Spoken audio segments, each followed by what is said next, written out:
skin and appearance are really too beautiful, that's why I... It's alright, Melinda said gently, making Xerxes instantly feel Osiris must be very happy. Beautiful, good figure, and such a sweet temper, it's simply the dream goddess men pine for. Even if she were a man, she might fall for Melinda as well. Because of the pearl fishtail dress Melinda wore today, which accentuates her body perfectly, Xerxes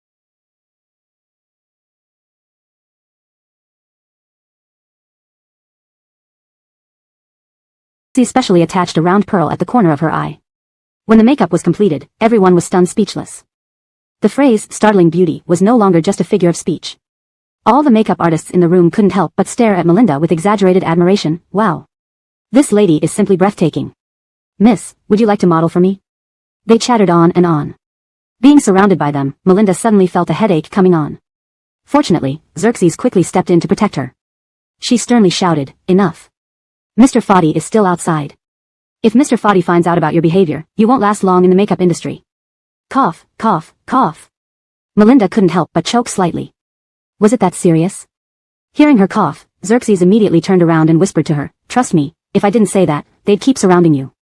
Feeling helpless, Melinda sighed, fine, fine. As an outsider, she didn't fully understand their behavior and thus didn't comment further. Afterward, under Xerxes' guidance, she safely reached the outside. Osiris was sitting on the sofa browsing through reports on his phone when he suddenly heard high heels clicking. Turning around, he froze momentarily. Dumbfounded, he stood rooted to the spot until Melinda walked up to him, snapping him back to reality. Do I look good? Melinda gazed at Osiris expectantly, her lips curved into a slight smile. Her voice penetrated his ears, making his own ears redden involuntarily. Why yes, beautiful. In business, Osiris is decisive and swift. Yet, here in front of Melinda, he revealed a bashful, boyish demeanor for the first time. Xerxes came forward proudly, Mr. Foddy, did you get lost in awe? Remember to give me a big tip. Both laughed heartily. Having been friends and partners for years, they conversed freely. Hearing their conversation, Melinda couldn't help but giggle. Osiris ignored Xerxes, instead pulling Melinda into his arms and lifting her chin. His deep, magnetic voice echoed in her ear, you're breathtaking today. I want to lock you up and never let anyone else see you. With that, he lowered his head and planted a gentle kiss on her lips. Melinda's eyes widened in surprise, completely caught off guard by his sudden affection in public. Her face flushed red as she buried her head into Osiris's chest. There were still so many people watching, she hadn't expected him to be so bold. Wasn't he afraid of trending online the next day? Osiris had also deliberately dressed up for today's event. Instead of his usual style, he was dressed in a custom-made white suit, with his hair immaculately styled. He looked handsome, efficient, and coldly charming, exuding an air of nobility. With this look, he executed such restrained actions, causing everyone in the dress shop to discreetly avert their eyes. TSK, TSK, TSK. Who knew coming to work could also mean getting force-fed dog food? Okay, you two, enough. It's getting late. Do you want us to issue a marriage certificate on the spot? Xerxes chuckled, teasing them. This successfully made Melinda blush again. Osiris grinned, picked up Melinda horizontally, and headed for the door. Why are you carrying me? I have legs, I can walk myself. The heels you're wearing are quite high. Osiris didn't explain further, holding her slender waist tightly. The heels indeed were high, walking too long would surely cause blisters on her heels. Meanwhile, Iona had already changed into her gown. Wearing a crimson trailing dress with a striking new look, she gazed at herself in the mirror, her red lips parting with a confident smile. Yet, her eyes carried an air of determination. Melinda, Melinda, I wonder who will outshine whom tonight. Suddenly, her phone rang. Confused by who would call at this time, she checked her phone to find an unknown number without an IP address shown. She called back, but it went unanswered. Within a minute, another call came. All preparations are ready. When can we post this online? Recognizing the unfamiliar male voice, Iona immediately recalled the arrangement she had made a few days ago. Impressed by the efficiency, she smiled in satisfaction. Uncontrollably, the image of Melinda's face, which she wanted to carve up with a knife, flashed in her mind. Chapter 203, Online Public Opinion. At this time, that despicable woman was probably already on her way to the banquet with her beloved fading Yun, wasn't she? Iona looked up at the clock hanging on the wall. This is the right time. I'll transfer the remaining payment to your account later. Alright, Miss Roxanne, it's been a pleasure working with you. Janice on the other end of the phone said joyfully. After ending the call, Iona kept her phone screen on. She wanted to see when this piece of information would turn into a trending topic. She was curious about how powerful this generation of netizens truly was. Abrielle, today you will ruin your reputation. I wonder who can still protect you. Less than half an hour passed, and news about Abrielle flooded the internet. Photos portraying Abrielle's chaotic private life were quickly spread all over. How could this woman be so careless? How disgusting. Yes, I never thought that this seemingly respectable woman would do such filthy things. You guys, look at this photo. Isn't that a 70-year-old grandpa? I didn't think she could go that far. Netizens commented one after another under various threads, and within moments, these posts had received tens of thousands of views. Many people even shared them widely. Abrielle and Osiris were completely unaware of this storm brewing online. They were seated in the Porsche, driven by their chauffeur, en route to the party. Abrielle was visibly nervous, sitting upright. Osiris reached out and held her hand. Don't be afraid, everything will be fine. I'll handle it, he assured her. Okay, Abrielle smiled gently, comforted by his presence beside her. Their journey together had not been easy, but she vowed to stay by his side no matter what storms lay ahead. Suddenly, Abrielle felt an ominous premonition, making her inexplicably anxious. Noticing her unease, Osiris gently pulled her into his arms and whispered, "What's wrong? Why are you trembling? What happened?" "Nothing major, just a feeling. My heart feels uneasy, like something big is about to happen." "Silly girl, I'm here with you. Nothing serious will happen." "Don't worry," Osiris consoled her, but Abrielle still sensed that something was awaiting them. Looking into Osiris's eyes, which shone warmly only for her, she asked impulsively, "Do you really like me?" Their eyes met, and Osiris answered firmly, "Of course I do. If I didn't, why would we be together?" This affection wasn't solely because of the baby, it stemmed more from who Abrielle was as a person. Her light drew him in, making it impossible for him to see anyone else. "Don't worry, I'll always be with you, no matter what happens next. I won't abandon you." Abrielle felt a warm comfort in her heart. She had harbored many misunderstandings about Osiris in the past, but during their time together, she realized he was indeed very gentle. Recognizing that he hadn't provided enough security for her, Osiris planned to announce their relationship at this banquet. He dared anyone to stand against them. This event was crucial, almost every member of high society would be present. Osiris believed that after announcing their relationship, Abrielle would finally feel secure. Meanwhile, the posts regarding Abrielle's chaotic private life had gone viral, accumulating millions of views and becoming a trending topic. "This woman is truly disgusting, too timing. If I ever meet her, I'll throw rotten eggs at her." Netizens continuously attacked Abrielle, even finding her social media accounts and sending her hateful messages. Due to her phone being on silent, she was unaware of the messages. Minutes later, Osiris and Abrielle arrived at the hotel entrance. This 5-star hotel ranked first in the city, frequented by the upper class. Osiris got out first and opened the door for Abrielle, shielding her head from hitting the frame.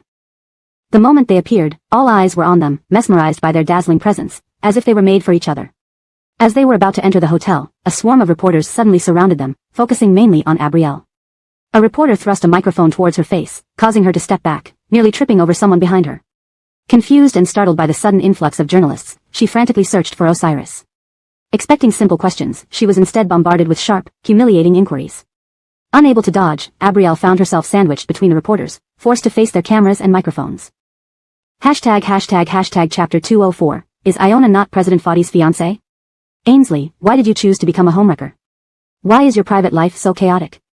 We heard that you are a PhD graduate from overseas, however, insiders in the industry say your degree is fake, correct?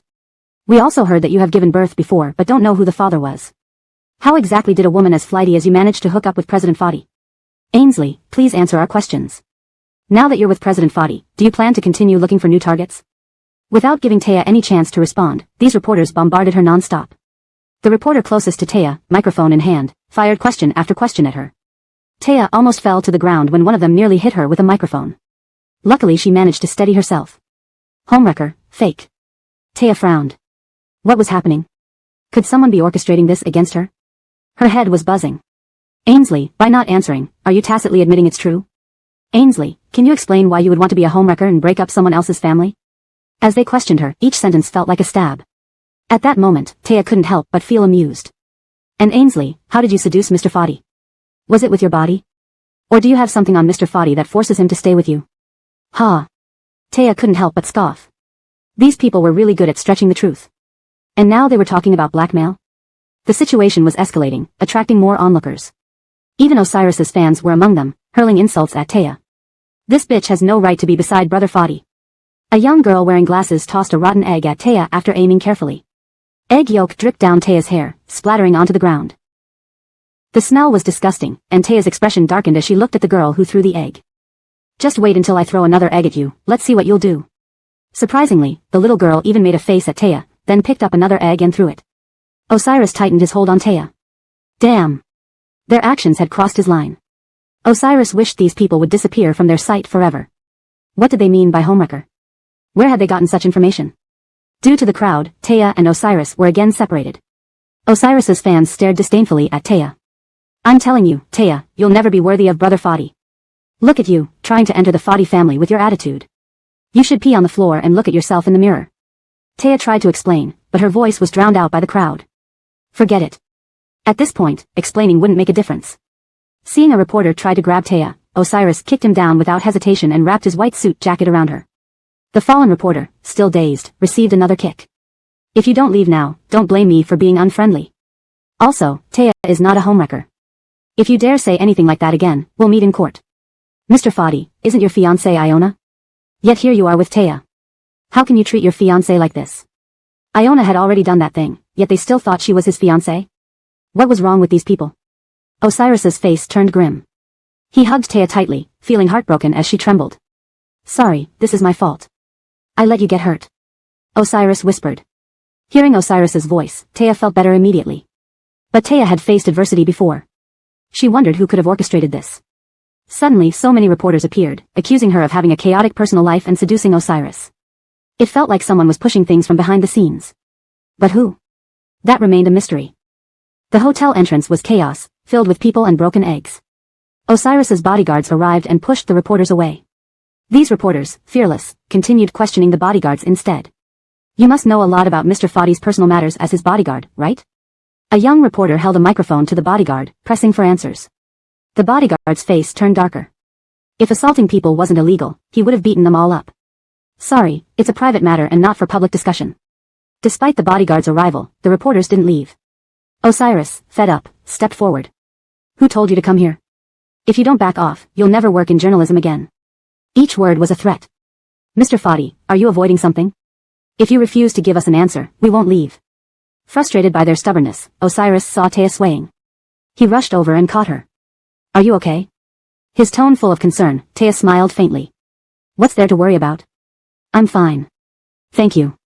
Osiris knew exactly who Taya was. He would investigate thoroughly to find out who was behind this and make them pay. Suddenly, a sneaky reporter lunged at Taya again, grabbing her wrist. It said you have a child, but it's not Mr. Fadi's. Are you deceiving Mr. Fadi into thinking it's his? Chapter 205, Only Recognize One Daughter-in-Law. Seeing the reporter gripping Filoni's wrist so fiercely that it was already red and swollen, Osiris's face turned cold. He grabbed the other person's wrist tightly, merely wanting to snap it in half. The reporter paled, breaking out in a cold sweat. Osiris barely suppressed his rage and glanced down at the reporter's name tag. Expect a lawyer's letter. At this moment, the reporter was terrified by Osiris's gaze and instinctively stepped back 2 paces. He felt as if Osiris was like a demon crawling out of hell, ready to tear anyone apart into pieces. Instinctively loosening his grip, the reporter even pulled his microphone away, afraid Osiris might throw it.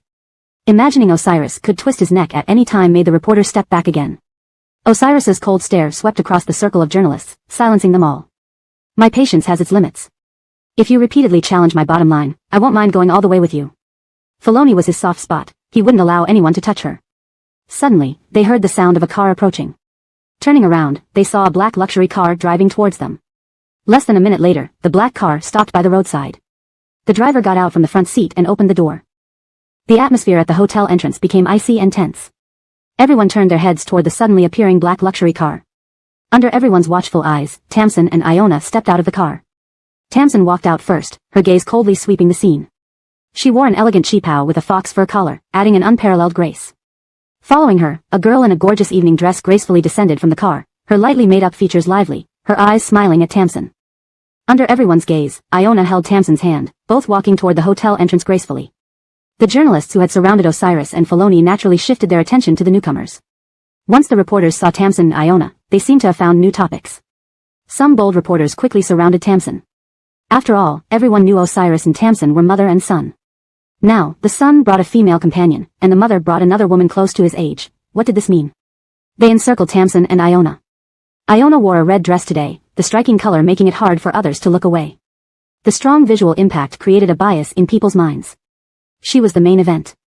Filoni felt somewhat blinded by her attire, as if she came to declare her claim. Thinking about this, Filoni lowered her head in disappointment. What was she? Osiris noticed Filoni's unease and didn't even glance at Iona, focusing entirely on Filoni. The one he cherished so much was actually enduring such humiliation today. He was boiling inside but held back because of Filoni. At this critical moment, he knew that releasing his anger would scare her. Calbest importantly, they had no solid evidence. Acting rashly would only push Filoni deeper into despair. But Osiris wondered why Tamsin and Iona were here. Wasn't it agreed that he would attend this party alone? Osiris and Tamsin exchanged glances in confusion. Seeing Filoni covered in rotten eggs, Tamsin sensed an indescribable odor emanating from her. She raised an eyebrow, a look of disdain on her face. And when Iona saw Filoni's disheveled state, she felt vindicated. But it wasn't enough. Filoni dared to seduce her elder brother Hamza. She deserved to be ostracized and despised by everyone, unable to lift her head ever again. Osiris and Tamsin exchanged looks again, sensing something amiss. It seemed they were there to stir up trouble. His face showed a warning, hoping his mother wouldn't cause a scene. Tamsin understood Osiris's gaze but ignored it. He couldn't stop her just because he wanted to. The reporters paid no attention to their inner thoughts, seizing this opportunity to ask their burning questions to boost their gossip value. Tamsin, is Miss Roxanne your daughter-in-law? Why did you bring Miss Roxanne to this banquet? Tamsin, what is Ainsley's relationship with General Manager Fadi? Do you agree to let this flirtatious woman marry into the Fadi family? Is it true that Ainsley has a son? If she marries into the Fadi family, will her son have the right to inherit property? Can you confirm whether Ainsley's relationship with General Manager Fadi is genuine love or for money? The reporters hurled sharp and harsh questions without hesitation. Tamsin glanced at Osiris, then gave a disdainful look at Filoni. Just an ordinary nobody thinking of entering their family, she was dreaming. Not considering the morality of this Ainsley, based solely on her identity, she didn't have the qualifications to enter their family. Did just anyone get to marry into the wealthy elite? What a foolish dream. No, Tamsin declared firmly. All eyes turned to her. Iona remained silent but waited eagerly for Tamsin's next words, her eyes filled with anticipation. Tamsin turned to Iona, her eyes filled with tenderness. Our Fadi family will only recognize one daughter-in-law. Others, I will never acknowledge. Her words stung Filoni deeply. Every sentence felt like a slap, making her feel utterly humiliated. Though Tamsin didn't mention names, every word implied her. This kind of insult Filoni could no longer endure. Yes, some people want to marry into our family relying on their bodies and charm. I advise them not to daydream. Instead, they should wash up and go to sleep early. Chapter 206, Heartache Departure. Melinda suddenly felt utterly exhausted. She no longer had the courage to stay here, even though Osiris was holding her hand all this time. At this moment, Melinda only felt a chill throughout her body. She felt like a buffoon stripped of her clothes and standing before everyone. Her limbs were cold, her eyes lifeless as she looked at everything before her. Then, she pulled away from Osiris's hand, stumbled forward a step in inertia, nearly falling to the ground. Biting her lip to steady herself, she took a deep breath and didn't want to look at them anymore. All she wanted was to get away from this chaotic place. These people are so amusing. She didn't want to care about the gazes of these people anymore. Melinda lifted her dress and turned to leave, ignoring the journalist's questions. Iona stood next to Tamsin, just in time to see Melinda leaving. A mocking smile flashed in her eyes but disappeared in an instant. Melinda, with your clumsy skills, you actually think you can deal with me? You must be dreaming. Tamsin, does that mean Miss Roxanne is your daughter-in-law? Some reporters still couldn't believe it, so they asked again, holding up their microphones. That's right, Kaylee is our Fadi family's only daughter-in-law. When Tamsin said this, her tone was light yet firm, her eyes fixed on Iona. It seemed Iona's status as the Fadi family's daughter-in-law was now confirmed. Osiris searched for Melinda, finally spotting her not far away. He wanted to leave with her, but Tamsin and the journalists surrounded him. Seeing Melinda walk dejectedly out, lifting her dress, pain filled Osiris's heart. Just as he was about to push through the crowd to chase after Melinda, his hand was caught before he could take a step. Osiris was furious, ready to explode, but when he turned around, he saw Tamsin holding him back. Suppressing his anger, his voice wasn't calm. Kalbam, let go. If you dare to chase after her, then you'll have to step over me. Tamsin blocked Osiris from leaving. His entire body was charged with suppressed anger, and when he saw the crowd of journalists reveling in the chaos, his eyes darkened. If it weren't for these journalists, how would Dottie have gone through this? How could she have left so lonely? He glanced back at Tamsin with icy eyes and simmering rage. Seeing his red eyes and clenched fists, Tamsin's heart tightened, and she loosened her grip slightly. But the next second, Osiris's menacing words echoed in everyone's ears. If anything happens to Melinda, don't blame me if I don't hold back with my actions. Although he was extremely angry, years in the business world kept his reason intact. Frowning, he gave Iona a glance, which pierced her like a cold blade. Iona's heart skipped a beat. Why did he look at her like that?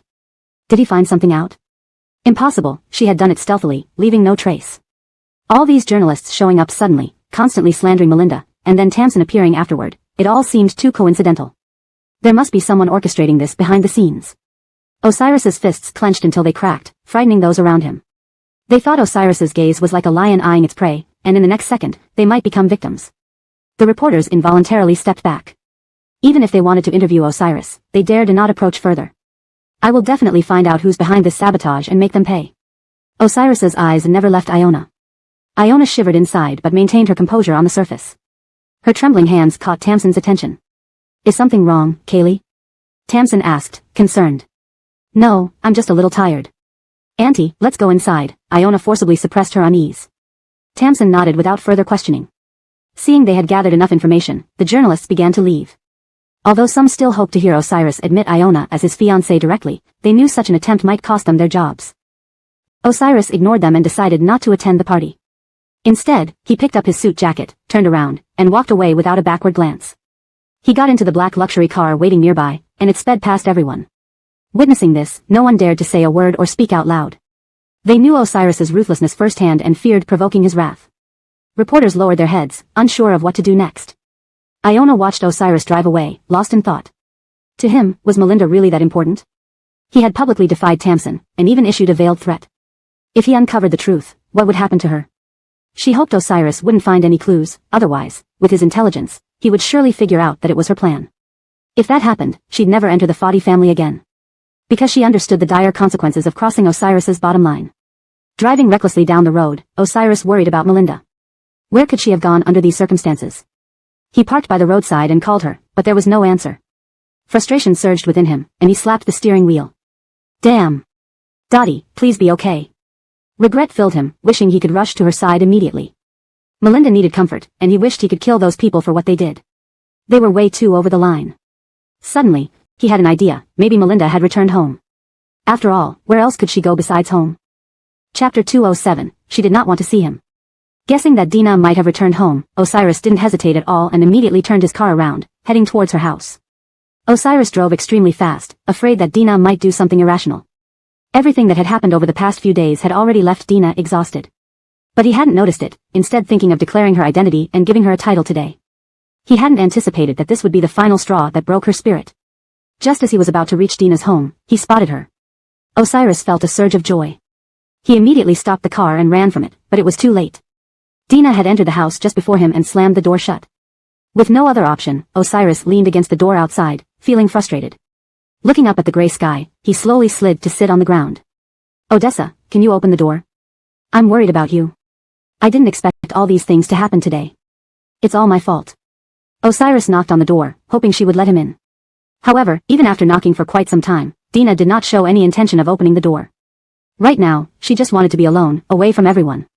It's okay, if you don't want to see me, that's fine. Just remember to take care of yourself, alright? I will definitely get to the bottom of this. I know you're hurting right now. If you need to cry, just cry. I'll always be by your side. Osiris's voice was gentle yet filled with helplessness.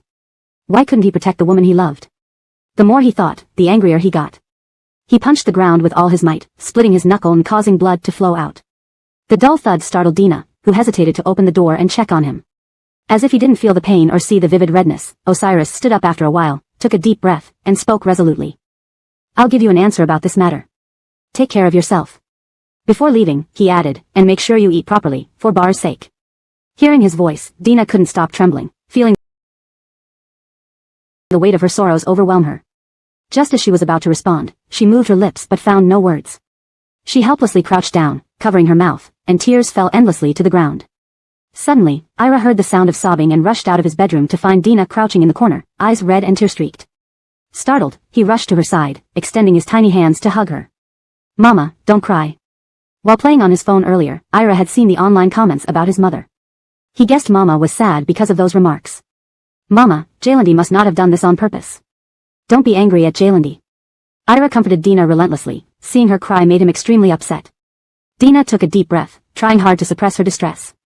She lifted her tearful eyes to look at her precious son. She really didn't want to cry, but somehow the tears just kept falling. Memories of what had just happened came flooding back. You're just a mistress, what qualification do you have to be by Osiris's side? If it weren't for you, Osiris and Iona would probably already be married. Each word pierced Dina's heart like a needle, stabbing into her very soul. Dina wasn't someone who stayed with Osiris for money, she didn't need it. Being called such names by people truly infuriated her. She wiped her tears with tissues, tried to calm herself down, and looked at Ira again. Don't worry, Mama won't let this defeat her so easily. Mama will be fine once I take a moment to compose myself. Seeing Dina try to smile despite her pain, Ira felt even worse. Mama, if you're really upset, don't force yourself to stay happy. If mama needs to cry, cry on me. I'll always be here for you. Fat Ike, a little warm-hearted boy, Ira warmed Dina's heart instantly. His tender consolation deeply moved her. Despite being so young, he knew exactly how to console her. Dina imagined that he would surely grow up to be a kind-hearted man. Looking at the stains on her clothes and smelling the rotten eggs, she felt as though she'd just crawled out of a garbage heap. Sorry, Mama stinks. You should keep your distance from Mama, my darling.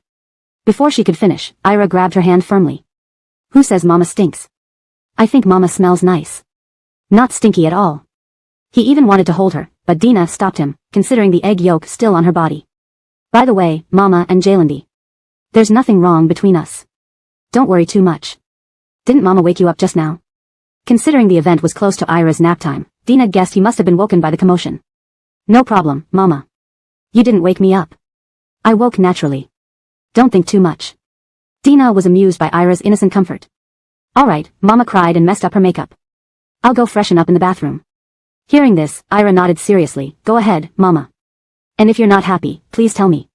Not wanting to worry her son, Dina smiled, nodded, and went to the bathroom.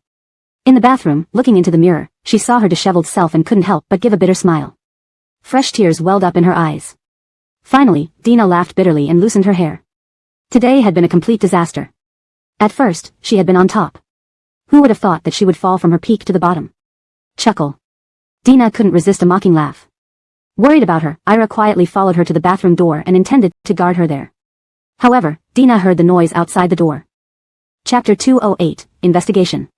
Dina opened the bathroom door, only to unexpectedly see Ira right there. Caught red-handed, Ira felt a bit embarrassed in that moment. He scratched his little hand and said with a muffled voice, Kalbami, I was a bit worried, so I watched you at the bathroom door. Are you okay, Kalbami? Seeing her precious one being so cute, she couldn't help but laugh out loud. Dina picked up a makeup remover cloth nearby, wiped off all her makeup, then used a towel to dry her face, before squatting down in front of the little guy. Now, she had returned to her usual clear and gentle look. She patted her beloved's head and thoughtfully said, Good baby, you are so lovely. Don't worry, nothing will happen to Mommy because I still have you, right? Nothing can knock me down. Ira was relieved when he saw Dina smile. Because after seeing those comments on the internet, he started worrying about Dina. Seeing her smile, he was happier than anyone else. He spread his arms and hugged Dina, murmuring with tearful eyes, Kalbami, don't be afraid, I'll always be with you. His mommy was the best mommy in the world, he didn't want to see her cry. Dina looked at Ira, feeling sweet inside. Her little treasure was really too cute. Her emotions were indeed not very good just now, but under the comfort of this little one, Dina's emotions had already completely calmed down, and her heart was no longer as uncomfortable as it was before.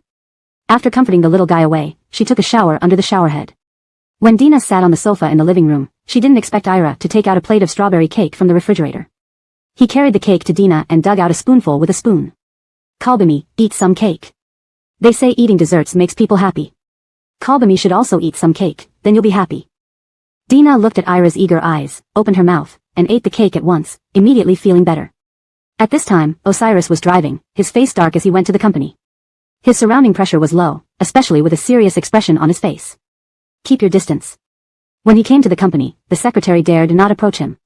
The secretary kept his distance from Osiris at all times. Just now, he planned to speak, but now felt it was better to remain silent. Today, he worked overtime in the company all day and did not know what was posted on the internet. Osiris's current demeanor was grim and unpleasant, making the secretary dare not even look at him. Employees saw that Osiris wasn't in a good mood and glanced at each other, whispering. What happened to our Rahim today? Why does he look so bad? Who annoyed our Rahim? Yeah, Boss Fadi's expression is truly awful. Goodness, even Rolf Faden dares not get too close to Boss Fadi. Stop talking. Let's work properly. After arriving at the office, the secretary took a deep breath and decided to ask what happened. Boss Fadi, did something happen? The secretary's voice was small, but Osiris heard it clearly. He raised his head and cast a cold glance at the secretary. Seeing the trembling secretary, he wondered if his expression was really that terrible. Are you afraid of me? Osiris bluntly said, and the secretary scratched his head upon hearing the sentence. If he directly admitted being afraid, the consequences would be unimaginable. What should he do next? Should he speak or stay silent? He stood there, pondering for a while. Boss Fadi, I was indeed a bit scared just now because your expression wasn't too good. The secretary resolved to a do-or-die attitude and spoke his thoughts directly. However, he really wanted to know who angered their Rahim. Having been with the Rahim for many years, he hadn't seen such anger in a long time. Osiris frowned slightly, his eyes inscrutable. Then he pulled out a pack of cigarettes from his bag, lit one, and drew deeply. After exhaling a puff of smoke, he raised his head to look at the secretary. His gaze was dark, leaving the secretary unsure of what he was thinking. To be honest, the Rahim's thoughts were hard to guess. The secretary broke out in a cold sweat. Having been stared at like this, he was genuinely afraid.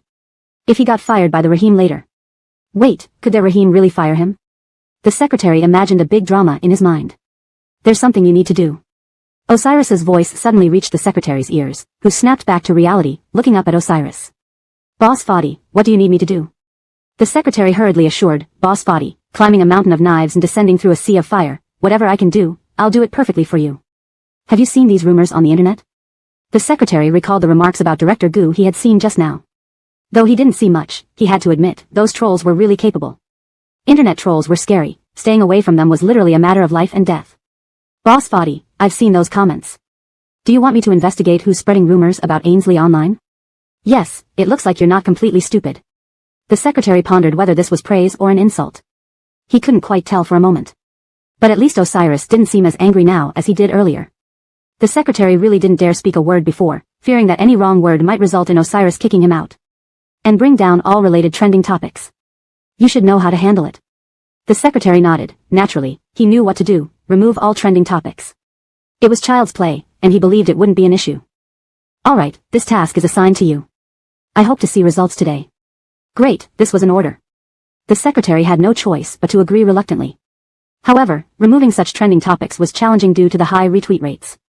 When the secretary checked the online comments, he found these trolls were really skilled. Some comments were unrealistic yet. These guys were really infuriating. The more he read the trolls' comments, the angrier he got.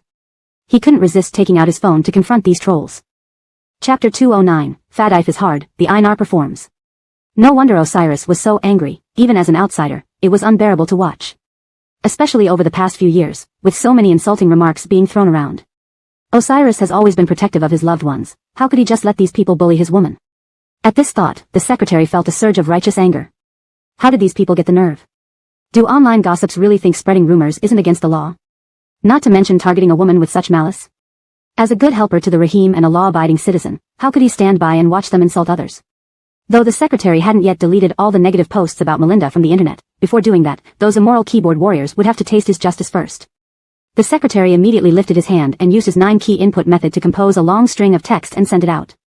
For once, he felt incredibly justified and exhilarated while defending righteousness. You don't know anything and are only basing your judgment on fragments of information. Please, where is your sense of decency? Finding one sentence unsatisfactory, he continued typing furiously. Speaking frankly, why do you hold so much malice towards a girl you've never met? You don't even know the truth. Why would you speak ill of her behind her back? Was that what you learned in 9 years of compulsory education? Or perhaps you didn't receive any such education. And there are many women among you who talk trash about another woman. Aren't we all women? Where's your basic respect? After ranting non-stop, the secretary finally felt a wave of relief wash over him. He was like an angel of justice. Fadife is hard, indeed, and sometimes Yates must step in to set things right. Just as the secretary finished posting and prepared to gather and delete all the data related to Melinda from the internet, his message notification dinged. He clicked into it and saw a netizen replying to his comment. Clearly, his post had already caused a stir online, and many netizens were criticizing him. He quickly skimmed through some comments. What's wrong with you? You're actually defending a mistress. There's something seriously wrong with your values. Yeah, defending such a loose woman. Is your wife or your mom like that, causing you to have such twisted values? Suddenly, another comment appeared criticizing him. Heaven, nowadays people still defend mistresses. Could this person be in cahoots with her? Right.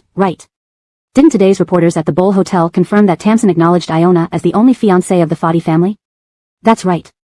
It's confirmed now, yet this person is still speaking up for the mistress. I think there's something seriously wrong with this person's brain. Brother, I admit she looks good, but don't judge based on appearance alone. The secretary turned green with anger upon reading their ruthless insults. Did they feel no remorse? Typing away at will without consequence? The number of insults directed at the secretary increased online, while some were still following the aftermath of Melinda's case, wanting to know the final outcome. A woman who managed to win the heart of the heir of the European luxury conglomerate Osiris and even made him defy his mother to cancel an engagement. What cunning methods must she possess? People grew more curious about Melinda. How can anyone still defend a mistress? TSK, what happened to that mistress? I'm pretty curious. Don't worry, I messaged her privately and gave her a piece of my mind. Top floor, have you found the social media accounts of the mistress? Can you please give me the account? My boyfriend was cheated by a mistress, I want to curse them out. The secretary read through their conversation thoroughly. Of course, he took note of this person. After all, General Manager Foddy had specifically instructed that no trending topic should be overlooked. And certainly not allow people to wreak havoc online. Moreover, the best way to teach such shameless individuals a lesson is to make them feel the consequences, to bring down their world. Proper punishment is essential for setting an example. So, the general manager had instructed that if severe defamation was noticed during trend management, legal letters should be sent. Missing such a great opportunity would not do justice to the power bestowed by General Manager Foddy. Without hesitation, the secretary sent a private message. Justice Fadidal Angel, good day, please remember to receive the lawyer's letter tomorrow. The internet is not a lawless place, I hope you understand. Defiant Shrimp, are you crazy? Lawyer's letter? Why don't you see a neurologist? Justice Fadidal Angel, we will send the lawyer's letter soon. Please check the court summons when you receive it. Thank you for your cooperation. Defiant Shrimp, your head's messed up. Should I call the mental hospital for you? Touching me for nothing, huh? Facing the other party's insults, the secretary chose not to reply, deeming it unnecessary. After all, he was highly cultured and shouldn't stoop to their level. No matter what, he wanted to maintain his image of being refined. If anyone saw him lose his cool to such provocations, they would be shocked. But time wasn't on his side. Online false statements about Melinda were escalating, and this issue needed resolution. With that thought, the secretary hastened to open his programming system and drafted a program. Once completed, he typed in Melinda's name. Soon, all entries related to her were listed. On his program, he wrote delete. In just minutes, all online rumors about Melinda vanished. Watching the internet breathe a collective sigh of relief, the secretary leaned back in his chair, exhaling deeply. Restoring the internet to a peaceful environment felt wonderful. The secretary realized he felt a hint of accomplishment after standing up for justice. It was far more satisfying than just a sense of righteousness. Note, Pinion names such as Osiris and Melinda have been preserved correctly as instructed. Chapter 210, sending you a cease and desist letter. But wouldn't the onlookers online be anxious if they found out these search terms have vanished? The secretary smiled, a smug expression on his face. Let them panic, the more the better. In no time, the online onlookers discovered all mentions of Melinda had disappeared from the internet. Startled, they instinctively kept refreshing their phones, initially assuming that the news was too popular, causing network failures. After multiple attempts, they noticed new gossip had replaced those trending topics. How could savvy internet users not realize that someone had already deleted everything about Melinda? And who could accomplish this task in such a short amount of time? The answer was glaringly obvious. Still, when the onlookers saw that all the entries were cleared, they were utterly shocked. Oh my god, what happened? Why did her entries vanish so quickly? Could it be she has a sponsor behind her?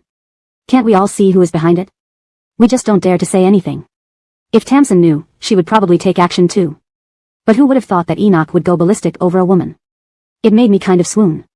If a man were to do something like this for me, I'd surely go crazy with happiness. Why do good men fall for fickle women?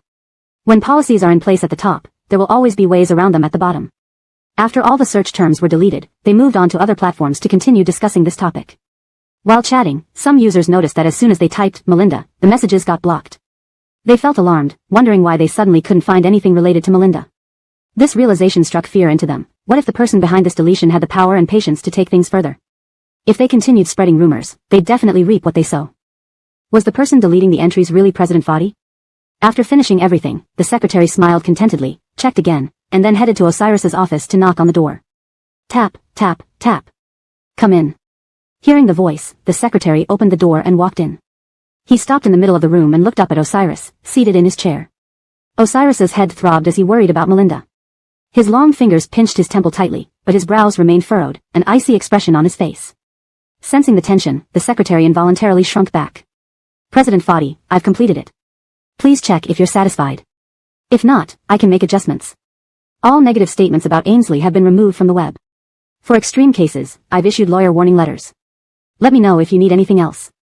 The secretary suddenly realized how versatile his job was. Sometimes he had to handle tasks beyond regular work, truly becoming a diligent bee. Osiris raised an eyebrow, glanced at him, and took the tablet handed over. Searching for Melinda, no matter how he tried, the results showed nothing, as if the chaos hadn't even happened. Relieved, he breathed a sigh of relief. This timely damage control meant he could gradually mend things, even though he discovered it late. You did well. I'll raise your salary. Continue working diligently, finalize those warning letters, and insist they apologize publicly. Thinking of the trolls maligning Melinda, Osiris felt uncontrollable anger. Don't worry, President Foddy. I'll follow through with everything, the secretary said firmly. Take these documents to each department head and get them signed. The secretary looked down to find monthly reports. Realizing it was the end of the month, he remembered the upcoming busy period for summarizing work. Yes, President Fadi. On it. With that, the secretary left. Also, monitor online activities closely. No one must post anything about Melinda. If they keep stirring trouble, I won't hesitate to have them banned online. A coldness flashed in Osiris's eyes. The secretary nodded, took the tablet, and exited, closing the door. Looking at Melinda's photo, tenderness softened his gaze. This was just the first step. Removing trending topics was only part of it. Next, he needed to investigate who was behind the scenes. Only someone close to them could expose such lies about Melinda. He would make the culprit pay, given their excessive behavior. Meanwhile, under a certain uploader's post, users still referenced Melinda indirectly. For someone capable of creating such chaos, it must be a powerful person. Ainsley, can you start a class so I can learn to win my boyfriend's love? Yeah, I'm curious about who her sponsor is. Now, I can't even type her name, only use words as placeholders. Who knows? She sure has the skill to make sponsors go berserk. I heard some received warning letters. Wonder if it's true. Dui Xia, who had been arguing with justice warriors, broke out in a cold sweat, remembering the cease and desist letter he had received and the disdainful remarks he had made afterward. Chapter 211, Tamsin's Scheme. Dui Shrimp, family, is the legal notice you're talking about this one? Picture. Oh my god, the person upstairs actually received a legal notice. Let me check who's the real benefactor behind Melinda. Family has confirmed it, her benefactor is indeed from the Osh group. How do you know? At Truth Master. The legal notice already has an official stamp at the end, it's definitely their company. Generally speaking, once Osh group targets someone, it means it's over for them because their company's top lawyers are the best in the country. Seeing this sentence, Dui Shrimp's legs immediately went limp, falling straight off the chair with a deathly pale face. Tamsin was completely unaware of this. She had been solely focused on how to get Iona married into their family, since Osiris didn't agree to marry Iona, but she felt powerless. Sitting on the sofa, the housekeeper brought over a plate of fruit slices and handed it to her. Tasha, previously, after that incident at the engagement party, you decided not to contact the Roxanne family anymore. So why now? Perhaps afraid of incurring Tamsin's wrath, the housekeeper asked this question hesitantly. Tamsin didn't mind and gave a cold laugh. Though Iona looks smart, she's just a spoiled daughter with little sense. Besides, as a member of the Roxanne family, she can help us in business. Kalbist importantly. Pausing here, Tamsin then continued, this woman is only thinking about Hamza. Once she marries into our family, won't she be easy to control? The housekeeper nodded in agreement upon hearing Tamsin's words. Tasha, you are wise. Tamsin took the fruit plate from the housekeeper, a confident smile appearing on her face. So far, Iona was merely the most suitable daughter-in-law. The words spoken publicly were just for outsiders. The grudges and complications within wealthy families, how would those outsiders know? Online discussions had been erased, plus he bought other gossip topics onto the hot search list, so the current online atmosphere was peaceful. Osiris was quite satisfied with the situation. When his secretary returned, Osiris handed him a bank card. Upon seeing the bank card, the secretary looked puzzled. Why did Osiris suddenly give him a bank card? Could this be his salary? He certainly didn't want to resign as the benefits here were much better than in other companies. No, I can't be fired just like that. Bent over, he looked up at his Rahim with a pained expression. Boss Fadi, I've worked diligently in this company, please don't fire me. Why say something like this all of a sudden? Putting down the pen, Osiris frowned at the secretary. What kind of nonsense are you spouting? Boss Fadi, you're not planning to fire me, are you? The secretary decided to ask directly. No, do you think giving you a bank card means firing you? The secretary raised an eyebrow, giving a doubtful look. Osiris. Did he look that heartless? Feeling speechless, Osiris looked at the secretary.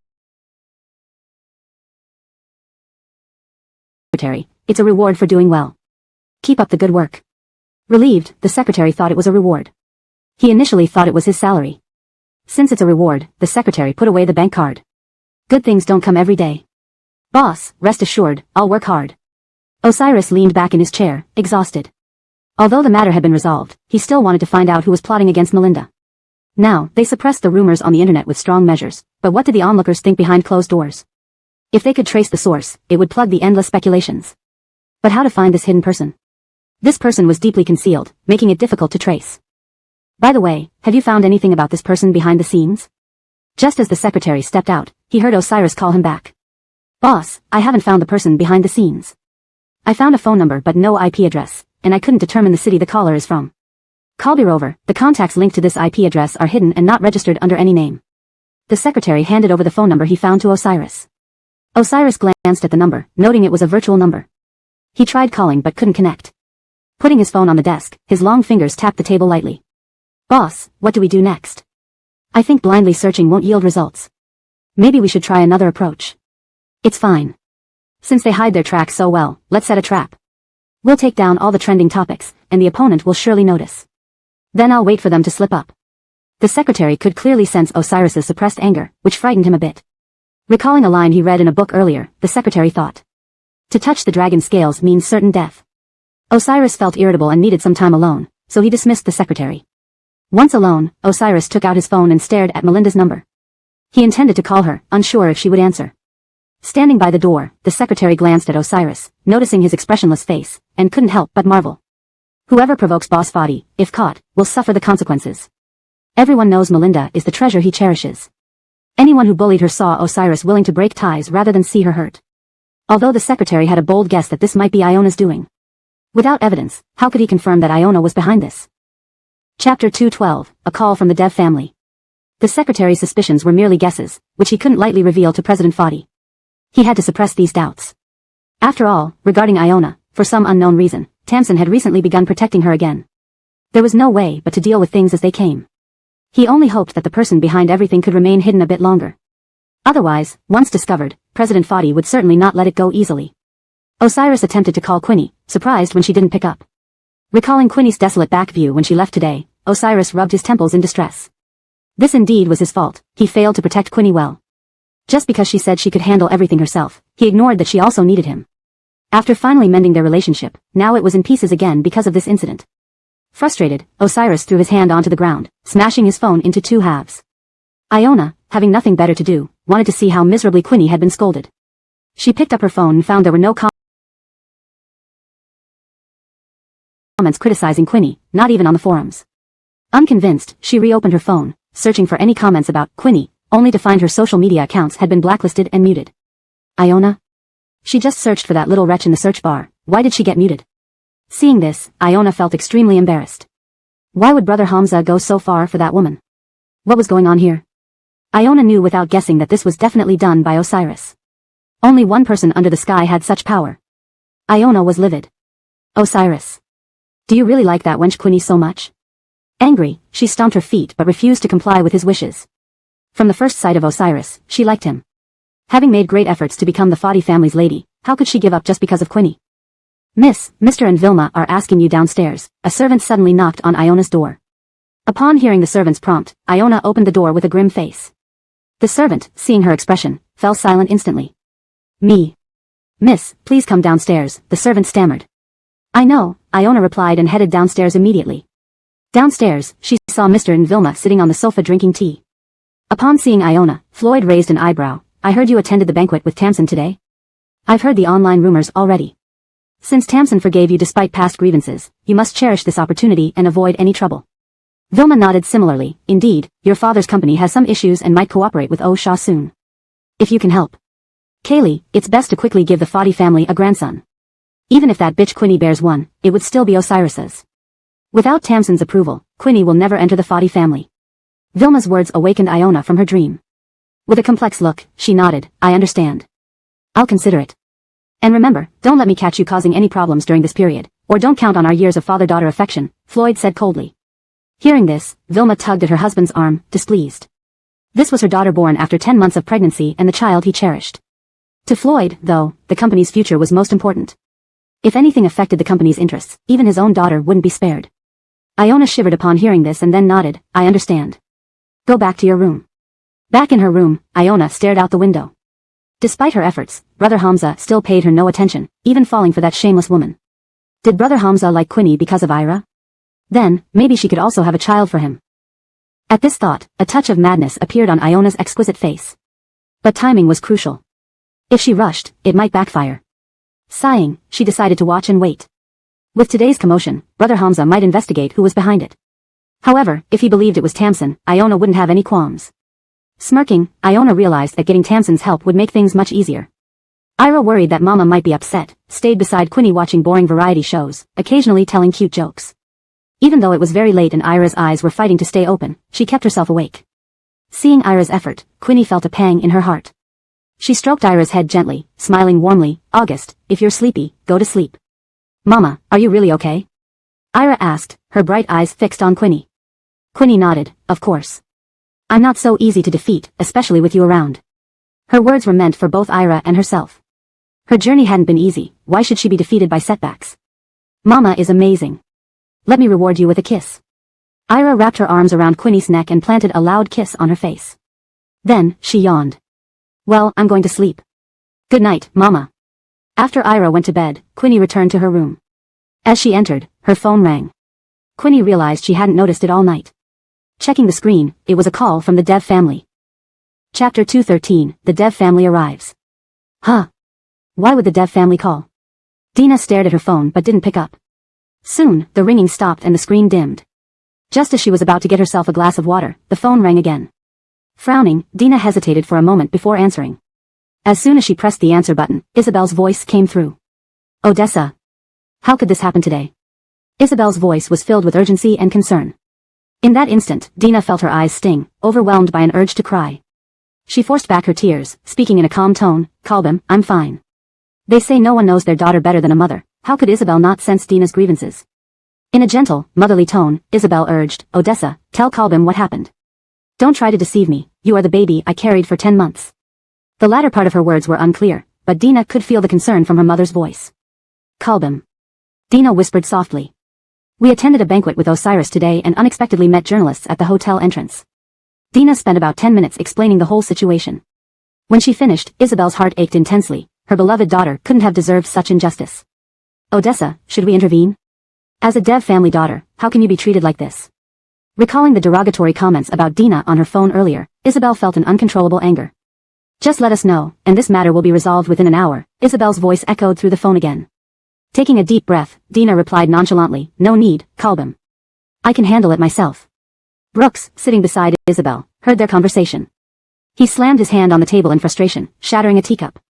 Dina froze at the sound of breaking glass. Odessa, you're our Dev family daughter.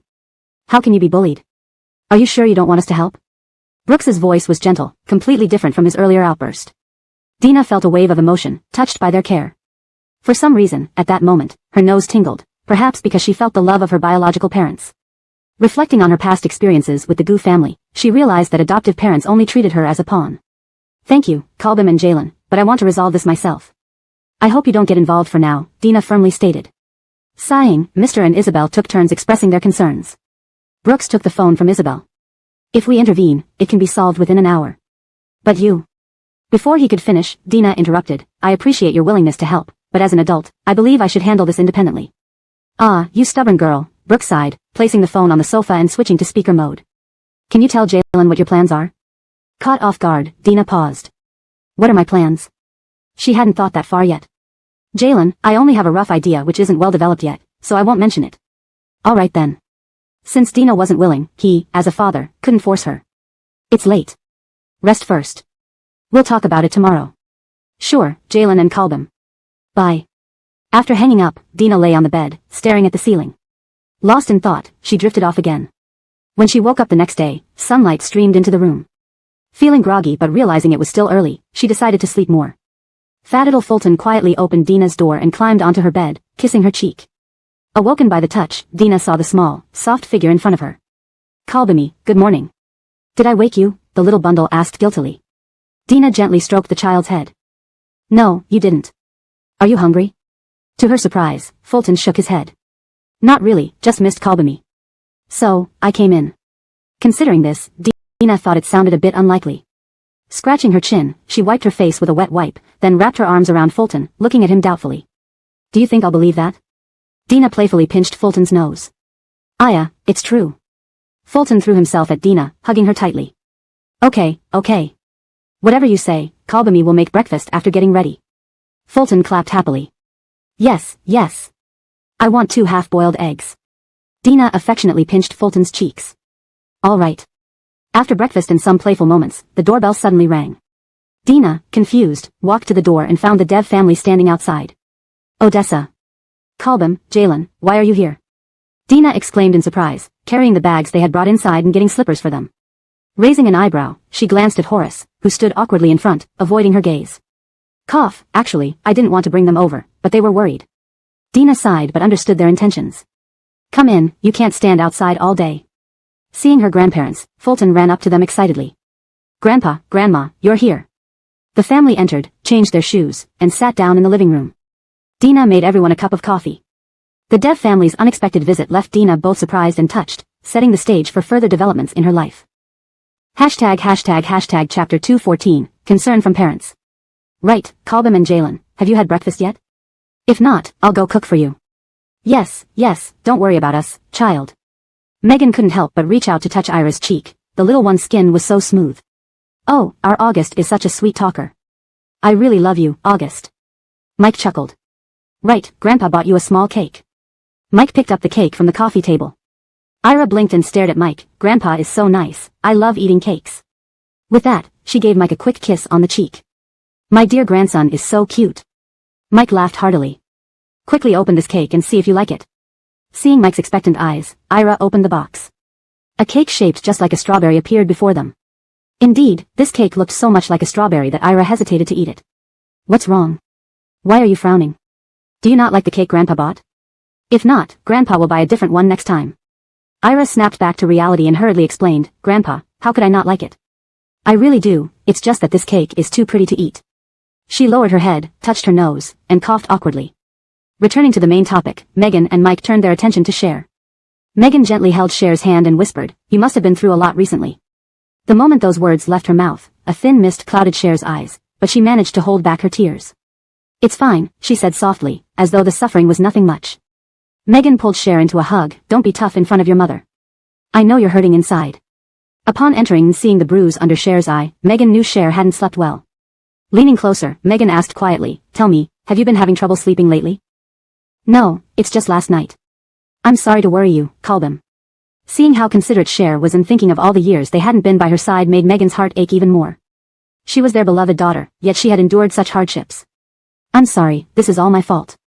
Cher sighed inwardly. Why did everything suddenly become her fault? Fat lifting her head, she saw Megan's red-rimmed eyes, on the verge of tears. Please don't cry. Kalbam, don't cry. It's okay, really. Suddenly, an idea struck Cher. Right, Kalbam, since you're here, I have a gift for you. Sure enough, this tactic worked. Megan stopped crying instantly, making her seem almost like a child in that moment. But this also showed how much Mike doted on her. Cher turned towards the bedroom and took out a golden sandalwood carved box from a drawer.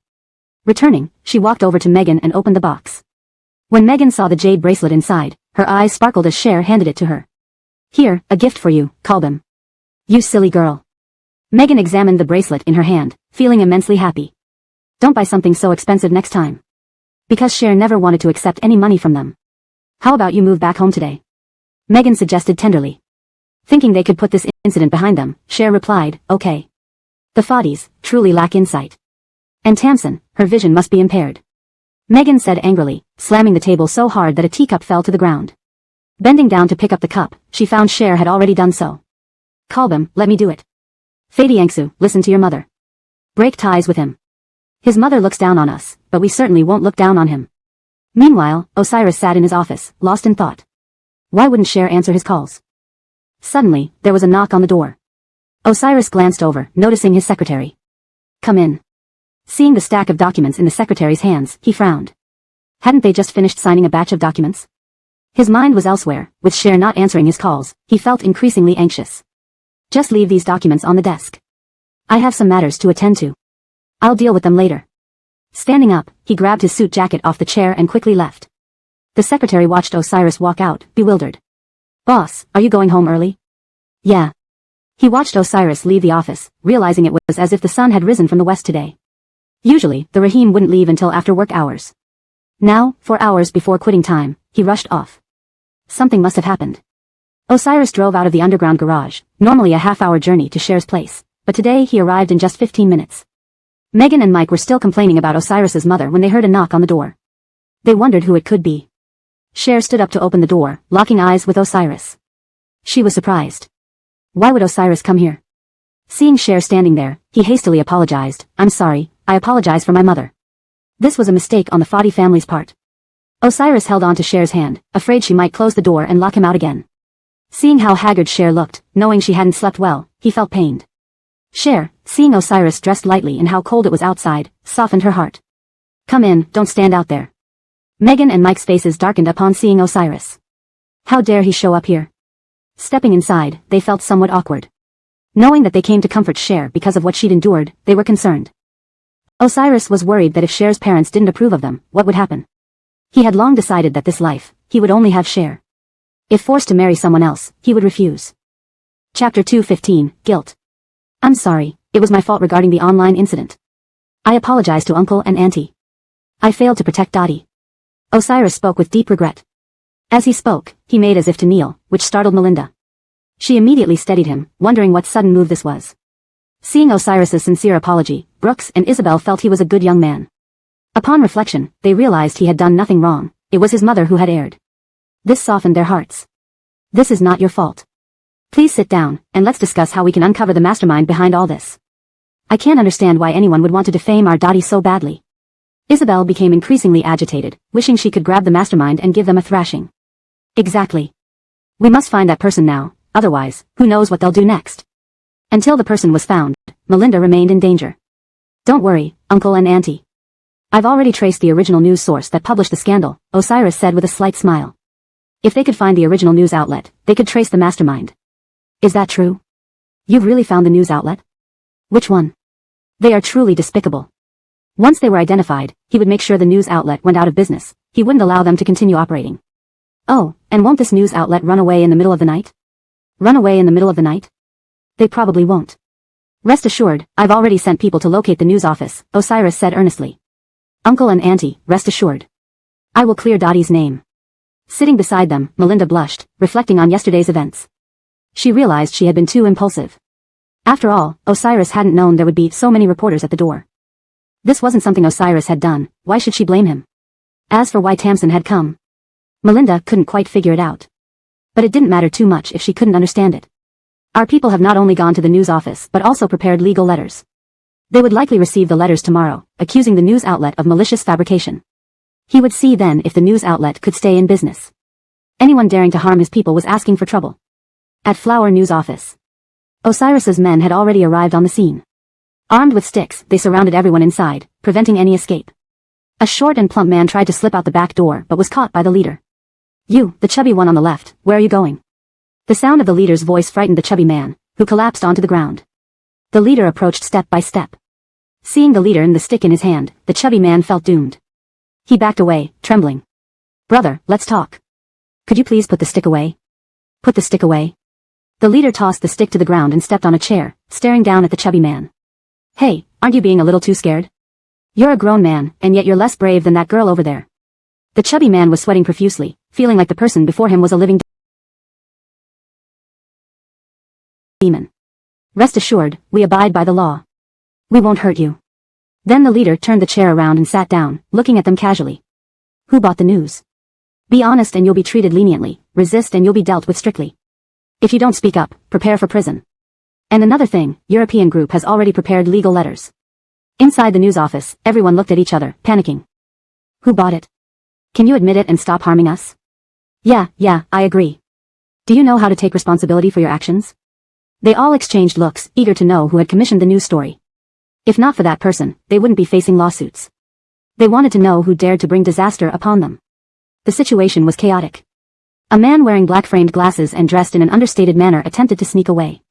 The leader noticed this and found Nolan suspicious, likely guilty of wrongdoing. He gestured to two bodyguards, who quietly moved toward Nolan. Seizing the opportunity, they apprehended him without hesitation. Let me go, I didn't do it, leave me alone. Before we even asked anything, you claim innocence? The leader smiled as he approached Nolan. Everyone held their breath, guessing Nolan was the culprit. Grabbing his collar, the leader looked at his ID badge. Arden, quite a nice name, matching your attire, but your actions are utterly deplorable. Please let me go, I know nothing, please. Nolan knelt, banging his head on the floor. Bowing to me won't work. Go see our Rahim. They brought Nolan to Osiris. Covered with a black cloth, Nolan could see nothing but darkness. Suddenly, the cloth was removed, revealing Osiris sitting with his legs crossed, playing with a ring on his thumb, looking completely at ease. Seeing the terrified man, Osiris calmly stood and slowly walked over. He lifted Nolan's chin with his long fingers, nearly crushing it. Boss, please, spare my life. I was forced into it. You still say you were forced when you have control over your own body. Who are you trying to fool? Osiris's face hardened. Tell me who hired you. If you cooperate, maybe I'll show mercy. If not, The translation follows the original text closely, maintaining the same paragraph structure and line breaks, while ensuring natural English flow and coherence. Chapter 2:16, The Mastermind. Osiris pounded his fist on the chair, and it visibly split into two halves. His entire demeanor radiated intense pressure, causing Nolan trembling in front of him to cower in the corner, too frightened to look at Osiris. I know I was wrong, please spare me, I'll talk, I promise. Seeing Nolan restraining him, he whispered softly, I need my phone, there's evidence on it. Could you let these two gentlemen loosen their grip on me? Though his voice was barely audible, Osiris heard every word clearly. Let him go. The two bodyguards holding Arden immediately released him. Arden fished out his phone from his bag and unlocked it. This phone number is who instructed me to do this. Osiris glanced down and saw the series of numbers. Why did you help them?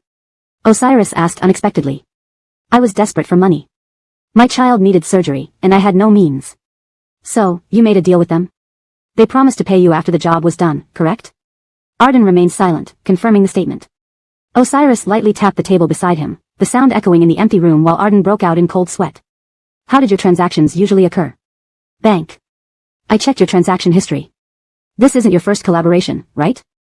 We indeed have collaborated before. Arden raised his head, looking at Osiris again. Boss, I've told you everything I know. Please let me go. You think I would let you walk away that easily? Boss, please tell me what you want. I still have a family. Osiris grew impatient and kicked the stool aside. The loud clattering startled Arden into silence. The bodyguards surrounding them remained expressionless, seeing Arden digging his own grave. Did you ever meet face to face? Hearing this, Arden shook his head vigorously. He had never met the person in person. We've always transacted online, we've never met in person. Osiris found this hard to believe. After all, they were supposed to be business partners. Are you sure? Do you understand the consequences of lying to me? Boss, I swear, I wouldn't dare lie to you. Arden was almost in tears. He deeply regretted taking this job, as it brought him to this pitiful state. Boss, how much will it take for you to let me go? If you give me a chance. Osiris responded, if I let you go, would you do anything for me? Yes. Boss, I'd do anything you ask if you let me go. Had he known Dina belonged to Osiris, he wouldn't have dared to act. Osiris's reputation was well known nationwide. This was truly courting disaster. That woman has really done me in. I'm willing to give you a chance to make amends. Arden's eyes widened, staring at Osiris in disbelief. Was this true? No joke. Seeing Arden kneel and bang his head on the floor in gratitude, Osiris felt a momentary pause. Just so we're clear, this phone number is correct, right? Don't worry, boss. How could I dare lie? May I be struck by lightning if I do. Arden also raised 3 fingers to swear to the heavens. Osiris examined the digits on the paper without saying a word. After a long silence, just when Arden wondered if Osiris had fallen asleep, he spoke up. Use your phone to call this number. If they don't answer, you won't survive in this city any longer. Arden pulled out his phone, but it slipped and fell to the ground. Hastily picking it up and dusting it off, he replied firmly, I believe they will answer. If not, I'll keep calling until they do. Osiris wanted to verify if the number was genuine. Although there was an IP address, it didn't guarantee a successful connection. Arden stared at the screen, silently apologizing to the other party in his mind, I'm sorry, I couldn't help it. He didn't intend to betray anyone but was coerced by the intimidating bodyguards. Previously, attempting to escape earned him a punch to the chest which still hurt. Osiris, with his legs crossed, watched Arden's hesitation with impatience. Why are you hesitating? Why aren't you calling? Arden felt as if he were standing in an ice cave under Osiris's gaze. Not at all, boss, I'll call right away. Janice dialed the number nervously. Sister, please pick up, please save me. To his surprise, the other side picked up unexpectedly. Overwhelmed with relief, Arden obeyed Osiris's instruction to turn on the speakerphone. What's this about? Why are you calling? Your payment is already in your account, came an irritated female voice. Osiris instantly recognized the voice. It was familiar, reminiscent of Iona. Could it be that Iona was the mastermind behind all this? His expression darkened, pondering over this revelation. Chapter 2:17, Sever an Arm as a Lesson. Arden, sitting in his chair, clenched his fists tighter as the woman on the phone kept ranting. He hadn't expected that Iona still dared to engage in such schemes behind his back after the last warning. With a cold expression, his piercing eyes stared intensely at Arden, who stood trembling before him. If there's nothing else, don't call me again. If you get me caught by them, I won't let you off. Iona lounged lazily on the sofa, admiring her freshly done nails. The red manicure looked festive, just like her current mood. Arden, upon hearing her words, raised his fearful gaze towards the stern face of Osiris sitting before him. Then he swallowed nervously and stuttered, why yes. After giving her warning, Iona hung up. Arden looked up and handed his phone back to Nolan standing before him. He then stammered, Mr. Mr. Foddy, have I finished the call? Can you let me go now? As he asked, Arden lowered his head, cautiously observing Osiris's reaction. The chiseled features on Osiris's face were as icy as frost, and the air around him seemed to chill. The tied-up Arden instinctively shrank back. Osiris narrowed his eyes, crossing his legs elegantly. On the surface, he remained calm, but inside, rage simmered beneath the surface. Iona had crossed his line several times now. This time, Osiris wouldn't show mercy or remember past favors. To him, those who hurt his loved ones shouldn't blame him for being ruthless. If anyone dared to harm the people he cherished, they should expect consequences. Kill one chicken to warn the monkeys. It was time for the Roxanne family to disappear from the business circle. It was time for their position to change hands. This time, Osiris truly intended to destroy the entire Roxanne family. Only by bringing them down to the level of ants would they learn their lesson. Furthermore, this decision wasn't just about the Roxanne family but also about anyone who dared to think ill of Melinda and her son. He needed them to understand that no one could touch Melinda and her child with impunity. However, it's easier to fall into luxury than return to frugality. Would the Roxanne family be able to bear the outcome? Seeing Osiris's grim expression, his secretary bowed slightly and asked, Mr. Foddy, what should we do next? Hand him over to the police? Such business magnates couldn't be restricted to just one area. While Osiris appeared to be a businessman, he operated in both legal and illegal spheres. Hearing this, Arden shivered involuntarily. Being sent to the police station would mean his actions would be publicized online and create a scandal. He might not be out of custody in just 2 days. If really sent there, his life would be ruined. At this thought, Arden's legs gave way, and he knelt down. And no. Please, don't send me to the police. I've learned my lesson. I'll apologize to Ainsley, please give me another chance. He immediately started banging his head on the ground, tears streaming down his face.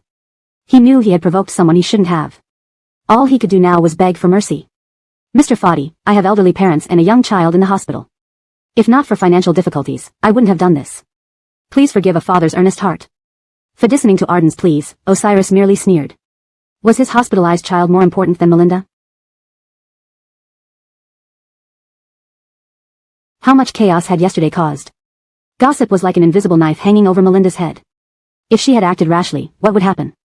Osiris couldn't imagine if something had happened to her, he might have gone mad. But one thing was certain, if anything happened to her, he would make all these people pay with their lives. Osiris admitted he wasn't a kind person. Now, the culprit knelt before him pleading for forgiveness. How could a simple apology make him forgive such an offense against his beloved? With a murderous look, Osiris stared down at the kneeling Arden. Sending him to the police is too lenient. Everyone present felt a chill run through them at Osiris's words. Of course, they understood his meaning. This reporter had clearly struck a nerve with the Rahim. Instead of involving the police, he decided to handle things himself. Oh, she wielded considerable power, even the police chief deferred to him. So, most matters were usually overlooked. Arden, feeling waves of murderous intent, wished for the police station to be his salvation. But as a captured criminal, did he have the right to choose? All he could do now was wait on his knees for their decision. Osiris smirked and rose gracefully from his chair, striding toward Arden, looking down at him like an insect. When you pleaded for mercy, you mentioned your sick child needing money. But why didn't you consider how harming others would affect their children and families? Though everyone was equal, this man only thought of himself without regard for others. Thus, there was no way Osiris could forgive him. Shaken to his core, Arden stopped his pleading. Osiris glanced at him disdainfully and turned away. Since this is your first offense, I won't utterly destroy you this time. Arden breathed a sigh of relief. But then.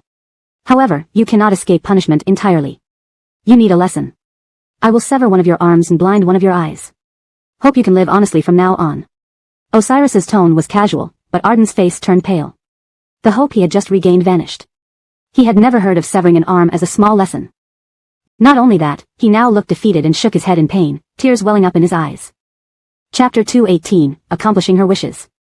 Arden knew that General Manager Foddy of the OSHA Group certainly had the ability to make him lose his arms and eyes without anyone knowing, and he wouldn't be able to tell anyone about it. But losing these limbs would make him just like a useless person. How could someone useless possibly survive in this society? He probably couldn't even earn money to support his family.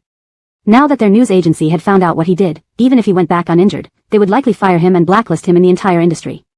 If he became useless now, his future was nothing but a dead end. His child needed money. No. General Manager Foddy, please don't do this to me.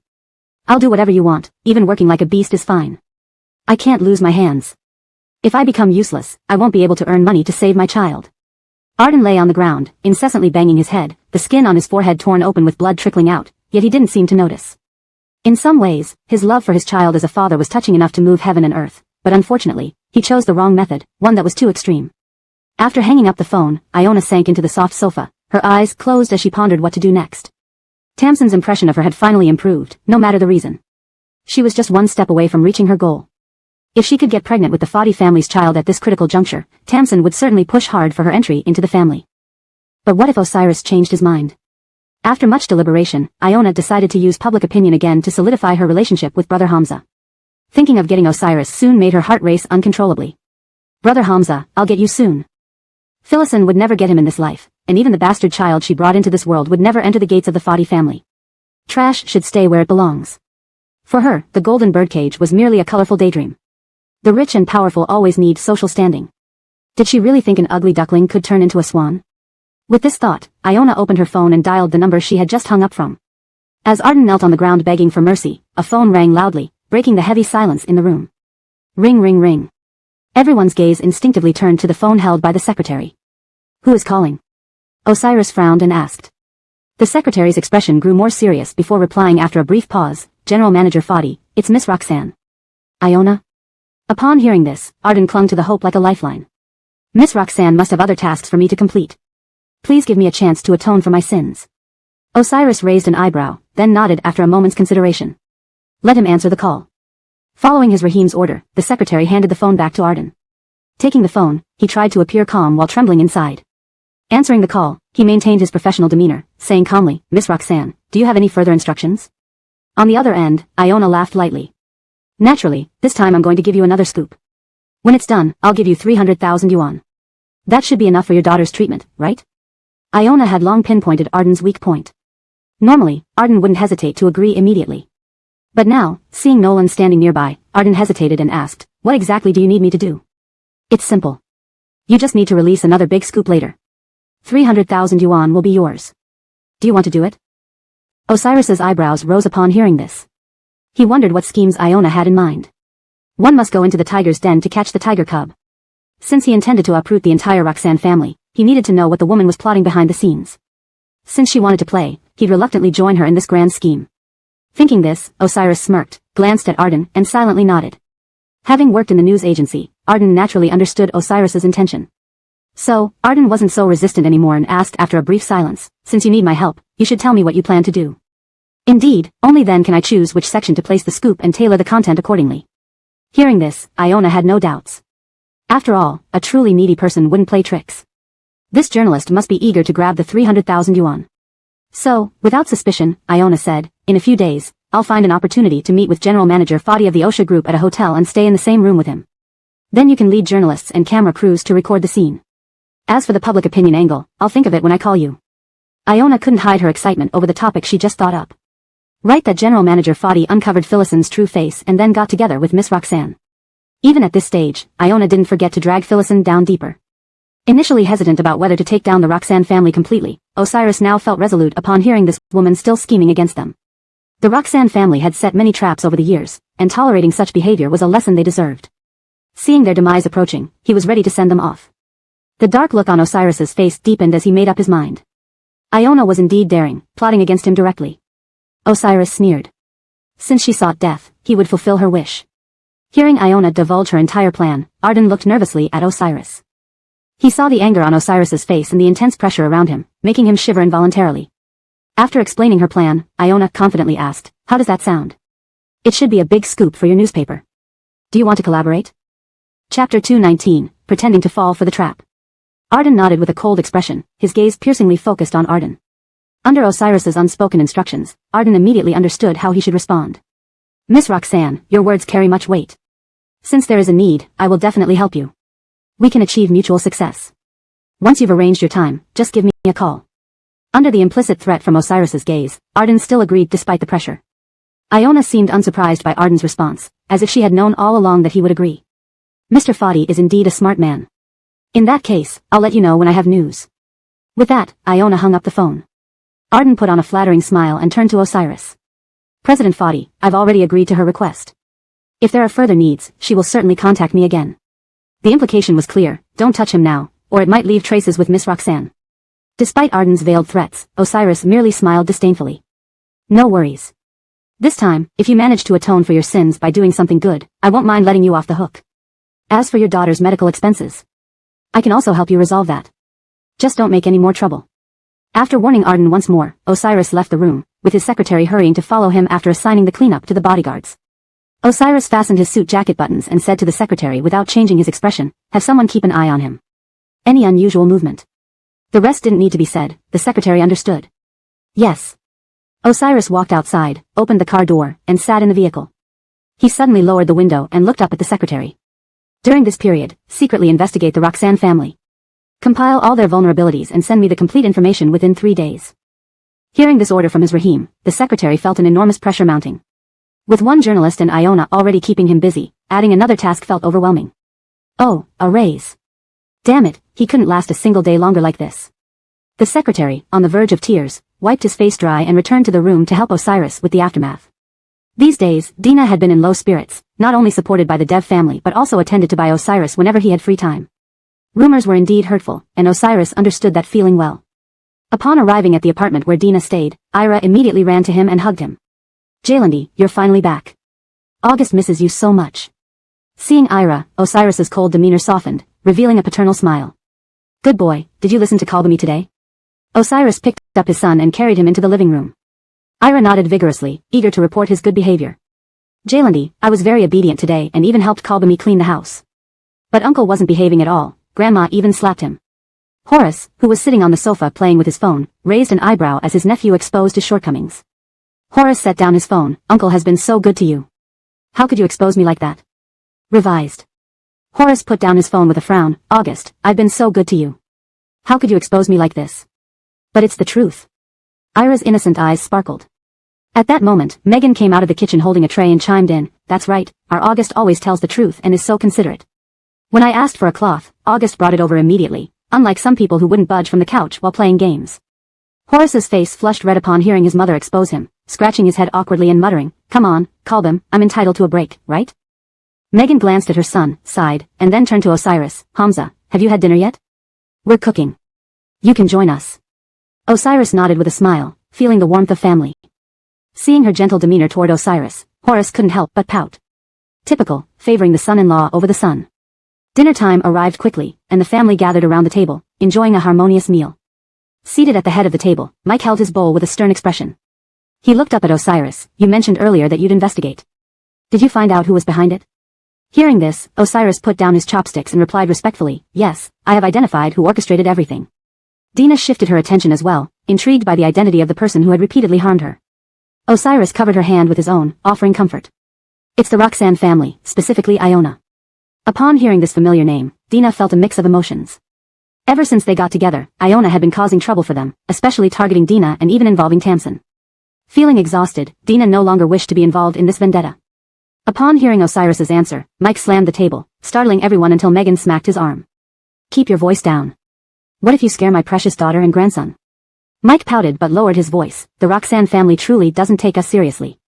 Since that's the case, I'll handle them personally." Osiris shook his head. "No need.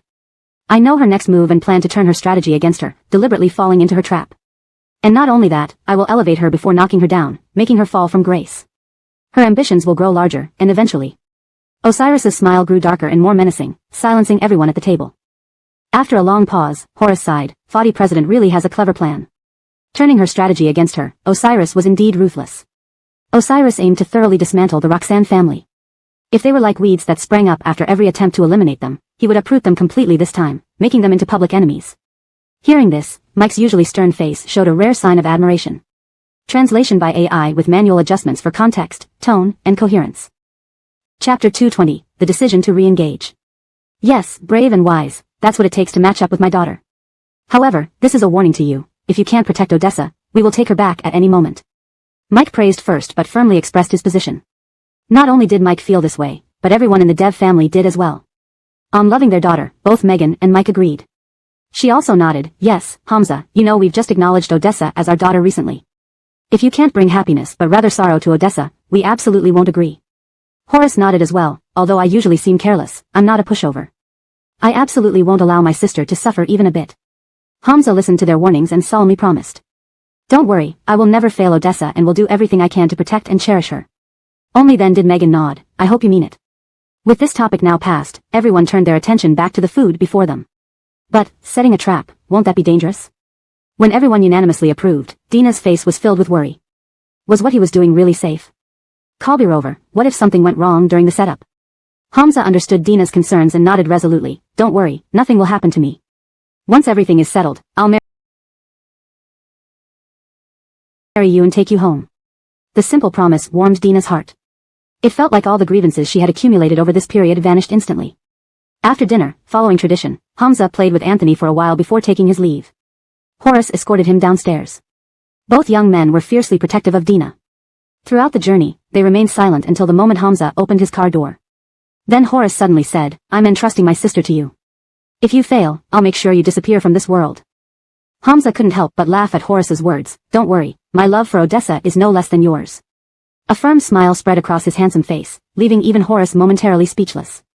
As Hamza got into the car, Horace called out, Hamza. Call me directly if you need any help. Don't hesitate, I'll do my best, Horace assured. All right. Hamza revved the engine and left Dina's apartment building. Since he had decided to eliminate the Roxanne family, he could not afford to be complacent. He needed to plan meticulously from start to finish. The first step was to lull Zelda into a false sense of security. He knew his mother too well, her fondness for Iona was far-fetched.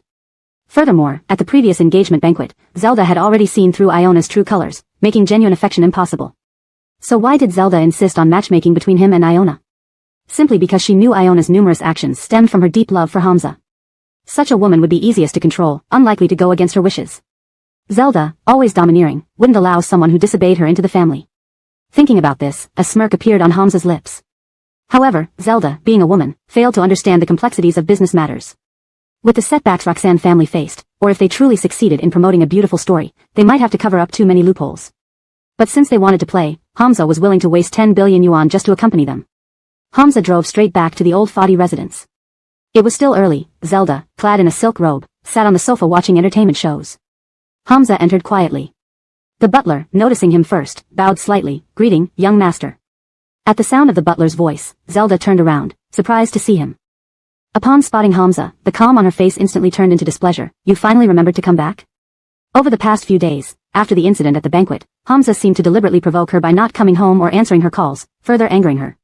Thus, her opening remark carried some emotional undertones. I admit I acted rashly that day. Hamza sat down on the sofa, ignoring her sarcastic tone, his eyes calm like an obedient child. Hearing Hamza unexpectedly soften, Zelda raised an eyebrow in surprise. What are you saying? Kalbim, I know you're doing this for my own good. I was immature before. Hearing Hamza speak in such an understanding manner, Zelda couldn't help but sigh with relief. I'm glad you think this way. Hamza tilted his head. Kalbim, why do you persist with Iona when what happened at the engagement party?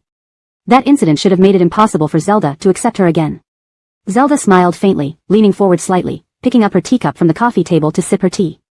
Although Iona has done many things we dislike, you should know that our family needs a malleable woman with a background. And Iona was just an obedient girl in love. Concluding her analysis, Zelda added meaningfully, so, I hope you can listen to me. Upon hearing this, Hamza's expression became complex, but he pretended to resign himself. Since that's the case, I've decided to engage with Iona. Follow your instructions. Suddenly hearing these words from her son, Zelda's brows shot up in pleasant surprise. Really? Her voice was tinged with excitement. Hamza nodded. Yes, I've decided to engage with Iona. You handle the arrangements. Zelda was beaming with joy, unsure how to express herself. Hamza, I'm so happy you've seen reason. You'll thank me for this decision. Hamza's smile didn't reach his eyes. Would she? He hoped that when she saw Iona's and the Roxanne family's true colors, she wouldn't regret it. It's getting late. Rest well. Tomorrow, I'll post on Weibo and make it public. Chapter 220, The Decision to Engage Again. Very good, courageous and strategic. Only someone like this can match my daughter. However, this is a warning for you. If you cannot protect Odessa, we will take her back at any time. Brooks started with some praise but firmly expressed his stance. Not only did Brooks think this way, but everyone in the Dev family felt the same. On the subject of loving their daughter, Isabel agreed completely and nodded as well. That's right, Hamza. You know that we've only recently acknowledged Odessa as our daughter. If you can't make her happy and instead keep hurting her, we will never agree. Horace also nodded. Even though I might seem carefree, I am definitely not soft. I won't allow my sister to suffer even the slightest bit. Hearing their warnings, Hamza solemnly nodded in promise. Rest assured, I will never let Odessa down. I will do everything to protect and cherish her. Only then did Isabel nod. I hope you mean what you say. This topic was put aside as everyone refocused on the food before them. But, using their own trick against them, isn't it dangerous? Dina's face reflected deep concerns despite everyone's agreement. Is it really okay for him to do this? What if something happens during this plan? Hamza understood Dina's worries and nodded firmly. Don't worry, nothing will happen to me. After all this is done, I'll marry you and take you home. The simple promise warmed Dina's heart. It felt like all the grievances she had endured over the past period vanished into thin air. After dinner, Hamza played with Gubar as per routine before bidding farewell and leaving. Horace escorted him downstairs. Both young men were fiercely protective of Dina. They walked silently side by side. Just as Hamza opened the car door, Horace suddenly said, I'm entrusting my sister to you. If you can't fulfill your promises, I'll do everything I can to make you disappear from this world. Hearing Horace's words, Hamza couldn't help but laugh. Rest assured, my love for Odessa is no less than yours. His handsome face bore a resolute smile, momentarily leaving Horace speechless. When Hamza got into the car, Horace spoke up again. Hamza, if you need any help later, just call me. Don't hesitate, I'll do everything I can. All right, Hamza replied, stepped on the gas, and left the apartment building. Determined to deal with the Roxanne family, Hamza couldn't afford to be complacent. He needed a meticulous plan from start to finish. The first step was to lull Zelda into a false sense of security. Hamza knew his mother too well. If she liked Iona, they'd be worlds apart. Moreover, during the previous engagement banquet, Zelda had seen Iona's true colors and would find it impossible to genuinely connect with her. So why did Zelda insist on matchmaking between him and Iona? Simply because she knew Iona had acted out of deep love for Hamza. Such women were easiest to control and wouldn't defy her wishes. Zelda, always domineering, wouldn't accept someone who didn't listen to her. Reflecting on this, a sarcastic smile appeared on Hamza's face. Ultimately, Zelda didn't understand the complexities of business. The Roxanne family had suffered recent setbacks. Even if he went along with their charade, they might still need help covering up their flaws. But if they wanted to play games, Hamza was willing to throw 10 billion to see how far it would get them. Hamza drove straight back to the Fadi family residence. It was still early, and Zelda was lounging on the sofa in her silk robe, watching TV. As Hamza quietly entered, the butler saw him first and bowed slightly, greeting, young master. Zelda turned around in surprise upon hearing the butler's voice. Seeing Hamza, her calm demeanor instantly turned displeased. You remember to come back? In the last few days since the banquet, Hamza seemed to have been deliberately provoking her by not coming home or answering her calls. Angered by this, she asked emotionally, did you finally come to your senses? I realize now that I was too impulsive that day. Hamza sat on the sofa, pretending not to notice her sarcasm. His gaze was calm, like an obedient child. Surprised by Hamza's unexpected humility, Zelda raised an eyebrow. What did you say? Kalbim, I know you're doing this for me. I was immature before, Hamza continued, adopting a more submissive tone. Zelda sighed, somewhat moved. If you can see it this way, I'm relieved. Why are you so fixated on Iona? Considering what happened at the engagement banquet. Logically, after those events, Zelda should have dismissed Iona forever. Zelda smiled, leaned forward, and sipped her tea.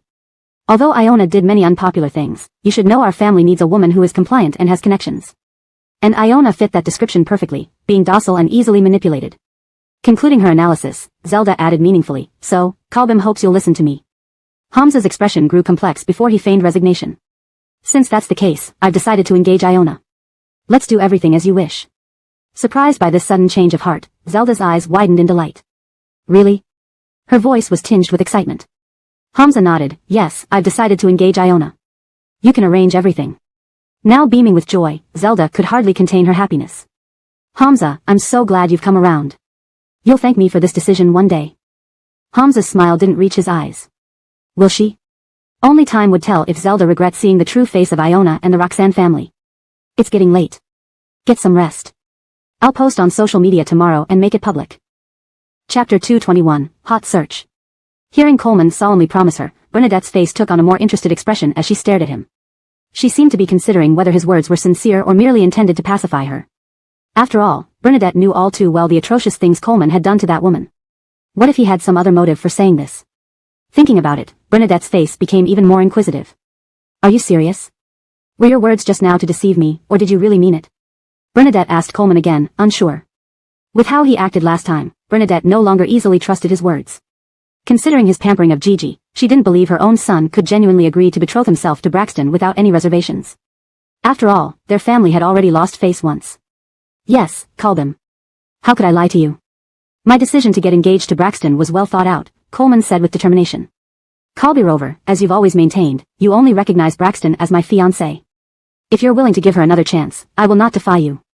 As long as she can be a qualified wife, who we marry into our family doesn't matter, does it? Coleman deliberately spoke as if he had no choice, which paradoxically made him seem more convincing. Bernadette smiled warmly and gently held Coleman's hand, speaking in a maternal tone. As long as you're willing, everything I do is for your sake. You know, although Braxton has done many underhanded things behind the scenes, it's because she loves you so much, wanting to win you back. If you marry her, you can utilize the Zhu family's connections and resources in the future. The Zhu family's connections and resources? Upon hearing these words, Coleman raised an eyebrow skeptically, a mocking smile creeping onto his face. The Zhu family was already struggling and looking for partners. How could they possibly offer help to the Li family? But Coleman would never tell this to Bernadette. Some things were better for her to realize on her own. Telling her directly might lead to disbelief. He could only hope she wouldn't regret it later.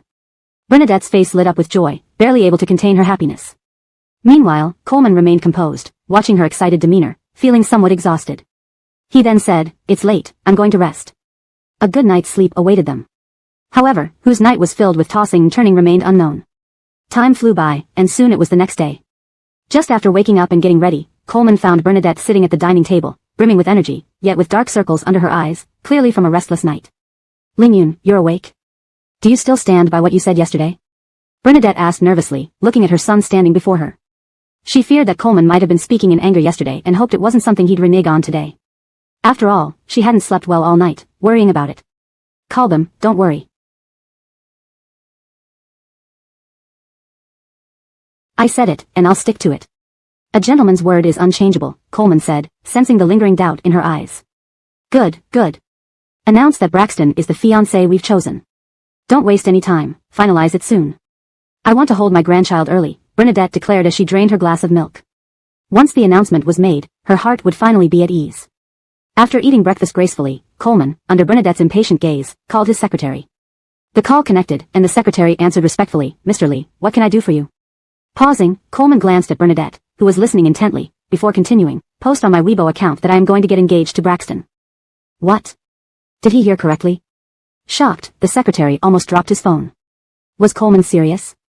"Are you sure, Mr. Li? You're really getting engaged?" The secretary couldn't help but ask again, doubting if Coleman was truly committing to this engagement. After all, Braxton had proven herself treacherous. Who knew what she might do next if she got engaged to Coleman? Moreover, they had just uncovered her true nature. Was this Mr. Li's way of retaliating against Braxton? This left him incredulous. "Everything I just said is serious. Publish it immediately. I want results by the time I arrive at the office," Coleman urged before hanging up decisively. If this information leaked, it would definitely trend on hot searches, and even Gigi would see it. Thinking of this, Coleman's eyes darkened, emotions swirling within him. Back in the office, the secretary regained his composure and placed the phone down. It took him a while to digest the news before accepting Mr. Li's instruction. Coleman was truly going to get engaged to Braxton. No joke. Oh heavens, how quickly their Raheem changed his mind. Once he married Braxton, where did that leave Gigi? But those concerns weren't for him, a mere assistant, to worry about. His job was to follow Mr. Li's orders, open the computer, write up the post, and release it on the official account. Within 5 minutes of posting, the page views surpassed tens of thousands, and comments and likes numbered in the millions. The system was almost overwhelmed. This was the second major wave of comments and forwards since a certain celebrity incident. Hunting, is this true? Coleman is getting engaged to Braxton? Didn't he say yesterday outside the banquet hotel that he had no relation with her, and that he was with GMM instead? Hashtag chapter 222, doubts. Brat asterisk, no way, this plot twist. Yesterday I was still moved by the love story between Prince Charming and Cinderella. How did it turn around today? Oh my god, can someone please slap me to wake me up? Hunter asterisk, at Brat, really, they are going to get engaged. And the main character is another young lady, Amber. In the end, isn't it just a match of equal status? Brat asterisk, do you remember the previous forum posts? I think Mr. Foddy has realized that Dina is a woman of loose morals. That's why he agreed to the engagement. Anything can happen in these situations. Maybe even Mr. Foddy feels deceived. Strawberry Bear asterisk, yeah, exactly. Someone like Dina definitely doesn't deserve a man like him. This way, it's better to have a match of equal status. Dina sat in her office, her phone ringing incessantly. She felt extremely irritated. Picking up her phone, she saw the announcement of Osiris's engagement, and her face turned green instantly. Clutching her phone tightly, beads of cold sweat formed on her forehead, and a tear slipped from the corner of her eye. In a blink, her expression returned to normal. She took a deep breath, trying to suppress the discomfort in her heart. Looking out at the bustling traffic outside, yet feeling as though dark clouds loomed over her, as if the entire city was under rain. She had always thought Osiris was just an unimportant presence in her life, but slowly, she discovered that she liked him, even knowing he was just setting a trap. Her heart still ached. That man seemed to be truly about to marry another woman. Dina. It's all fake, don't believe it, she murmured to herself. After muttering for a while, she finally raised her hand to rub her collagen-filled cheeks and picked up the coffee cup on her desk. Forget it, let's just make a cup of coffee and clear my mind. Oh my, who would have thought some people will never fly up and become phoenixes? Suddenly, a sharp voice pierced into Dina's ears. She looked up to see her colleagues in the tea room glaring at her with disdain. Their words were filled with sarcasm. Nicole, stop it, stop it. She's looking over here. So what if she looks over? Isn't it the truth? They've already posted it on Weibo. She can't keep groveling, Nicole said disdainfully, clearly not taking Dina seriously. How does it feel to suddenly become a nobody? Seemingly unsatisfied, Nicole continued, trading body and charm, ending up like this, how pathetic. Nicole couldn't help but laugh out loud. Nicole, you're so bold. After all, she's our department head. Aren't you afraid she might? So what if she's the department head? Didn't she get this position by trading her body? Hearing Nicole's gossip, Dina's anger surged, and she pushed open the door. The sound of her heels reached Nicole's ears, and when Nicole turned around, she saw Dina approaching with a dark expression. Seeing Dina's demeanor, Nicole felt an unsettling chill. It seemed different from before. Are you done talking? Have you finished your work? Dina asked consecutively. Everyone froze momentarily. It appeared their work wasn't done. Dina walked step by step toward Nicole. Nicole was terrified and fell to the ground, trembling as she looked at Dina. Because right now, Dina's eyes seemed ready to devour her whole. What are you going to do? I'm not going to do anything. What do you think happens when you gossip about your superior? Nicole suddenly remembered Dina was their department head. Dina twirled the white crystal bracelet on her wrist, staring icily at Nicole. I don't want to hear this again. Otherwise, you can pack your things and leave. And, spreading rumors about your immediate Rahim in the office, wasn't it you who spread the recent office rumor too? Upon hearing this, Nicole widened her eyes. This could not let Dina know. She shook her head frantically, no, absolutely not. I would never do such a thing. Dina narrowed her eyes, observing Nicole's changing expression but finally said, all right, back to work. Don't let it happen again. The company doesn't support idle employees. Understood, Nicole stammered. For some reason, Nicole felt intimidated by Dina's aura just now, as if she would be beaten and dragged away at any moment. At this time, in the Roxanne family residence. Iona saw the news online and hugged a large plush doll on the sofa, her heart leaping with joy. Heavens, Brother Hamza is willing to marry me. This time, it must be real, after all, it's been announced on Weibo. It must be because yesterday I stopped the topic from being released. Brother Hamza finally believed Dina is a woman of loose morals. She embraced the plush doll and spun around happily. Humph. Dina, look at yourself. A rotten fish and a dirty shrimp. Still dreaming of marrying Brother Hamza. Daydreams. Iona spoke disdainfully, full of contempt. Indeed, our Kaylee is capable. Roxanne Colby smiled and walked up to Iona, holding her hand. You need to take good care of Brother Hamza, alright? Don't worry, Kalbim, I will definitely take good care of Brother Hamza. But it's just an engagement, not a marriage certificate. I'm still a bit worried. Roxanne Argyle sat on the sofa, uneasy, thinking of ways to expedite the marriage. Argyle, you have a point. We should come up with a plan. Suddenly, Roxanne Colby got an idea, a glint appearing in her eyes. Kalbim tells you to conceive a child first. Once it's a done deal, we'll see how they react to breaking the engagement. That's a good idea. Kalbim, I'll try hard. Once there's a child, even if they want to break the engagement, it will be too late. The Fadi family has a prominent reputation in the industry. If they dare to break the engagement, they will be universally condemned. Iona glanced at her watch. It was almost lunchtime. She rubbed her chin, deciding to bring lunch to Osiris. Humming a happy tune, she went to an upscale restaurant and ordered a boxed meal. Looking at the meal in her hands, she felt satisfied and drove happily towards Osiris's company. Chapter 223, Public Provocation. Arriving at the company, Iona made her way to Osiris's office floor. Just then, she ran into Osiris as he emerged from a meeting room. The two exchanged glances, and Iona quickly jogged up to him, taking his arm. She caught sight of Abrielle out of the corner of her eye, exiting the meeting room, and a mischievous thought flashed through her mind. Brother Hamza, did you just finish a meeting? Iona cooed sweetly, clinging to him. They stood extremely close, the scent of her perfume filling the air. The overly intimate interaction made anyone who witnessed it want to retch. Abrielle came out just in time to see Iona clinging to Osiris, looking at her haughtily. Is this some sort of provocation? Abrielle was momentarily speechless. Brother Hamza, you must be hungry. I specially made you a bento box. You can eat it once we get back to your office. Iona intentionally raised her voice, sneaking a glance at Abrielle. But to her annoyance, Abrielle seemed completely unfazed. What's going on? Isn't Abrielle supposed to like Osiris? Seeing someone clinging to Nolan she likes, shouldn't she be furious instead of showing no expression? Osiris's body trembled slightly. He lowered his gaze to look at Iona and saw a flash of disdain in her eyes, which vanished in an instant, replaced by a calm demeanor. Osiris responded indifferently, Let's go back to your office quickly. Without even glancing at them, Abrielle turned and walked away towards her own office. Watching Abrielle's retreating back, Iona couldn't help but smirk inwardly. Oh, so resilient. Let's see how long you can hold it in. Let's head back to the office, Osiris said, not sparing another word to Iona as he strode towards his office. By the time Iona realized Osiris had already walked far ahead, she hurried after him, grabbing his arm again. Why are you walking so fast, Brother Hamza? I can barely keep up. My heels are quite high today, can you walk slower? How annoying. Yet for the plan, he had to endure it and slowed down. Brother Hamza, you're so considerate. I can't believe you actually slowed down for me. Thank you, Brother Hamza. Iona preened like a peacock, cooing endearingly. For listening to her sugary tone, Osiris barely held back his urge to vomit. I need to attend another meeting soon. Go back to the office and wait for me. He casually concocted an excuse, longing for a moment of peace.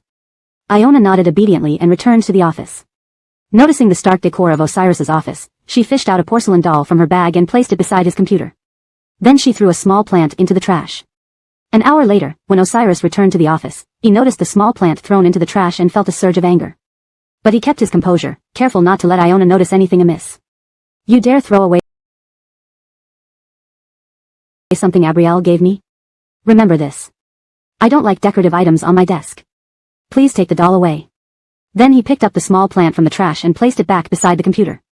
This plant helps reduce radiation. Don't throw it away. Suddenly, Iona sensed that Osiris might be displeased and hurried to apologize. Brother Hamza, I won't touch things without permission anymore. Please don't be angry. Osiris softened his tone. Kaylee, why would I be angry with you? Don't worry about it. She breathed a sigh of relief, grateful that Osiris wasn't upset. Don't forget to eat the bento box. Can we go on a date after work? Osiris smiled faintly. Sure, I'll go with you tonight. Iona was delighted, never expecting Osiris to really agree to a date. She was determined to make their first date perfect. After leaving the company, Iona drove to a nearby high-end adult store. Inside, various adult products were on display. Men think with their lower halves, she mused. With her curvaceous figure and alluring features, she was confident Osiris wouldn't resist. Spotting a lace-trimmed outfit, she believed it would suit her perfectly, knowing Osiris would love it. Walking over to the lace lingerie, she called out to the salesperson, could you please pack this set for me? Of course, Tasha. Holding the package, she planned to explore more. Suddenly, she felt a sticky gaze on her. Looking around, her eyes met those of Micah. Great, what bad luck to run into him here. Cursed day. Why do I have to meet him, she muttered to herself. Micah, spotting Iona, quickly ran up to her, tightly holding her hand. Kaylee. What a coincidence. It seems fate thinks we're well suited, arranging these meetings for us. You're so shameless. Who do you think you are? Iona snapped. To her surprise, Micah suddenly dropped to one knee. I really like you. Could you give me a chance to date you? Whatever you ask, I'll do it. His voice drew a crowd, surrounding them. Iona felt a headache coming on, wishing he would shut up, especially with the crowd watching. She despised the lecherous look in his eyes. Get lost, I don't like you. Kaylee, what can I do to win your heart? Please tell me, and I'll change. Micah grabbed her hand tightly, his desperation evident. Due to his grip, Iona struggled to free herself. Damn it. What karma is this to encounter him? Look at the guy kneeling for that woman, he must be deeply infatuated. Yeah, but she doesn't seem interested. Finally managing to pull her hand free, Iona glared at Micah. Through clenched teeth, she spat out each word clearly, I swear, even if you were the last man on earth, I'd never like you. Chapter 224, Emotions Stir. These words were like a bucket of cold water splashed over Micah's head. Watching Iona walk away, Micah clenched his fists tightly. Iona, I will definitely get you, he said, driven by a frenzied determination. He shot a sideways glance at the onlookers and barked, had your fill? Now scram. With that, he violently shoved aside anyone in his path as he dashed forward. Those pushed to the ground cursed loudly. You deserve a not getting her. What a lunatic. Upon hearing this remark, his anger surged. How could he possibly not obtain Iona? There was nothing in this world that he couldn't get. He scoffed to himself, if he couldn't have it, he would destroy it. Finally managing to escape Micah, Iona booked a presidential suite. She arrived early at the hotel and, upon seeing the arrangements for the suite, a smile curled up at the corners of her mouth. The bathtub and bed were covered with rose petals. The faint scent of incense permeated the air, perfect. She then took out the lingerie from her bag, undressed, and put on the lingerie. Her shoulders exposed, she gazed into the mirror and smiled in satisfaction. Brother Hamza will definitely love it. Sitting by the bed, she absently played with a petal. Suddenly, remembering something, she pulled out her phone and dialed Arden's number without hesitation after unlocking it. Arden was writing a report when he heard his phone ring. Seeing it was Iona calling, he wondered if there was another explosive story to be broken. "Miss Roxanne, why are you calling me now?" "Is something wrong?" he asked. "You come to Fadina Hotel room 1203 tomorrow with a crew of journalists and a camera," she instructed. Arden was puzzled. Why did they need to go to this hotel tomorrow? "Don't worry, you'll be paid in full, but you must follow my instructions," Iona insisted. Reluctantly, Arden agreed, not understanding what game she was playing. As long as he got paid, it didn't matter much. Meanwhile, back at the office, Osiris glanced at the lunch Iona had made and threw it in the trash without a second thought. Seeing this, the secretary couldn't help but speak up. "Mr. Fadi, this was made by your fiancée. Do you think she qualifies to be my fiancée?" Osiris asked darkly. The secretary was taken aback by his tone but soon understood Osiris's intention. Indeed, the president still loved Dina. Everything was part of a plan. True to form, their CEO. Ding ding ding. New message. Osiris picked up his phone to see a message from Iona. "Hamza brother, let's meet at Fadina Hotel. I've booked a Western meal." She also sent the location without hesitation. Pretending not to notice, he placed the phone back on the table. 4 hours remained until the scheduled time, plenty for him to prepare. Looking at the secretary, Osiris asked, "Have you always followed my orders?" "Certainly," replied the secretary nervously under his piercing gaze. Osiris stood and leaned in, whispering instructions. "Okay, rest assured, Mr. Fadi, I will accomplish the task." The secretary left immediately for Fadina Hotel, bribing the kitchen staff. "Make sure the Western food for Iona is drugged correctly." "Don't worry, we won't make a mistake," the staff assured him. Iona had approached them earlier, asking to drug Osiris, but they accepted more money from the secretary instead. At 6 o'clock, Osiris arrived at Fadina Hotel. Walking in, he saw Iona in elegant makeup, drawing admiring glances from everyone. "Hamza brother, you're here, thank you. Come inside and eat." They sat facing each other in the restaurant. A live violin played as delicious dishes were served. Iona carefully cut a piece of steak and fed it to Osiris. "Eat this, I think you'll like it." Osiris forced down his disgust and ate it with a smile. "Yes, it's good. You should eat too." A few minutes later, Osiris pretended to feel dizzy. "Ouch, what's happening? Why am I feeling so dizzy?" He swayed slightly before collapsing onto the table. Seeing Osiris unconscious, Iona poked him gently. "Hamza brother." She called out repeatedly, confirming he was truly out cold. Ecstatic, she struggled to carry him to the presidential suite. She laid him on the bed and caressed his face. "Hamza brother, tonight, we'll have our own child." Then, Iona began undressing, but suddenly felt an overwhelming heat, her vision blurring and body going limp. Lying in bed, barely conscious, she felt unbearably hot. What was happening? Her head spun. Muttering someone's name, she became aware of someone approaching from the bathroom. Their cool touch provided some relief, prompting her to murmur, "Can you come closer?" Her voice weak, the person's Adam's apple bobbed. Feeling they weren't close enough, Iona moved her body closer to them. ####Chapter 225, Brother Hamza, I want to. Emerson watched as Iona writhed toward him, pressing her entire body against his without restraint. Her small hands began boldly trying to strip off his clothes. "Brother Hamza, your clothes are so hard to take off. Why can't I get them off no matter what?" Iona had tried for a long time but couldn't manage to remove Osiris's clothes, and she pouted in frustration. As the saying goes, a single moment of spring is worth 1,000 pieces of gold. To wait for this day, she had specially calculated her ovulation cycle today and even went to the hospital for an ovulation-inducing injection.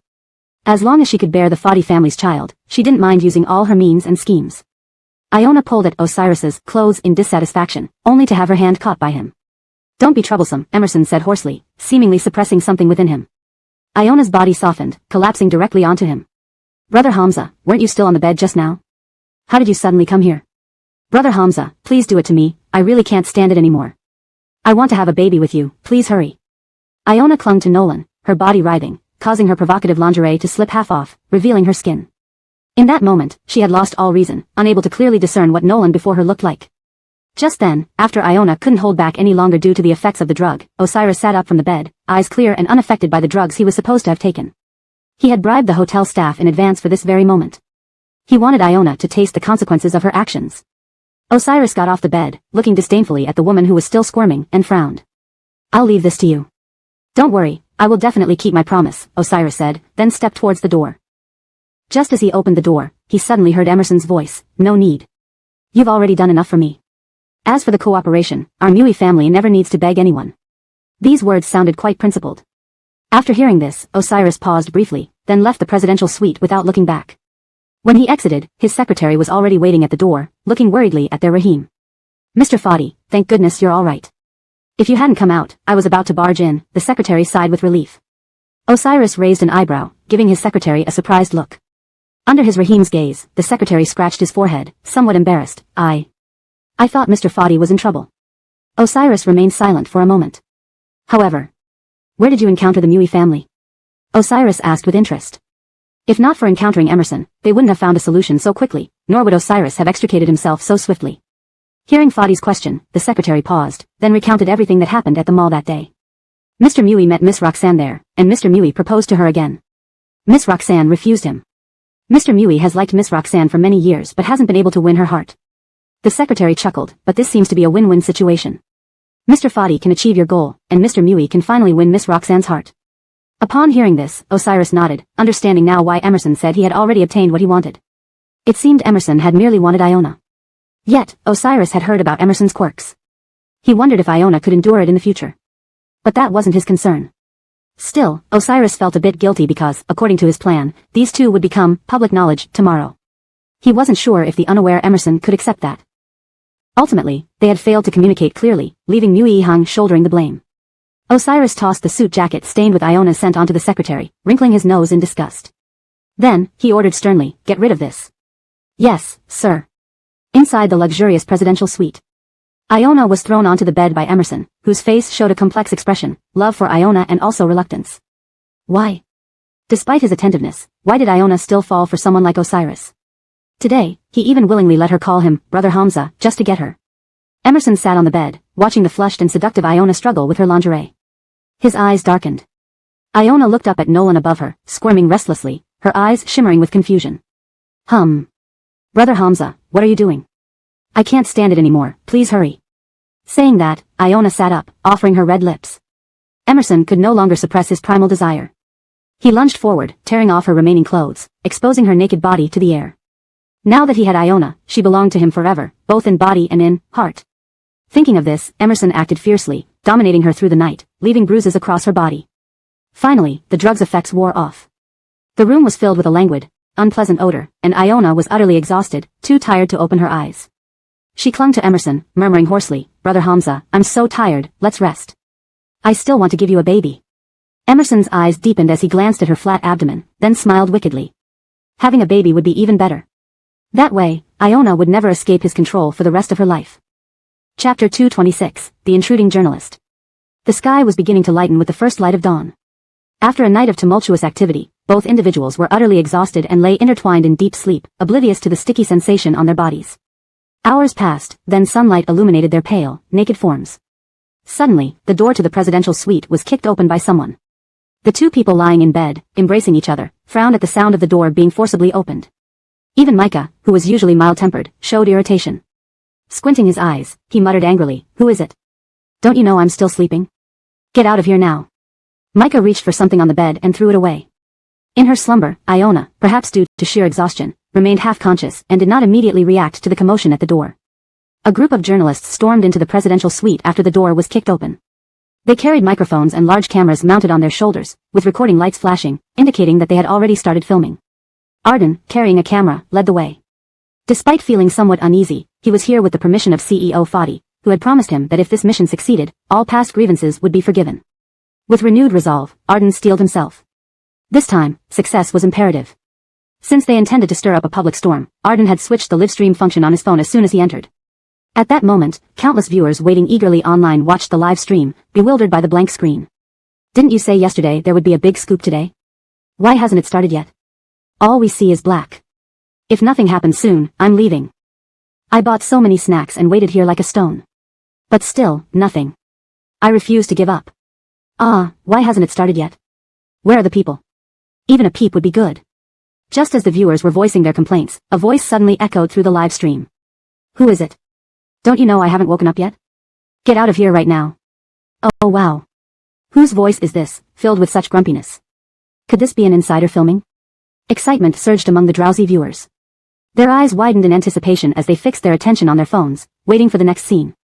Colby minutes later, as Arden moved aside from the camera, the opulent interior of the presidential suite came into view, along with the disarray on the floor. Clothes were torn and scattered, bedding tossed around. On the bed lay two stark naked, entangled bodies. The two pale, intertwined bodies hugged tightly, inseparable. Engsub, screamed the journalists. Not only the journalists but also the viewers watching online screamed in unison. What were they witnessing? An adult film. Unfit for children, yet here it was, live and free. Holy cow, I have to bring my friends to watch this with me. Help, everyone else is admiring their bare bodies, but I'm trying to figure out who these two are. To the above commenter, not just you, I'm also very curious. That woman looks familiar, but I can't place her. Guys, who knew waking up early would lead to this? From now on, I'll wake up every day early to be the first one to catch the gossip. Arden cleared his throat and signaled his colleagues to start asking questions as per CEO Fadi's instructions. Why are you two together? A young journalist from their news agency asked a subtle question. Hearing this voice, the two entwined figures in bed abruptly opened their eyes. Iona suddenly remembered that she had called Arden when she arranged to meet with Osiris. She had wanted the media to blow this incident out of proportion so that their marriage would be inevitable. Blushing, Iona recalled the intense sensations from the previous night. It wasn't her first time, but it had certainly been wild. Previously, she'd often harbored desires, especially when she saw Osiris and Melinda together. So, she would visit massage parlors to ease her frustration, imagining it was Osiris servicing her. But this time, thinking of finally being with Nolan she loved, Iona felt even more emotional. She closed her eyes, blushing deeply, and, as if startled, wrapped her arms around Osiris's neck. Brother Hamza, what's happening? Who's talking? I'm scared. Iona timidly opened her eyes, only to meet a face that was both familiar and strange. Upon recognizing who lay before her, she scrambled to sit up, trying to grab a blanket and scream. However, the blanket had been discarded during last night's passionate encounter. Micah. Why was it this man and not her beloved brother Hamza? She clearly remembered entering the room with an unconscious Osiris. How could it be this man? Recalling their intimate moments from the previous night, including what she had done with her mouth, Iona felt a wave of despair wash over her. Seeing the journalists standing by their bed, she felt completely broken. All of you, get out now. Hashtag chapter 227, setting the internet on fire. At this moment, seeing the reporters at the door, Iona wished she could kick them out. Unable to find a blanket, she grabbed a pillow and held it in front of her body. Just as she pulled the pillow over herself, it caused Micah's head to bump into the bedside table, making him groan in pain. He squinted his eyes and sat up, looking at Iona with a puzzled expression. His voice carried a hint of indulgence and helplessness. Kaylee, what's wrong? Before he could finish speaking, Iona raised her arm and slapped Micah across the face. The sharp sound echoed throughout the room. The reporters were stunned, the bystanders online were stunned, and Arden was even more stunned. Wait, why did the person change halfway through? Didn't Miss Roxanne say earlier that it was just her and Osiris? Why had it suddenly turned into another man? Suddenly, Arden remembered something Osiris had said earlier, telling him to make this incident as big as possible. Did President Fadi know all along? Arden felt an ominous premonition again. Who would have thought that Osiris had calculated everything so silently? Even the second son of the Murong family, Micah, had been caught in his plan. As someone who worked on covering wealthy families, Arden recognized exactly who Nolan in front of him was. He had once tried to trip up President Fadi and Melinda. If Osiris wanted to punish him, he might never know how he died. A cold sweat broke out on Arden's back. Now, he knew who he should be loyal to. Seeing other reporters still dazed, not knowing what to do next, Arden quickly provided them with a topic. Miss Roxanne, shortly after President Fadi announced your engagement to him, why are you now found with young Master Murong in the presidential suite? Are you trying to keep two men at the same time, unwilling to let go of either? Upon hearing this, the reporters behind Arden snapped out of their daze. They all simultaneously thrust their microphones forward. Yes, we've known for a while that Miss Roxanne has liked President Fadi. Now that you're with young Master Murong, is it because you couldn't handle loneliness anymore? When did you start hooking up? Have you been doing this for a long time, Miss Roxanne? Does President Fadi know about this? Young Master Murong, aren't you afraid of being retaliated against by President Fadi for taking his fiancée? Or does true love conquer all? Faced with these direct and embarrassing questions from the reporters, Iona's face grew redder. Micah also opened his eyes wide in anger. Get out. Get out now before I call the police. This news must not be released. If you don't, you'll regret it. Under the verbal abuse from both Micah and Iona, all the reporters left the room. After completing his mission, Arden sighed in relief, shut off the live stream, and sent a message. President Fadi, I've done what you asked me to do. Osiris, very good, continue to escalate this matter further. After turning off the live stream, Arden didn't say a word. Sometimes, silence spoke louder than words. The suspense he left behind made all the online spectators explode in discussion. Within half an hour, the news reached the top of the hot search list. Oh no, such an outstanding person like President Fadi, why did Iona betray him? People used to say Melinda was promiscuous, but she stayed silent, only saying, those with clear conscience will be vindicated. But this girl who always claims to be pure. She's really wild and unrestrained. Look at the marks on her body, you can tell how intense it was. Forget my previous comments about Melinda. Now it seems the woman who is truly promiscuous and has an indiscreet private life is someone else. I feel so sorry for President Foddy. Such a handsome and rich CEO, how could Iona, that fox spirit, dare to do this? She plays around so much and isn't worthy of our President Foddy at all. Iona, full of remorse, didn't have time to read the news, unaware that she had become an internet sensation. After the reporters left, Micah moved closer to Iona, wanting to comfort her with a hug. However, just as he lifted his arm, she pushed him away. Get lost. Why are you here? Where is Brother Hamza? What did you do to him? Tears streamed down Iona's face as she felt utterly disgusted and cold. Could it be that Osiris had known everything in advance? No, it can't be. Brother Hamza had announced their engagement on Weibo. He wouldn't plot against her behind her back. It must be that little bitch Melinda, jealous of her, scheming against her. Thinking this, a wave of intense hatred appeared on Iona's face. Feeling rejected, Micah looked painful. He forced Iona to look at him. Kaylee. Everyone already knows about us. Why won't you give me a chance? Iona's eyes widened in response. No, I'm telling you, this must not be told to anyone. I must marry Brother Hamza. In this life and the next, I am his. Hearing this, Micah showed a mocking smile. Then he threw his phone at her. It's not as simple as you ordering me to shut up. The entire internet knows about us now, and so does Tamsin. Pausing for a moment, he continued, she probably knows as well.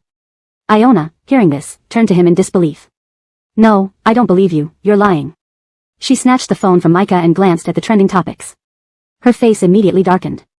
Wow, I didn't expect Miss Roxanne to be such a flirt behind the scenes. I recorded all the men she's been involved with over the years. Check out my Weibo for details. So hilarious, some people pretend to be innocent on the surface. I'm dying laughing. I can attest, I've had a night with her too, and she was quite vigorous in bed. This chapter vividly depicts the chaos following the leaked video and the subsequent reactions of the main characters and the public. Iona's desperation and confusion are palpable, while Micah's frustration adds depth to the conflict. The rapid spread of the scandal reflects the power of social media and its immediate impact on personal lives. Chapter 228, BQ, Rebellious Daughter. Reading the evaluations of her online, Iona's face turned ashen. Suddenly, her phone rang. With trembling hands, she answered it. Her father's voice roared out from the speaker. Iona, what the hell have you done? What are those trending topics about? Come home and explain this right now. Without giving Iona a chance to respond, he hung up abruptly. Iona felt cold all over, with only one thought on her mind. It's over, completely over. If her father, who frequently surfs the web, already knew about this, then Tamsin should have known long ago, right? How could Tamsin ever allow such a person to marry Osiris? In panic, Iona hurriedly got off the bed, intending to get dressed. However, yesterday, for expediency, she wore a coat over a set of lingerie, leaving other clothes far away. Last night's intense activities had torn the lingerie apart, so now she could only put on the coat and leave without any other clothes. Iona quickly left wearing only the coat, leaving Asif alone in the room. Asif took a shower, then sat on the sofa in his bathrobe, elegantly crossing his legs and lighting a cigarette. This morning's events were likely orchestrated by Osiris. Or perhaps by Iona and Osiris together. Initially, Iona wanted reporters to capture photos of her with Osiris. But unexpectedly, Osiris replaced himself as the male protagonist at the last minute. As the second son of the Mu-Rong family, Asif was no fool. But, he didn't care. As long as he could obtain Iona, even if everyone turned against him and ridiculed him, what did it matter? Now that he had her, he believed that with some maneuvering around the Roxanne family, Iona would eventually fall in love with him, and the Roxanne family would agree to their marriage. With this thought, Asif looked resolutely out the window. Osiris watched the rumors and gossip online, sneering inwardly, his deep eyes devoid of any sympathy. If Iona hadn't planned to betray them first, he wouldn't have done something so cruel. But why couldn't she be kinder to Summer, being women herself? Since she showed no mercy, he couldn't blame him for repaying her likewise. His secretary knocked and entered the office, placing documents on his desk before stepping back. Mr. Foddy, everything you arranged has been taken care of. Tamsin should also know about Miss Roxanne's situation. Osiris curled his lips, showing a hint of ridicule in his deep eyes. Good. Leave Iona out of my Foddy family forever, he declared confidently. During the engagement announcement, he had already tried to deal with her, not denying her a chance to reform, but she didn't cherish it. Originally, as the daughter of the Roxanne family, she could have had a bright future. Who would have thought she would remain obstinate and err further? Now that she touched his Achilles heel, Osiris wouldn't show her any leniency. If she remains unrepentant after this incident, expose everything she has done publicly. How is the investigation into the Roxanne family going? Pausing briefly upon hearing the Rahim's question, the secretary spoke. You wouldn't believe the results until you see them. Every recent event could bankrupt the Roxanne family. Nodding, Osiris was prepared for this. Handle it. Give me a full report within 2 days, he instructed again. The secretary nodded, yes, sir. After making final arrangements, Osiris let the secretary leave. He finished dealing with the online buzz, then opened a chat with Summer. Pausing a moment, he typed out a message. Osiris, Lanhua, will soon resolve this. I'll clear your name and make those who bullied you pay. Summer was moved by Osiris's message. She had intended to treat these rumors as mere jokes. After all, truth will always prevail. But Iona's audacity infuriated her. Seeing that she wasn't speaking up, Iona even had journalists spread lies to tarnish her reputation online. This time, Summer decided to show no more mercy. Smiling, she replied, thank you, Hamza. Osiris, there's no need to thank each other. Besides, this issue is partly my fault, I didn't notice your distress. After chatting for a while, they ended the conversation. Perhaps because of this incident, their relationship grew stronger. When Iona returned home, even the butler hesitated to speak at the door. The atmosphere inside was chilling, and Iona felt a rising fear. Changing shoes, she walked in to find her parents sitting on the sofa, seemingly waiting for her. Her father looked furious, and her mother was equally heartbroken. Gritting her teeth, Iona forced a smile and approached. Kalbim, Jalen, I'm back. Hearing her, her father raised his head sternly. So you still have the nerve to come back. What did you do last night? Went to sleep with another man? Quickly shaking her head, she explained anxiously, Jalen, listen to me. It's not as you think. I really brought Big Brother Hamza in, but I don't know why it turned into. Her voice trailed off. Could Big Brother Hamza have orchestrated this? Wasn't he supposed to faint? Frozen in place, Iona didn't respond to anything her father said. Enraged, he lifted his arm and strode toward her. I'll beat some sense into you, you disgraceful girl. His slap landed on Iona's body, causing her clothes to loosen, revealing large areas of skin. Note, the translation maintains the original paragraph structure and line breaks as much as possible. Chapter 229, Beating. Slap. The sharp sound of a slap landed on Iona's face. Iona snapped back to reality. She stared at her father with teary eyes, unable to believe that the usual gentle Argyle could ever bear to hit her. Jalen. Looking at Iona's tearful appearance, her father's eyes flickered with a complicated emotion. Seeing the exposed skin on Iona's body and the marks on it, her father's face turned green with anger. You ungrateful daughter. How could you do such indecent things? You've disgraced the Roxanne family. He was so enraged he could hardly catch his breath. His chest rose and fell violently. Hearing the commotion inside, Samantha rushed in and saw the belt in Bruce's hand. In panic, she quickly hugged him. Stop. No matter what, Kaylee is still our child. Let her explain, perhaps this is all a misunderstanding. Bruce, in a fury, pushed Samantha aside, making her fall heavily to the ground. Misunderstanding? Is this a misunderstanding with the rumors spreading everywhere? Do you think I'm blind? Photos are already all over the place, and there's no point arguing. He took the belt and fiercely lashed it across Iona's body.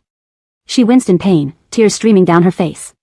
Kneeling on the floor, Iona hugged her father's leg. Jalen, it's not like that. Please let me explain. She looked disheveled, nothing like the usual well-mannered young lady of the Roxanne family, more like a beggar. Explain? What is there left to explain?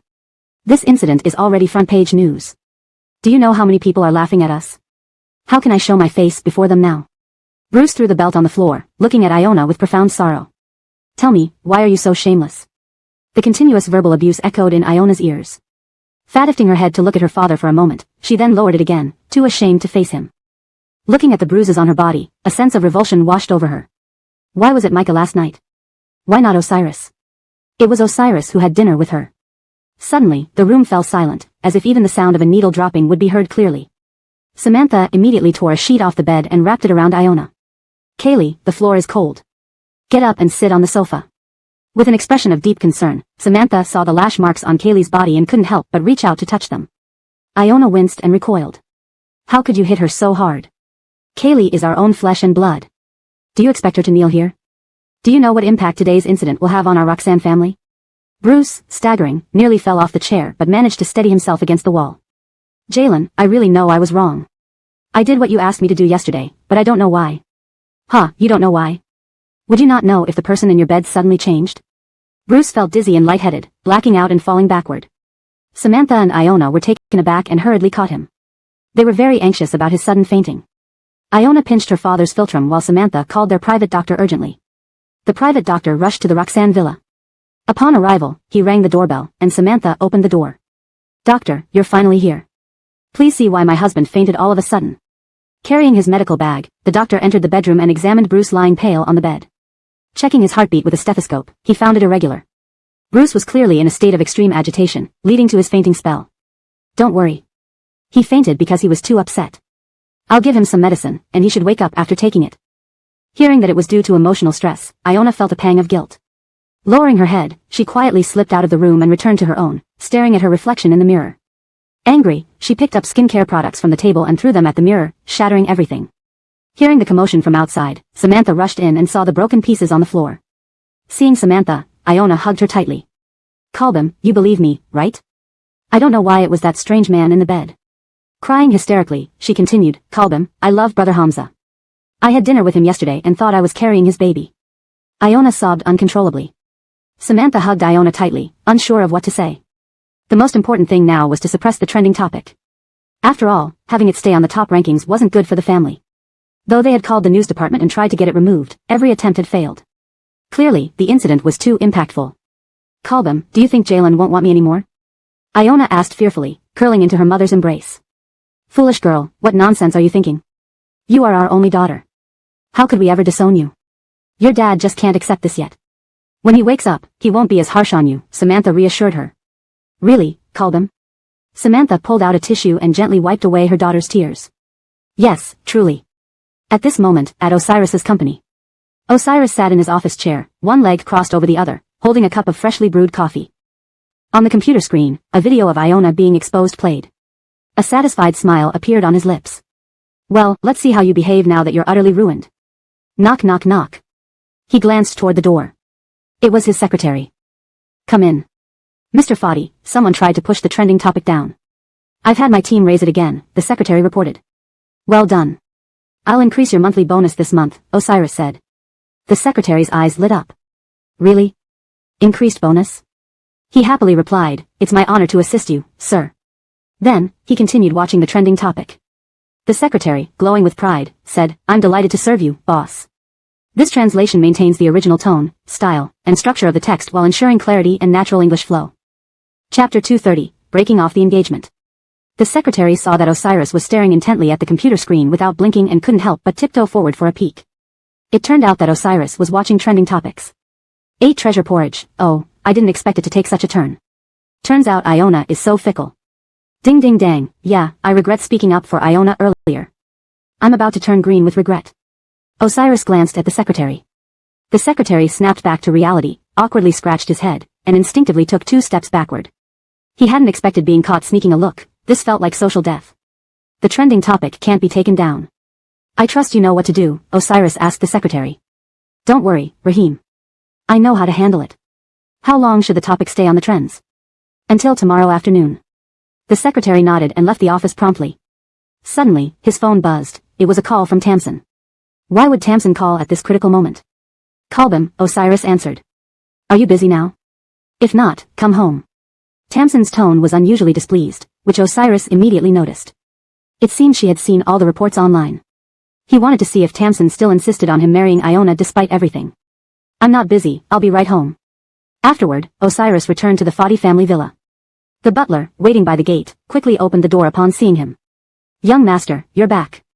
The old Tasha is waiting for you inside. The butler hesitated, then added, the old Tasha doesn't seem in a good mood. It's fine, Osiris said calmly. The butler wiped sweat off his forehead as he watched Osiris walk away. Earlier, the old Tasha had thrown anything breakable in the living room.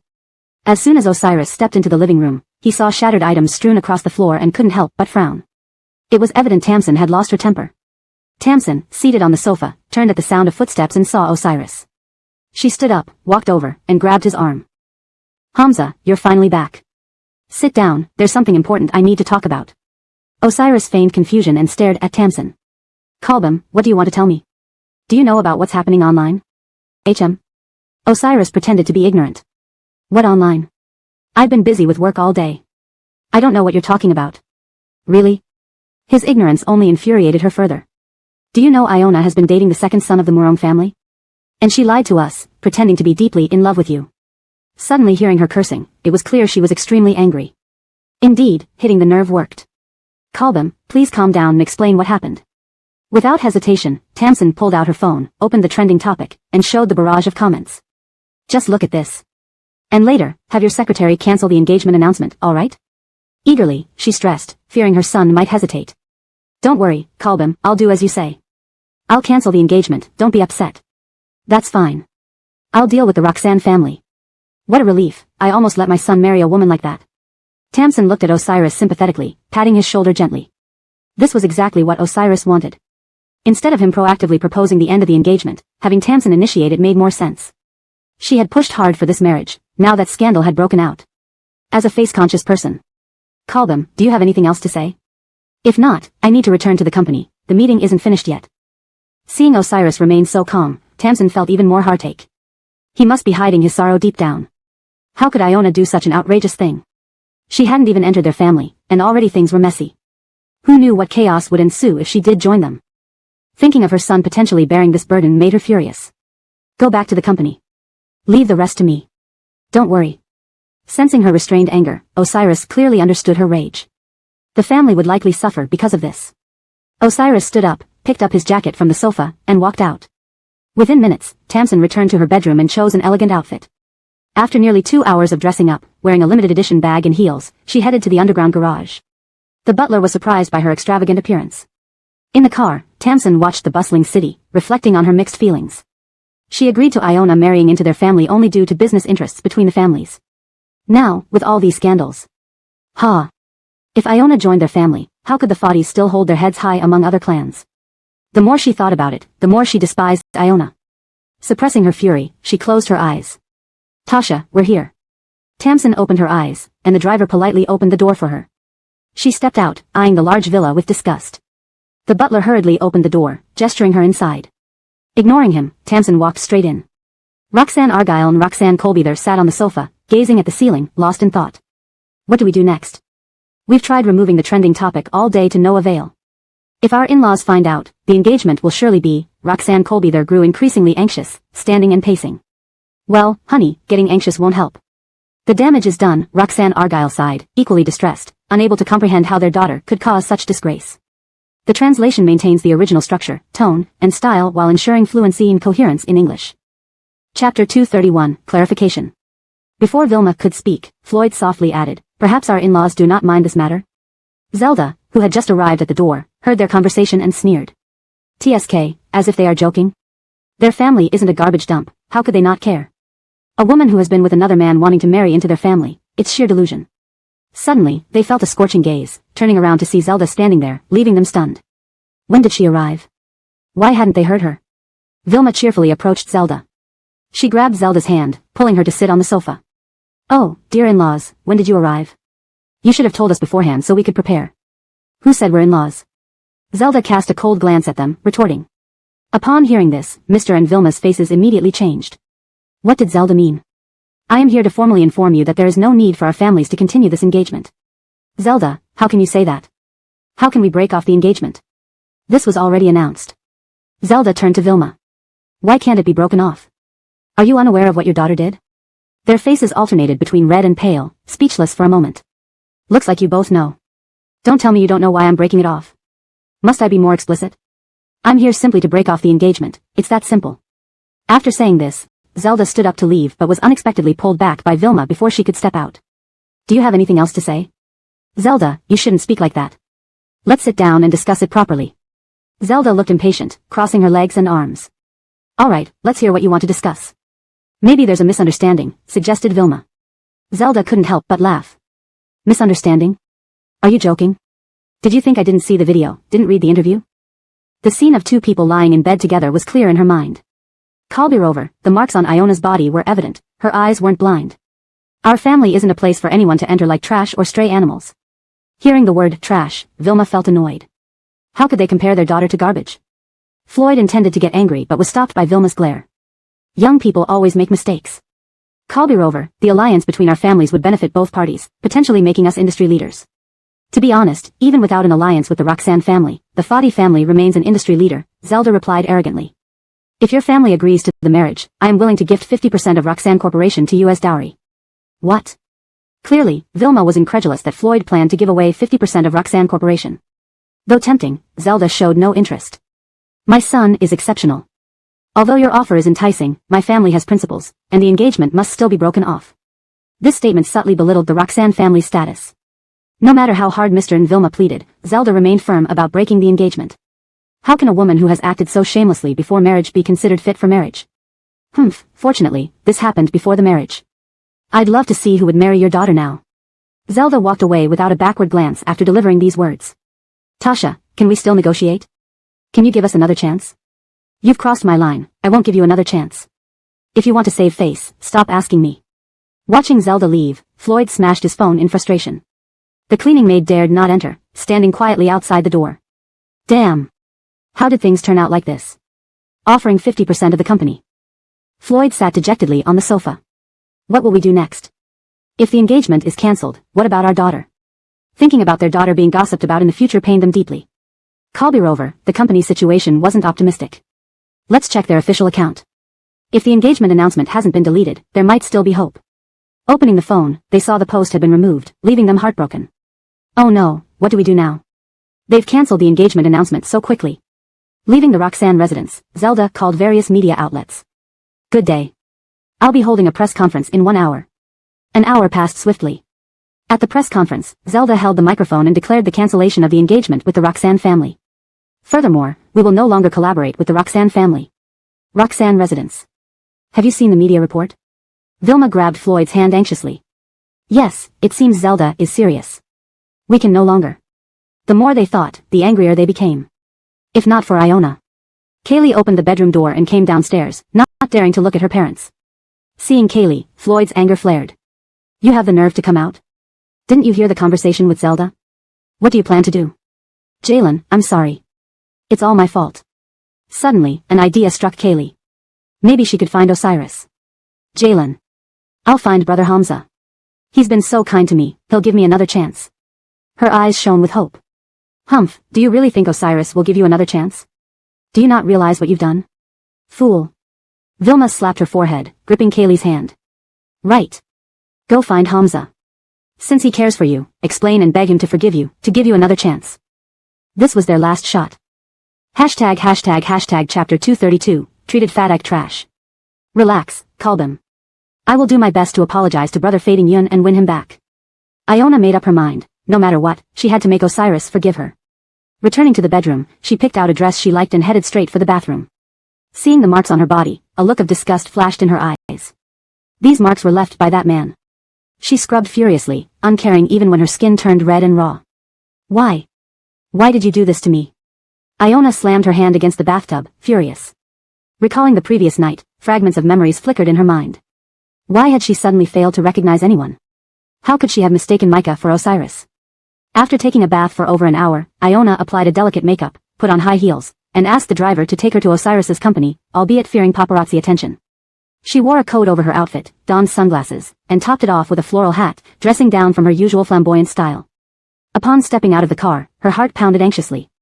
Swallowing hard, she tried to move forward, but felt increasingly nervous. What if Osiris refused to see her? After all, few would easily accept such a situation. Yesterday evening, they had been dining together. Why was Micah the one in bed with her at the end? There must be some misunderstanding. With this thought, she strode confidently toward Osiris's office. Just as she reached the entrance, she saw the receptionist. Unrecognized, Iona approached and blocked her way. Do you need an appointment? No appointment. Didn't you recognize me with these sunglasses? The receptionist looked puzzled. Iona quickly removed her sunglasses, and the receptionist immediately recognized her, feeling embarrassed. Cough, sorry, I didn't recognize you just now, Miss Roxanne. Let me escort you up. I can go up myself, you carry on with your work. Iona felt awkward and walked away. The receptionist watched her leave, bewildered. Another female receptionist noticed this interaction. Why are you being so polite to her? Isn't she going to be our future CEO's wife? Shouldn't we be nice to her? Bah. The female receptionist chuckled. Miss Roxanne as our future CEO's wife? Get real. Our CEO already cancelled the engagement. She pulled out her phone to show the news reports. The other receptionist gasped in realization. Heavens, looks can be deceiving. I thought he was. Right, looks aren't everything. She appears so innocent, yet she's quite the player. So many people want to marry our CEO, but she throws it away, sleeping with another man while engaged to our CEO. Iona, with her keen hearing, caught their conversation, feeling rage build inside her. Yet, they spoke the truth, leaving her speechless. Lost in thought, the elevator reached the ground floor, and Iona rushed into it, finding brief solace in its enclosed space. She couldn't face anyone. These rumors were spreading everywhere, and there was nothing she could do about them. Arriving at Osiris's office, she smoothed out her outfit, satisfied. With forced cheerfulness, she knocked gently on the door. Osiris, assuming it was his secretary, said without looking up, "Come in." Iona swallowed hard, each step feeling like walking on knife edges. "Brother Fading Yun." Recognizing her voice, Osiris struggled to suppress his revulsion and looked up. "Why are you here?" "Brother Fading Yun, you can't not want to see me. Everything online is a misunderstanding. Please let me explain." "Enough. The facts speak for themselves. We've already cancelled the engagement. Leave, Miss Roxanne." "Brother Fading Yun, please don't make me leave. Begging you, don't chase me away." Osiris found her presence irksome and ignored her. "Please leave my office. This is the last bit of dignity I'll grant you." Iona hugged Osiris tightly. "Let go." His face darkened, and after prying her off, Osiris stood, causing Iona to fall to the floor. Tears welled in her eyes. "Brother Fading Yun, can you give me one last chance? Please." "Huh, dreaming. Do you think I'd marry someone who's already used goods?" Tears streamed down Iona's face as Micah's harsh words echoed. "But I clearly had dinner with you last night. Why was someone else beside me in bed?" "You should know what you did," Osiris shot back, rendering her speechless. "Brother Fading Yun, this must be a misunderstanding. Please listen to me." "Listen to you? The facts are clear. I trust only what I see." Sitting on the sofa, Osiris stared down at her. "If you want to save face for the Roxanne family, I suggest you leave my office now." Unwilling to budge, Iona clung to his leg. "Brother Fading Yun, I'm wrong. Please give me one more chance. For old time's sake." Frustrated, Osiris kicked her away and called security. The security rushed in, sweating profusely. "How could you let just anyone into the company?" Osiris fumed. "Sorry, it's our fault. We'll remove her immediately." Despite her desperate pleas, Osiris remained unmoved as security threw her out. Dazed, Iona stood outside the company building, when Micah appeared before her. "Nowhere to turn, right? Give me a chance." His voice reverberated in her ears. Thinking she had imagined it, she turned and saw him standing there. Chapter 232, Being Treated as Trash. "Don't worry, Kalbim. I will do my best to apologize to Brother Osiris and win him back." Iona made up her mind. No matter what, she had to make Osiris forgive her. She returned to the bedroom and picked out a dress she liked before heading to the bathroom to shower. Seeing the marks on her body, a look of disgust flashed across her face. These were all left by that man. She scrubbed fiercely, not caring if the skin reddened or broke. "Why? Why did you do this to me?" Iona angrily slapped the bathtub. Recalling the events from last night, fragmented memories surfaced in her mind. Why couldn't she recognize anyone suddenly? What was the reason for this? How could she mistake Micah for Osiris? After taking more than an hour to bathe, Iona applied makeup carefully, put on high heels, and asked the driver to take her to Osiris's company. To avoid attracting paparazzi attention, she put on a coat, sunglasses, and a flower-patterned hat. Without dressing as flamboyantly as usual, her heart raced upon getting out of the car. She swallowed hard and forced herself to step forward. But she felt increasingly anxious. What if Osiris refused? After all, something like this would be hard for anyone to accept. Osiris had been dining with her last night, so why was it Micah who ended up in bed? There must have been some misunderstanding. With this thought, she walked briskly into Osiris's company. As she approached the entrance, she encountered a receptionist who didn't recognize her at first. "May I help you? Do you have an appointment?" "No appointment. Did you really not recognize me just because I'm wearing sunglasses?" Without hesitation, Iona removed her sunglasses. The receptionist instantly recognized her and felt embarrassed. "Cough, sorry, I didn't recognize you immediately, Miss Roxanne. Let me escort you upstairs." "No need, I can go up myself." "You stay here and work well," Iona said, feeling awkward as she turned to leave. The receptionist watched Iona as if she were fleeing and felt puzzled.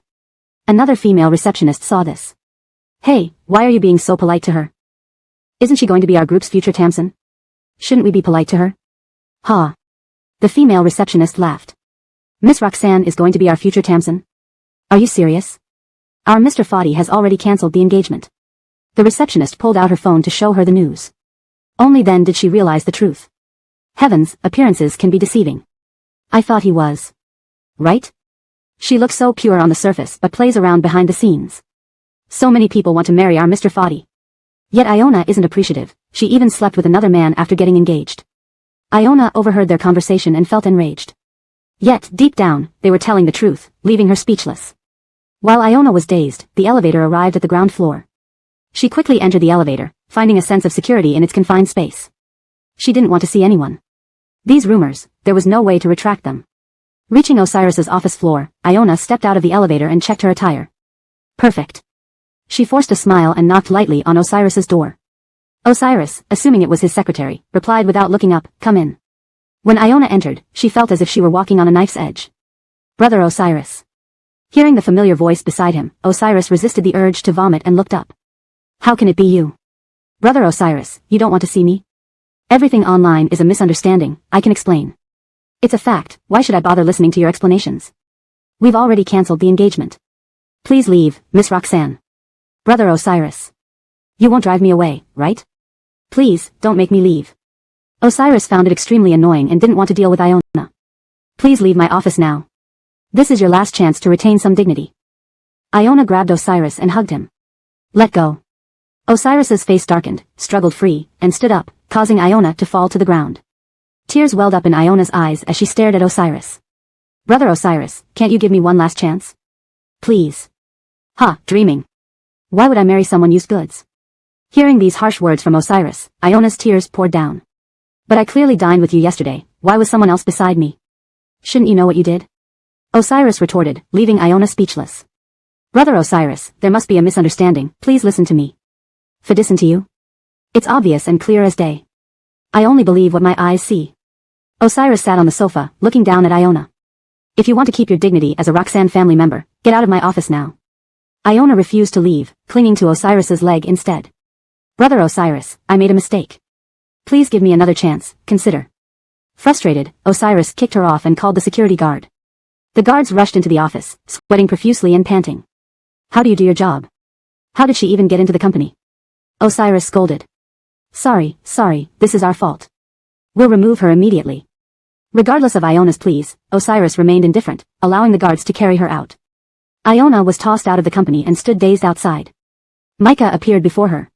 "You've run out of options, haven't you? Give me a chance." Micah's words echoed in her ears. Thinking it was her imagination, she turned and saw him standing there. Chapter 233, Get Lost, Micah. "What?" Iona exclaimed in shock, never expecting Micah to be behind her. "Why are you here?" Iona glared at Micah coldly. The moment he saw Iona, Micah suddenly recalled the boldness she had shown in bed. "You act as if you don't recognize me now that we're out of bed," Micah teased, twirling a strand of her hair. "Such a heartless woman," Micah said with a half-smile. As soon as those words left his lips, Iona couldn't help but take a step back and almost fell to the ground with a thud. Fortunately, Micah caught her quickly and pulled her into his arms. Repulsed by the smell of men's cologne, she tried pushing him away. "I didn't expect you to be such a despicable person, resorting to any means to achieve your goals." Is that so? If that's what you want to think, then so be it." Micah took a step closer, forcing Iona to stop retreating. She took a deep breath. "What do you want? You've already shared intimacy with me, isn't that enough for you?" Iona tried to keep her voice steady, but her trembling betrayed her. "Why should I be satisfied? It seems you still don't understand me." Micah nonchalantly pulled out a cigarette from his bag, lit it, and smoked leisurely. "Do you know how to suppress all trending topics? How to stop the stock prices from continuing to fall?" Iona stared at Micah irritably. "Just get to the point. Don't play riddles with me." "How impatient." Micah pulled Iona into his embrace again. She couldn't escape due to his strength. "You only have one choice now, marry me." Hearing "marry him," Iona couldn't help but laugh mockingly. "What kind of frog are you? Thinking I would marry you? Dream on. Even if all the men in the world were dead, I wouldn't marry you." Her disgust for Micah was deeply rooted. She had never encountered someone as repulsive as him. "If you knew what was good for you, you'd stay far away from me, otherwise, I will despise you forever." Iona spat. She patted the places Micah had touched and left while holding her bag under his gaze. Watching her leave, Micah clenched his fists tightly and punched the wall, a look of cruelty flashing in his eyes. You will eventually belong to me. We'll see how long you can keep up this defiance." Back at the Roxanne family residence, Iona's parents immediately ran to her, grasping her hands. "How did it go? Did Osiris agree to reconcile with you?" "Kalbam, don't worry. Brother Hamza was quite nice to me. I believe if I apologize sincerely, he will forgive me." "Good, I'm waiting for good news." "Sure." Roxanne Argyle hadn't spoken a word, sensing something peculiar. He looked Iona over but ultimately remained silent. "Kalbam, Jalen, I'm tired. I want to rest in my bedroom." "Alright, rest if you're tired." They needed to find a way to remove the trending topics online. Currently, Iona and Osiris's relationship was improving. "Honey, should we call Osiris now and ask him to help remove the trending topics? Do you think he would agree?" I doubt it. Our daughter did make a serious mistake. It's already hard enough for him to be willing to communicate with her. It seemed they still had to handle the trending topics on their own.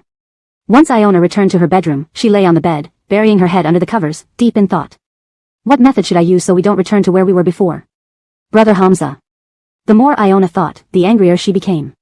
She wished she could forcibly tie Osiris up and force him to marry her. Suddenly, Dina and Ira came to mind. Could it be because of these two people that Osiris?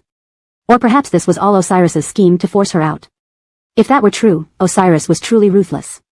Brother Hamza, everything has been forced upon me by you. I don't want to, but I have no choice. Iona resolved to act the next day, checking the time. Night had already fallen. At the Gu residence. Dina was making a cake for Ira in the kitchen. Kalbimi. Let me help you. Upon hearing the little one's voice, Dina looked down and gently stroked the child's head. That's okay, sweetie. Sit outside, and mommy will handle it. But Ira stood there, refusing to leave. No, I want to help mommy. I'm a big kid now. Ira declared seriously, hands on her hips. Alright. Here, wash this dragon fruit under the tap. Okay. Colby their daughter worked in the kitchen for about 2 hours, finally finishing the cake and dinner. My sweet baby, remember tomorrow there's a sharing session at kindergarten, right? I'll pack this cake for you. The next day. Ira arrived at the kindergarten. Iona stood under a tree not far from the kindergarten, wearing sunglasses. Seeing Ira, she smirked, taking a photo of her with her phone. Let's see just how much affection you have for this little one, Osiris. Noticing a nearby chair, she sat down, legs crossed, wearing a beach hat. She gazed at the scorching sun, wishing she had brought an umbrella. Could she really take Ira away by herself? Iona called someone on her phone, and within half an hour, several burly men arrived. You guys sure work fast. Smiling, Iona watched as the men respectfully greeted her. Mississippi. To be continued. Hashtag chapter 234, kidnapping. Don't worry, after we finish the job, this card will be yours. You won't need to do anything else. Really? Melinda was preparing to pick up Ira from kindergarten when she suddenly felt uneasy, sensing something was about to happen. She realized her keys were missing. Weren't they on the table? Why couldn't she find them? After searching around, she finally spotted the key under the sofa, but by then several minutes had already passed. There were only 20 minutes left before the little one would be out of school. Outside the kindergarten. Iona glanced at her watch. A ruthless look flashed in her eyes as the ringing bell signaled the end of classes. Iona immediately spotted Ira and deliberately made some noise to draw the child's attention. Children are naturally curious, and upon hearing the strange sounds, Ira couldn't resist moving towards the source. But before she could take a few steps, 2 burly men appeared behind her. Just as she was about to scream, one of the men clamped his hand tightly over her mouth. Ira struggled fiercely, but how could a child's strength compare to that of a grown man? Eventually, she felt dizzy and fainted. Iona emerged from the shadows, removing her sunglasses. She looked down at the unconscious Ira, her eyes flashing with murderous intent. This must be what young Osiris looked like. Miss, what should we do next? The 2 burly men asked seriously. Iona sat in the passenger seat and glanced at them. Bind the child with ropes and throw her in the car. They did as instructed, tying Ira up like a bundle and tossing her into the vehicle. Meanwhile, Melinda, who had come to pick up Ira, didn't see her child and became anxious. What happened? Usually, Ira always waited for her by the little tree. Why wasn't she there today? Could it be that Ira had been kept after class? With no other choice, Melinda approached the kindergarten teacher. Excuse me, teacher, have the children been dismissed? The teacher looked puzzled. Yes, they have. Why do you ask? They've already been dismissed, so why can't I see my child? Melinda asked urgently. The teacher, taken aback. Wait a minute, Ms. Gu, let's check the nearby surveillance cameras first. Leading Melinda to the surveillance room, they discovered Ira had been taken away. In that instant, Melinda felt as if struck by thunder, collapsing onto the floor, beads of cold sweat forming on her forehead. What happened? Why was my child taken? The teacher covered her mouth, clearly disbelieving. Let's report this to the police. Please get up off the floor, it's cold, the teacher said. Leaving the kindergarten in a daze, Melinda returned home with an empty stare. Who could have kidnapped Ira? She wondered. With just her resources, she couldn't possibly find Ira. Suddenly, Osiris's face popped into her mind. Osiris had significant influence, surely he could locate Ira. Hastily, she pulled out her phone, her fingers trembling as she dialed Osiris's number. At the Fadi residence. Eat more of this dish, Hamza. Look how much weight you've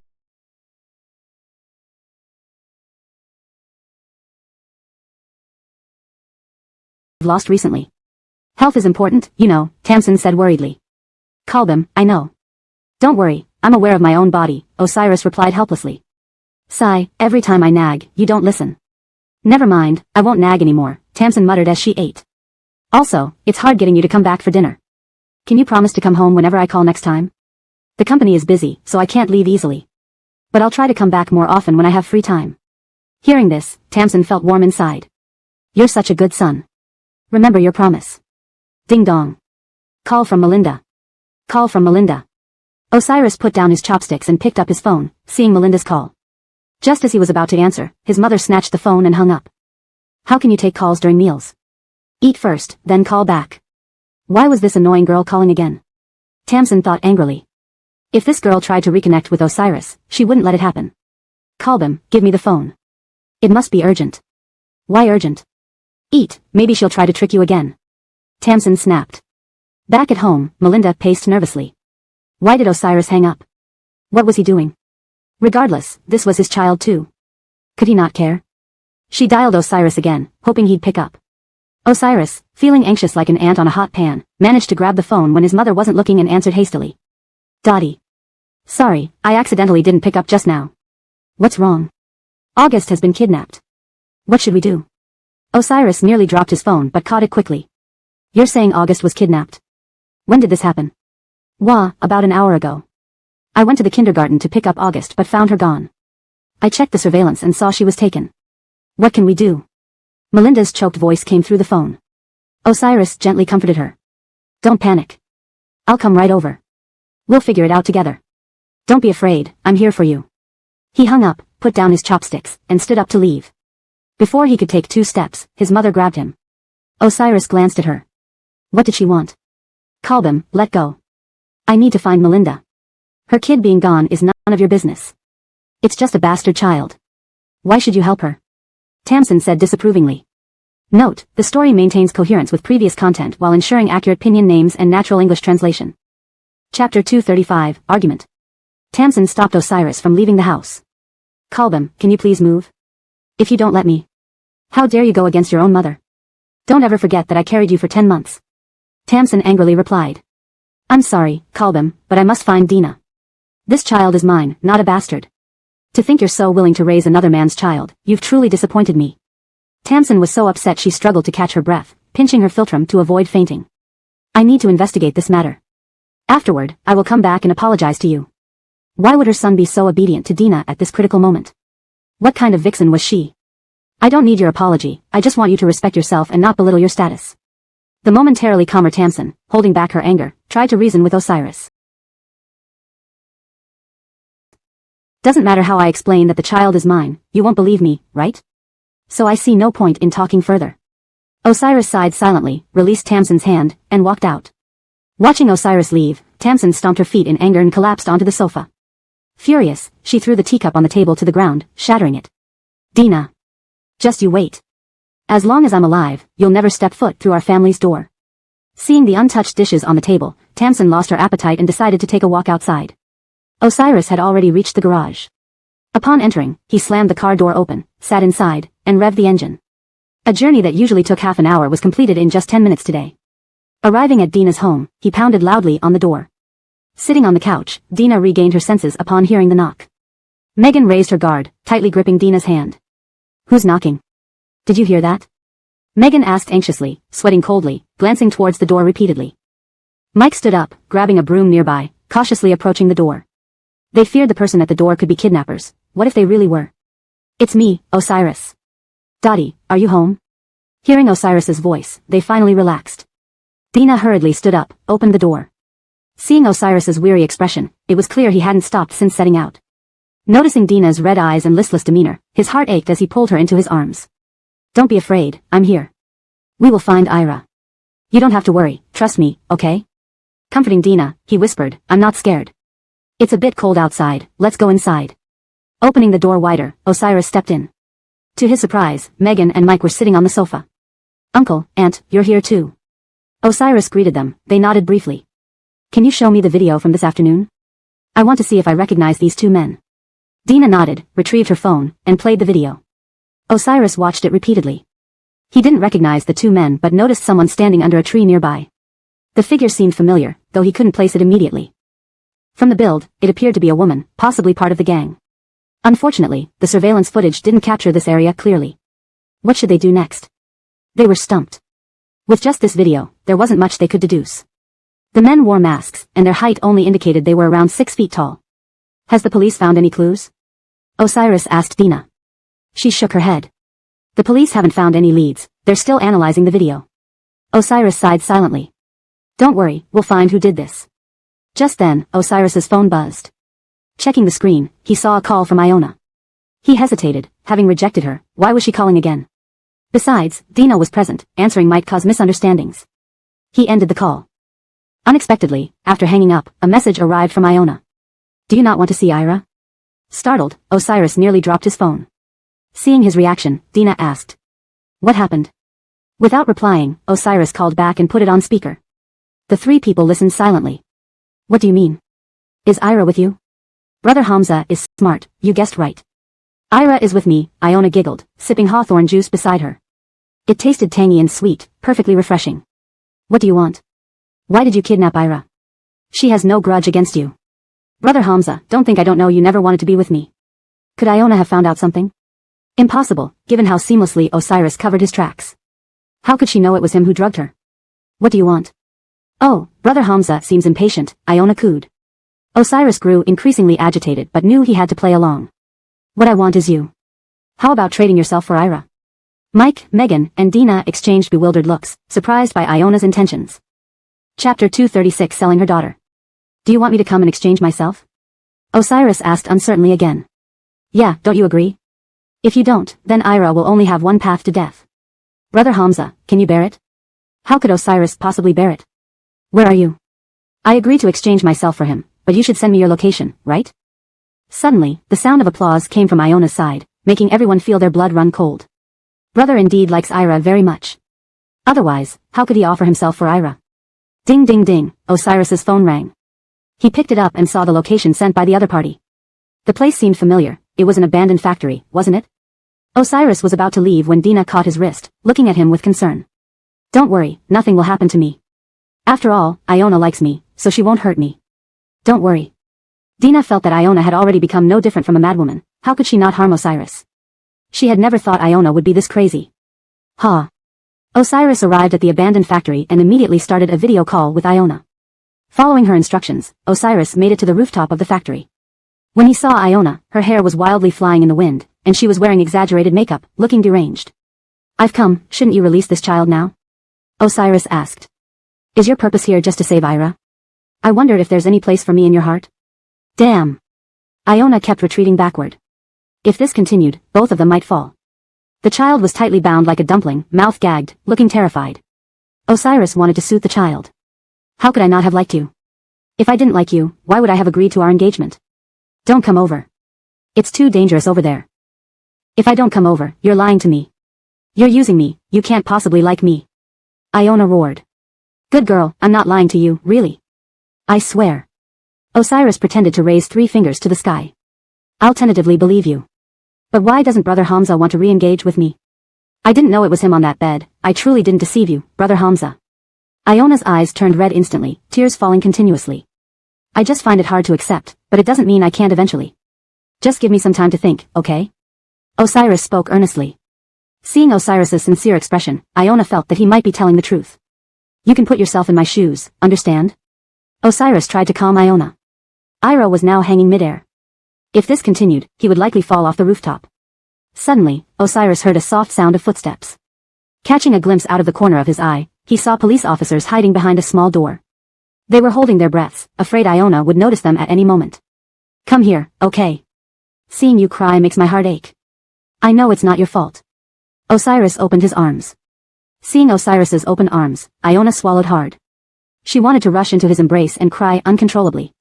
Who is more important to you, Dina or me? What kind of question was this? Osiris felt helpless. Look at you, hesitating. Clearly, in your heart, I'm not as important as Dina. You love Dina. Iona laughed bitterly. Anyway, I'm just a joke. A policewoman nearby saw this as an opportunity and lunged forward without hesitation.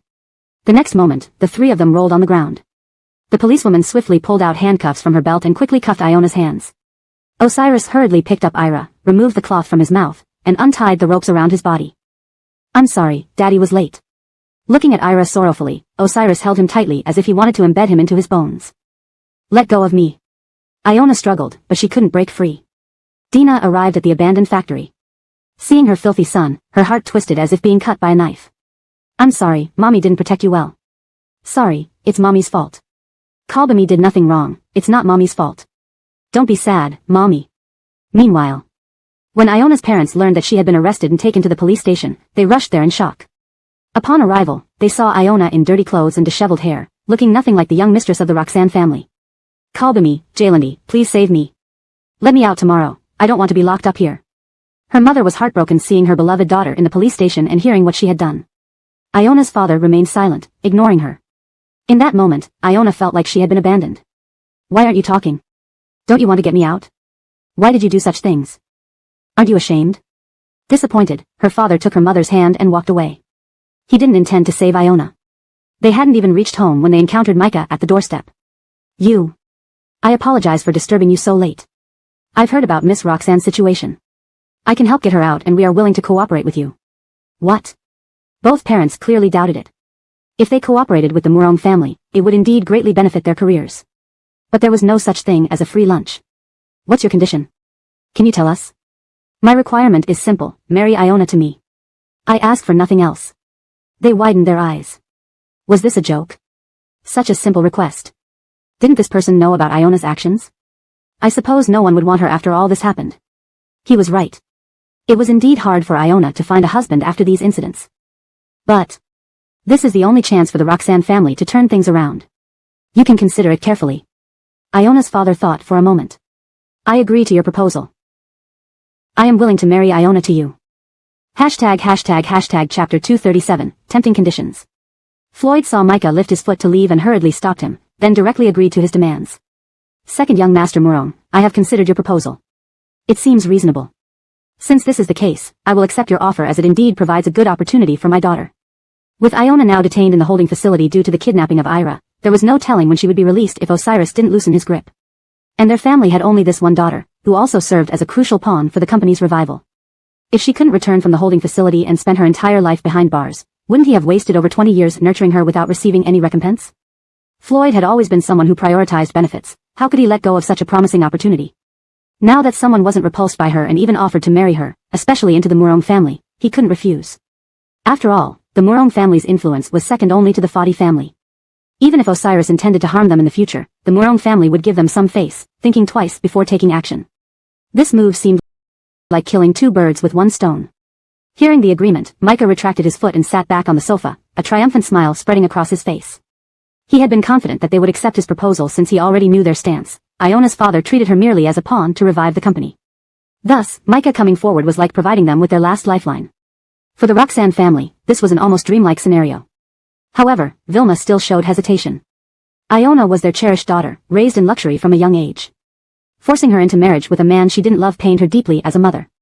Kalbirover, no one before them seemed overly domineering and obsessive. She had an uneasy premonition but couldn't quite articulate it. Vilma glanced at her husband standing beside her, hoping he would reconsider and not hastily entrust their daughter's happiness to a stranger. After all, having experienced life, they believed they were quite perceptive about men.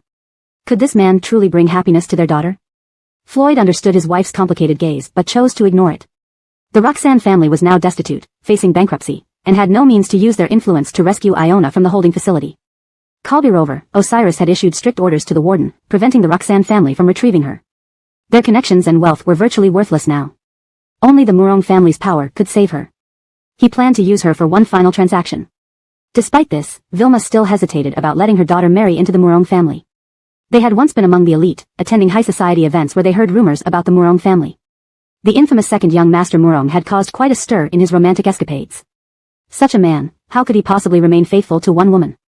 Therefore, how could this Micah ever be a suitable match for her daughter? Micah sat on the sofa, leg crossed lazily, playing with a jade bracelet in his hands. His demeanor exuded confidence, as if he had anticipated their acceptance. Perhaps most importantly, they had no other option but to rely on him. From the start, he approached this mission with unwavering determination.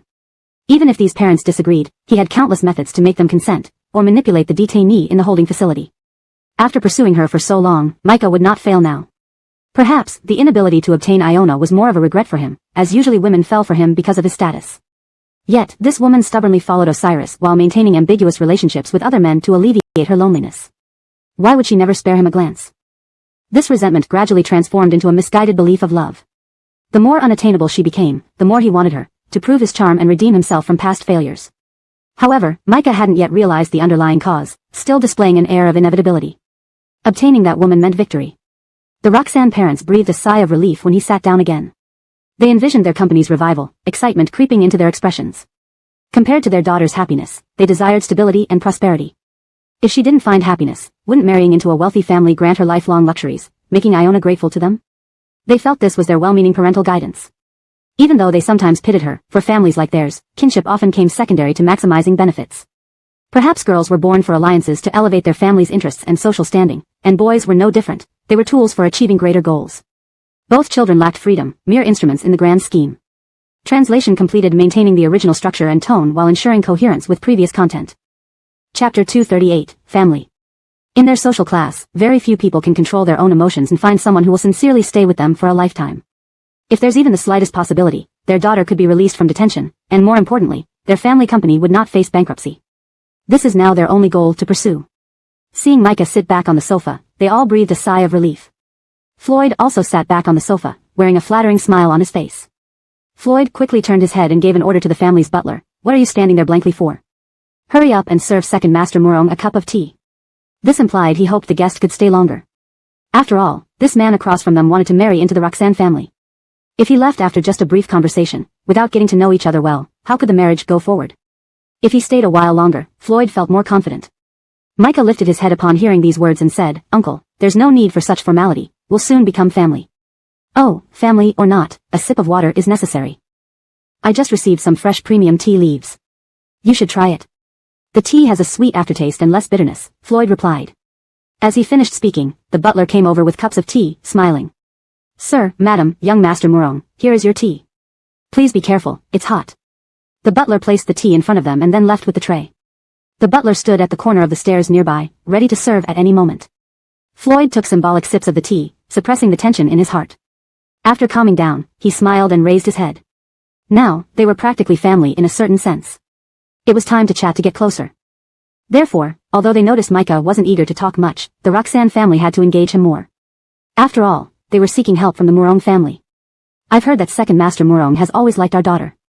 It seems you're truly devoted to her. It's been years, yet Second Master Murong remains so dedicated. Now that something has happened to my daughter, you still come to offer help and propose to our Kaylee. After saying this, Floyd seemed genuinely moved. How much sincerity and hypocrisy they had within themselves, they didn't even know. Micah curled his lips, a hint of ridicule flashing in his eyes, but he didn't expose it. Upon hearing Floyd's flattery, Micah smiled as if blooming into a flower. Flattering words indeed brought a bit of joy. After all, who doesn't like to hear nice things? Micah nodded. We're already close to being family. Once I marry your daughter, I won't let you down. I'm straightforward. Some things need to be said up front. I know your company is facing financial difficulties and risks of bankruptcy. I don't mind having my brother assist you. As long as you behave and Kaylee marries me willingly, everything else can be negotiated. Hearing this, both Mr. and Vilma were shocked. They never expected him to proactively offer help to marry Iona. Micah glanced at the radiant expressions on Mr. and Vilma's faces. He lowered his gaze, filled with arrogant confidence. I always keep my word. Since you'll be my in-laws, if you have any other requests, feel free to tell me. If I can meet them, I will do my best. Besides, you should understand that I'm not the type to break promises. You all know what benefits your family. Take some time to consider. After listening to Micah, Mr. and Vilma exchanged glances. Previously, Second Master Murong was rumored to be uneducated and frivolous. Now it seemed he had some wisdom after all. He spoke clearly and logically, defending the interests of the Murong family while offering them advantages. How could someone like him lack knowledge? Since Micah put it this way, how could Floyd miss this opportunity? Don't worry. My daughter listens to me. I will talk to her properly. But I hope you can focus more on the company issues during this period.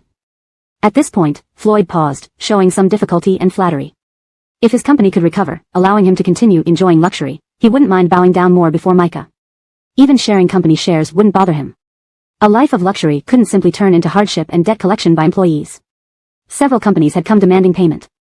Without new investments or partnerships, they wouldn't last long. Internally and externally, their company faced multiple problems, virtually at the brink of crisis. Who would want to cooperate under these conditions? Now, Murong's offer was definitely a lifeline. No matter what demands he made, Floyd would agree. Especially since Murong only wanted to marry their daughter, a reasonable request. Floyd knew what to do next. Young Master Murong, why do you say such things? We have no other expectations. Our daughter finding happiness and love, and the company recovering, what else could we ask for? Floyd smiled. Vilma hesitated slightly upon hearing this, wanting to say something but silenced by a glare from Floyd. She trembled in fear. Translation notes. Maintained paragraph structure and line breaks as closely as possible. Names like Micah, Kaylee, and Roxanne are directly transliterated from Chinese names into English. Kept the tone and style consistent throughout the passage. Ensured the storyline and logic remain coherent and fluent in English. Chapter 239, I will give you a response. Frustrated, he had no choice but to shut his mouth. Micah curled his lips into a smirk as he stood up from his seat with his hands in his pockets and walked over to Roxanne Fu, patting him on the shoulder. We're all family now. This matter is entirely up to you, Argyle-in-law. When can you give me an answer? Wouldn't you agree, Argyle-in-law? Hearing this, the two elders of the Roxanne family froze in shock, realizing how smart the second son of the Murong family was. If the deal wasn't certain, there was no way he would offer assistance. After all, who would start pouring their heart into something that didn't have a confirmed outcome yet? What if they invested too much effort only for it to end up wasted?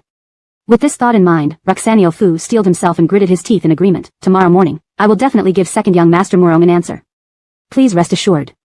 Micah let out a light laugh upon hearing Roxanne Fu's response. Of course, I trust your word, Argyle-in-law. I'll wait for good news from you. It's getting late, I should take my leave. Since you promised an answer tomorrow morning, I'll be waiting for good news then. With that, Micah raised his phone slightly before him, then left the Roxanne residence with his hands back in his pockets. Seeing him leave, Roxanne Fu hastily instructed the butler, Lloyd, aren't you going to see young Master Murong off? The butler, snapped out of his daze, nodded quickly. Yes, young Master Murong, please follow this way. Only after Micah left did the entire Roxanne residence return to an eerie silence. Roxanne Mu turned to Roxanne Fu and asked hesitantly, Dear, do we really have to agree to second young Master Murong's proposal? As far as I know, our daughter doesn't like the second son of the Murong family.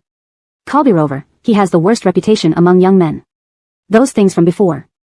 Roxanne Mu couldn't bring herself to finish her sentence. The difficulty on her face wasn't feigned, it reflected a mother's heartache and sorrow, tinged with frustration at her daughter's stubbornness. Seeing his wife's pained expression, Roxanne Fu was equally angry. What can be done now even if you regret not agreeing? Your own daughter caused so many problems and can't handle a simple task. She even sleeps around without a clue. The public opinion has already forced us into this corner. Besides, you know the state of the company. Without this marriage alliance, we'll all live impoverished lives in the future. Would you willingly accept that? Roxanne Fu reiterated the severity of the situation thoroughly. Roxanne Mu sighed, I understand, but knowing that this would push Kaylee into a dire situation makes me, as her mother, very uncomfortable. No matter what Roxanne Mu said, Roxanne Fu had made up his mind. He stood up from the sofa, his hands in his pockets, facing away from his wife. No matter what, I've decided on this. Don't say anything more. Tomorrow, I'll inform Kaylee at the detention center. Whether she agrees or not, I've already given my word for her. With that, Roxanne Fu turned and headed upstairs, leaving Roxanne Mu alone on the sofa, sighing heavily. Osiris went straight to Dina's house after work, asking his assistant to drop him off there. Due to recent scandals, Osiris specifically arranged for Dina to rest at home for a while, sparing her exposure to office gossip that could upset her. Plus, Dev Parent's company at home also provided some comfort to Dina. Lately, whenever he had time, Osiris would visit them. Even if it was just for a meal, he found it important to be there. Ira hadn't attended kindergarten today because of yesterday's kidnapping ordeal, which left her somewhat shaken. Iona's rough treatment also resulted in minor injuries for the little one. When Dina opened the door, she saw a small cake in Osiris's hand and raised an eyebrow in surprise. Why are you here? If you're busy, just finish work and come back home to rest. There's no need to visit every day. In the living room, everyone was busy with their own tasks, oblivious to the exchange happening at the entrance. Osiris looked at her with gentle eyes, stroking her hair affectionately, and spoke softly, I came because I was worried about you and August. Besides, you and August are my family, my most important people. With you both in such states, how could I not come and check on you? As he finished speaking, he placed a tender kiss on her cheek. Startled by the sudden kiss, Dina felt surprised but breathed a sigh of relief when she realized no one in the hall was paying attention. She lightly hit his chest, Hey, behave. There are other people around. Seeing her bashful look, Osiris felt his heart soften. He pinched her slender waist playfully. Who's watching us? Besides, since we already have a child together, what else can they say? Osiris teased. This made perfect sense, and Dina couldn't find a reason to argue. However, she still blushed deeply. My dad and mom are right here, please act properly. Dina gave him a pretend stern glance. Osiris chuckled, gently holding her hand. Alright, let's not mess around. How's August today? Recalling how pale Ira looked during the kidnapping, but how she reassured her mother despite her tears, Osiris felt protective warmth in his heart, intensifying his hatred towards Iona. As the saying goes, touching a dragon's scales invites death. After what Iona did to his family, he resolved to destroy the Roxanio family once and for all. Chapter 240, Dependence. Things have gotten much better today.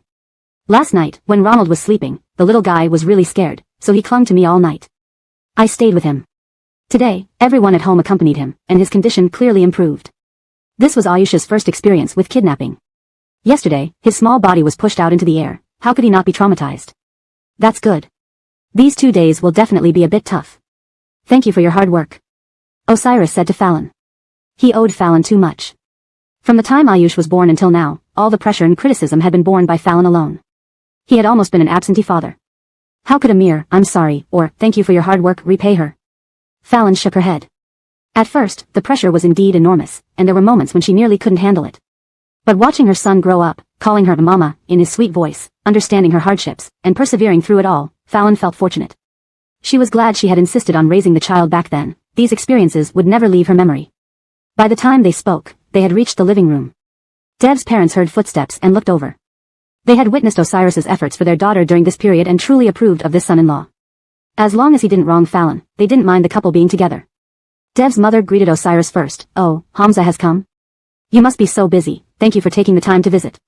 Osiris understood that this was just politeness. If he hadn't come, people might have had something to say. He smiled gently, walking into the living room. There's nothing urgent at the company. Besides, even if there were, nothing can compare to Ronald and Lansu right now. Hearing this, Dev's mother nodded in approval, while Dev's father beside her grunted, still maintaining a stern expression. Correction. Hearing this, Dev's mother nodded in approval, while Dev's father beside her grunted disdainfully and continued to wear a stern expression. Smooth talking. A man's responsibility isn't shown by his words but by his actions. However, this young man had done many things well, leaving him speechless. When Ayush heard his father's voice, he stopped playing with his toys and lifted his head, eyes wide with excitement. Seeing his father, he immediately stood up from his spot and ran into Osiris's arms. Jaylandi. You're finally back. I missed you so much. Due to the trauma, Ayush, who usually acted like a little adult, became more dependent on adults. Especially with his sweet talk, Ayush knew exactly what to say. He nestled his fluffy little head against his father's leg, rubbing himself against it before grabbing Osiris's hand and swinging it, looking incredibly cute and melting hearts. For listening to his babyish voice and his affectionate words, Osiris couldn't help but sigh and picked up Ayush. Jaylandi is here. Knowing our little Ronald missed Jaylandi, I came straight over after work. With that, he lifted the small box in his hand and waved it in front of Ayush. Upon seeing the contents of the box, Ayush's eyes widened in excitement, his mouth curling into a happy smile. It's a small cake. Jaylandi, you bought my favorite chocolate cake. Hearing Ayush's excited voice, everyone's hearts were mixed with emotions. All day, Ayush had been subdued, barely laughing even when they tried to cheer him up. Seeing his father, however, his genuine smile returned. It seemed children truly cherish time with their fathers. Fallon watched her son and felt a mix of emotions. Perhaps her best friend was right. Although Ayush sometimes acted mature in front of her and pretended to protect her, he was still a child who needed adult companionship, especially paternal love. The absence of a father figure could easily lead to psychological deficits in children. No matter how normal Ayush seemed, it couldn't hide his yearning for paternal love. Understanding this, Fallon laughed, feeling both relieved and enlightened. If the rumors of the past few days had left her hesitant about marrying Osiris, seeing her son's radiant smile made her reconsider. Perhaps pursuing this relationship wasn't such a bad idea after all. Leaning close to Ayush, Osiris let him open the cake box. Ronald, whose piece should we cut first? Osiris's tone was incredibly gentle, without any trace of his usual CEO demeanor. It was as if the decisive man from the office wasn't him at all. Looking up at Osiris, Ayush placed the cake plate in front of Fallon. We should give Mama first. Mama is the best to me, and Ronald loves Mama the most. Mama, eat the cake. Fallon took the cake from Ayush and tasted a bite. The creamy texture melted in her mouth, and her vision blurred slightly. It's delicious. For some reason, this might be the tastiest cake she had ever eaten in her life. Alright, have a small piece of cake, and then let's go to dinner. Eating too much cake can cause cavities, Dev's mother said, lovingly patting Ayush's head. Osiris gazed deeply at the complex expression on Fallon's face, knowing she was deeply moved. Yes, let's go have dinner. Such a life seemed to draw him in irresistibly. Thinking about how Tamsin had stubbornly opposed rescuing Ayush yesterday, even screaming, Osiris sighed. Why wouldn't Tamsin accept her own grandson? But it didn't matter. Time would heal misunderstandings. Moreover, Tamsin didn't yet know Fallon's true identity. When she found out, she might feel embarrassed. After having dinner together, Osiris played with Ayush for a while before bidding farewell. Seeing Osiris leave, Dev's mother pulled Fallon aside, earnestly saying, Lansu, I can see that Hamza truly cares for you. Don't miss this opportunity. Chapter 241, Kalbive back. After all, he is also the biological father of our little Jeffrey. Your child is still very young, you can't let him grow up without a father's love, right? Although his mother is indeed somewhat inadequate, Fading Yun has always been good to you and takes care of you in many ways. Since that's the case, perhaps. As a fellow mother, Megan could understand certain aspects of Fadi Tasha's approach. After all, their Dev family had not disclosed Dottie's true identity either.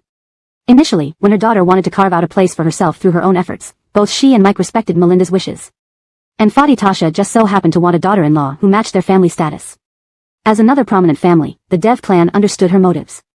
But Megan had another identity. She was Melinda's biological mother. As such, how could she watch idly as Fadi Tasha bullied her daughter and humiliated her grandson? Thinking of this, Megan sighed again, furrowing her brows with determination. However, Dottie, remember, our Dev family will always be your solid support. If the Fadi family truly bullies you, we don't need them. At least our Dev family can take care of you and little Jeffrey. For listening to her mother, Melinda's face flushed slightly. Kalbim, rest assured, I know, yet, she felt deeply touched. In the Gu family, because she was an adopted daughter, many times, they belittled her and never protected her. Since finding her biological parents, she discovered that familial love would stand by and protect her unconditionally. This previously unfamiliar feeling made Melinda feel incredibly warm and happy. The two women fell silent for a long time before Melinda looked at Megan earnestly. Kalbim, thank you for supporting me during this period and silently looking after me. The Dev family had helped her with many things. Just as they were chatting warmly, Mike joined in. Your mom is right, our Dev family isn't some weakling that anyone can toy with. If they treat you badly, I won't agree to letting my daughter marry into their family. As for the Roxanne family, there are some accounts that must be settled with them. But if you don't want to expose your identity, it doesn't matter. Our Dev family needs no reason to deal with a clan. After saying this, a stern look appeared on Mike's face. He had heard of the Roxanne family's eldest daughter, Iona, who liked to trip up his daughter over the years. He wanted to give her a good lesson. Now that Osiris had delivered her, he needed to think about how to break her spirit. Seeing Mike and Megan's concern, Melinda couldn't help but reach out and hold their hands. Her voice became choked. Jalen, Kalbim, thank you for all the help and care over these years. I'm really touched. Hearing her daughter's gratitude, Megan shook her head and patted Melinda's hand. Silly girl, you've always been like a gift from heaven. The joy of regaining what was lost fills me with gratitude even in my dreams. Only those who have lost and then found their children know how precious they are. All these years of confusion had made their lives gray and dull. But thankfully, after all the twists and turns, their daughter finally returned to them. Well, it's late.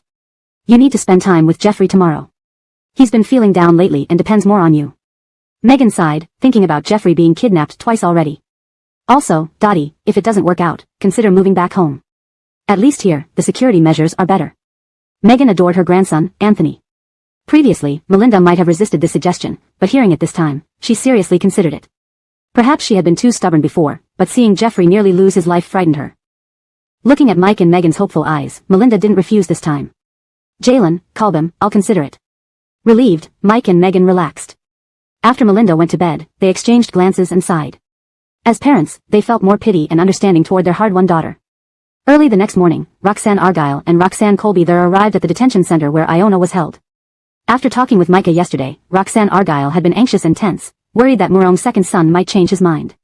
To ensure everything was settled quickly, he dressed up early, bringing Roxanne Colby there to visit Iona before dawn. This hurried behavior completely overlooked their own daughter's feelings. If Iona knew her father was acting this way, she might be furious. To persuade Iona to marry Micah, Roxanne Argyle feared she might be stubborn, so he first asked a guard for a private meeting using his remaining influence. The guard reminded them of the rules. Floyd, you know, no loud noises or physical altercations are allowed. Please be brief.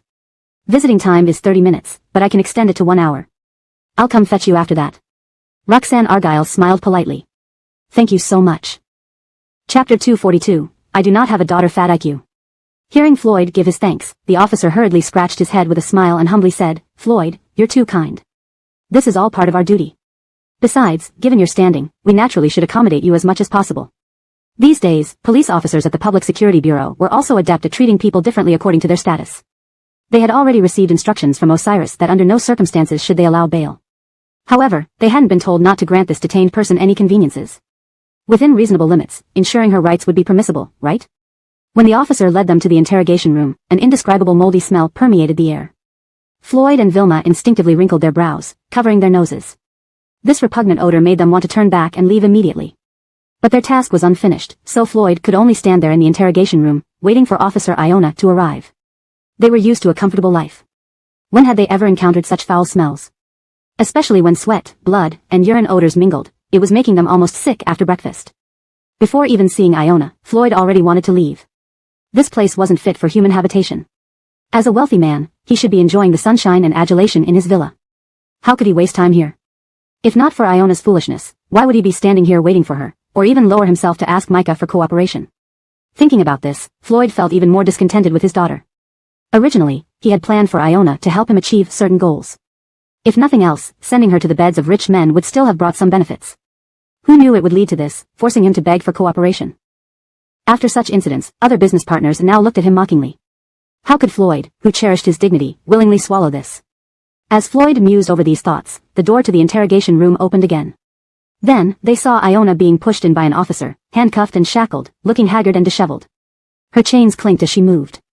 Her hair was messy and knotted, with saliva stains caught in strands of hair. She no longer looked delicate. Her face, once a source of pride, bore untreated wounds that were inflamed and oozing. Possibly numb from pain, Iona barely noticed it. Stumbling in, she steadied herself, lifted her head, and saw Floyd and Vilma standing not far away. At that moment, she felt like she saw the light. Rescue was here. Hastily, she ran to their side and knelt down. Feeling redeemed, she couldn't control her emotions and began sobbing loudly. Jalen, Kalbim, you finally came to rescue me. This detention center is no place for humans. Please take me out. Not satisfied, she rolled up her sleeves to show her arm wounds, hoping her explanation would earn their sympathy. Look at my injuries. Those criminals beat me because they figured they were leaving prison anyway, so they might as well act as tyrants here. They thought my crime was minor and looked down on me, so they surrounded and beat me. Jalen, Kalbim, if you don't get me out soon, they'll really kill me. Wah. Listening to her sobbing, Floyd remained unmoved while Vilma's expression softened with pity. Vilma glanced at Floyd and sighed sympathetically. Dear, I didn't expect those in detention to be so cruel. Look what they've done to our daughter. If we don't get her out quickly, they might really. Vilma stopped, unable to bear imagining. Meanwhile, Floyd coldly glanced at Iona, then sneered, you have the nerve to tell me you were beaten? You couldn't even do what I asked, not knowing who slept with you. A reckless and promiscuous daughter like you deserves this fate. Hearing this, Iona recoiled, her hand dropping listlessly to the ground. She laughed bitterly and shook her head. Jalen, I'm your biological daughter. How can you say such things to me? Biological daughter? Floyd raised an eyebrow and laughed mockingly. To him, so what if she was his biological daughter? She couldn't inherit his estate and was merely a pawn for the Roxanne family. Now, she had become a useless piece. Why waste time on a discard? He had initially planned to declare their relationship severed but changed his mind when the second son of the Mourong family approached him. Had Iona not been useful, why would Floyd have bothered coming here? Aya Kneeling didn't know what Floyd was thinking. Unable to accept his coldness, she looked up at Nolan towering above her in despair. This man, who once treasured her, now seemed entirely unfamiliar. Iona's heart, which had been racing moments ago, fell into an eerie silence. She looked at him with a bitter, sarcastic gaze. Indeed. Since that's the case, could you just tell me the purpose of your visit? This translation aims to preserve the original tone, style, and structure while ensuring the text flows naturally in English. Chapter 243, Giving You a Chance. Iona knew her father all too well. He was the quintessential businessman who never moved without a profit. Yesterday, as he left the detention center, he had already declared that he would disown her at the press conference today. Yet here he was again, visiting early in the morning. Clearly, if there wasn't something else he needed from her, why would he come? Though this statement reeked of sarcasm, it rang true. Iona's father, upon being directly asked about his purpose by his daughter, didn't bother hiding it any longer. Glancing at the hesitant Colby there beside him, Argyle sneered. These were just women not fit for display. But still, they could be used to achieve riches and glory. No matter how much Colby there pained for her daughter, she would eventually choose to abandon her, watching helplessly as her own daughter became a pawn. Argyle and Colby there were so alike in this regard. As the saying goes, birds of a feather flock together. Hearing Iona ask so candidly, Argyle decided to drop the cryptic act. Second son of the Mourong family, Micah, came to visit us after your mother and I got home yesterday, Argyle said straightforwardly. The second son of the Mourong family? Micah? Upon hearing this long unheard of title, Iona raised her eyebrows in surprise. She was now locked in a detention center, facing potential prison time, What was that man doing coming to their home? But seeing the barely concealed smugness on her father's face, a sense of dread crept over her heart. Stuttering slightly, she asked, Father, what do you mean? She couldn't explain why she felt a sudden fear when looking into her father's eyes. Argyle, seeing his daughter's sudden fear, couldn't help but laugh mockingly. I didn't expect you to be useful even while locked up in a detention center. Kaylee, as you know, Jalen has always treated you well. Now our family business is facing some difficulties and needs other companies' cooperation to return to normal operations. Although you didn't manage to latch onto Osiris with your body, it turns out that the second son of the Murong family is far better than Osiris. Upon hearing this, Iona fell to the ground. What do you mean? Deep down, she had an inkling of what was happening, but she refused to believe it. Argyle smirked and sat leisurely on a chair inside the detention room, crossing one leg over the other. Why don't you believe it, my foolish daughter? Since you're guessing, let me make it clearer for you. To put it bluntly, Micah fancies you. He's willing to get you out of here, and in exchange, he wants to collaborate with our family to help our company recover. The only condition is that you marry him. Marry that monster Micah? Absolutely not. At these words, Iona began shaking her head fiercely. No. You can't do this to me. I refuse to marry him, he's not a good match for me. If you force me to marry him, you might as well throw me into hell. Upon hearing this, Colby there instinctively frowned and glanced at her husband. Honey, when Kaylee says Micah isn't a good match, could there be? Argyle, annoyed by the mother-daughter tandem, raised his voice. Enough. This second son is genuinely in love with you, going so far as to bail you out of detention. What more do you want? In their view, a man who could do such things must be decent. But just because Micah appeared loving on the surface, did it mean he was harmless? Sadly, Argyle and Colby there dismissed her words entirely. I will not marry him. Please don't waste time on this, Iona firmly stated before Argyle could finish. Enraged by her refusal, Argyle suddenly slapped her across the face. Micah looking favorably upon you is giving you a chance. If you keep wasting time refusing, I'll break your legs and drag you there. Neither Colby there nor Kaylee expected Argyle to slap her. Kaylee, stunned by the blow, knelt on the ground with tears glistening in her eyes. A guard standing by the door, timing their visit, rushed in upon hearing the loud slap and the thud of someone falling. Seeing the detainee bleeding from the mouth, the guard frowned. Floyd, we clearly stated that you must not use violence against the detainees. As you have violated this rule, we must terminate this visit prematurely. Please leave. Startled, Argyle looked at his hand. But quickly regaining composure, he acted nonchalant. Just remember, I've arranged this marriage for you, whether you like it or not. Stay obedient, and don't cause trouble. If I hear of any nonsense, you know my temper. With that, Argyle disdainfully left the interrogation room, then turned back to thank the guard politely outside. Thank you for your assistance, he said with his usual suave demeanor. The guard shook his head. It's part of my job. Thank you, Floyd. The guard escorted Argyle and Colby there to the exit. Please continue translating from this point, ensuring continuity in style and tone. Hashtag chapter 244, hit her hard. Mr. and Vilma left the detention center directly. After they departed, Iona was sent back to her holding room by the officer. The prisoners inside noticed her return, and one of them, a Rahimi woman, stared at her with a leisurely yet cold gaze, much like a snake's tongue. Shaken, Iona couldn't stop shivering. Your relatives have been visiting you quite frequently lately. Could it be that our young Miss Roxanne is about to leave this dirty place soon? The Rahimi woman's lackeys stood around her bed, their faces expressionless but their actions full of sycophancy. They must have been beaten by the Rahimi woman before Iona arrived, so they were overjoyed to finally have a new target for their frustration. Boss, look at her not even replying. This bitch doesn't seem to take you seriously, one of them said. Right, when has anyone in this room ever dared to defy you? She might even forget about you after leaving. Not only here but outside too. What if she starts making things difficult for you once she's out? The inmates murmured among themselves, and the Rahimi woman's mood shifted from teasing to angry. She sat up straight from the bed, a mocking smirk on her face, glaring viciously at Iona. Hey, I'm talking to you. Why aren't you answering? A little sunshine and you think you're all-powerful now, the Rahimi woman sneered arrogantly. Iona hadn't reacted yet, still dazed from the slap given by her father. Blood trickled from the corner of her mouth, and her whole body trembled. Look, boss, she's bleeding. She must have been beaten by someone, another inmate commented. The entire room burst into laughter. Who would have thought that the woman who boasted about getting out the next day ended up being beaten by her own parents? Hearing the insults, Iona looked up angrily, her eyes filled with indignation. What are you looking at? The Rahimi woman snapped, widening her eyes. Since you haven't learned your lesson even after multiple beatings, today I'll teach you a lesson once and for all. With that, the Rahimi woman gestured, and her followers pounced on Iona, beating her mercilessly until she was covered in blood. Afterwards, they stretched their sore limbs and got up. The Rahimi woman strutted over arrogantly, stepping on Iona's battered face. Look at you now. Where's the glamorous young miss? You look like a worm. I tell you, as long as you're here, you'll always be my underling. Go clean the toilet bowl for me when I'm done. Watching the Rahimi woman and her minions leave, Iona clenched her fists tightly. Despite feeling utterly humiliated, she forced herself to endure. Floyd called Micah as soon as he returned home with his wife. Micah picked up almost immediately, a confident smile on his face. It seems the future father-in-law has something to tell me. Please enlighten me, Micah spoke before Floyd could. Floyd nodded hurriedly. Young Master Murong, you're very perceptive.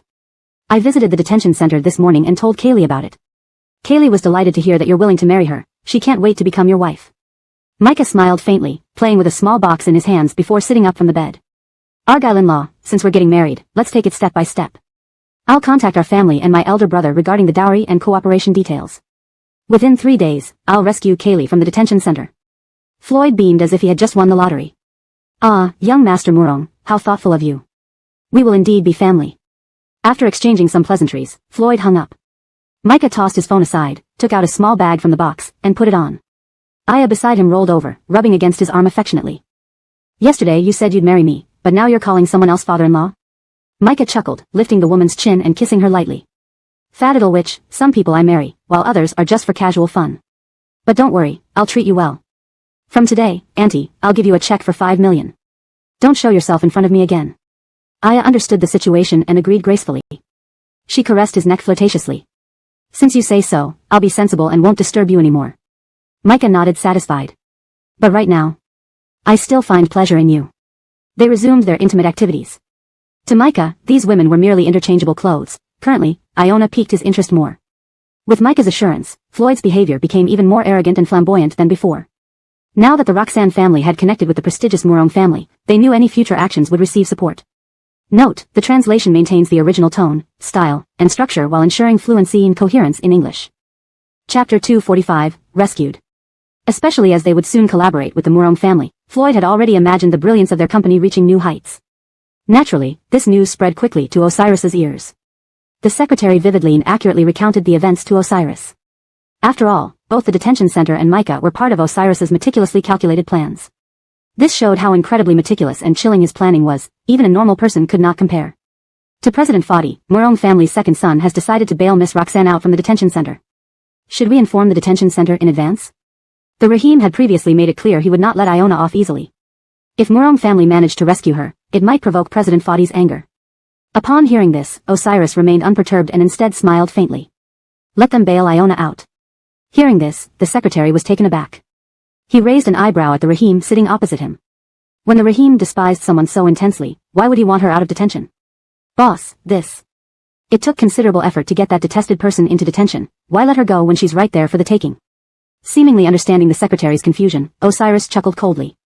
Don't you know? For a prisoner who makes you grind your teeth in hatred, locking them up is almost an act of mercy compared to killing them yourself. The secretary felt a sudden chill down his spine after hearing this. Even though they'd arranged for the detainee's leader to severely greet Iona earlier, it still couldn't quench their hatred. Lost in thought, the secretary now had more insight into the situation. Osiris paused and continued, besides, you should know about the temperament of the Murong family's second son. Everyone in high society knows this. The Murong family excels at manipulation. Leaving her in his hands, even if she survives, she will suffer terribly. As for the Roxanne family. Osiris's face darkened, eyes gleaming with malice. The secretary shivered. Such a Rahim truly terrified him. To elevate a family to its peak only to crush them back to the ground, only then would the psychological breakdown be genuine. The secretary, who had been with Osiris the longest, deduced what his Rahim intended after just a few sentences. He secretly prayed for the Roxanne family. If that's the case, what about the detention center? Osiris laughed lightly. Tell them that if Murong family people come, give a token resistance before releasing her. I want to watch the show from outside, seeing them rebuild and then fall again under the Murong family's torture. Osiris smirked evilly. Hurting two people crucial to his life had already triggered his rage. Now, viewing everyone in the Roxanne family like dead people. No rush, better entertainment was coming. After all, the best drama always arrives last. Micah acted swiftly, saying he would bail her out within 3 days but did so in just one. Iona was promptly released from the detention center. When Roxanne Argyle brought Iona home, reporters had already gathered outside the police station. They swarmed them with microphones and cameras as soon as they emerged. Miss Roxanne, did you and the Murong family's second son have an affair behind Mr. Fadi's back? Yes, Miss Roxanne, how long have you maintained this improper relationship? Do you not feel any guilt toward your fiancé? Were there ulterior motives involved in your release? Roxanne Argyle frowned, knocking a reporter's microphone away. I'm telling you, my daughter's fiancé is now the Murong family's second son. Spread rumors, and I'll send lawyer letters. As for other matters, my daughter has been unconditionally released. Spreading baseless rumors will not be tolerated. After hearing this, the reporters reluctantly fell silent and watched the father-daughter duo leave in a limited edition sports car. Today's scoop was worth it, time to publish it fast. When Roxanne Argyle and Iona returned home, they found an unexpected guest waiting in the hall, Micah. Iona instinctively stepped back. He's here. Roxanne Argyle frowned, noticing his daughter's reaction. Remember, Micah is your fiancé now. Serve him well or the collaboration will end, leaving you in a dire position too. With that, he shoved the battered, dirty-clad woman into the hall and smiled warmly at Micah. Sorry to keep you waiting, second son. We encountered stubborn reporters on our way back. Turning to Iona, Roxanne Argyle added menacingly, Kaylee, what are you standing around for? Go attend to him. Chapter 246, Various Obstructions.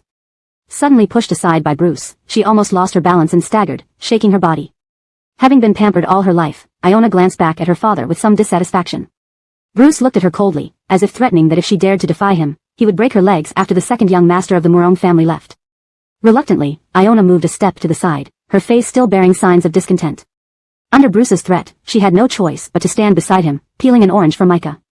Have some orange, Iona said. When had Micah ever seen her treat him like this? A smile of excitement appeared on his face. He reached out to take the orange from her, taking the opportunity to touch her hand. The sensation of her soft, delicate skin made Micah's heart flutter. You're so thoughtful, Kaylee. Knowing I don't usually like fruit, you even got me this orange to get my vitamins, he said, his face beaming with satisfaction. Hearing this, Iona couldn't help shuddering. Even the faint pain from her earlier beating resurfaced. This feeling made her physically uncomfortable. Rogue. How much she wanted to cover his mouth. Iona deliberately picked a more sour orange. When she thrust it into Micah's hands, she quickly pulled her own away as if avoiding the plague. Feeling her small hand slip from his grasp, Micah's face showed lingering desire. Recently, he had tasted this woman before. Years of yearning finally came true, making him quite excited. During this time while Iona was in custody, Micah dreamed about her tender body, even recalling vividly her intoxicated appearance that night. Previously, he thought she was innocent and naive, never imagining she could behave so provocatively during their night in the presidential suite. At that moment, Micah had a strange feeling. How could this woman be more professional than nightclub workers? But what did it matter? The wilder she was, the more interesting she'd be once married. Uninteresting women were like vases, he wasn't sure he could live with such a dull woman forever. Lowering her head, Iona glanced at the oranges on the plate, nonchalantly picked one up, peeled it, and started eating with relish. Unmistakably, these oranges were very sour. But Micah didn't show any displeasure. After all, this orange was peeled by his goddess herself, how could he be picky?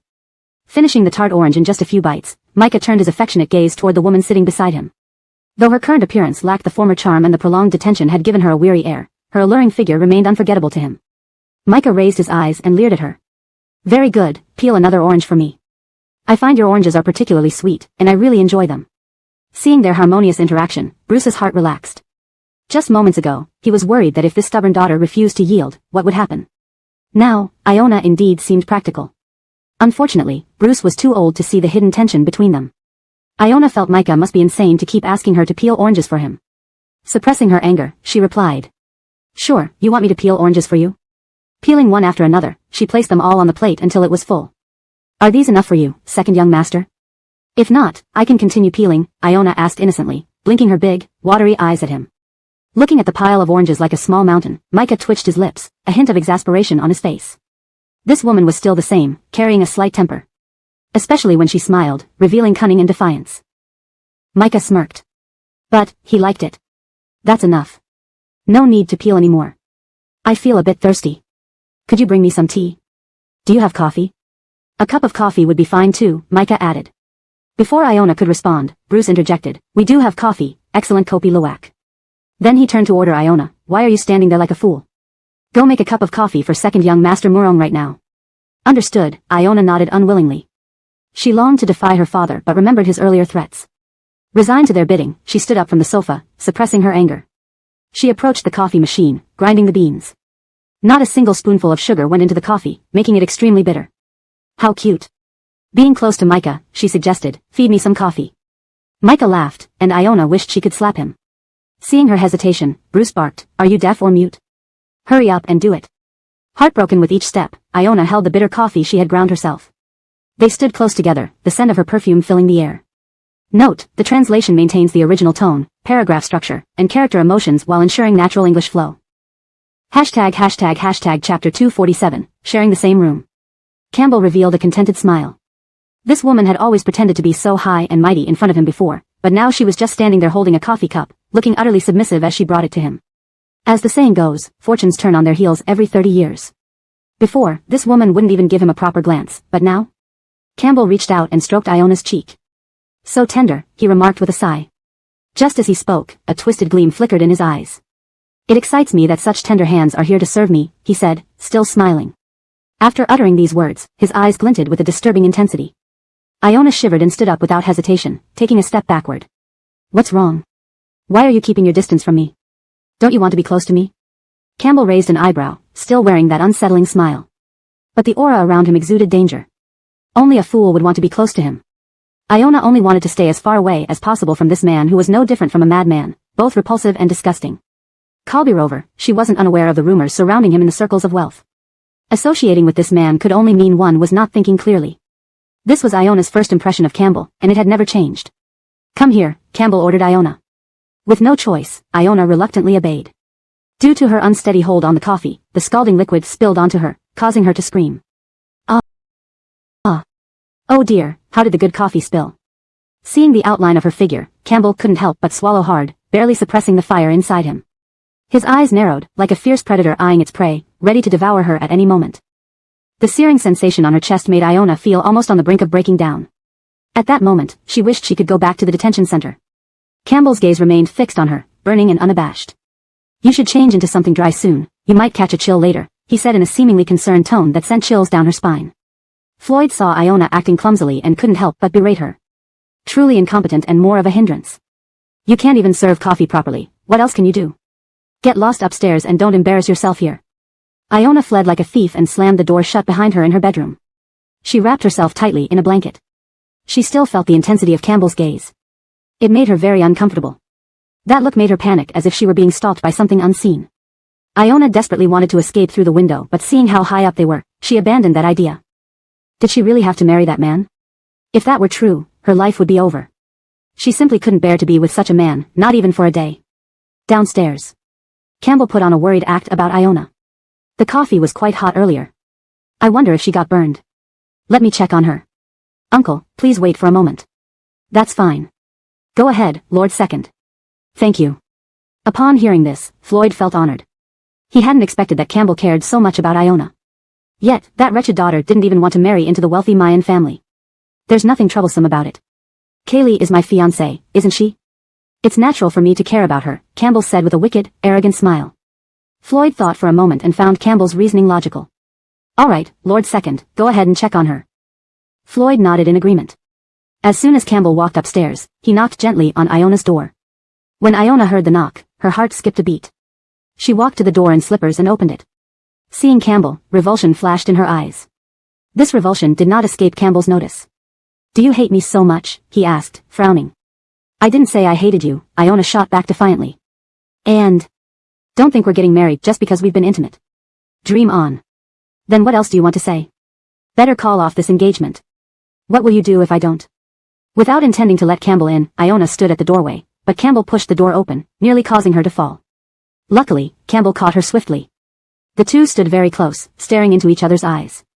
Iona wanted to vomit and tried to push him away, but his strength was too great. Campbell lifted her chin, looking down at her. After chasing you for so long, do you really think I'd call off the wedding just when I'm about to marry you? Besides, I saved you from detention. You owe me your life. You belong to me, both alive and dead. Don't even think about slipping away. You. If I try to slip away, what will you do? If you don't fear the ruin of your family, then try it. After all, your family is only staying afloat because of me. Campbell rose and carefully examined Iona's room. For a brief moment, he found it strangely cozy. Without her consent, he sat on the edge of her bed, leaning against the headboard. All wet. Not planning to change? Iona stood rooted to the spot like a wooden statue. This has nothing to do with you. Mind your own business, she retorted impatiently. Why be so cold? If not for me, you'd still be in detention, and your family would have gone bankrupt. Have you forgotten? Campbell reminded her, his eyes filled with determination. Indeed, without this man, her family would have been bankrupt. They lost their cooperation with the Fadi family, leading to financial difficulties. Hashtag Chapter 248, Coercion. The mere thought of spending her entire life with Micah filled Iona with disgust. She wished she could kill him right then and there. What kind of karma was this? Iona was almost starting to suspect that she had wronged someone in her past life. Otherwise, why would this life be so miserable? Suddenly remembering this matter, why did anything between Roxanne's father and Micah have anything to do with her? Firstly, wasn't the contract signed only by my father and you? Did I agree to it? Of course not. Well, you indeed didn't agree, your father did. If you want to get married, why don't you? Micah understood what Iona was about to say. He stood up abruptly and pulled her into his arms. Iona couldn't break free. She prepared to kick Micah away. He dodged with a quick bend and grabbed her ankle tightly. What difference does it make between you and a pervert? Let me go, or I'll hate you for the rest of my life. Just hate me for the rest of your life. That way, you'll remember me forever, won't you? Unwilling to continue, Iona turned around and planned to leave. Micah stood up with a dark expression. Seizing the opportunity when Iona wasn't paying attention, he grabbed her wrist and pinned her against the door. What are you trying to do? Let me go. What are you trying to do? Don't you already know very well? Their eyes met instantly, and Iona saw the desire burning clearly in Micah's eyes. At that moment, she felt like Micah was a dog.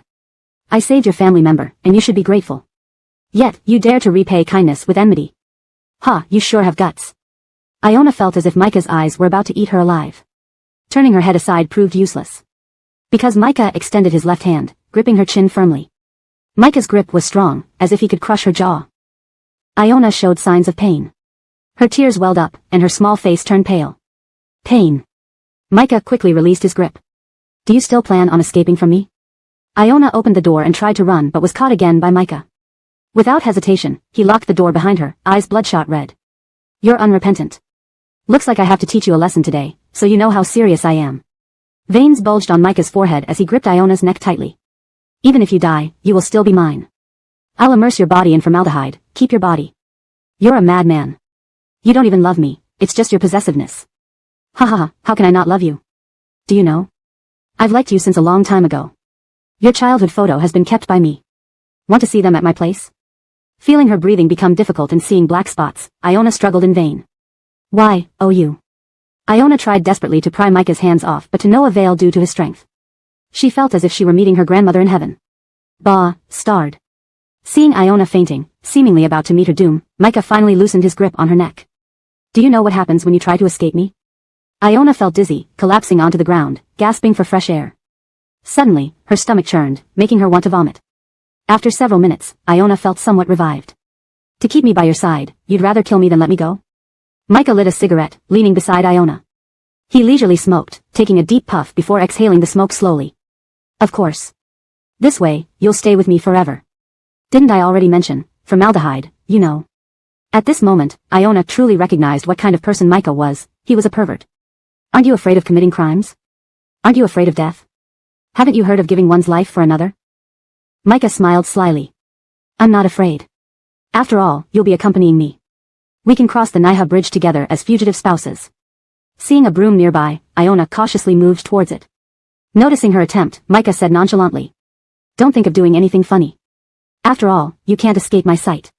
Micah finished smoking and stood up, shaking his head. He approached Iona step by step, like a devil. No matter how Iona hit him, Micah didn't care. He lifted her up and threw her onto the bed, dominating her. You dare. What can I do? In an instant, Iona felt exhausted. The two engaged in a stormy encounter. When Iona woke up groggily, she felt sore all over and noticed the marks on her body, feeling dirty. Those fragmented scenes in the hotel replayed in her mind. Get out, or I don't mind us both dying. Fine, let's both die now. Micah lit another cigarette. Holding Iona, he walked directly to the window and opened it, cold wind blowing inside. You madman, you complete madman. I love it when you call me a madman. Keep calling. Iona cried loudly, but Micah ignored her, slipping back into his leather jacket and pants. Seeing him composed, Iona raised her hand, preparing to slap him. Micah easily caught her wrist, staring down at her. If you had listened, maybe I wouldn't have treated you like this. Unfortunately, you refused to listen. I am a human being, not an object. I have thoughts. Micah slammed the door shut. Leaving Iona alone in the room, she stared at the empty space. Recalling everything, Iona clenched her lips tightly, wishing she could tear Micah apart. Roxanne's father sat nervously on the sofa, sensing something major had happened. Occasionally glancing at the staircase, he suddenly saw Micah, buttoning up his shirt and noticing the marks on his wrists. If he guessed correctly, they must have done something unspeakable, given they stayed upstairs for nearly 3 hours. Note, the content provided contains explicit themes and violence which may be sensitive. Please proceed with caution. Hashtag Chapter 249, Travel. Less than half an hour later, Iona also came down, though her body bore more marks than Micah's did. From their interactions, it was clear that Micah genuinely liked Iona. Otherwise, how could he have invested so much money into their family and agreed to marry her? When are the two of you getting married? Roxanne's father couldn't help but ask Micah. Since they had already been intimate, the wedding announcement should be made as soon as possible, shouldn't it? Because of the engagement with Osiris before, they had already made a fool of themselves once. If this happened again, how would they continue in the business world? Roxanne's father didn't dare think about it. Regarding the wedding, there's no rush at the moment. We'll announce it after some time. Roxanne's father stared at Micah dumbfounded. Was he serious? Didn't they say it would be announced immediately? Why was it different from what was previously discussed? Now that Iona had been fully claimed by Micah, was he planning to deny it? The wedding will be announced, but privately, not publicly, said Micah. Roxanne's father felt like he had been struck by thunder. Didn't you clearly say before that you would announce this? Why aren't you announcing it now?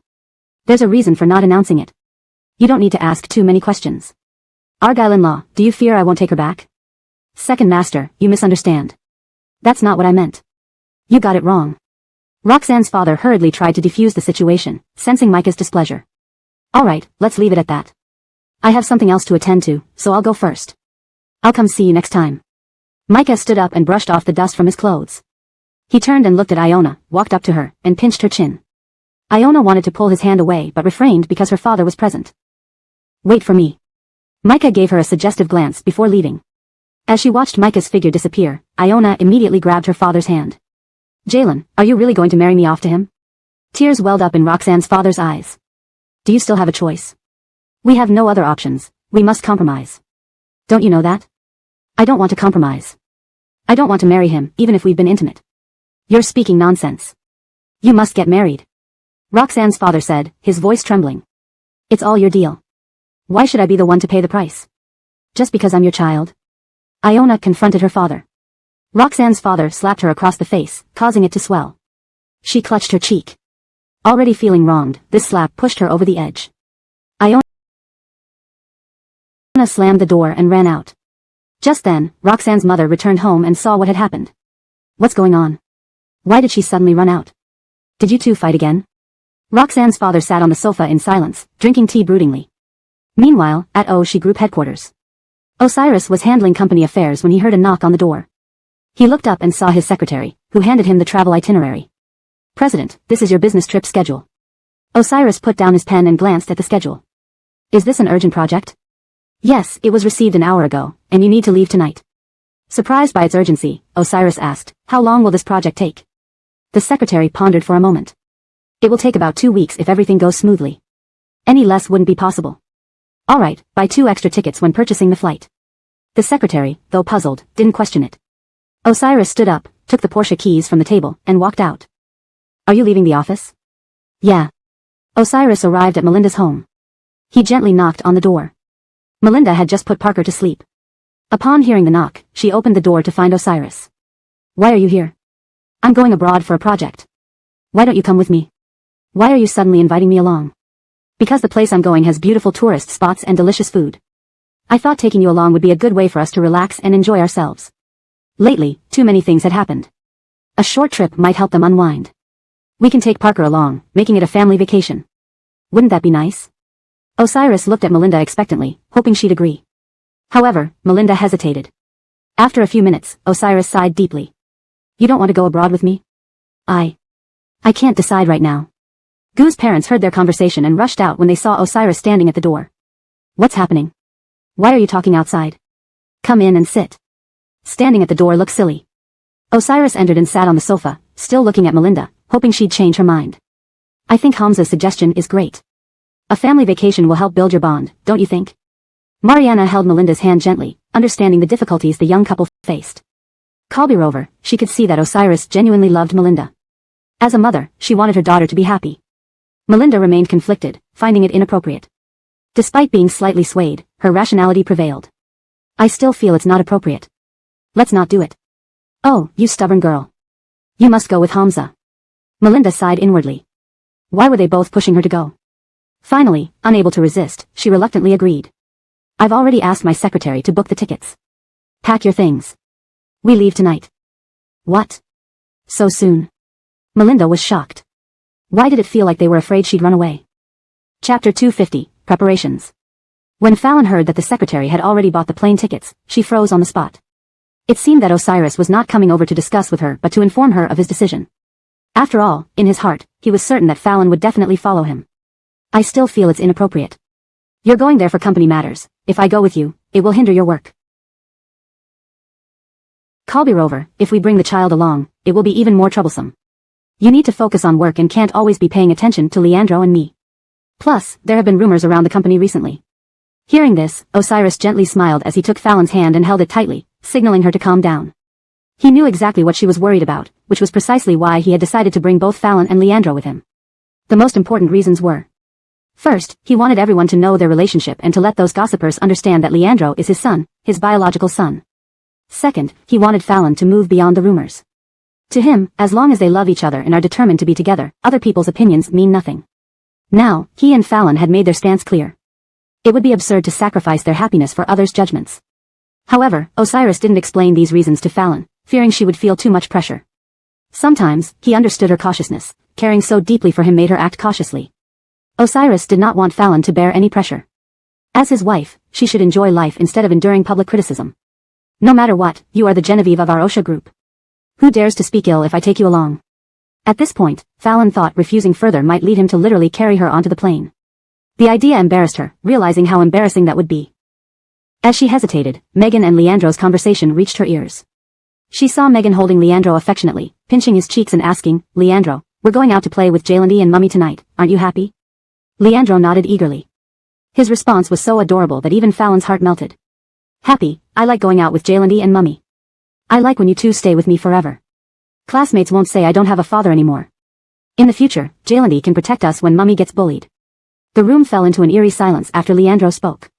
No one expected that the usually quiet, grown-up like Leandro harbored a longing for fatherly love. Fallon felt a mix of emotions but finally nodded to Osiris's suggestion. "Since Leandro wants to travel with you, let's go together, and I'll look after him." Hearing her agreement, Leandro became ecstatic, rushing into Osiris's arms. "Oh yay. Finally, Mummy agrees to go with us. Jaylandi, let's do a high five." Under Leandro's encouragement, Osiris gave him a loud slap. Seeing this, Fallon was stunned, feeling a little trapped. Upon hearing the agreement, Megan promptly led Fallon into the room. "Since you've agreed, we must pack your bags quickly. We don't know how long you'll be away, so better take more stuff. Don't worry about the house, your father and I will manage it." Being pulled into the room, Fallon laughed helplessly. "Kalbam, no need to be so tense. We'll only be gone a few days, and there's everything outside, no need to bring so much stuff." Despite her reluctance, Megan busily packed for her daughter. For the first time, Fallon sensed her mother eager to send her off with her son-in-law. Yet, under Megan's urgency, Fallon began to feel assured. This trip might help them relax. Anticipation crept into her mind. Although they had visited parks or other places before, this would truly be their family's first proper vacation. Fallon looked forward to the experience. After seeing Fallon's luggage packed, Megan rested. "Lansu, it seems Hamza is really standing by you. Seize this opportunity for your lifelong happiness and Leandro's sake. I don't force you into marrying anyone. If this person makes you happy and doesn't make you sad, Mama sincerely wishes you happiness." Fallon was deeply touched by Megan's words. "Thank you, Kalbam," she expressed heartfelt gratitude. "Silly girl, you're my daughter. You never need to say thank you to Mama. It's getting late, let's leave soon. We don't want to keep them waiting, especially since boarding time is near."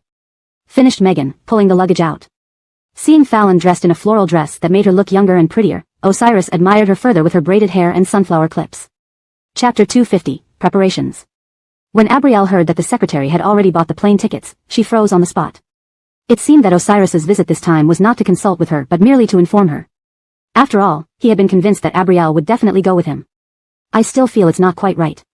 You're going there to handle company matters, and if I go along, it might distract you from work. Besides, if we bring Fadiddle Dumpling, it will be even more of a hindrance. You need to focus on work and can't keep your attention on both of us. Not to mention the recent rumors in the company." Hearing this, Osiris chuckled and took Abrielle's hand, holding it tightly to reassure her.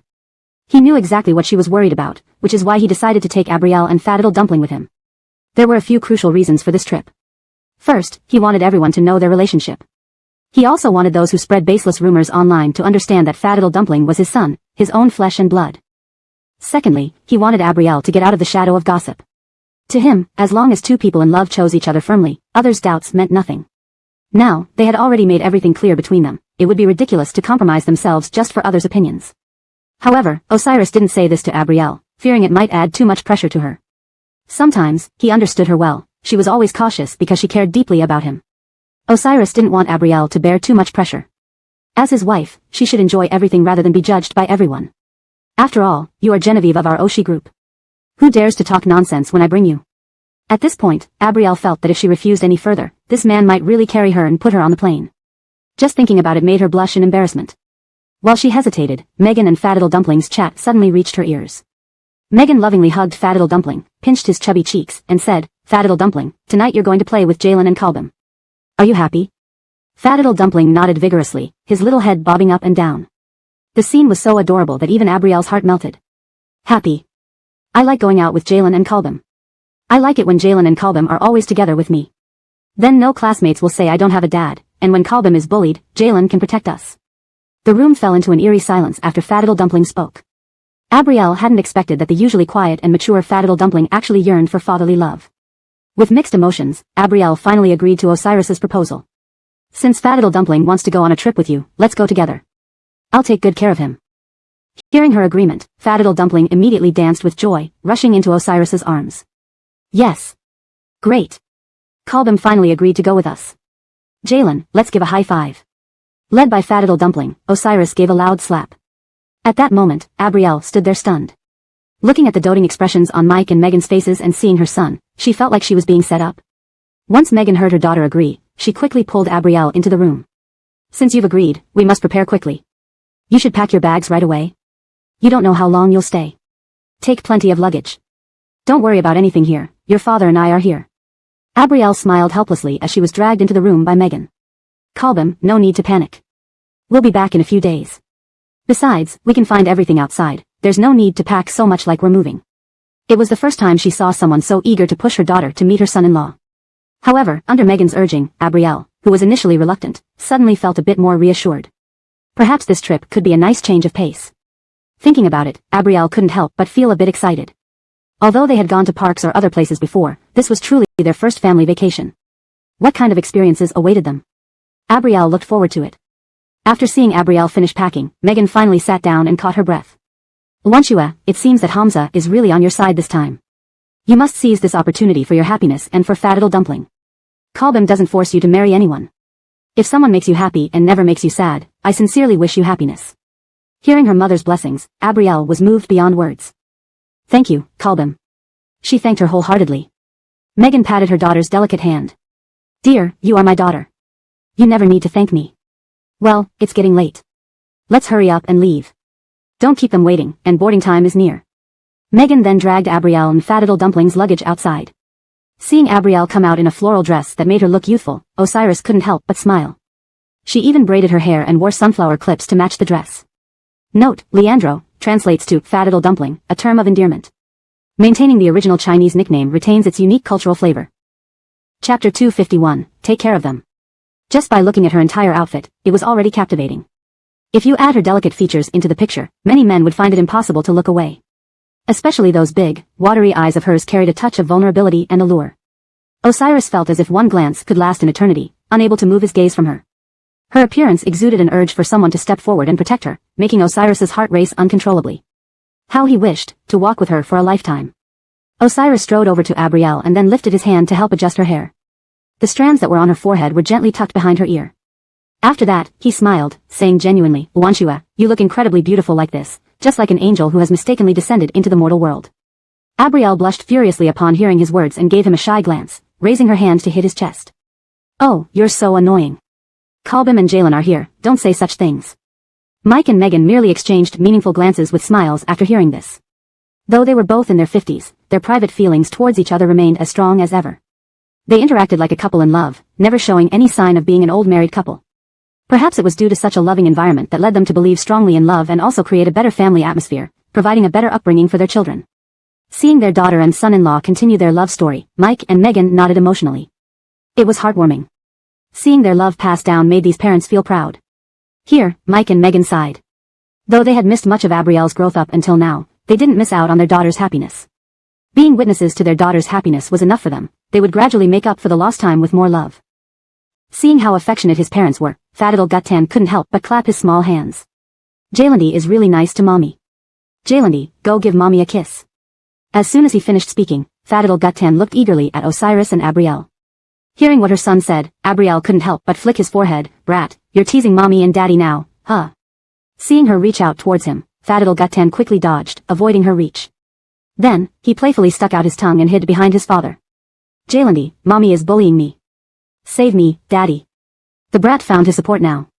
Seeing her son's sycophantic actions, Abrielle couldn't help but sigh with amusement, feeling somewhat helpless. However, seeing the interaction between the father and son, she felt incredibly happy. Previously, although Fat Little Guttan often cheered her up, she had never seen him so carefree and cheerful as today. This was probably his true self all along, not acting like a little adult. Watching his son pout at him, Osiris merely raised his hand to pinch his nose. I'm on Mommy's side, she's my wife. Whose orders should I listen to if not hers? After saying that, he pulled Abrielle close by her waist and kissed her lightly on the lips. Ah. This man actually kissed her right in front of Mike, Megan, and their child. Abrielle felt her face burning as if set on fire, desperately wishing to disappear into a hole. She really felt too embarrassed to show her face again. Seeing how shyly Abrielle turned away like an ostrich, Osiris smiled softly and said, All right, I won't tease you anymore. We need to hurry and finish packing and leave. They still had to get to the airport on time. If they wasted more time, they might miss their flight. Because of the earlier incident, Abrielle merely gave Osiris a dirty look without saying anything further. Looking at her reaction, Osiris chuckled affectionately. At least he had kissed his beloved wife, so enduring a dirty look was worth it. This was their first family trip together. Initially, Abrielle wanted Mike and Megan to stay home, no need to make a fuss. However, both parents insisted on sending them off, so they ended up getting sent to the airport by their parents. Arriving at the airport entrance, Megan earnestly advised them, take good care of yourselves. Don't get sick. Remember to wear more clothes when it gets cold. Take care of Fat Little Guttan. If you're going to the beach, don't let him play in deep water. For listening to her mother's endless advice, Abrielle felt warmth rather than annoyance. When she lived with the Gu family, she was nothing more than a foster daughter, always seen as optional and used as leverage. Once she became useful, they'd sell her cheaply. Hence, the Gu parents never cared about her well-being and did not treat her like their own child. It was certain that for a long time in the Gu household, Abrielle was treated as heir by everyone. If they hadn't found her useful, they would have kicked her out long ago. But now, hearing someone caring for her continuously warmed her heart. She nodded repeatedly and agreed, Kalbam, Jalen, don't worry. I'm not a kid anymore. I'll take care of myself and take care of Fat Little Guttan. Upon hearing her promise, Mike and Megan breathed a sigh of relief, then refocused their attention on Osiris. Hey Hamza, we're entrusting our daughter and Fat Little Guttan to you. Take good care of them. Osiris replied solemnly, Uncle, Aunt, rest assured. I'll definitely take care of them. They are the most important people in my life, and I will absolutely protect them. No matter what happened, he would never abandon Abrielle and Fat Little Guttan. They would be together forever. Okay, it's getting late. Let's go inside to wait for our flight, Abrielle glanced at the time and said. After brief farewells, the family of three entered the airport. Chapter 252, Behind the Scenes Comments. As the plane soared overhead, the family of three sat in the first-class cabin. This airline's first-class cabin was set up like small rooms. Ira, on his first airplane ride, pressed his little head against the window, gazing outside. After waiting for quite a while, he turned back with a puzzled look and asked his parents, Jalandi, Kalbami, why can't I see the road clearly? It's all dark outside. Osiris couldn't help but laugh after hearing Ira's words, silly, you won't be able to see the road clearly because we're flying in the sky now. In the sky, I can't see the road? Why aren't there streetlights up here? Why can't I see traffic lights or other airplanes? Dina and Osiris. At this moment, Ira seemed like a walking list of endless questions. However, hearing these innocent yet full of vitality questions from Ira, Osiris, and Dina couldn't help but laugh. There are definitely no green or red traffic lights up here, nor are there streetlights. Few people travel by air, and each plane flies to different places, Osiris explained in simple terms that a child could understand. After listening to him, Ira tilted his head and asked, are there police officers in the sky? No. Dina couldn't help but shake her head, amused by Ira's naive questions. Now Ira wore a serious expression, then what if there's a car accident in the sky? Given that they were flying at this very moment, Ira's question about a sky accident left Osiris and Dina speechless with exasperation. After some time, Osiris gritted his teeth and said, there's no such thing as an accident in the sky. To avoid any more of Ira's amusing remarks, Dina pulled out a tablet from her pocket. These premium private cabins came equipped with personal Wi-Fi and even had charging ports for phones. Dina opened a popular cartoon for Ira. Alright, we'll reach our destination soon. If you're sleepy, take a nap. If not, watch some cartoons. Obediently, Ira took the tablet from his mother and started watching Boonie Bears attentively, feeling a sense of righteousness as he watched the bears defend the forest. However, being a child, Ira couldn't resist the strong wave of drowsiness while on the flight.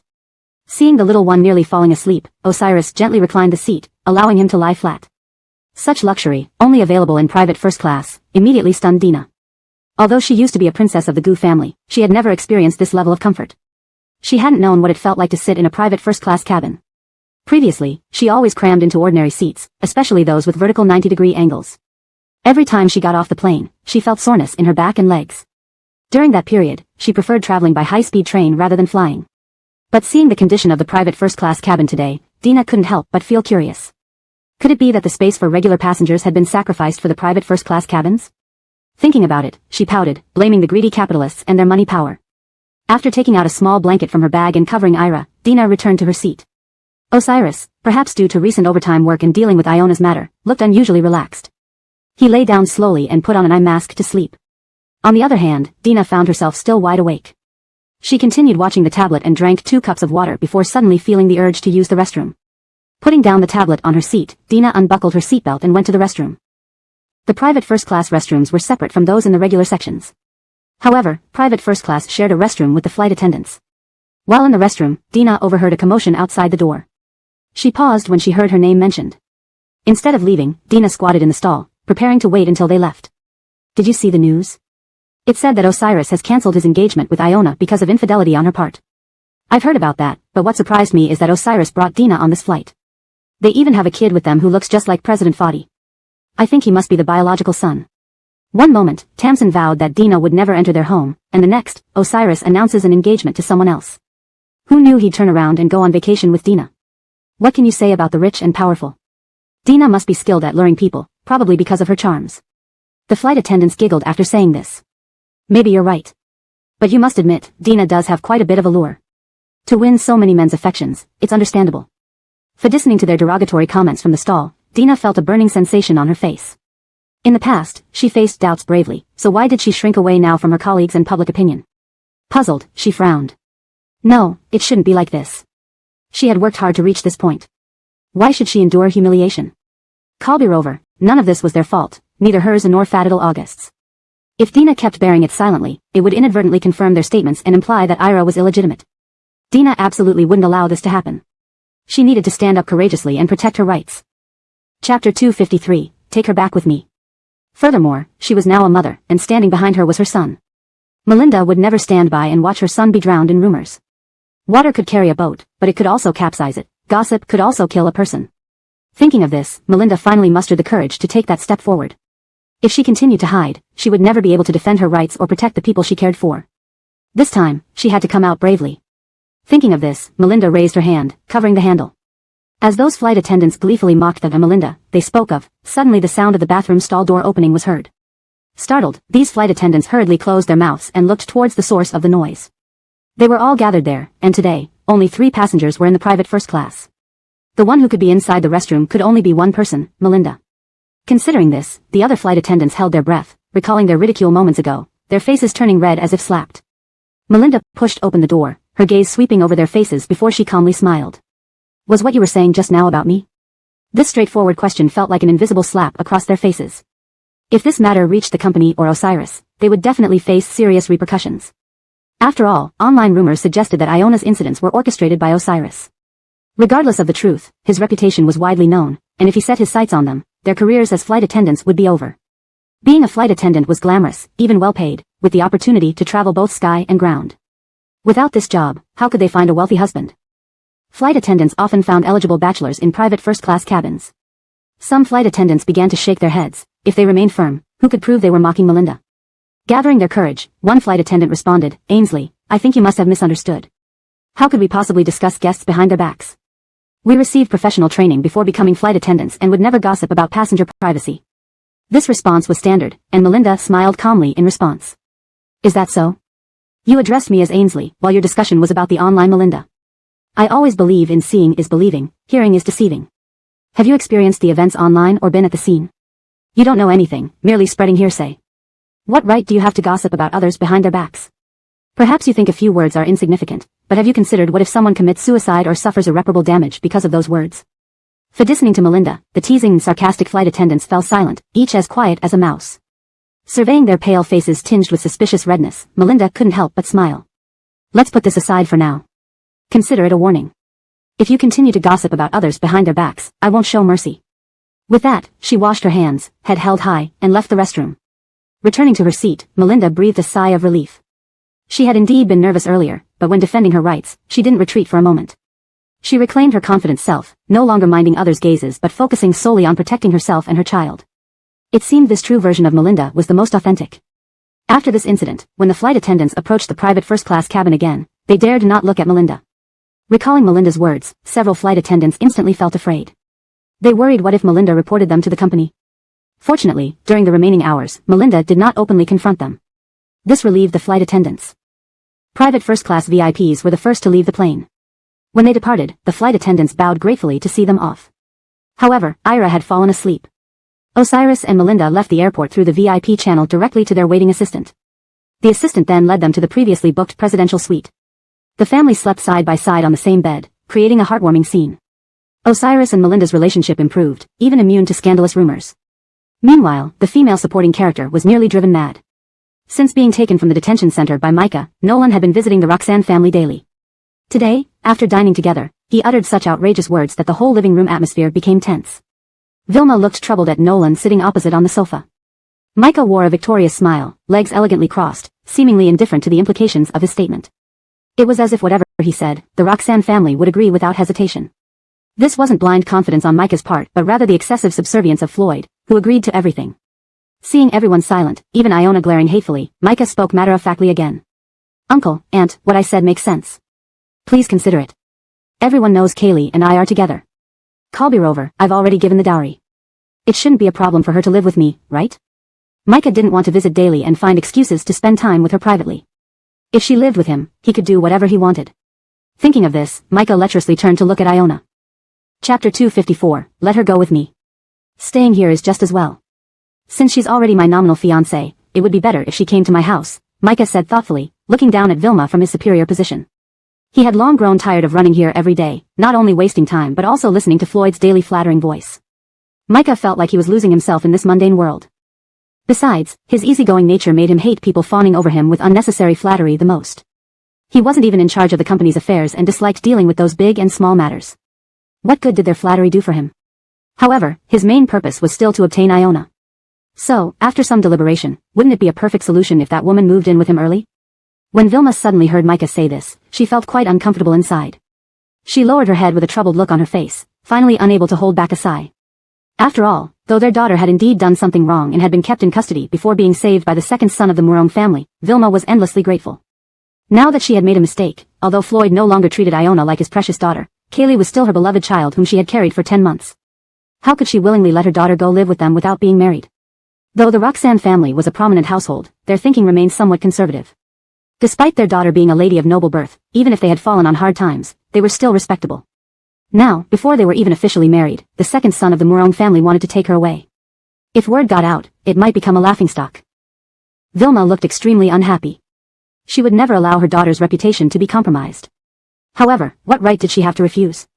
Recalling earlier when they discussed the engagement, if they were to take her early, the Morone family must first announce the engagement ceremony publicly. After all, wedding preparations were already underway. Unexpectedly, the other party didn't plan to announce this matter. Currently, the internet only showed the photos of the two opening a hotel room some time ago. There was not a hint of news about their marriage. The second son of the Morone family was someone who frequently visited places of ill repute. Not even announcing his marriage, did he intend to keep finding more? Vilma's expression grew uglier, unwilling to agree. With Iona's current status as neither wife nor official girlfriend, how could she bear it? If this continued, her daughter would have no standing in front of Micah. Absolutely, she couldn't tolerate him taking her away before marriage, otherwise, the Morone family might look down on them forever. Thinking of this, she suppressed her dissatisfaction and forced a smile towards Micah. Second young master. Isn't this a bit improper since you two are not yet married? Call be over, you know that even though the world has become more open-minded, parents' approval and matchmaking are still necessary. Everyone is unaware of my daughter's engagement to you. If any scandal spreads, If media gossip spread about her daughter leaving someone's home, neither she nor their family could endure such a blow.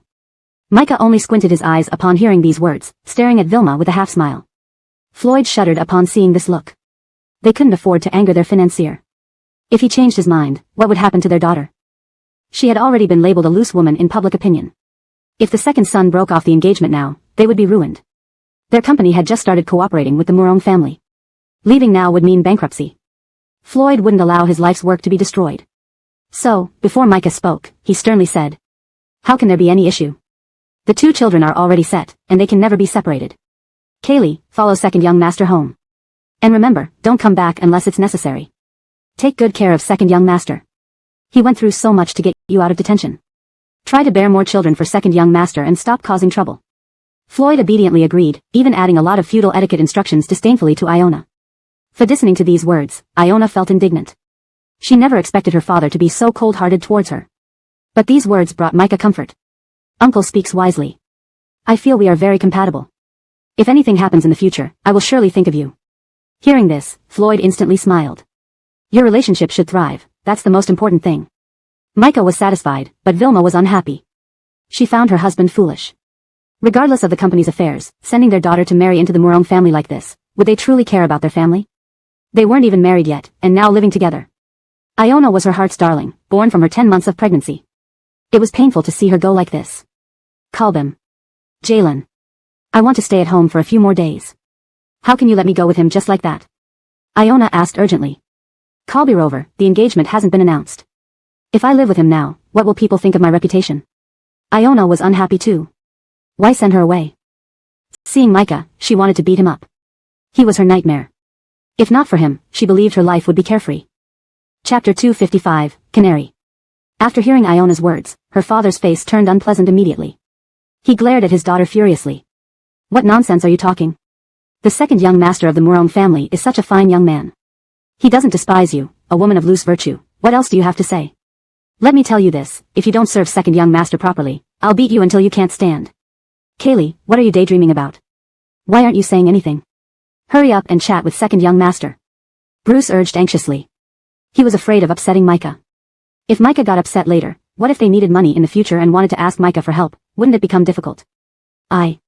Iona trembled, unable to form a complete sentence.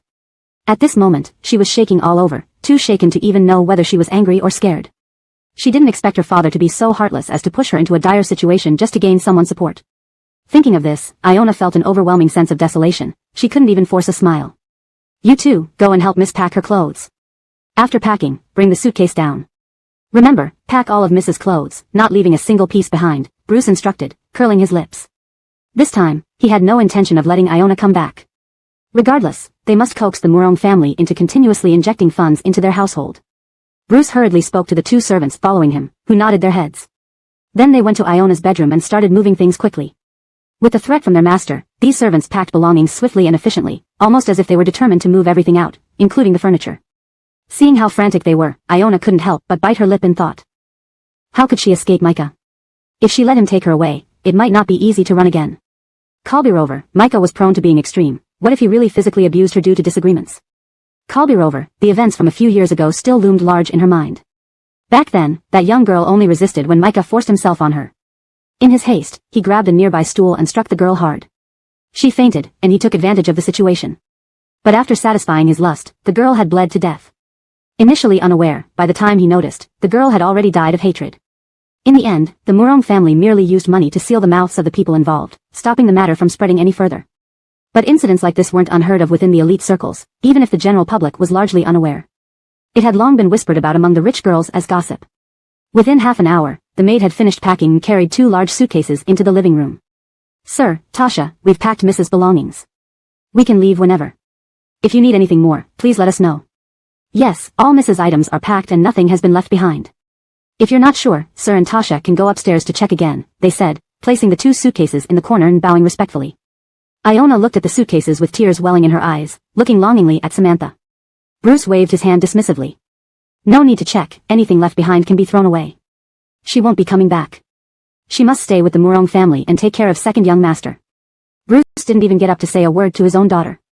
Samantha stood up, walked over to Iona, held her hand gently and said softly, When you go to their home, make sure you listen to them, understand? Never be defiant.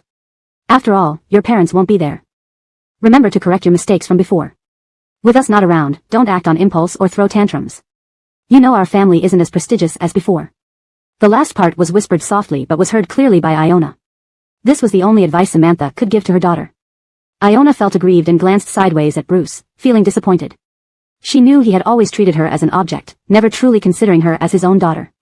Yet he had been called father for over 20 years, now pushing her out indirectly and refusing to let her return. A mocking smile crept onto her face. Time is getting late, I assume Uncle and Aunt have said everything they wanted. Can I take Kaylee now? After all, it's getting late, and my beloved would surely be tired if we stay too late. Micah spoke these words while looking at the woman standing beside him with affectionate eyes. At that moment, he seemed like a triumphant hero returning from war. Ha, Iona. You finally fell into my hands, I won't let you slip away again. Micah looked at Iona as if inspecting a caged canary. Iona found his gaze terrifying. She instinctively took a couple of steps back. Unexpectedly, her hand was seized tightly by Micah. Iona tried to struggle free but to no avail, given his overpowering strength. Don't be afraid. Even if you try to escape now, where would you go? Your parents are on my side. To them, money is far more valuable than you. Micah leaned close to Iona, whispering in her ear. Feeling his breath, Iona felt a wave of disgust rise inside her. Those words extinguished all her remaining hopes, and she conceded. Indeed, where could her value possibly match the allure of money? Even as the eldest daughter of the Roxanne family, once circumstances demanded, she could be sold off by her father. To whom? It simply depended on who offered the highest price. In the end, Iona followed Micah like a wooden puppet and left the house. Once outside, she gazed at the azure sky. Chapter 256, Appease Me. A wave of desolation washed over Iona. Would she never be able to escape Micah in this lifetime? What should she do next? If she stayed with the Mourong family, her life would probably be ruined. She had just left one hellish family, but now it seemed she had stepped into another. What kind of karma did she have this life? Why did she have to endure such hardships? If given another chance, she would certainly do things differently. Why aren't you moving? Do I need to carry you? Micah turned to look at Iona, who hastily shook her head.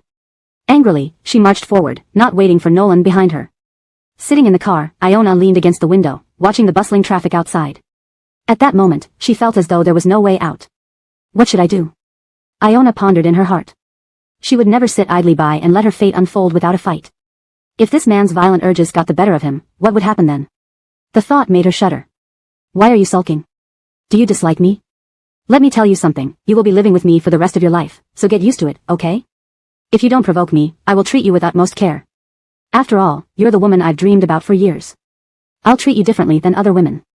Although Micah was handsome, he wasn't Iona's type. Her mind only held thoughts of Osiris. If possible, she wished to marry Osiris, not this madman. For listening to Nolan's words, Iona nodded absent-mindedly. Micah, noticing her distraction, pinched her hand as punishment. Iona winced in pain, glaring at him. Since you're with me, focus. If I find out you're thinking about someone else, you know my temper. Also, you know I'm a playboy by nature. Don't interfere with my choices, respect them. If you defy me, you know the consequences. Iona didn't want to engage with him, but he seemed to enjoy tormenting her, tightening his grip on her hand. Eventually, unable to bear the pain, she conceded, I understand. She had no desire to control this foul man and secretly hoped he'd meet his end through some other woman. The journey continued in silence. Micah occasionally stared at Iona with a lecherous grin. He then lowered the partition between them, leaning closer to her. He wanted nothing more than to strip her right then and there. It had taken him years to make her his, now, he yearned for her constantly. A glint appeared in Micah's eyes but vanished almost instantly. Iona kept her eyes shut. Finally, the car stopped. Back at Micah's home, he sat cross-legged on the bed in the bedroom. Put on the maid outfit beside you and come serve me. Remember to wear a little rabbit hair clip. I like to be thorough. After changing, remember to please me, really please me. Micah, sitting casually with a cigarette in hand, watched as Iona looked up at the maid outfit hanging by the bed, her face turning pale. This wasn't a maid outfit, it barely covered enough fabric to wipe the floor. She was a proper young lady, how could she possibly wear such a thing? Are you kidding me? Forget it, I won't change. If you want to see someone in this, find another woman. I'll never wear it for you. She was a dignified young lady, how could she wear such clothing? Micah stood expressionless, walked to her, and slapped her hard, sending her to the ground. He actually hit me? Iona's hatred grew. Micah crouched down, stroking her face, smiling wickedly, oh, so you think you're special? Didn't you say nothing about the lingerie when trying to seduce the Foddy family's young master? I remember you screaming loudly that night. Why can't you scream for me now? Are you hoarse?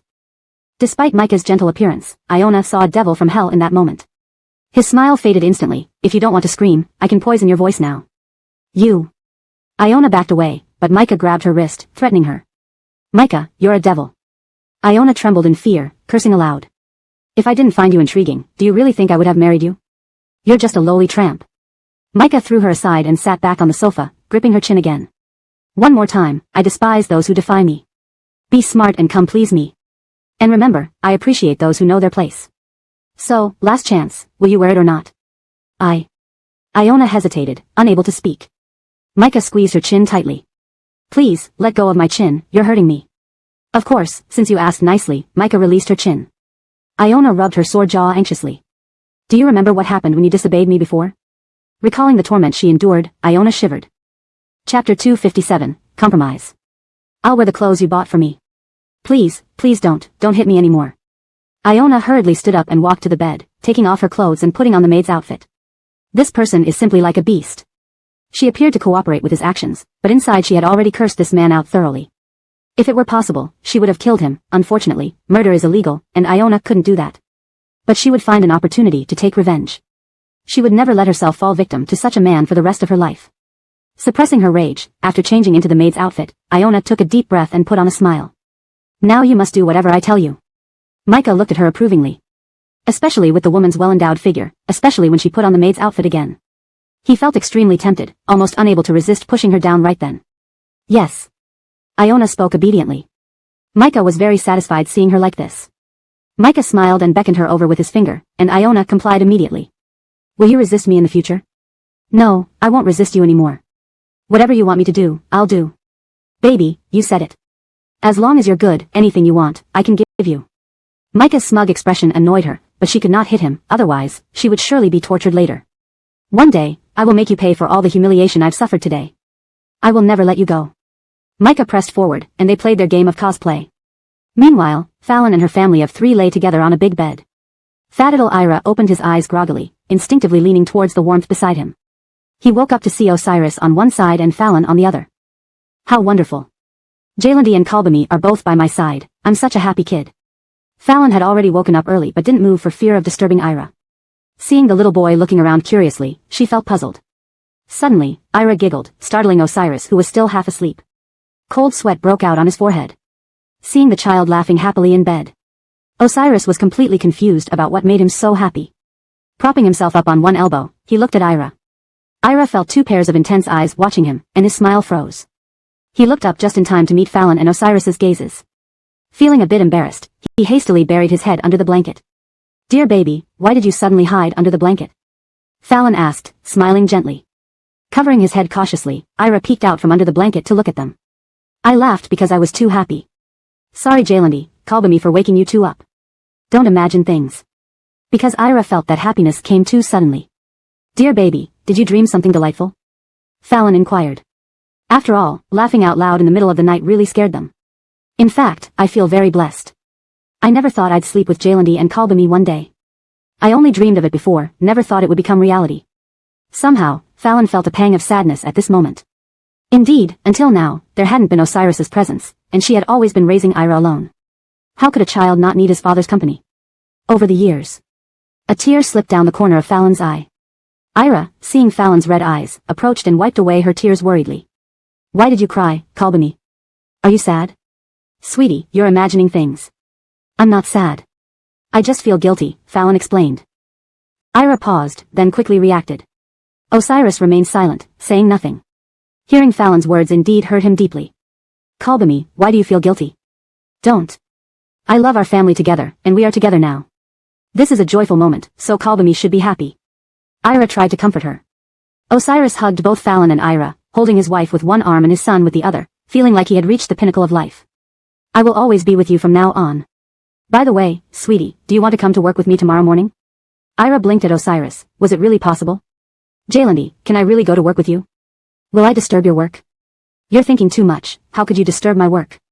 Osiris exclaimed. Clapping his hands, Ira cheered. Yes. I want to go to work with Jaylandi. Fallon and Osiris rubbed their cheeks against Ira's affectionately. All right, dear baby, it's late. Let's rest. The next morning. The alarm clock rang. The whole family was awakened by it. Osiris reached out to turn it off, only to realize it was already 8 o'clock. He sat up quickly. Seeing Ira still sleepy, he pinched his cheek lightly. Fat little one, it's time to get up and go to work. Ira immediately opened his eyes. Yes. I'm going to work with Jalandi. Osiris carried Ira to wash up. They both got ready while Fallon used a wet wipe to clean her face and went to the kitchen to prepare breakfast. The family enjoyed their meal in harmony, the atmosphere warm and pleasant, making it hard to disrupt this beautiful moment. Dear baby, after breakfast, you'll go to the office with Jalandi. Are you afraid? Not at all. I'm not only not afraid, but I'm actually excited, Ira stated firmly. Chapter 258, Illegitimate Son. Truly worthy of being my son. Alright, baby, after we finish eating, Jalandi will take you to the company. Osiris clapped his hands and smiled contentedly. Then the two of you go to the company. When you come back, there will be hot food waiting. Myrtle sat nearby drinking soy milk and said with a smile. Alright, then I'll leave it to you, dear. As soon as Myrtle heard the word dear, her ears turned red, feeling a bit shy. Myrtle didn't reply but quietly continued eating her bun, looking up at Ira again. Kalbami will pack some snacks for you to share with the uncles and aunties at the company. Unexpectedly, Ira patted his chest. Kalbami, I don't want snacks, I'm a little man. Is that so? Baby, if you say so, Kalbami won't pack snacks for you. You must listen to Jalandi at the company today, alright? Don't worry, Kalbami. I'll definitely listen to Jalandi. If I don't listen to him, you can punish me. Ira declared earnestly. Myrtle laughed helplessly. How could Kalbami bear to punish you? Don't let your imagination run wild. After breakfast, Osiris took Ira to work together. When they arrived at the company, the secretary couldn't help but stare at them when she saw Osiris and Ira, and the files in her arms slipped and fell to the ground. With Osiris's reminder, the secretary snapped out of her daze. Osiris's voice was cold.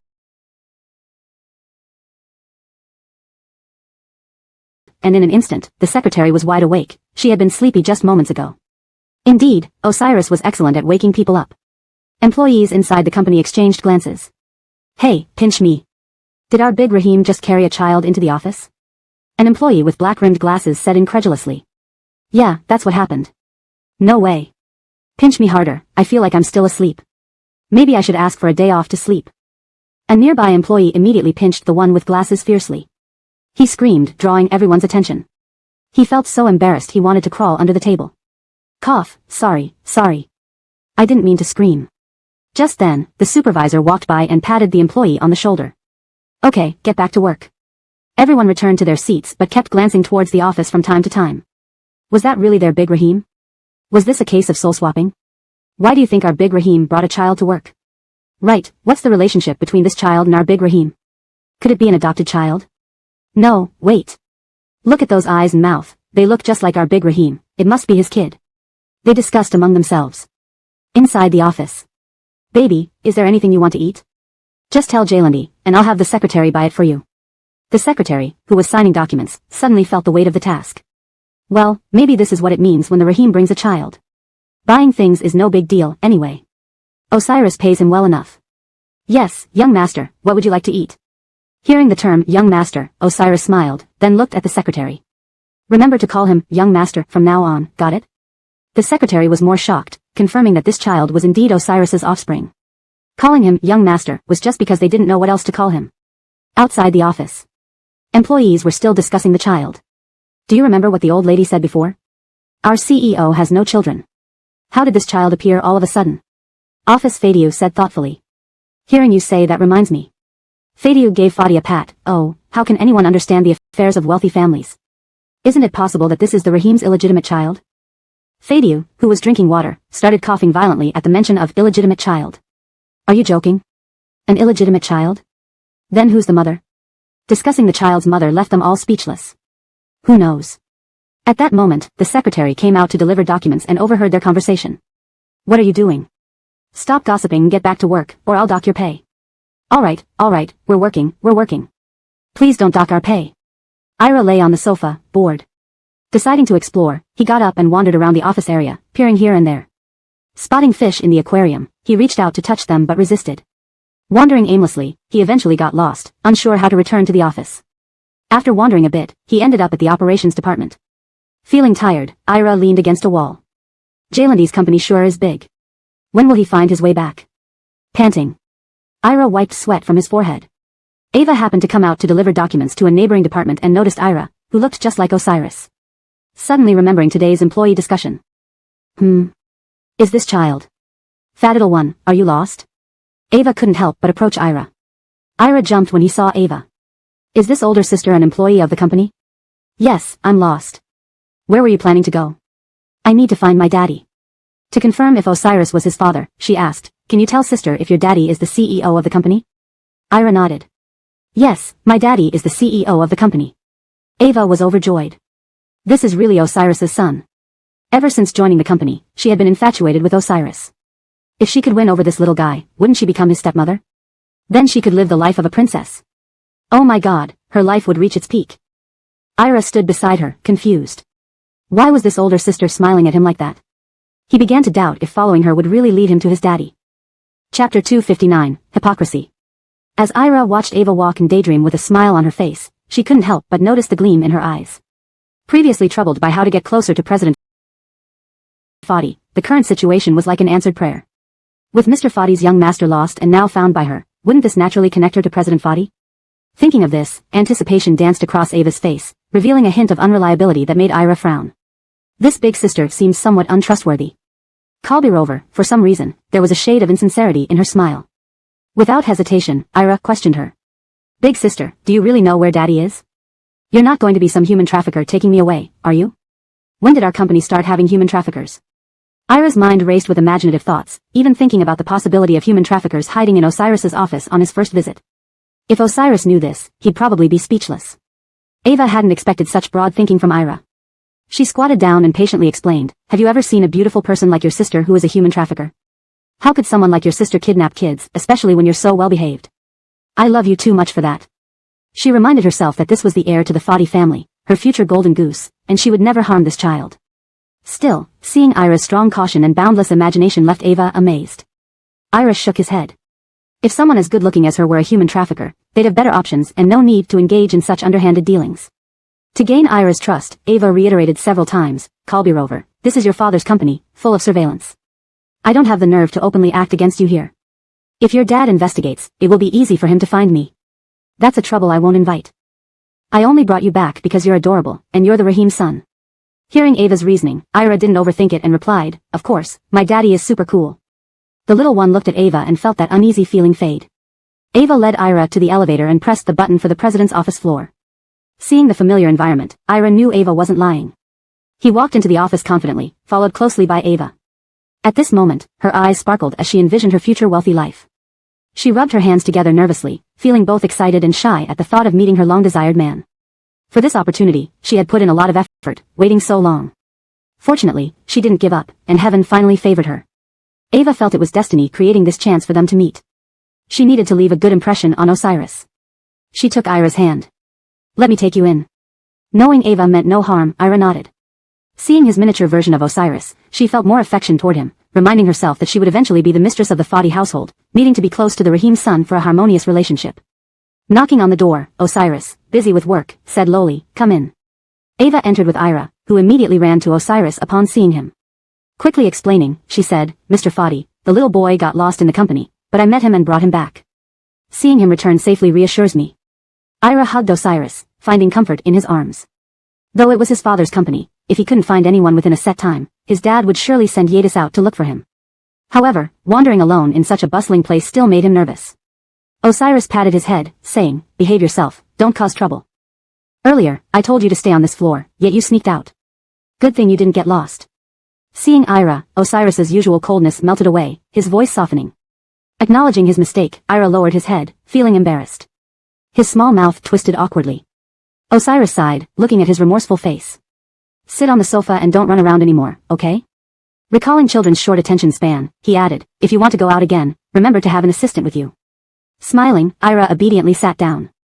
I understand, Jalandi, you're the best. Osiris then glanced at Ava. Her looks were elegant and demure, fitting the petite beauty type. Ava blushed and bowed her head when their eyes met. But Osiris was unmoved. With so many employees in the company, he had no idea who she was. However, Ava bringing Ira back showed she cared.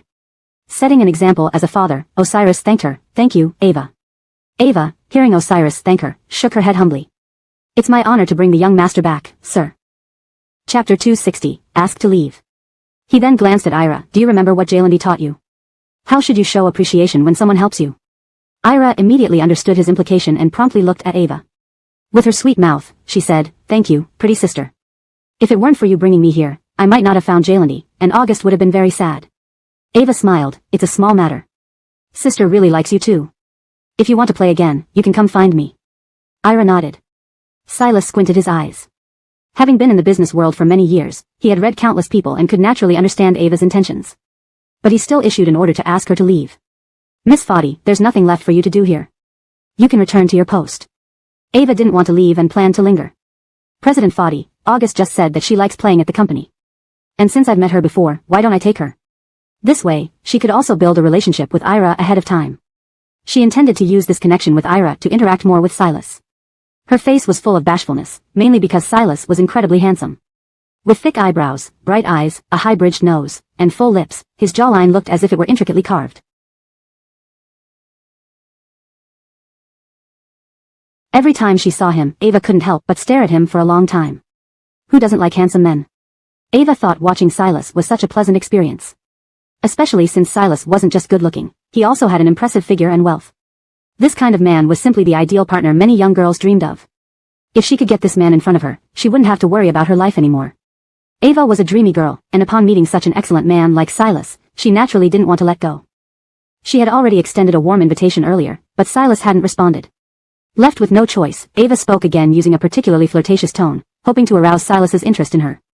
Moreover, her behavior subtly hinted that she wished to develop a deeper relationship with him. President Foddy, you go attend to your work, and I'll take care of things here. Silas raised his gaze and looked at Ava, who was acting coyly in front of him. His eyes suddenly darkened. Don't think he didn't understand what thoughts Ava harbored inside. Silas had always been a highly sought-after person, both during his school days and when he started working. Countless people liked him. However, some were lured by his looks and physique, while others were attracted by his family background. Silas could clearly distinguish what type Ava belonged to.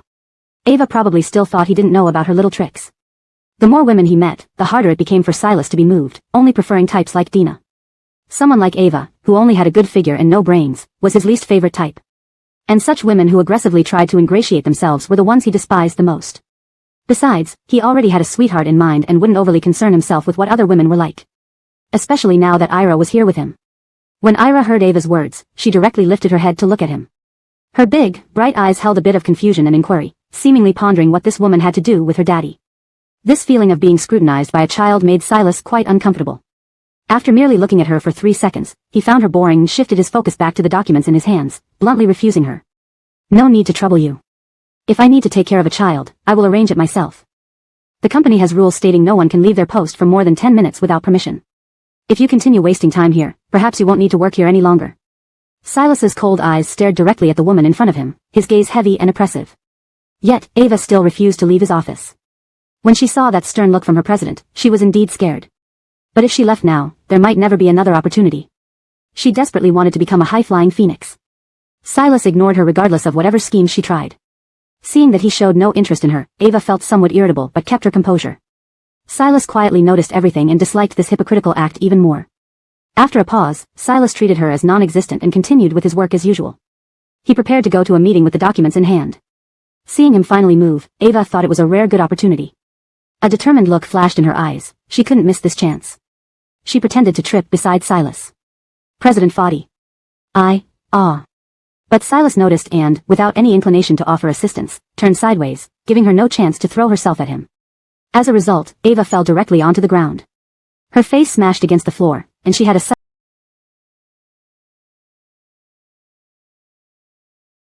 feeling that the fake nose implant from her recent surgery might have shattered. At the thought, she dared not imagine how she would look when she lifted her head later. In pain, she glared at Silas with resentment. President Foddy. Her voice was soft and coy as she lifted her hand to touch her nose. Luckily, it didn't twist. Silas suddenly paused. Thinking he might help her up, Ava adjusted her demeanor, feeling her charm was limitless and capturing Silas would be effortless. Unexpectedly, Silas looked at her coldly and bluntly exposed her intentions. Don't think I don't know what you're thinking. Let me tell you straight, I have no interest in you whatsoever. Put away those frivolous thoughts and do not appear in front of me again. Now that you've openly done such things in front of me, I see no reason for you to continue wasting time here. Pack up your things and prepare to leave the company. Hearing this, Ava panicked, thinking she had hidden her true intentions well. Yet, she couldn't escape Silas's scrutiny. Suddenly trembling in fear, she felt guilty after being exposed. Ignoring her state, Silas immediately called his secretary into the office. Chapter 261, Can't Give Up. After receiving a message from the president, the secretary hurried over without delay. She knew that Lay Hamza's tone was not good earlier, so she dared not slack off and responded formally, "President, what do you need?" Lay Hamza coldly glanced at Ava. Ava couldn't understand why Lay Hamza had thanked her for bringing Ira to the office just moments ago but now seemed completely indifferent. She was confused as to which attitude towards her was the real Lay Hamza. Clearly displeased with Ava, Lay Hamza said, "Get her out of here. I don't want to see her here when I return." The secretary understood and immediately instructed the security to escort Ava out. Soon after, strong and robust security personnel arrived and took Ava away. She struggled fiercely in resistance, saying, "Mr. Lay, why are you doing this to me? I brought your son to the office. Even if you've seen through my intentions, is it necessary to be so heartless?" Lay Hamza stared coldly at the security, giving Ava no chance to resist further. They forcibly dragged her out of the company and sternly warned, "This lady, our president doesn't like you. It's best if you do not come here again." Feeling disheartened, Ava couldn't believe how difficult Lay Hamza was to deal with. Just like rumors suggested, he truly wasn't interested in women. She slumped on the ground, then got up looking visibly upset, hailing a cab and muttering under her breath, "Lay Hamza, you really are something. To dare refuse me." Meanwhile, Lay Hamza was getting ready for a meeting. Ira had just witnessed the intense exchange between Lay Hamza and Ava. He was now somewhat afraid of Lay Hamza because he usually treated him very gently. The sudden coldness was unsettling and nearly frightened Ira. Seeing the obvious shock on Ira's face, Lay Hamza stroked his head softly, "Jailandi won't treat you like that. You're Jailandi's precious treasure. Jailandi will never be rough with you, so don't worry." In an instant, Ira relaxed and nodded. Lay Hamza continued with instructions, "Wait for me in the office. Jailandi has a meeting and will be back soon." Ira nodded obediently, sitting on the sofa like a well-behaved child. Then, Lay Hamza headed to the conference room. Everything seemed to be progressing smoothly at first. Everyone expected the meeting to end on a harmonious note. However, during a particular case discussion, opinions started to diverge. Lay Hamza supported the project greatly, so he planned to persuade everyone into agreement. Standing firm against all opposition, he addressed everyone clearly, "Let's discuss this project. Although it's rare in China, it's quite common abroad and has achieved remarkable results." Still, the senior management remained silent.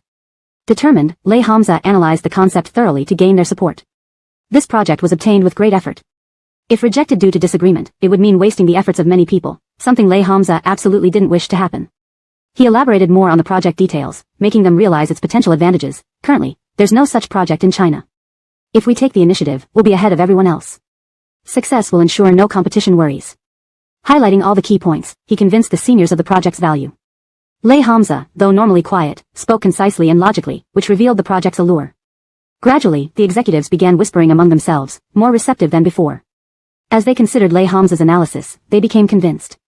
Finally agreeing unanimously on the project, Lay Hamza felt the goal was achieved. The meeting ends here. Dismissed. Post-meeting, the executives appreciated Lay Hamza's forward-thinking approach. Initially overlooked, the project now appeared promising and innovative. It dawned on them that they were confined by traditional thinking, while Lay Hamza's ideas were progressive. Their minds needed to evolve to keep up with modern developments. Back in the office, Lay Hamza, who finished early to spend time with Ira, found the place unusually quiet. Noticing subtle breathing sounds, he traced them to find Ira sound asleep on the couch. Covering him with his jacket to avoid catching a chill, Lay Hamza felt touched as Ira murmured, "Kalbami, I miss you." Embracing Ira gently, he promised, "Jailandi will take you to find Kalbami." Ira heard Lay Hamza's voice drowsily, blinking his eyes and nodding, still half asleep.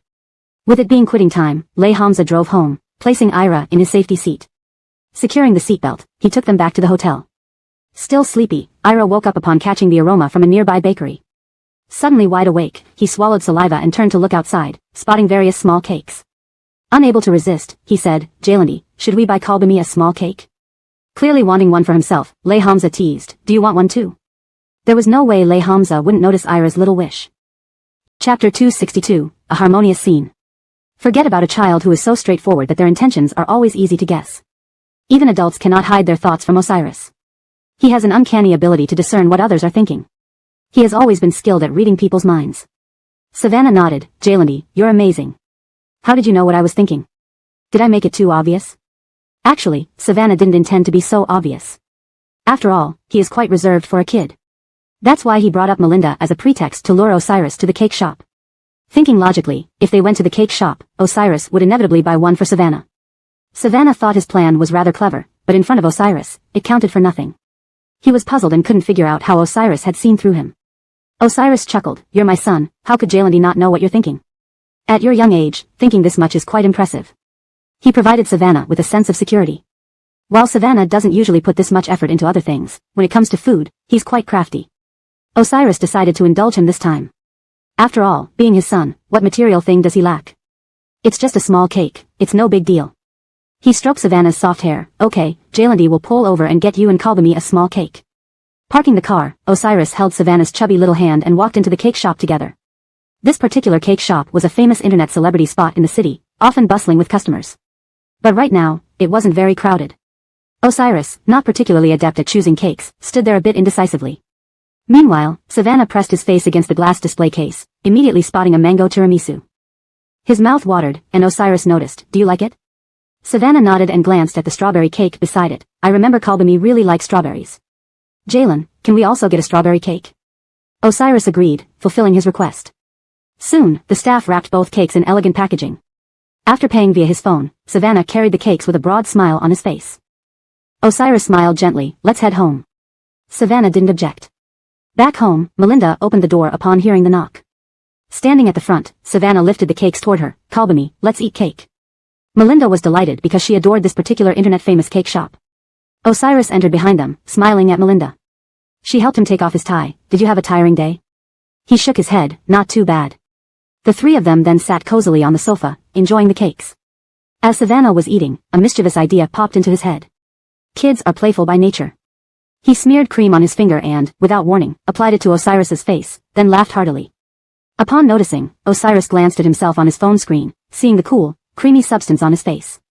He lovingly looked at Savannah, pinched his cheeks, and showed no sign of anger. He enjoyed these moments of playfulness with Savannah because it showed the affection between them. If a child liked someone, they'd interact more with that person, otherwise, it would be obvious they disliked them. However, Osiris has a strong sense of revenge, even with his own son. He wanted to return the favor in kind. While Savannah was engrossed in his cake, Osiris suddenly scooped a handful of cream and smeared it all over Savannah's face. Savannah only left a little bit on Osiris's face, yet Osiris covered Savannah's entire face. Savannah's face wrinkled, looking displeased. He pouted, appearing quite aggrieved but not crying. Instead, he stared at Osiris with a grudgeful gaze. It seemed he disapproved of Osiris's actions. Melinda watched the whole scene and couldn't help but laugh at the playful interaction between father and son. They were the perfect mix of love and mischief. Savannah still felt somewhat unsatisfied. "Jalandi, can you help me wipe off the cream?" To him, cream was for eating, not wasting on faces. But while pulling off a prank was fun, he didn't want to be the prank victim. Osiris said, "Then first, wipe the cream off Jalandi's face." So, they cleaned each other's faces. Only then did the ordeal end. Still a little peeved by Osiris's powerful counterattack, Savannah's tender face carried a hint of anger. Osiris realized he had upset him and quickly tried to make amends. "How about this? Tomorrow, Jalandi will take you to the beach. Do you want to go?" Being a child, Savannah instantly forgot his annoyance and danced around happily. After dinner, Savannah wanted to watch cartoons. After half an hour of anime, Osiris and Melinda continued chatting on the sofa. Engrossed in their conversation, Savannah suddenly turned off the TV and ran to them, rubbing his belly. "Jalandi, Kalbami, I'm hungry." Looking at the time, it was indeed mealtime. The 2 cakes they had earlier only served as appetizers, not filling them at all. Osiris immediately attended to Savannah. "All right, it's time for dinner. I know a great restaurant. I've booked a table online. Let's go now." Upon arriving at the restaurant, Ava happened to be dining there too. Seeing the harmonious trio, she furrowed her brows. She couldn't understand how Melinda managed to win Osiris's heart, especially given the way Melinda chatted animatedly with Osiris. They seemed quite intimate. A sudden pang of jealousy hit Ava. She wondered what magic Melinda used to get so close to Osiris when she couldn't manage it herself. Coming back to her senses, she remembered her actual objective. After failing to seduce Osiris, she had shifted her focus to another target, a company CEO. Confident in her looks, she believed no man could resist her charms. Deciding to forget about Osiris, who was such a hard nut to crack, she sipped some red wine to bolster her confidence. Then, twisting her slender waist, she approached the company CEO, thinking, if she couldn't get Osiris, surely this new target would be within reach. This translation preserves the original tone and structure while ensuring the English is natural and fluent. The characters' names and story elements are consistent with previous content, maintaining coherence throughout the narrative. Chapter 263, Intimate Sweetness. "Boss, would you like some steak?"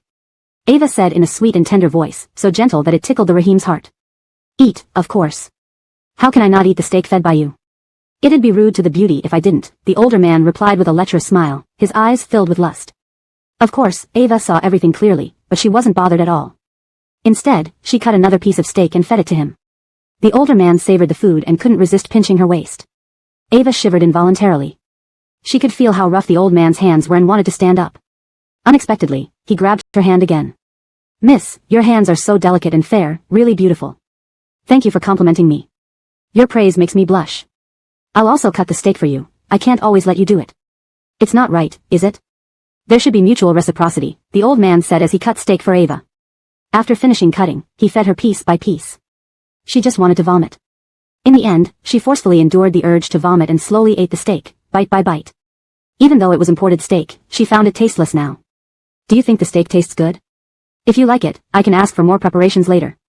Ava leaned against the old man's chest and cooed, of course it tastes good, but we shouldn't eat it all the time. After all, too much of anything can get boring. Deliberately raising her voice on the last sentence, she wanted Osiris to hear. Osiris wasn't stupid. He couldn't miss what Ava meant by those words, but oddly, he didn't mind. Dina stood beside Osiris, glancing to the left and catching sight of Ava sitting in an older man's lap, behaving intimately. The scene was extremely unbearable to watch, but Dina didn't interfere, silently sitting in her chair waiting for the waiter. Have some lemon water, Osiris said softly, pouring water for Dina and placing the cup in front of her. Ira, watching their interaction, felt warm inside. Such a scene, something she never even dreamed of before. Jaylandi. I want lemon water too, can you pour one for me? Sure, Jaylandi will pour you some lemon water. Seeing this harmonious family scene, Ava felt angry. She had thought Osiris would glance at her after hearing her words. Now, he didn't even look at her, focusing entirely on Dina and Ira. Ava doubted her charm. No matter what, she wasn't ugly. Why did Dina deserve Osiris's affection? A waiter came over with a menu. You can give it directly to my wife. Let her choose. Startled, the waiter quickly handed the menu to Dina. She chose a few dishes, but Osiris thought it wasn't enough and added crayfish. The dishes will be served in half an hour, the waiter said before walking toward the kitchen. I need to use the restroom. Dina nodded. Ira kept sipping her lemon water contentedly. Seeing Osiris about to go to the restroom, Ava decided to try and seduce him once more. In her prime, she didn't believe she couldn't attract him, especially dressed as she was today. Using the same excuse, they met outside the restroom. As Osiris passed by her, Ava pretended to trip and fell backward. Fortunately, Osiris reacted quickly, grabbing her hand to prevent her from falling on top of him. The faint scent of cologne from Osiris made Ava's heart blossom. She stared at him unblinkingly, her gaze overt. Osiris stepped back, walked to the sink, and washed his hands. Was he disdainful of her? Ava was seething with anger. He stood there washing his hands in front of her, not even sparing her a glance. Please be more careful next time, Miss Foddy. You might hurt someone else accidentally. Did this man mean something? Mr. Foddy, are you mocking me? Miss Foddy, you misunderstood. I'm just stating the fact. Osiris glanced at Ava and suddenly felt the need to wash his hands again. He went to the sink, squeezed out some soap, and continued washing. Ava was so enraged she could barely breathe, pinching herself to avoid fainting. Damn. Not only did she fail to seduce Osiris, but she also got humiliated. Without another look at Osiris, she turned and walked away. Osiris waited until she was gone before heading back to his seat. Pulling out a tissue, he wiped his hands gently. Sitting beside Osiris, Dina caught a whiff of cologne, not cologne. You. The lingering floral perfume in the air floated around. Osiris explained immediately. I bumped into Miss Foddy when I came out. Then he recounted what had happened. This woman really didn't give up, having already hooked an old man yet still lusting after Osiris. Her audacity was impressive. But thankfully, the gap between them had widened, and Dina felt relieved. Half an hour later, the dishes arrived. Osiris attentively peeled the crayfish for Dina, a scene observed clearly by Ava. Such a cold person, unexpectedly taking the initiative to peel crayfish. It felt like a dream. The old man beside her noticed Ava gazing somewhere. Who are you looking at so intently? Hearing the old man's voice, Ava snapped back to reality. Not looking at anyone, sir. I just saw someone familiar and thought maybe my eyes deceived me, so I glanced again. Ava said this without missing a beat. Chapter 264, Hoisted by One's Own Petard. After Melinda and Osiris finished their meal, they held hands as they left the restaurant, drawing admiring glances from those inside.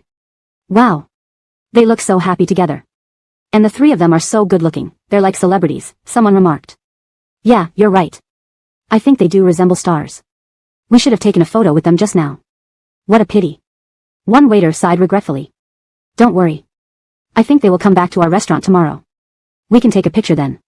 Conversely, another couple felt an overwhelming urge to vomit at the sight. The stark contrast was too much to bear. The young woman and the elderly man made an uncomfortable pair. Ava suddenly sensed that someone was staring at her. Looking forward, she caught the disapproving gazes of several waiters. Why is everyone looking at me this way? Ava truly disliked these looks. She wished she could slap each one of them right now. Honey, why did you stop eating all of a sudden? Are you not hungry? The old man addressed her as baby, causing Ava nearly to vomit up what she had just eaten. I'm already full. You eat, sir. Feed me, okay? I think my food tastes better when you feed me.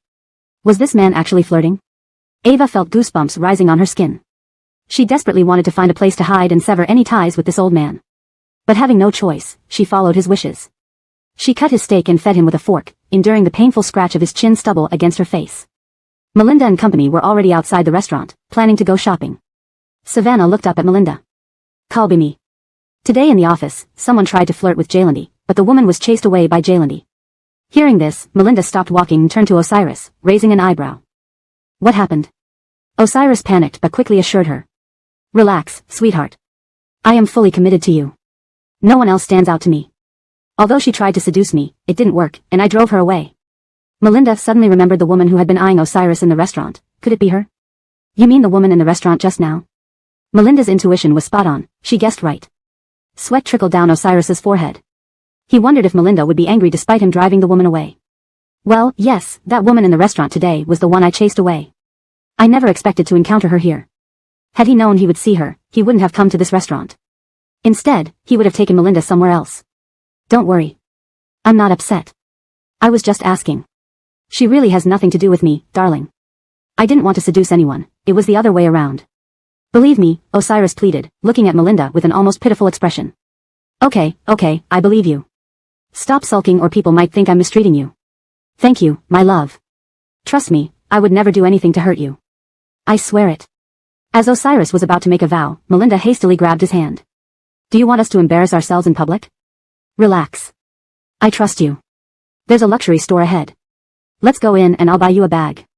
Osiris paused in front of a display of bags, turning to ask Melinda. Sure. Just as Melinda left, Ava and the old man finished their meal. They walked intimately, kissing every few steps. Those two seem sickeningly sweet. What is wrong with that woman? They're in love. Sis, don't say that. If the guests hear us, we'll be in trouble. The waiters whispered among themselves. I wonder what she sees in him. He's so unappealing. The watch on his wrist is worth millions, and his clothes are all custom-made. It's probably all about the money. Another waiter gaped. He's rich? I thought he bought his stuff from street vendors. Not likely. He's far richer than you think. No wonder Ava stayed with the old man. With such wealth, and considering his age could be her father's, she could inherit everything after his death. Clever indeed. Outside, Ava saw a luxury brand store and decided to enter.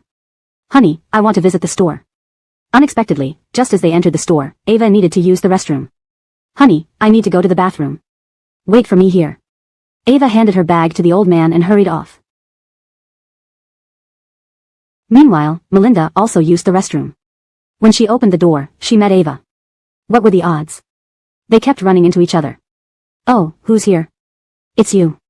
Ava held her head high and cast a cold stare at Melinda. Interesting how you play both sides. Isn't it fun? Play both sides? Let me explain. Playing both sides means desiring both what you have and what you don't. Ava washed her hands, splashing water. Melinda stepped back to avoid getting wet. Playing both sides means having one foot in each boat, one in the bowl and one in the pot. Ava stepped closer, and though Melinda initially intended to retreat, she thought it unnecessary. Note, in translating this chapter, I aim to maintain the original tone and style while ensuring the English version flows naturally and stays true to the story's context and character dynamics. Hashtag chapter 265, Lost. Do you know what a mistress is? Before Melinda could react, Ava continued, I think you have the makings of a good mistress. After all, you have a face and a figure. Isn't it none of your business? Did you fail in luring Osiris? Hearing Melinda's words, Ava's face darkened. How did Melinda know she had failed to lure Osiris? So I hit the nail on the head? You were so confident just now. Why don't you continue? I find you quite interesting, you know. Ava didn't know what to say. She didn't expect Melinda to expose her. If my guess is right, when Osiris went to the bathroom just now, you followed him there on purpose, didn't you? Trying to get close to Osiris, but unexpectedly he ignored you? You. Seeing Ava's furious look, Melinda laughed loudly and clapped her hands. Looks like I guessed right. Let me tell you, little girl, don't play tricks with me, you won't win. What about you? Aren't you a lowlife too? Rover, didn't you try to seduce Osiris as well? I don't believe it. Ava didn't believe that Melinda hadn't tried to seduce Osiris. Melinda believed she must have tried. Whether you believe it or not, I haven't seduced anyone. By the way, pull your clothes up a bit. Melinda helped pull Ava's clothes up. Do you know what I like most? Seeing you in this state. Seeing Ava's enraged expression, Melinda seemed almost deranged. Stop thinking about luring anyone. Why don't you earn what you want with your own hands? Easy for you to say. If you can do it yourself with your own hands, go ahead. Ava stared at Melinda with bloodshot eyes. She raised her hand, ready to slap Melinda. Unexpectedly, Melinda caught her wrist and Ava couldn't move. Sister's patience has its limits. You bitch. Let me go, I won't let you off, I will make sure you lose everything. Sorry, I don't care about these things. But if you dare provoke me again, I will make you regret living. After all, Melinda wasn't someone easy to bully. Aren't we both trying to achieve our goals by the same means? What makes you think you're any better? We are not the same kind of person. Unlike you, I wouldn't fawn over an old man. Didn't you see just now, Osiris was always sticking to me. Ava was almost choking from anger, struggling to free her hand. She fell back onto the ground, looking utterly miserable. Melinda walked to the sink to wash her hands. Ava noticed Melinda washing her hands, reminded of Osiris doing the same earlier. Indeed, they were birds of a feather. Wait, why was she thinking this now? Suddenly, Ava felt she might be losing her mind. Why would she think like this, undermining herself? She stood up, dusted off her pants. Remember today's humiliation. Don't worry, I will remember it clearly, and I'll wait for you to pay me back. Melinda and Ava were on different levels altogether. It was surprising that Ava still harbored such delusions and wanted to deal with her. As the saying goes, one starts from Rome, while the other begins from a desolate village. How could people from such different backgrounds stand on the same level? The chances were slim indeed. Recalling Ava's words, Melinda realized she had suffered greatly during that time. Many people had attacked her online. Despite experiencing online bullying, Melinda had already moved past it. Ava cursed Melinda as she left. Why am I so unlucky today, meeting her? Seeing Ava upset, an elderly man approached, concerned. Baby, what happened? Who offended you? Tell me, and I'll help you get revenge. But they couldn't match Osiris. So Ava made up an excuse to get away. Okay, good baby. Osiris saw Melinda smiling brightly. What good news did she have, making her laugh so heartily? Did you find money on your way to the toilet? Osiris asked. Melinda shook her head. No, just argued with someone, it made me feel better. Huh? Osiris didn't understand who Melinda had argued with. Who did you argue with? Tell me. I think you already know the answer, no need to ask more.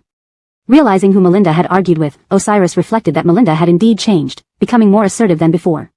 Previously, Melinda only endured. But enduring too much. Seeing Osiris lost in thought, Melinda waved her hand in front of his face. Are you okay? You seem distracted. Osiris snapped back. Do I? Did I seem distracted? Yes, I thought your mind wandered far away. What were you thinking? I was wondering why my wife can be so assertive now, unlike before. Is that it? Yeah. Remember how gentle you used to be? Hearing wife, Melinda blushed but didn't deny it. Do you prefer the old me over the current me? Facing Melinda's triple question barrage. How can that be? No matter who you are, I love you. Indeed, Osiris's sweet talk had improved. Melinda was happy. She held Ira's hand, while Osiris held hers. Hand in hand, forever together. After buying the bags, let's go home. Should we take a taxi or walk? Melinda turned to Osiris. Note, the translation maintains the original paragraph structure and line breaks as instructed. Chapter 266, Making a Wish. Ira walked out and said earnestly, Jalandi, Kalbami, I'm so full from eating just now. Shall we walk back? It can also be considered as aiding digestion. What do you think? Ira spoke very seriously, blinking her eyes while staring at Osiris and Dina. Okay, let's walk back now. Osiris listened to Dina, and the family started walking on the road.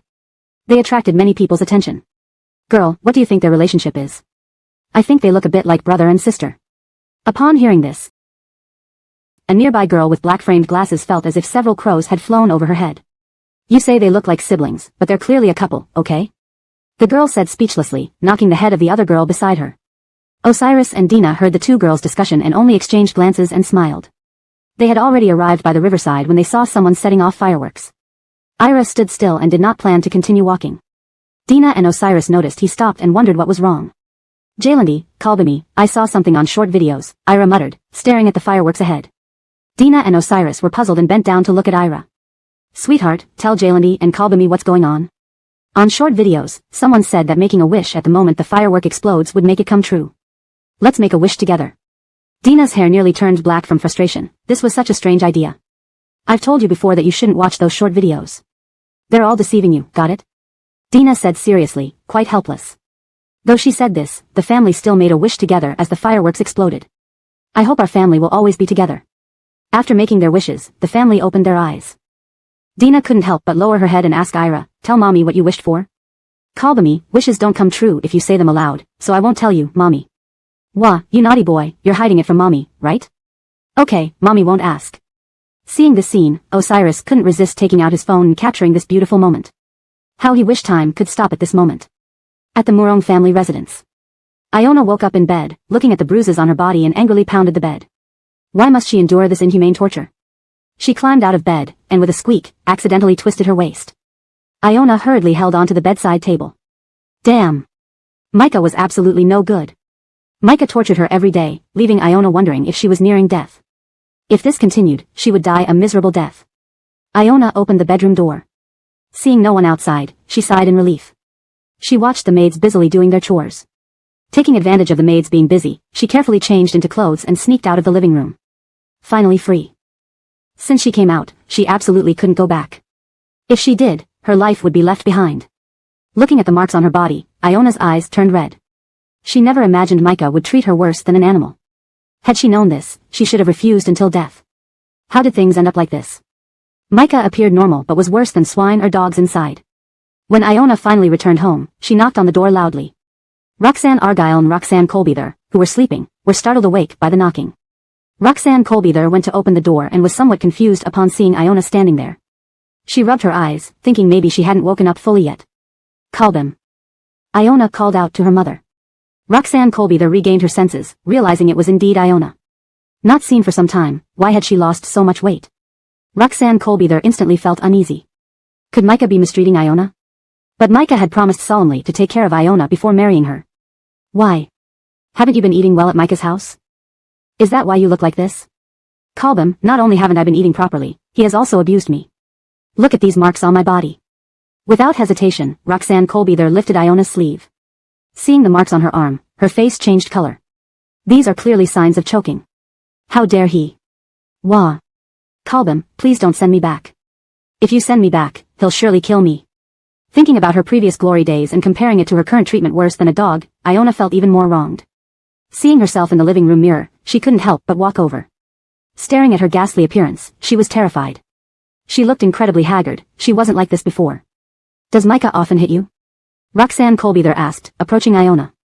Yes, you don't know how I've lived through these past few days. I think Micah is a pervert, a madman. Iona's eyes were filled with disgust for Micah. She thought marrying anyone else would be better than marrying Micah. If she married him, she'd be tortured to death. It's all mommy's fault. Kalbami shouldn't have sent you away. I didn't expect Micah to be so.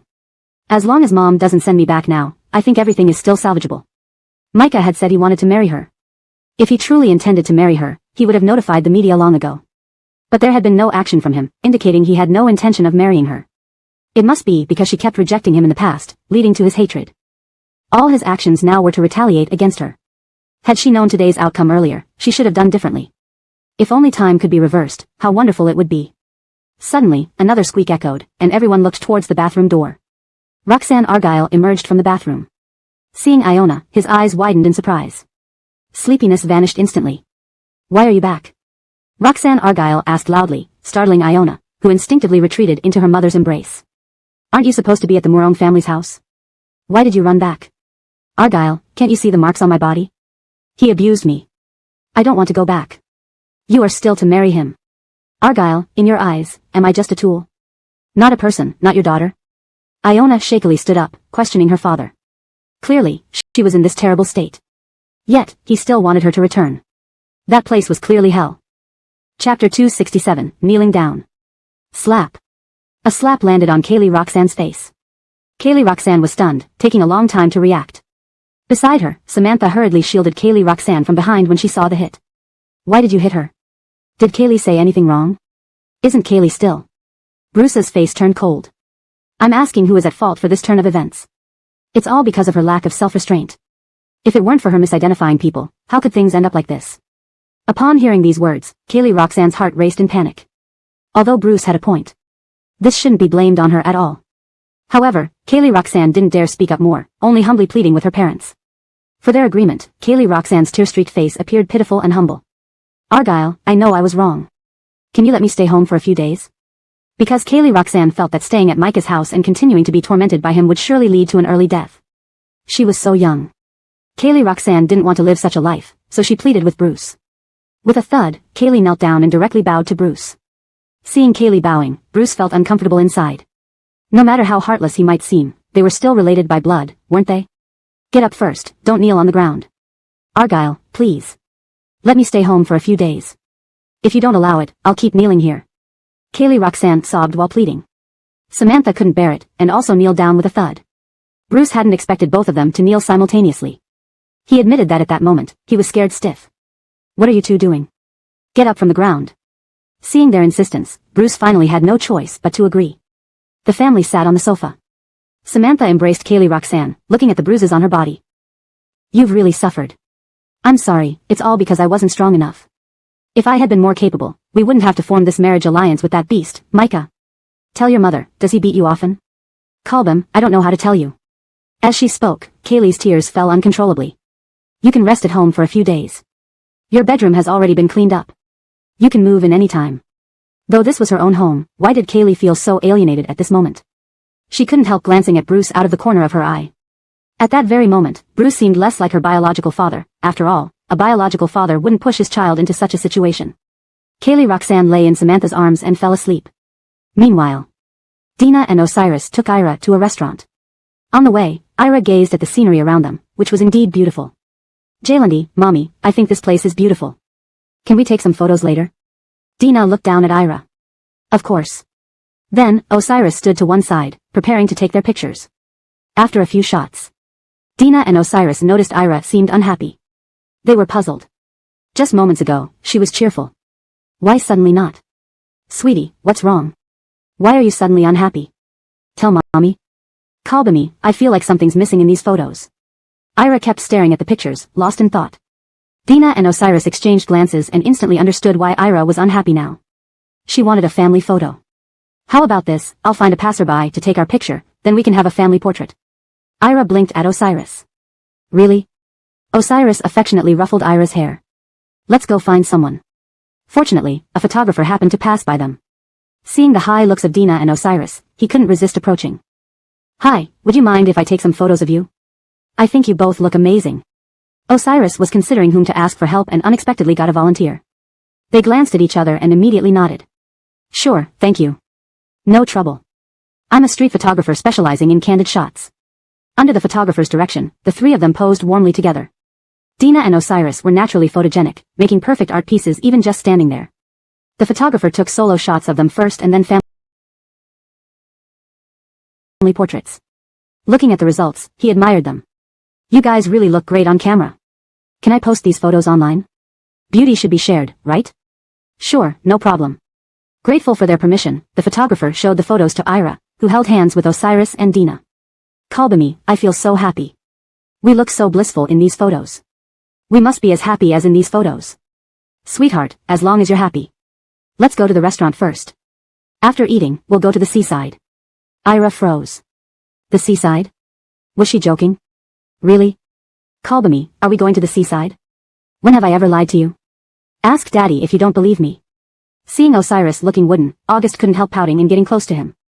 Jaylandi, can you crouch down for a moment? Okay.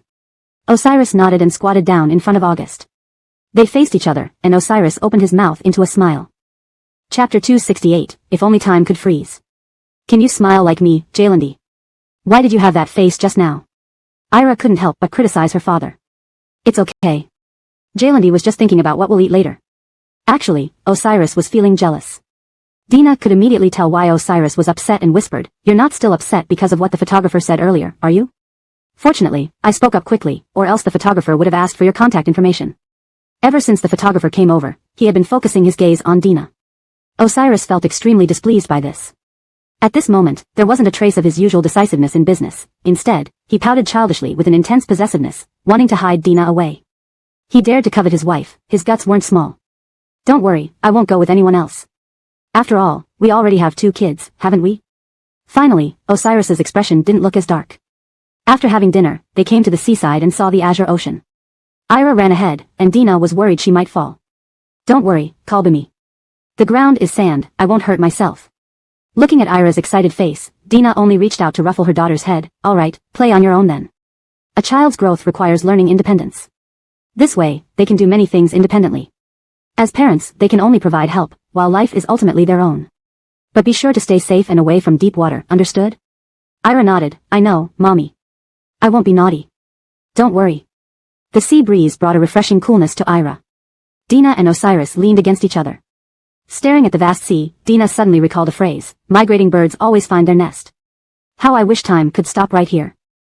This way, it seems like we can live carefree and happily forever. Osiris heard this and chuckled softly, gently tapping Dina's nose.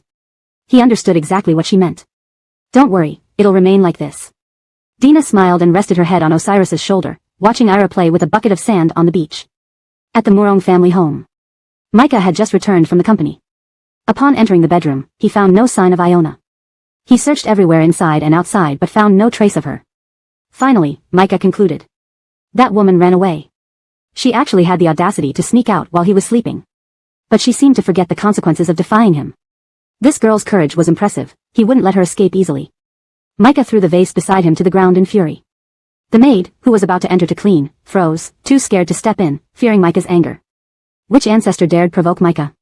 Truly fearless. Micah took out his phone to call Iona but found it dead. Frustrated, he threw it on the ground. Turning around, he saw the trembling maid against the wall. Ignoring her, he sat in the living room, rubbing his hair irritably. Where did that little wench run off to? How dare she run away right under my nose? Thinking made him more anxious. When his phone finally charged enough, he turned it on and called Iona. Unexpectedly, the call went straight to voicemail. Her courage had grown indeed.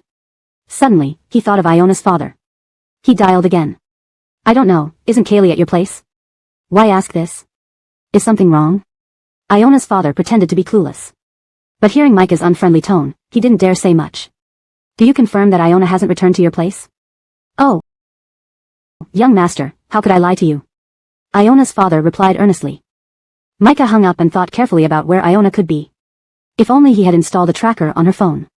Without hesitation, he called his secretary. Check if Iona has left the city.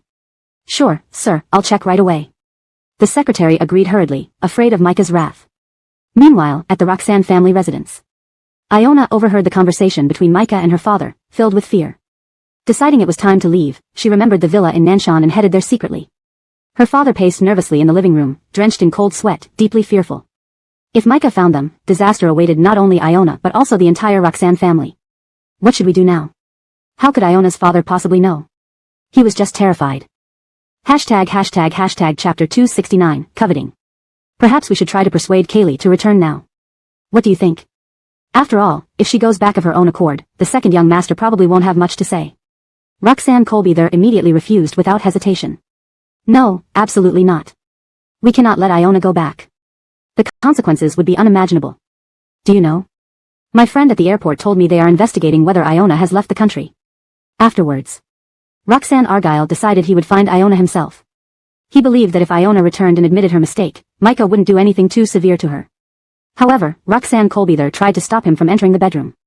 Unexpectedly, Roxanne Argyle pushed her aside, causing her to fall on the floor with a loud thud, and her hand was cut by the nearby glass. Damn it. Why has Roxanne Argyle become like this? He seemed to have lost his mind completely. When Roxanne Argyle burst into Iona's bedroom with a bang, he found no one inside. Roxanne Argyle was speechless. Why wasn't she here? Iona was supposed to be in the bedroom. What's going on? Why isn't Iona here? Do you know? If the second young master finds out she ran away, what will happen to us? We'll go bankrupt, you know. Their finances were entirely dependent on Micah. Without him, they would indeed face bankruptcy. Roxanne Colby had no idea where Iona had gone. I don't know. How could I possibly know where she went? I've been with you all along and never had a chance to meet with her alone. Roxanne Argyle felt a headache coming on. He took out his phone and called Iona but found her phone turned off. The little brat is getting bolder and bolder, turning off her phone. She's determined not to let us find her. Meanwhile, Iona had already arrived at the villa in Nanshan Kalbiuntan, hiding shivering in the bedroom. She thought about where she should go next to be safe. Perhaps leaving the country would be the safest. Without hesitation, Iona turned her phone back on. Seeing all the messages and missed calls, she felt an intense fear. She also saw a threatening message from Micah. You have some guts to turn off your phone. Don't let me find you, or you'll regret it. Images of Micah's menacing expression flashed through her mind. He looked like a devil.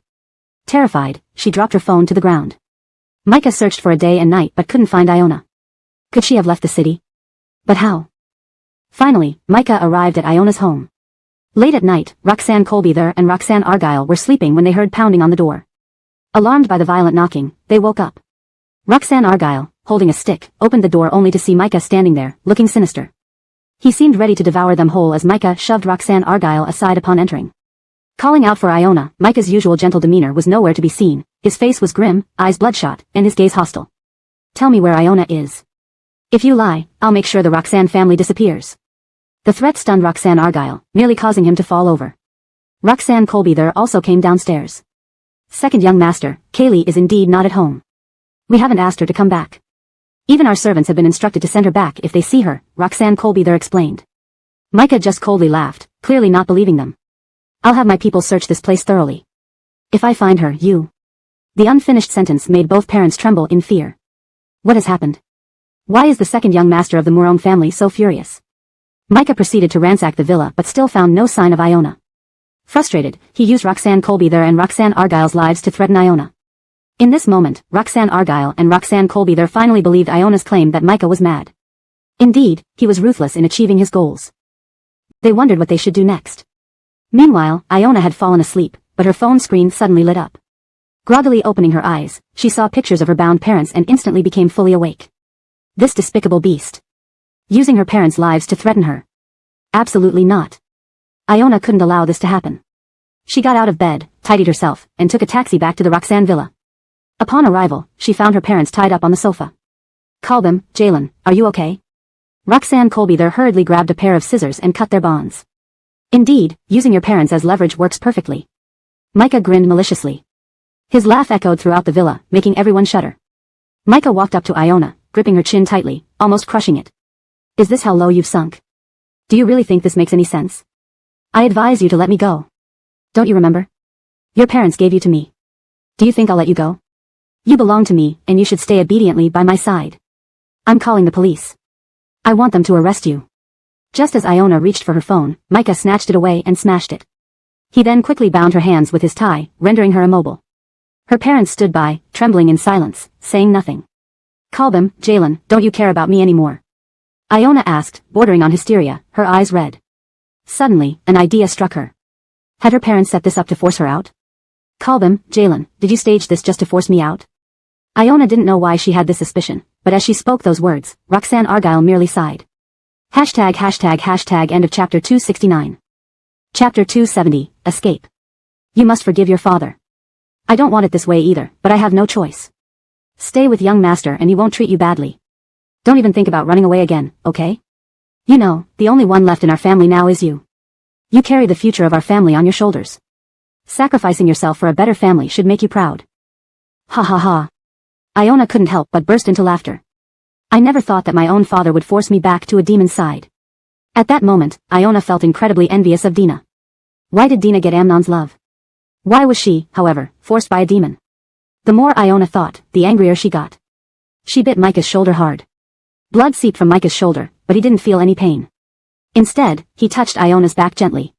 Bite harder, leave a mark on my skin. Micah looked satisfied, leaving her parents shocked. Iona bit down until blood flowed freely. The salty taste of blood erupted in her mouth, making her gag violently. As Micah reached out to touch Iona, she dodged him and almost fell. Fortunately, there was a sofa next to her, which caught him. What will it take for you to let me go? This entanglement means nothing, Iona asked Micah, who didn't respond. After Iona struggled until she was exhausted, lying on the sofa gasping for breath, her mother's heart sank at seeing her own daughter in such a state. I'm sorry, it's all Kalbim's fault, her mother apologized inwardly. Have you cried enough? Once you've had your cry, we can go home. Let me go. Here is my home. I don't want to go back with you. Micah held Iona tightly while trying hard to suppress his anger. Suddenly, Iona felt dizzy and eventually lost consciousness. Seeing Iona lose consciousness, Micah was confused as to why she fainted suddenly. He put her on the ground and checked if she was still breathing. Fortunately, she was. You'd better be all right. Micah picked up Iona and rushed her to the hospital. Upon arrival, after diagnosis, they discovered that Iona was pregnant. Pregnant? They all stared at each other in disbelief. None of them expected Iona to be pregnant. Pregnant women cannot endure high levels of emotional distress, otherwise, it could affect the fetus, the doctor said before turning and leaving. The ward became solemn. Her parents stood there in shock, unable to process that their daughter was pregnant. Micah was equally stunned. Was he going to be a father? Is this a joke? He sat beside the bed, saying nothing, waiting quietly for Iona to wake up. When Iona finally woke up, she saw them staring at her oddly. Feeling uncomfortable, she pulled the blanket closer to her body. Suddenly, she smelled disinfectant, which made her feel nauseous. Only then did she realize she was in a hospital room. She remembered feeling dizzy before passing out.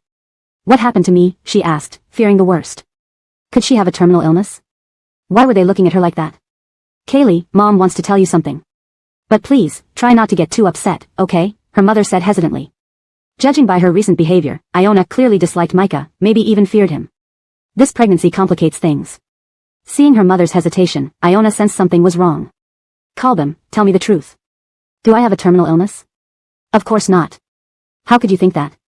Why are you looking at me like that? It makes me. Her mother wiped away tears, holding her hand. Do you know? You're pregnant. You're going to be a mother. Those words struck her like lightning. Instead of joy, she felt shaken. How could she be pregnant when?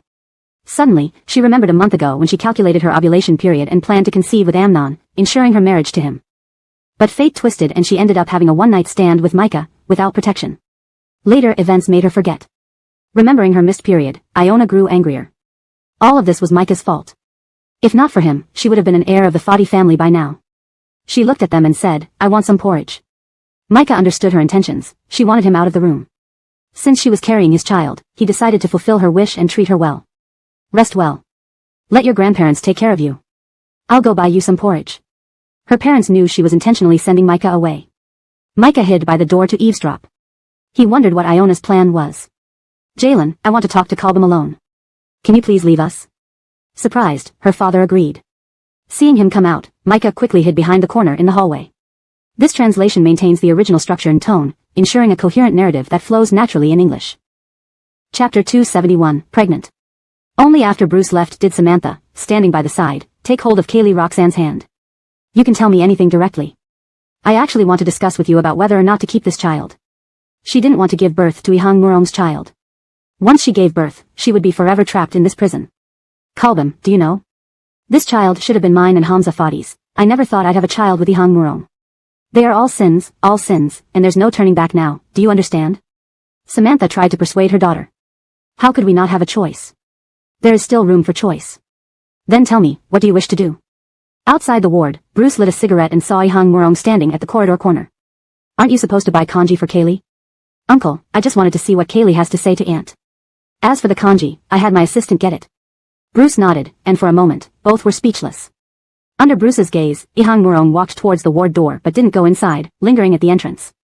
Kalbam, I want to terminate this pregnancy, said Kaylee Roxanne. The moment he heard this, Ihang Murong's eyes turned bloodshot. He immediately burst into the room, struck Kaylee Roxanne hard across the face, leaving her dizzy and seeing stars. The blow made her ears ring. You dare abort this child? Let me make this clear to you, Kaylee Roxanne. If you dare touch this child, your entire family will pay.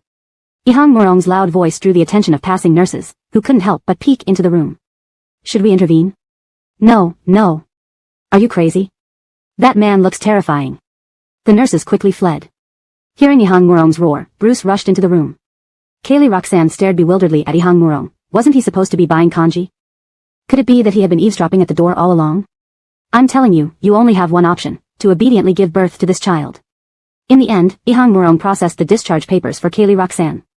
Ultimately, he took her back to the Murong residence. Upon returning, Ihang Murong tossed his belongings onto the sofa and sat cross-legged while glaring at Kaylee Roxanne. What are you standing there for? Are you made of wood? Why are you treating me like this? Don't you know forced affection never lasts? In that moment, Kaylee Roxanne wished Ihang Murong would let her go. But inexplicably, it felt as though asking him to let her go was an impossible feat. After finally getting the person I love within reach, do you think I'd be stupid enough to let you go? Ihang Murong picked up a glass of water from the table and took a sip. These past days have been exhausting pretending. What? What did Ihang Murong mean by that? You. Ihang Murong dialed a number on his phone. Within half an hour, the doorbell rang. Unexpectedly, Ihang Murong didn't plan to open it himself. Why don't you follow protocol? Go open the door. Do I need to remind you twice? Ihang Murong said arrogantly, his feet resting on the sofa.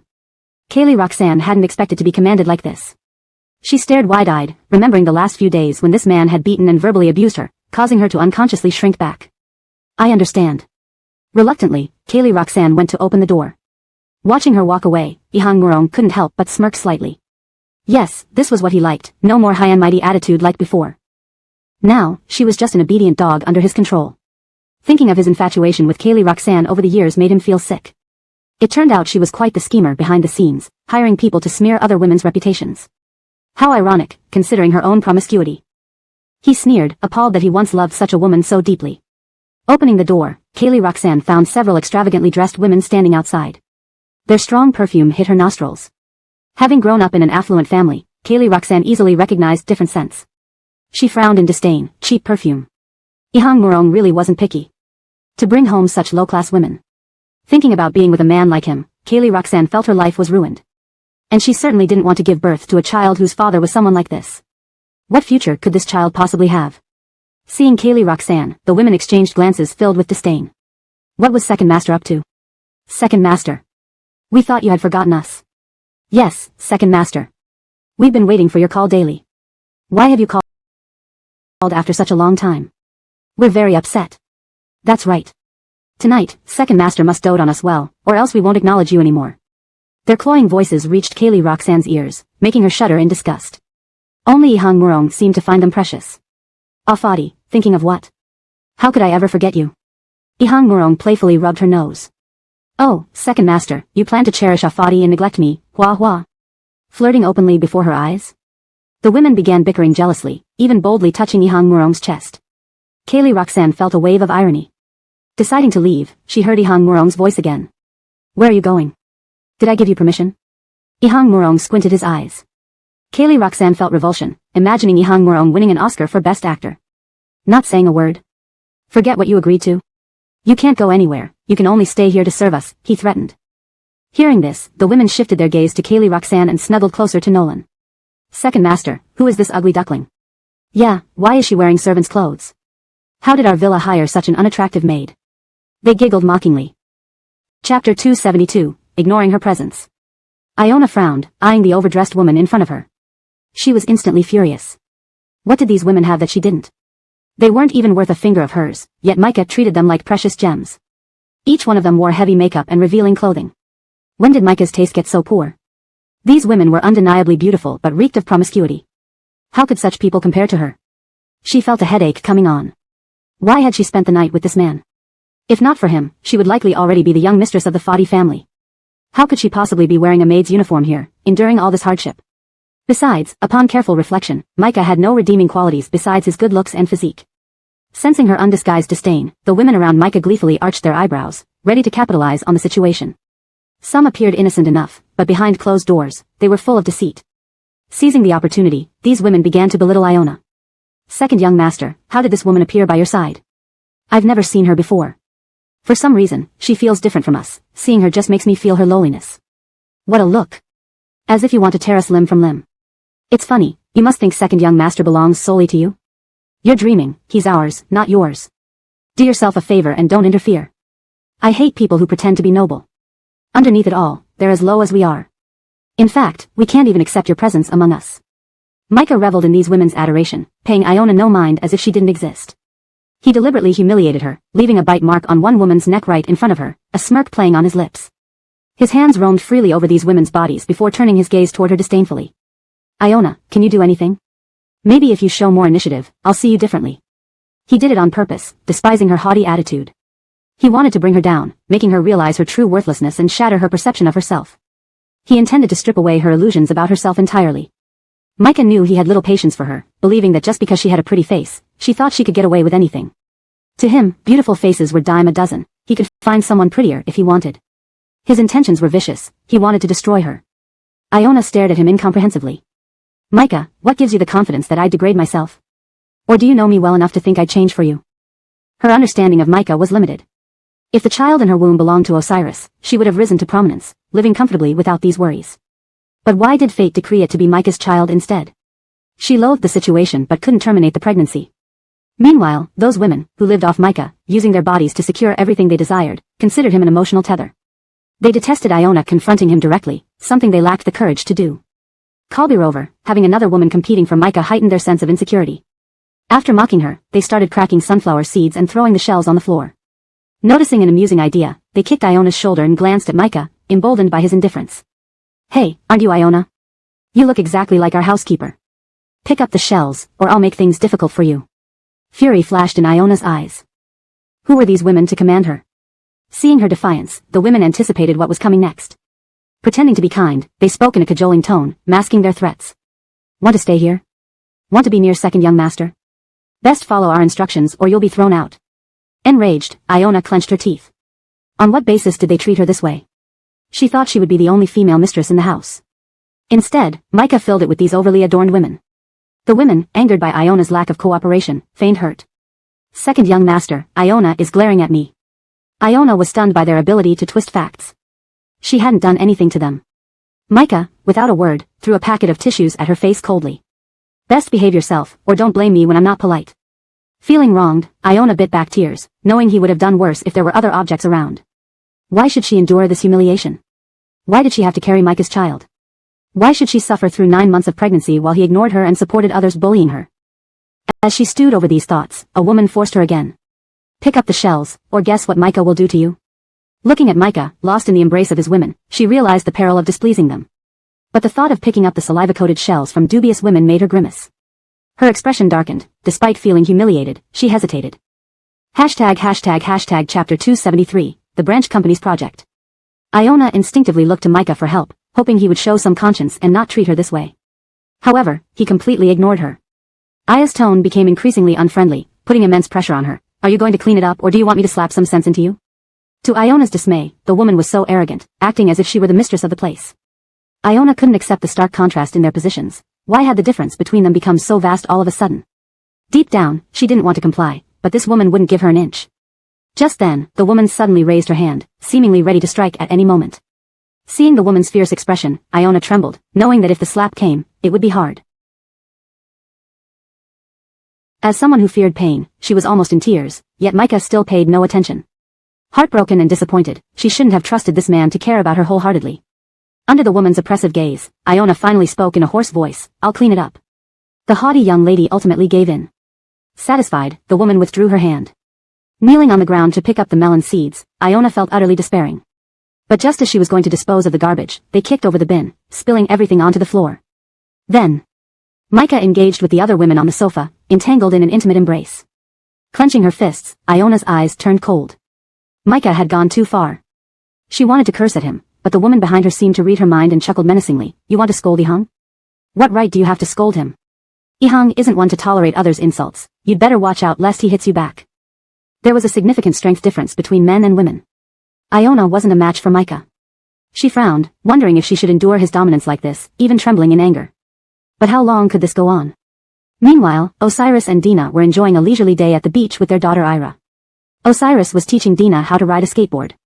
Being a beginner, Dina originally intended to find a coach, but Osiris couldn't bear seeing another man getting close to her. So when Dina found a good coach and was about to practice, Osiris had already dismissed the coach. I'll teach you personally. I don't trust anyone else. His eyes were filled with possessiveness. Startled, the coach immediately left. Then, standing behind Dina, he taught her affectionately. Ira played in the children's area nearby, wearing a float ring and staying within sight of both adults. Dina, being quite reserved, hesitated to try such a stimulating sport but occasionally yearned to experience it. Though inexperienced, she grasped the concept quickly under Osiris's patient guidance. He adjusted her posture gently, helping her relax. Under his encouragement and patience, Dina gradually mastered the skateboard. With a radiant smile, she kissed Osiris's cheek in excitement. He stared at her intently, then kissed her forehead. Blushing at the thought of passers-by watching, Dina said shyly, everyone is looking at us. Since they both wore sunglasses, Osiris replied nonchalantly, they don't know who we are, it doesn't matter. Feeling parched from the sun, Dina suggested, let's go get some coconut juice on the beach. It was also time for lunch, so they decided to take Ira to a restaurant. Traveling was a great way to relax, and the couple's pace slowed down considerably. Freed from the fast-paced life of the big city, they enjoyed a peaceful and leisurely break. After ordering their meals, Osiris noticed several missed calls. He was about to call back when his secretary phoned him. Confused, Osiris answered while Dina asked, "Did something happen at the company? Why so many calls?" Furrowing his brow, Osiris listened to the secretary. Urgently, the secretary explained, "Mr. Fadi, you finally answered. There's an issue with the branch company's project that needs your personal attention. We can't handle it ourselves." Understanding the gravity of the situation, Osiris knew he couldn't delay any further. Although the trip wasn't over, he had no choice. Dina, who had overheard the conversation, understood that work always came first, especially when it was urgent. She said rationally, "Why don't we pause the vacation and head back? Wherever you need to be, we will be there with you." A family felt complete only when all three were together. Osiris was grateful for her understanding. They returned to their hotel to prepare to move to a hotel closer to the branch office. In the half hour Osiris spent on the phone discussing the project details, Dina skillfully packed all their belongings and prepared to leave.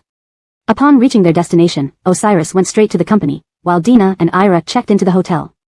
Back at the office, Osiris immediately held an emergency meeting. The project was significant and needed immediate handling to prevent substantial losses.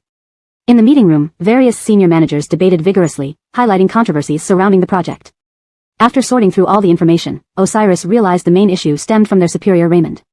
It was primarily because of him that the project was stalling. Understanding the situation, Osiris ordered an investigation into Raymond's recent activities. Observing the chaotic scene among the executives, he recognized their frustration was directed mainly at Raymond. He stated, "I intend to meet Raymond personally." After the meeting, Osiris learned that Raymond would be attending a high-profile event that night, a gathering of influential figures in the city. Such events often invited people like Osiris, but he was usually too busy and uninterested, so he declined. Coincidentally, the secretary mentioned, "Mr. Fadi, we received an invitation to this event just a few days ago." Chapter 274, Launching a Counterattack. The secretary added, "But this gala has a requirement. You need to bring a female companion." Technically, he didn't have to, but if Osiris became a target of attention at the gala, it would be best to minimize complications by bringing a female companion. The secretary's words clearly implied this. Osiris detested being approached by other women. Apart from Melinda, he dismissed all others without a second glance. Yet, if one were to cling on persistently, it might interfere with his work. After receiving the invitation confirming the time and location, Osiris left the company and called Melinda to come downstairs. Melinda got into the car. "August is already asleep. What do you need me for?" He responded in a low, magnetic voice, "Come with me to a gala. We're going to buy an evening gown." On the way, Osiris gradually explained the details of the matter to her. Understanding the hidden issues, Melinda decided to assist him. They arrived at a high-end clothing store under Osiris's company. The garments inside were luxurious, and Melinda instinctively glanced at the prices near the entrance, shocked and almost reluctant to enter. She proposed a practical solution, "Why don't we rent one instead?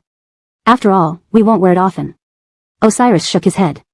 "You're Osiris's woman, buying an evening gown isn't expensive. Besides, the money I earn should be spent on you.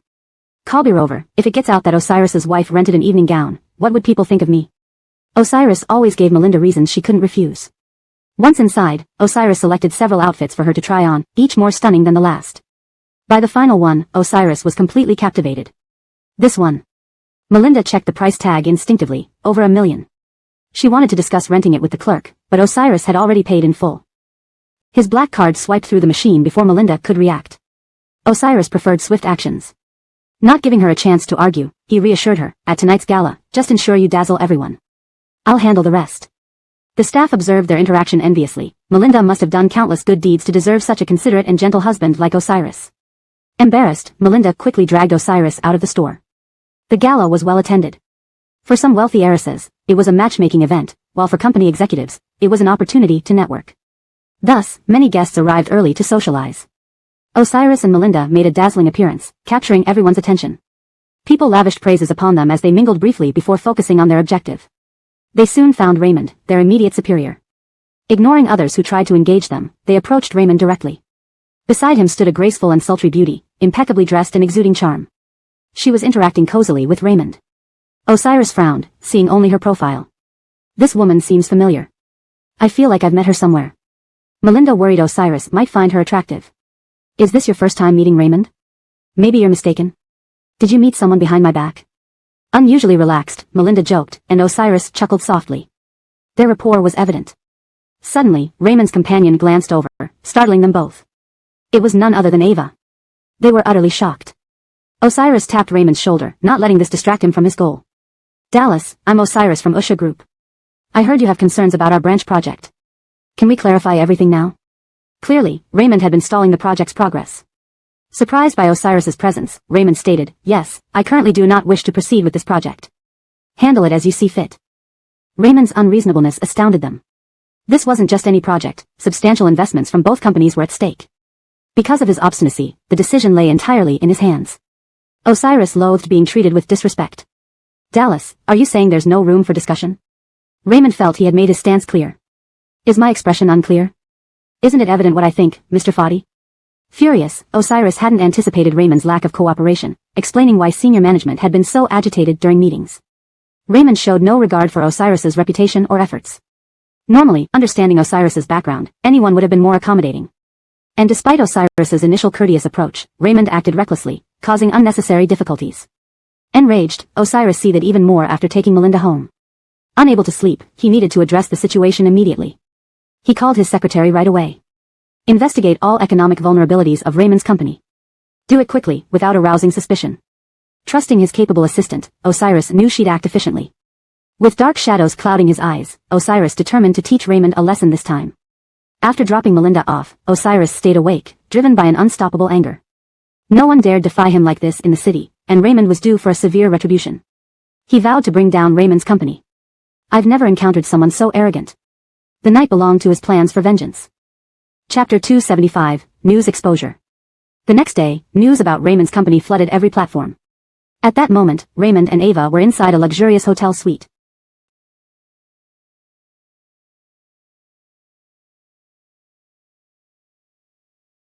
They had just woken up to find their phones exploding with notifications. Messages poured in one after another as they checked their devices.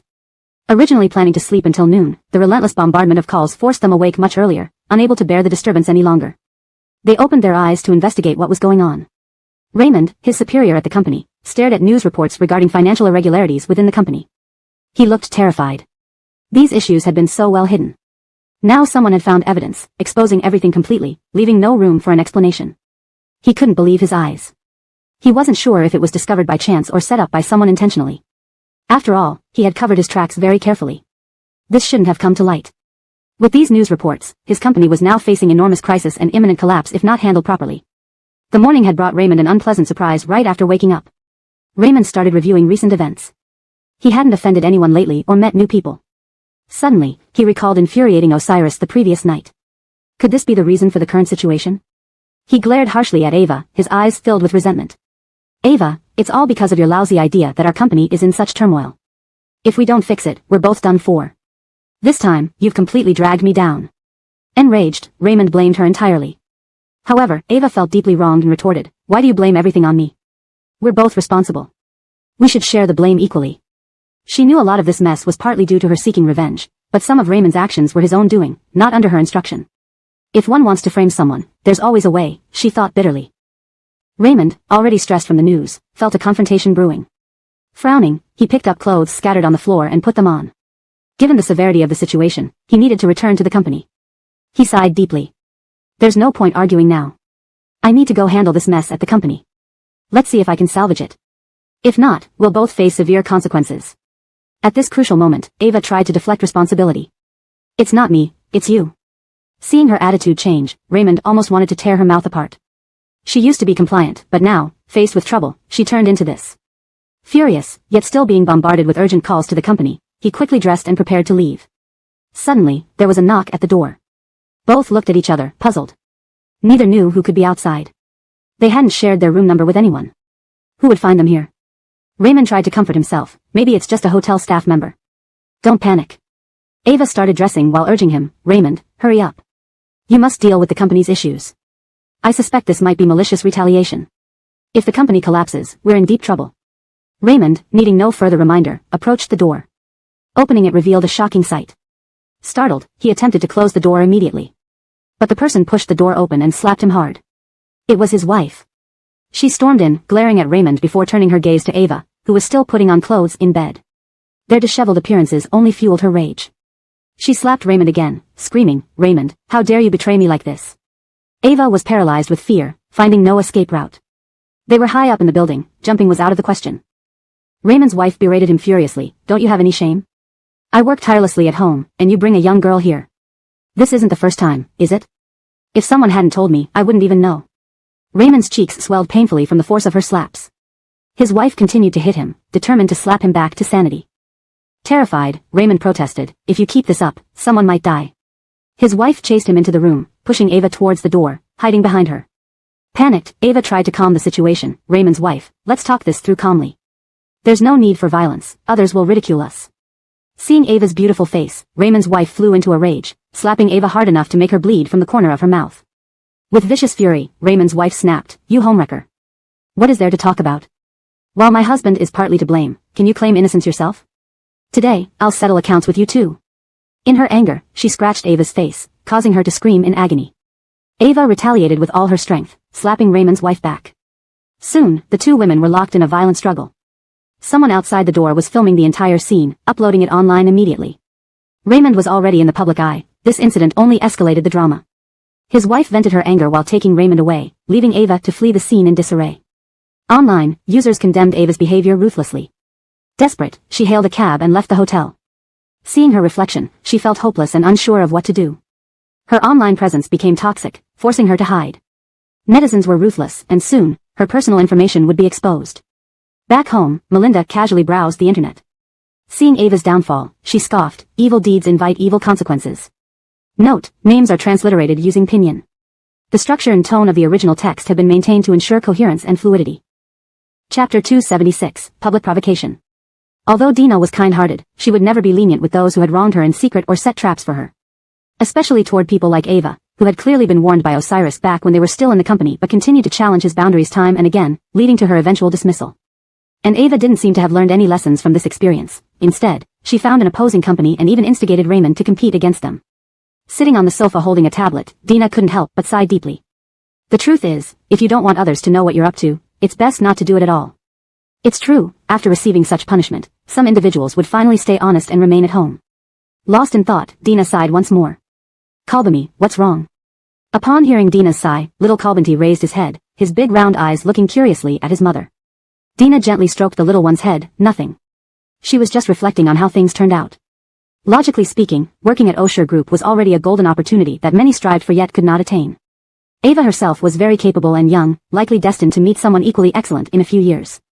Maybe because of her abilities, she could even be transferred to headquarters. Yet, due to Ava's greed, everything ended up as it did now. Thinking about this, Dina felt a bit of sympathy for Ava. After being beaten by Raymond's wife, Ava went straight to the court, demanding repayment of all the money and jewelry Raymond had given her during their relationship. In the end, having spent less than a month with Raymond, she neither gained love nor money, and even had to pay for her own medical expenses. Though Raymond was ruined by Osiris, he managed to get back several $100,000 from Ava. With that sum, Raymond and his wife returned to their hometown and never resurfaced. In the end, no matter how enticing outside affairs may be, the one who truly stood by him was his original wife who had fought through hardships with him. As for Ava, after being dismissed by Osiris, the Fadi Corporation did not blacklist her, and there was no public knowledge within the industry. Given her outstanding record, she should have been able to find another decent job without difficulty. However, unexpectedly, she let greed overtake her and took a shortcut by using confidential files she had stolen from the company to hook up with Raymond. When the facts came to light, no one in the entire industry dared to hire someone with dirty hands and guilty of stealing company secrets. Without finding work, Ava quickly depleted her savings. The landlord, not receiving rent, kicked her out along with her belongings. Ultimately penniless, Ava borrowed a few $100s for travel expenses and returned to her hometown. What happened afterward remained unknown, except it was regrettable that jealousy led her to waste her youth and ruin years of hard-earned education. However, Dina didn't care much about what happened next. People chose their paths, and whatever became of them was their own doing. There was no need to feel pity for such people. As they say, a pitiable person must have something detestable about them, and rejecting undue sympathy allows one to live longer. Dina shifted her focus back to Kalbanti and Osiris, and their upcoming trip. Kalbanti, playing with the remote control, gazed at the large-screen TV in the presidential suite, his cute face full of innocence. "Kalbami, will we still go out to play when Jaylandi comes back?" This was perhaps the first time the three of them traveled so far from home together. So, the little one had been thrilled these past few days. For him, this also marked the first prolonged time he'd spent solely with both parents, even sometimes sleeping on the same bed with them. Surrounded by both parents, it gave him a sense of safety. Kalbanti felt like his dream was finally coming true. Looking at Kalbanti's adorable appearance, Dina nodded, of course. You can look up some interesting places, and we'll go once Jalandi finishes his business, okay? Okay, Kalbanti agreed, raising his chubby little arms. But, it's getting late, you need to take your nap. If you don't behave, Kalbami and Jalandi will go out without you. At this, Kalbanti vigorously shook his little head side to side. No, mommy, I'll be very obedient. I'll take my nap right now. Don't go out alone without me. Placing the remote aside, he rolled off the sofa and jumped into bed, burrowing under the covers. Closing his eyes, he lay down obediently. Dina laughed softly at his eagerness. Indeed, for children, kind threats make them comply. After handling the issues with the opposing company, Osiris stayed seated in the meeting room. Raymond's company is now facing bankruptcy. They plagiarized our design concepts, and we won't collaborate with them. Once the contract is terminated, we'll blacklist them permanently. If they hadn't investigated discreetly, they wouldn't have known Ava had taken important documents with her when she left the company. This act inadvertently provided Raymond with a chance to plagiarize. Damon, vice president of the branch office, frowned after Osiris spoke. Raising his eyes, he questioned Osiris with a doubtful expression. President Fadi, after what happened at the company since your arrival, I believe you're no longer fit to lead it. Kalbirover, under the previous President Fadi, none of these incidents occurred. You've caused the company's performance and stock to decline, and we have every right to question your ability. Hearing this, other senior managers also nodded in agreement. That's right. Our company hasn't had such problems in recent years. If it wasn't for timely PR efforts, the damage could have been greater. We suggest you refrain from participating in company decisions for now. Under Adamar vice president's management earlier, everything was fine, but after your return. Several people chimed in, voicing similar concerns. Their shared goal was clear. They did not want Osiris continuing as Nolanager in the branch office. Chapter 277, that position should have been his. Perhaps due to Osiris's lack of extra attention to the branch company matters recently, these sly old foxes were now confused about who was actually the top Rahim and true helmsman. His deep eyes swept over the people seated below. Suddenly, he sneered. This sudden smile made the air pressure around him drop drastically, a suffocating sense of oppression filling the room. Even a hint of mockery appeared on his face. As his gaze passed over everyone, several managers sitting in their seats awkwardly lowered their heads. For some reason, they all felt a lingering fear.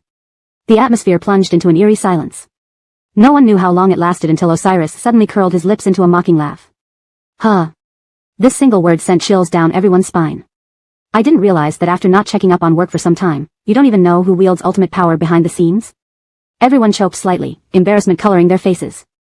In a certain sense, Osiris was indeed the leader of the branch company and the highest-ranking executive. However, they didn't want Osiris to come here mainly because he was too stringent. When someone is overly meticulous, the entire company treads cautiously, fearing any mishaps. With Vice President Adamar managing, however, everything was calm and stress-free. Previously, the company had an unwritten rule: if someone performed well, they could apply for a transfer to headquarters. Who would go? The treatment at a branch company was already excellent. Who would willingly become a cog in the headquarters machinery? Now, Osiris's sudden visit, along with his comprehensive review of all performances over the past 6 months, caused unrest within the company. Everyone feared being scrutinized by Osiris. This was why others in the company spoke up to defend him when Adamar vice president questioned Osiris earlier. Upon Osiris finishing his speech, the meeting room fell instantly silent, so quiet that a pin drop could be heard. Adamar vice president looked at Osiris's stern expression, interlacing his fingers elegantly, placing his arms casually on the table, while maintaining a composed yet insincere smile. Then, he chuckled lightly. Mr. Fadi, what do you mean? It's just that you haven't visited our branch for so long. You aren't very familiar with the current climate or situation of the company. To me, as long as the company meets previous standards and progresses steadily, that's the best. But your arrival almost caused severe losses for us. As part of the branch leadership, I naturally have the right to question your decisions. Osiris raised an eyebrow, his deep eyes measuring Adamar vice president with a penetrating gaze. He didn't expect the VP to openly challenge him. Who gave him such audacity? All in the room exchanged glances, their expressions betraying shared relief. Encouraged by someone breaking the ice, others gathered courage to speak up. Why bring out the guns for a lone bird? If Mr. Fadi, we think that entrusting everything to Vice President Adamar is perfectly fine. You should focus on other company matters without worrying too much about this. Yes, Mr. Fadi. Over the years, no major errors occurred under Vice President Adamar's management. Your interference might create conflict. This incident alone proves that perhaps nothing serious would have happened if you weren't around. Osiris smiled, watching as everyone questioned him. He remained silent, finally stating, "We will discuss this later." The meeting is adjourned. Immediately upon speaking, he rose and left the room, his secretary following suit after casting a glance at the remaining attendees. The meeting room was now filled only by Adamar vice president and a few other managers, calmly tidying their documents. After a brief pause, the branch manager broke the silence. Vice President Adamar, I believe the company runs smoother under temporary leadership. Mr. Fadi manages countless affairs, neglecting the branch. When issues arise, we get blamed. If it leads to irreparable damage, won't we all be scapegoats? The group turned their worried eyes towards Adamar Vice President. He leaned back in his chair, crossing his legs and arms, his serene face carrying confidence. Gentlemen, I understand your concerns. But Mr. Fadi is our highest authority, he said in a tone suggesting concern for the entire company. To impeach him is no easy task. They sighed. Don't worry. Since you trust me, I won't let you down. Let's stay united for now. As everyone left the meeting room, Adamar's smile faded, replaced by seriousness. He thought that public opinion would smoothly grant him control over the company, dividing Osiris's power between them. However, Nolan was unyielding. His unexpected move instead aroused suspicion. If thoroughly investigated, he couldn't explain himself. Adamar sighed, realizing they needed a better plan. Having overseen the company for years, he treated it as his own. How could he let anyone else covet what was rightfully his? He slowly stood up, cold eyes scanning Osiris's vacated seat. That position should have been his. Meanwhile, Osiris strode quickly back to his office. His face remained stern and cold. Placing the documents on his desk, the slight slam echoed loudly in the stillness, causing the secretary to flinch, beads of sweat trickling down her back. She marveled at how provoking him served no purpose. It seemed everyone in the meeting room sought trouble. They acted arrogantly, behaving as though they owned the company, having forgotten Osiris's ways. What would happen if he got angry? These leaders rarely appeared in the office, unlike her daily presence beside him. She lit 3 candles silently in her heart. Chapter 278, Let's Take a Bath Together. Osiris sat back in his office chair, his long fingers tapping lightly on the desk, producing a dull sound. The low and heavy sounds made the secretary hold her breath, not daring to raise her head to look at him. After an unknown amount of time, Osiris suddenly lifted his head and looked at the secretary standing in front of him. Go and check who Vice President Adamar has been meeting with recently. The incident where Fadi Fadingley took away the company's confidential documents wasn't just a simple case of jealousy, it seemed more like a massive conspiracy. After all, when you think about it, Fadi Fadingley was only an employee in a large company without any significant title. How could she have obtained so many company secrets? He was worried he couldn't find the mastermind behind this plan, and then Vice President Adamar openly challenged him. He simply couldn't believe that Adamar had nothing to hide. Osiris curled his lips slightly, his deep eyes falling on the documents on the desk. By investigating whom Vice President Adamar has been colluding with and what their purpose is, wouldn't he know soon enough? It seemed that Fadi Fadingley was used as a pawn by Adamar for some reason. Thinking of this, a fleeting coldness flashed in Osiris's eyes. He despised traitors the most. If they were loyal, he would never lack in rewarding them. But those who betrayed from within, he would never tolerate. Hearing this, the secretary quickly nodded. Rest assured, Mr. Fadi. I will check immediately. That afternoon, Osiris reviewed the entire branch company's performance over the past 6 months, along with other annual reports.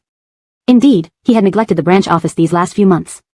With everything going on at the main company and the issues involving Melinda and Iona, he had become a little too preoccupied. However, his negligence did not justify their misbehavior. After pondering, Osiris refocused all his attention on today's work. He wanted to finish early to spend time with Melinda and Ira. Because of work, he hadn't spent quality time with them recently, even leaving the beach when they were playing happily due to an urgent call. Though the little guy expressed understanding, Osiris knew his son must be disappointed despite being sensible. After finishing all his work, Osiris picked up his car keys and rushed back to the hotel. Upon swiping the card and entering the room, he found it unusually quiet except for the innocent sound of children reciting. White sunsets rest on the mountain's crest, yellow river flows into the sea. To see 1,000 miles further, climb another story. Ira's childish voice echoed. After finishing one poem, he looked at Melinda, grinning. Kalbami, am I amazing? Melinda nodded. Fadidal Tuantu is great, but you forgot the title and poet when reciting. Ah. Ira's head dropped instantly.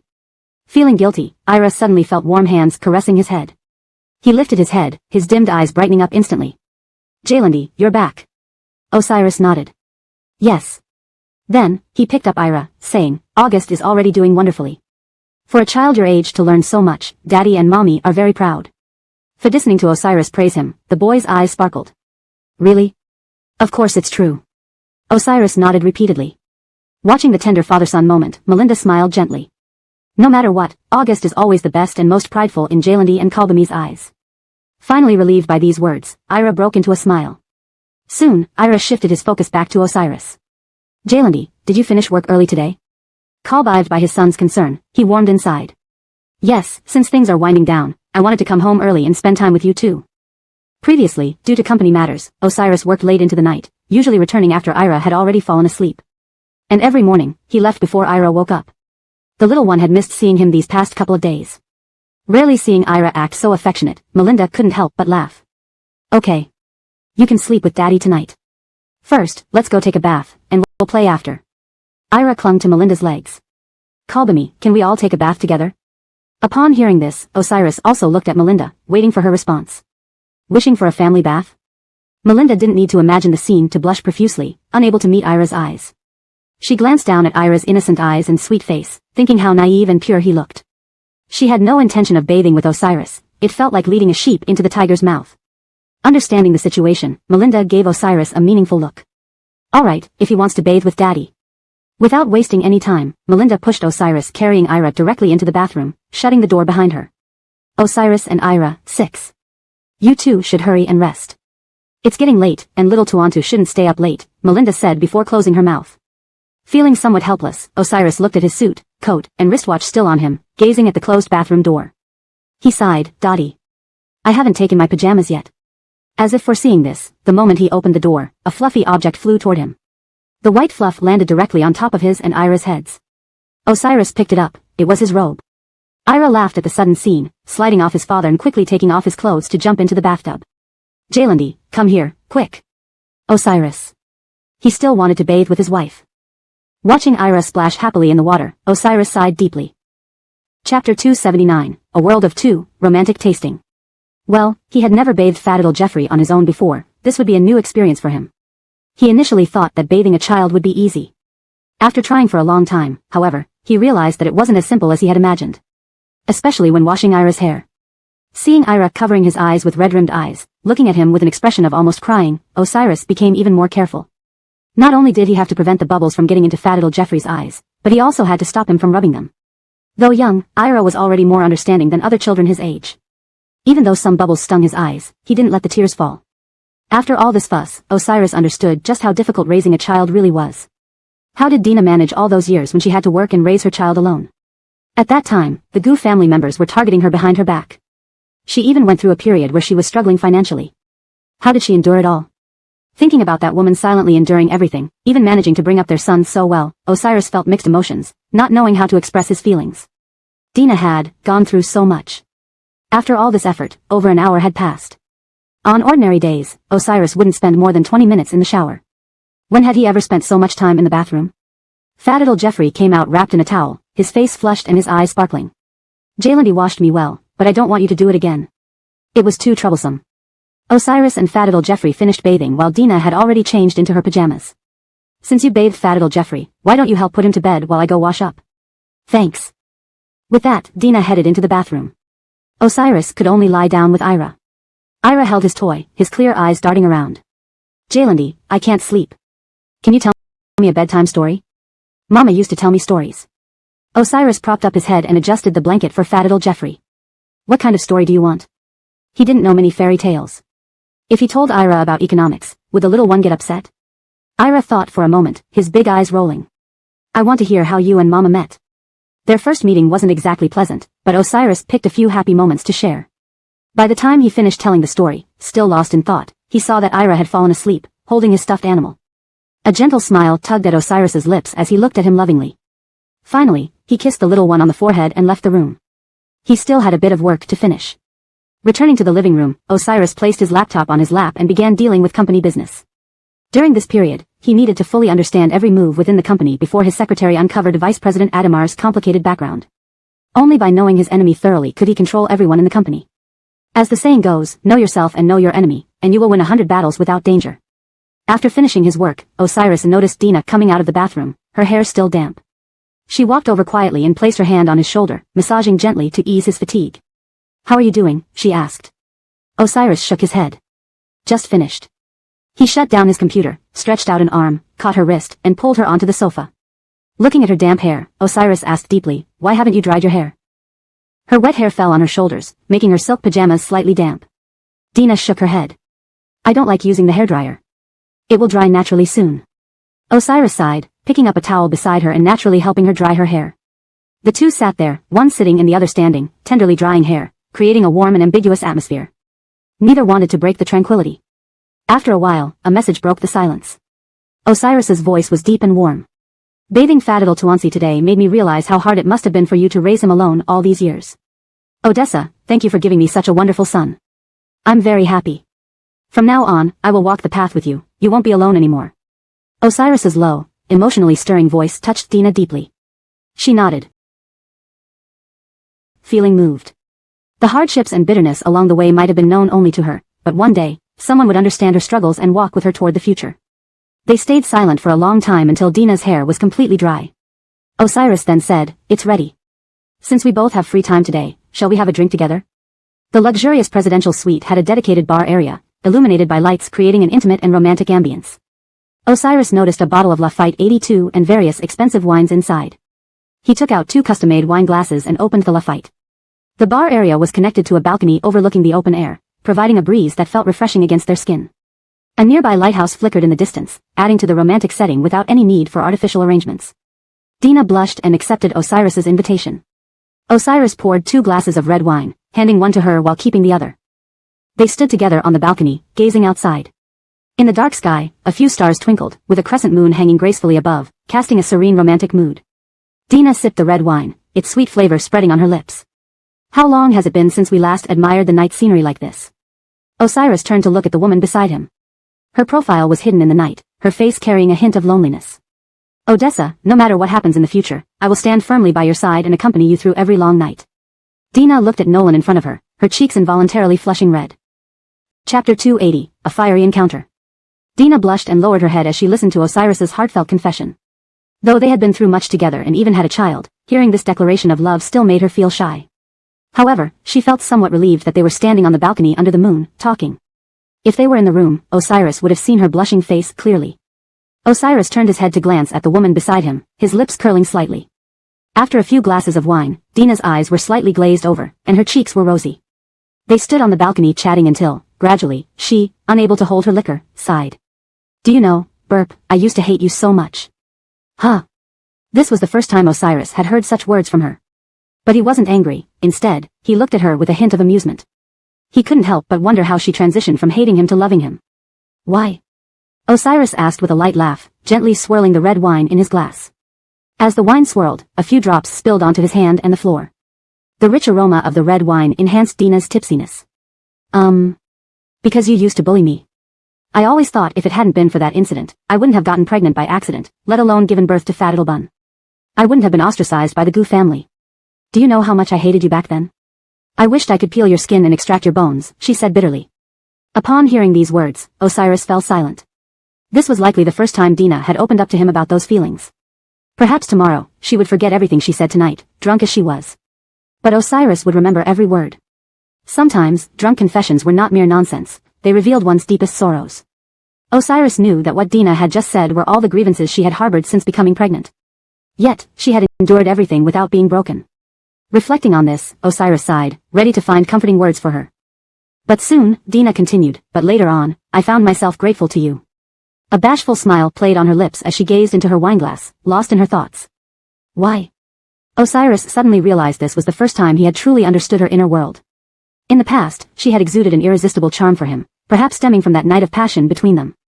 However, after their initial impulses, they were constantly preoccupied with immediate issues and never talked so deeply about their struggles. Because, although the Gu family targeted me, seeing Fadidal's innocent and adorable smile gave me the courage to live on. That experience shaped me into who I am today. At that moment, I strangely felt thankful to you. Despite that wild night leaving behind such a lovable child, no matter how hard things got afterward, I never regretted it or tried to find you. Back then, under the oppression of the Gu family and her so-called sister, Dina had lost herself. Without that incident, she might never have awakened and strived to create a better future for her child. Listening to her words, Osiris's expression grew solemn. He set his glass on the railing, his eyes filled with boundless tenderness and adoration, as if trying to embrace Dina entirely. Then he gently placed his hand on her shoulder. Odessa, I'm sorry for everything in the past. From now on, whatever happens, we will go through it together. Thank you for raising our child alone all these years. Fadidal was very understanding and learned a lot, undoubtedly due to Dina's tireless efforts in his upbringing. Dina chuckled softly and wrapped her arms around his neck. I trust you won't let us suffer again. Their eyes met in the quiet night, creating a subtle yet intimate atmosphere. Slowly, Osiris leaned down, his lips touching hers gently. Like opening a floodgate, they couldn't stop the surging emotions within them.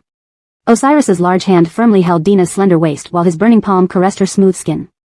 His lips claimed hers passionately, his deep eyes shimmering with intense desire. He wanted her.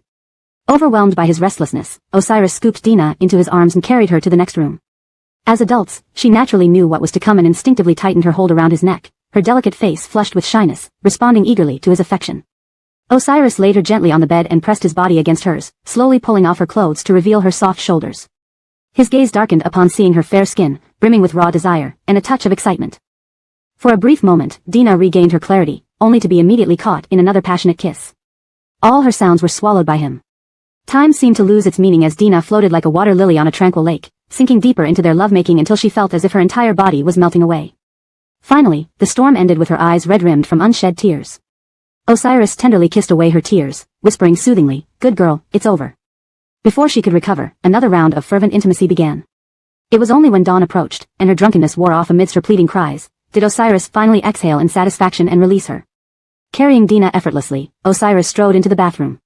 She was too exhausted to move a finger, feeling like a lifeless doll in his hands, unable to resist.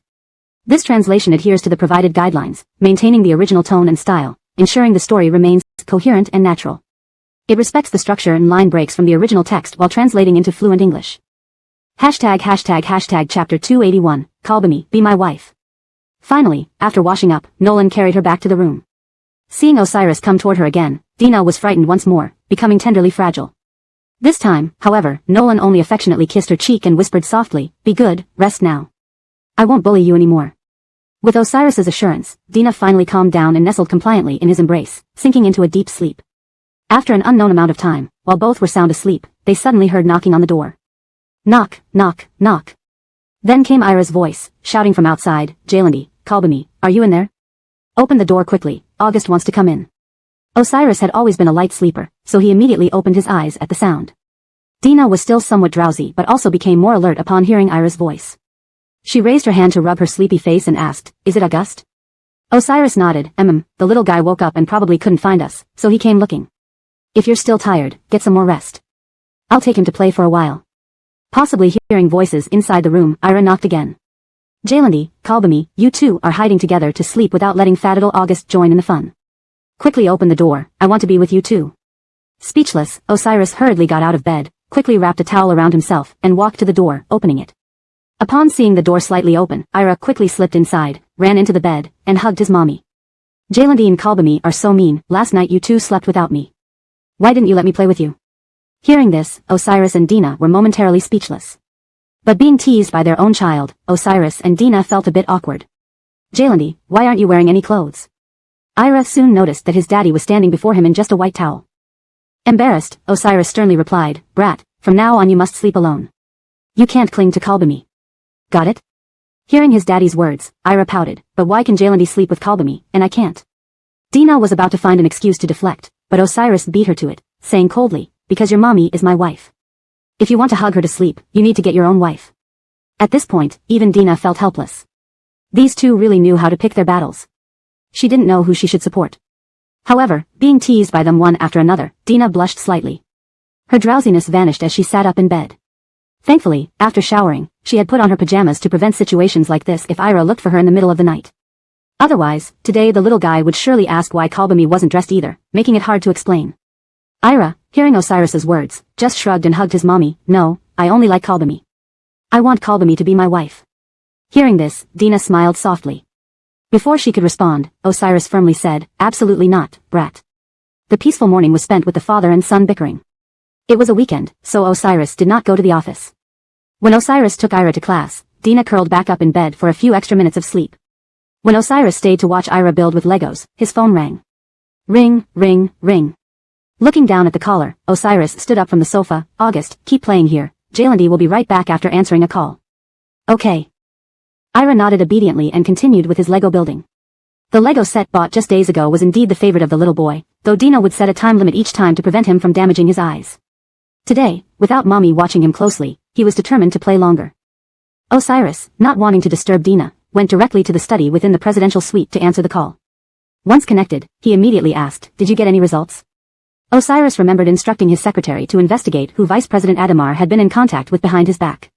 One day had already passed, there should be some findings. Upon hearing his Rahim's words, the secretary quickly nodded. Yes, Mr. Fadi. I sent a private detective to investigate yesterday and have gathered some important clues, which I thought I should report. Osiris nodded. Good, tell me everything. The secretary then recounted everything discovered. Vice President Adamar has had close interactions with the CEO of Meiji Company during this period. There's been frequent private communication between them. Even our company has projects cooperating with theirs. Upon learning of their close interactions, I also investigated the project contracts between our company and theirs. It turns out there's a leak of tens of millions every year. Vice President Adamar has been giving away a 20% discount entirely to their company. A 20% discount. This almost meant no profit left after deducting raw material and creative costs. If added to the originally agreed profits, it meant their company not only had no profit but was losing tens of millions each year. Thinking of this, Osiris's face darkened. He never imagined he would fall victim to someone from within his own ranks. Surveying the entire business world, which partner company would dare openly embezzle funds from Oshi Group?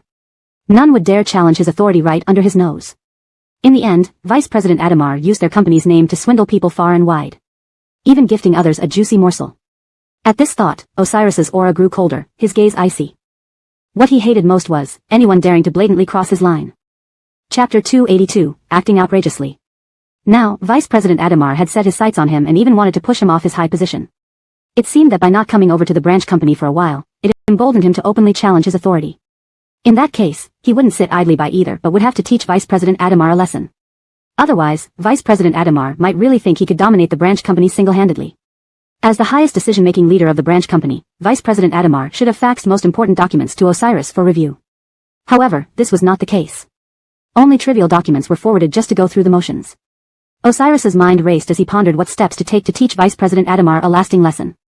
Naturally, such disloyal and disrespectful people like him could not be kept in the company. Do not let the investigation leak out, and await my instructions before taking further action. After giving additional instructions, Osiris finally hung up the phone. He placed his phone on the desk and walked to the floor-to-ceiling window. The sunlight evenly bathed his head, face, and shoulders, adding a thin layer of gold to his tall figure.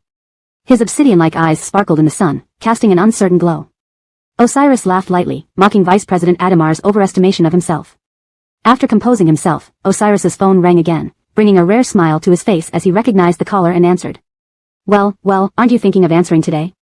I remember the last time I called, you always hung up. Is the sun rising from the west today? Came the teasing voice from Nolan.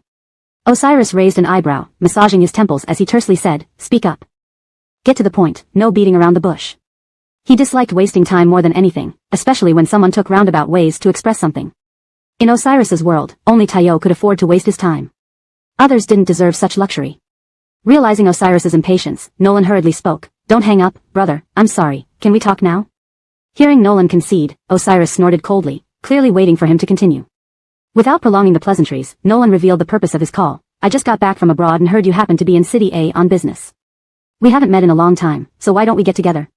Upon hearing this, Osiris furrowed his brows, not committing immediately. Weren't you supposed to be in Kyoto? Why are you in City A? These signs of prestigious families usually stayed in Kyoto and rarely came back to City A. Hearing about some brothers being there, Osiris felt a bit surprised. What attracted them all here? Janice chuckled. Well, Brother Colby has taken a fancy to a young lady and pursued her here. I just came along for the ride. Yesterday, when I called home, my father mentioned you're here too, so I couldn't wait to reach out to you. I called you last night, but you didn't pick up. Brother Yun, weren't you busy with a woman last night? Osiris remembered the calls he ignored last night. He had a valid reason. There were times when one was too passionate to spare attention for anything else. How could he possibly answer calls then? But to be bluntly exposed made Osiris feel slightly guilty, despite Nolan's guessing. A faint blush appeared on his usually cool countenance. On the other side, Nolan instantly guessed the truth. Drawing a sharp breath, he exclaimed, No way. Did I guess right? Osiris cleared his throat. Guess what? If you keep guessing at my private life, I'll block you. Janice wisely shut up. So, tonight's dinner gathering at the restaurant. Will you come, Brother Yun? Osiris considered refusing since it had been a while since they last met. Ultimately, Osiris agreed. Send me the time and place. That's it. Janice's tone turned arrogant again upon hearing Osiris's agreement, almost smugly adding, But honestly, among us, there's still a heartbreaker. A player who is still lingering among flowers won't stop chasing. How could you find your future half with such a reserved character? Many among us have already married and had kids, you might not even find your partner. Osiris's lips twitched. Initially, he didn't plan to bring Tayo and Ira to the gathering. Call this present would be men, leaving Tayo without much common ground, subject to others' banter. Better she stayed home or went shopping with friends. Unexpectedly, his brother mocked him so fiercely. Yes, he found his partner late and might not even find one. But when he did, it was definitely a treasure beyond comparison. Osiris had no special skills, except for holding grudges. Since he brought it up, should he not show off his wife and child to match their concern? Besides, they asked for it. Imagining the envious and resentful gazes of the unmarried men there, Osiris felt inexplicably happy. Don't worry, Brother Yun. Once the venue is set, I'll send you the location and time. Janice responded quickly, sure. If there's nothing else, I'll hang up. Without hesitation, he ended the call, leaving Nolan sighing helplessly, used to Osiris's brusque manner. This translation maintains the original paragraph structure and line breaks while ensuring natural, fluent English and consistent tone and style throughout. Chapter 283, Go Together. But, he mentioned James becoming an old bachelor. Why did it seem like James didn't quite agree? Was that just her imagination? After ending the call, Osiris walked out of the room holding his phone, seeing Melinda sitting on the sofa, engrossed in a trivial variety show on her tablet, laughing occasionally. When she saw him approaching, Melinda smiled lightly. Are you done with your business? Yeah, Osiris nodded, sat down beside her, and playfully pinched her cheek and waist. Possibly due to last night's exhaustion, Melinda felt a tingling sensation where Osiris's hand squeezed. She couldn't help but let out a stifled moan. Osiris's eyes twinkled as he gently leaned his head towards her ear. Is your back hurting? She glanced at him reproachfully, her hand hanging limp against his chest. Still talking about this, whose fault is it? Melinda pouted. Even after resting for a long time, she still felt incredibly drained, even her legs were still weak. Osiris laughed at her words, raising his hand and admitting defeat. It's my fault, my fault. Their conversation was overheard by Parker, who piped up in a babyish voice. Kalbami, did Jalendy make a mistake? If he did, I suggest he kneel on the washing board. Osiris thought he should spank this brat. The pleasant topic passed quickly. Osiris then recalled his brother's invitation earlier. He said, there's a dinner gathering tonight, all of you will accompany me. He stated it as a fact, giving no room for refusal. A dinner gathering? Melinda looked at Osiris with surprise upon hearing this. If it were a work-related dinner, the entire evening would revolve around business talk and potential collaborations. Bringing children along wouldn't be appropriate. Isn't it not work-related? What else could it be? Osiris doesn't have many friends in City A, most of his friends are young aristocrats from Jingdu. Is it with business partners? Melinda asked cautiously. Knowing one's enemy and oneself ensures victory in every battle. She needed to know what kind of event it was to choose appropriate attire. Osiris couldn't help but smile at Melinda's anxious expression, stroking both her and Parker's heads. Don't worry, it's just a casual dinner. There'll be some old friends, and I'll introduce them to you later. Old friends? This might be the first time Melinda heard Osiris mention several old friends. Thinking it was his first time introducing her to these friends made Melinda feel tense, already thinking about what to wear today. Meanwhile, Parker lifted his innocent face to look at Osiris. Jalendy, we're going to meet your friends today. Are they like you, always having a cold face without smiles? When Parker first met Osiris, he found him so aloof. He rarely smiled. Thinking about his friends, Osiris shook his head. Not really. Remembering some of his flamboyant and questionable friends, Osiris couldn't help but smirk. Soon, it was time for their arranged evening. Osiris took Melinda and Parker, dressed appropriately, and drove to the destination. Melinda wore a light-colored mid-length dress, complemented by a pearl necklace and silver jewelry. Her hair was tied back into a chignon, making her look delicate and adorable. The bangs covering her forehead, her sparkling eyes, and warm smile made her irresistibly charming. Osiris always found himself captivated by Melinda's versatility. Though petite and cute, she exuded a unique charm. He had seen her strong and efficient side, her stubborn refusal to bow down, and her moments of helplessness when she clung to him in tears. But seeing her like today, so small and lovable that evoked a protective instinct, was new to him. Sweet, salty, and elegant, Osiris suddenly realized his wife was indeed like Sakura, able to transform into different personas. Regardless of how Melinda changed, he loved her. Parker wore a navy blue suit, looking like a little gentleman.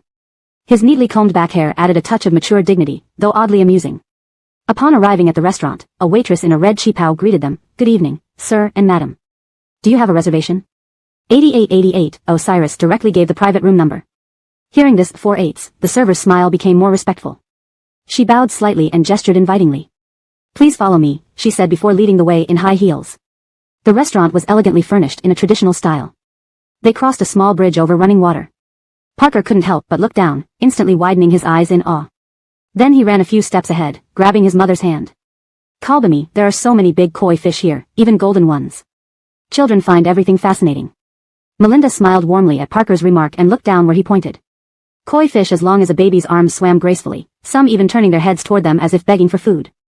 Seeing this, Melinda couldn't help but gasp, I can't believe these fish are so huge.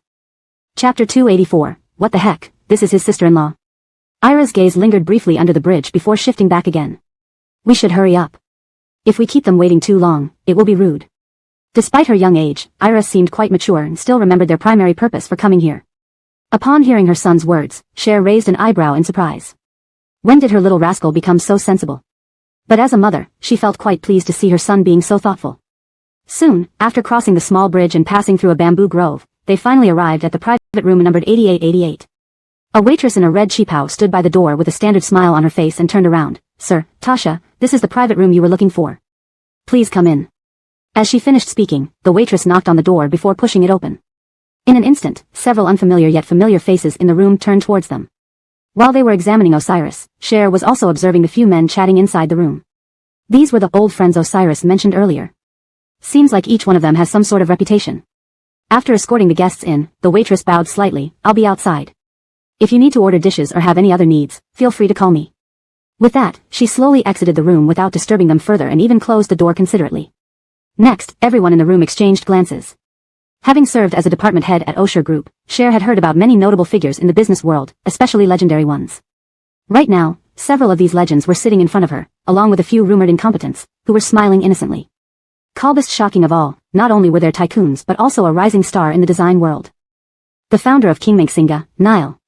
It was said that Kingmakesingha was famous nationwide and even worldwide, but it had only one store. Over the years, although everyone knew the designer was named Nile, his appearance, age, and even the location of his store remained mostly unknown. Cher, whose profession also involved design, had heard of Nile's name but never imagined she would meet him. Later, while working at Osher Group for over half a year, during a collaboration project, she saw Nile's photo.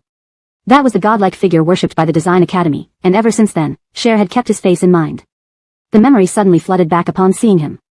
This person became famous in his senior year of college and founded his own brand, indicating just how extraordinary he was. But for these outstanding individuals to be friends with Osiris, it was evident that excellent people always found common ground. Cher also developed significant curiosity about Nile. And this morning, Nile, dressed rather sloppily, had personally called Osiris. At this moment, among the brothers, Nile had his mouth wide open more than anyone else. Who would have thought that after several years apart, this first meeting would reveal such a surprising change? Not only was he here with a woman but also... Wait. What the heck, how did he bring a kid too? Janice, who was least likely to find a partner, was now single-handedly leading them out of bachelorhood? Yeah. That stings, brother. Oh my gosh, this is a real woman. Just as Cher sat down, everyone was already staring at her intently. Subconsciously, she grabbed Osiris's arm. For some reason, she felt like she had walked into a pack of wolves.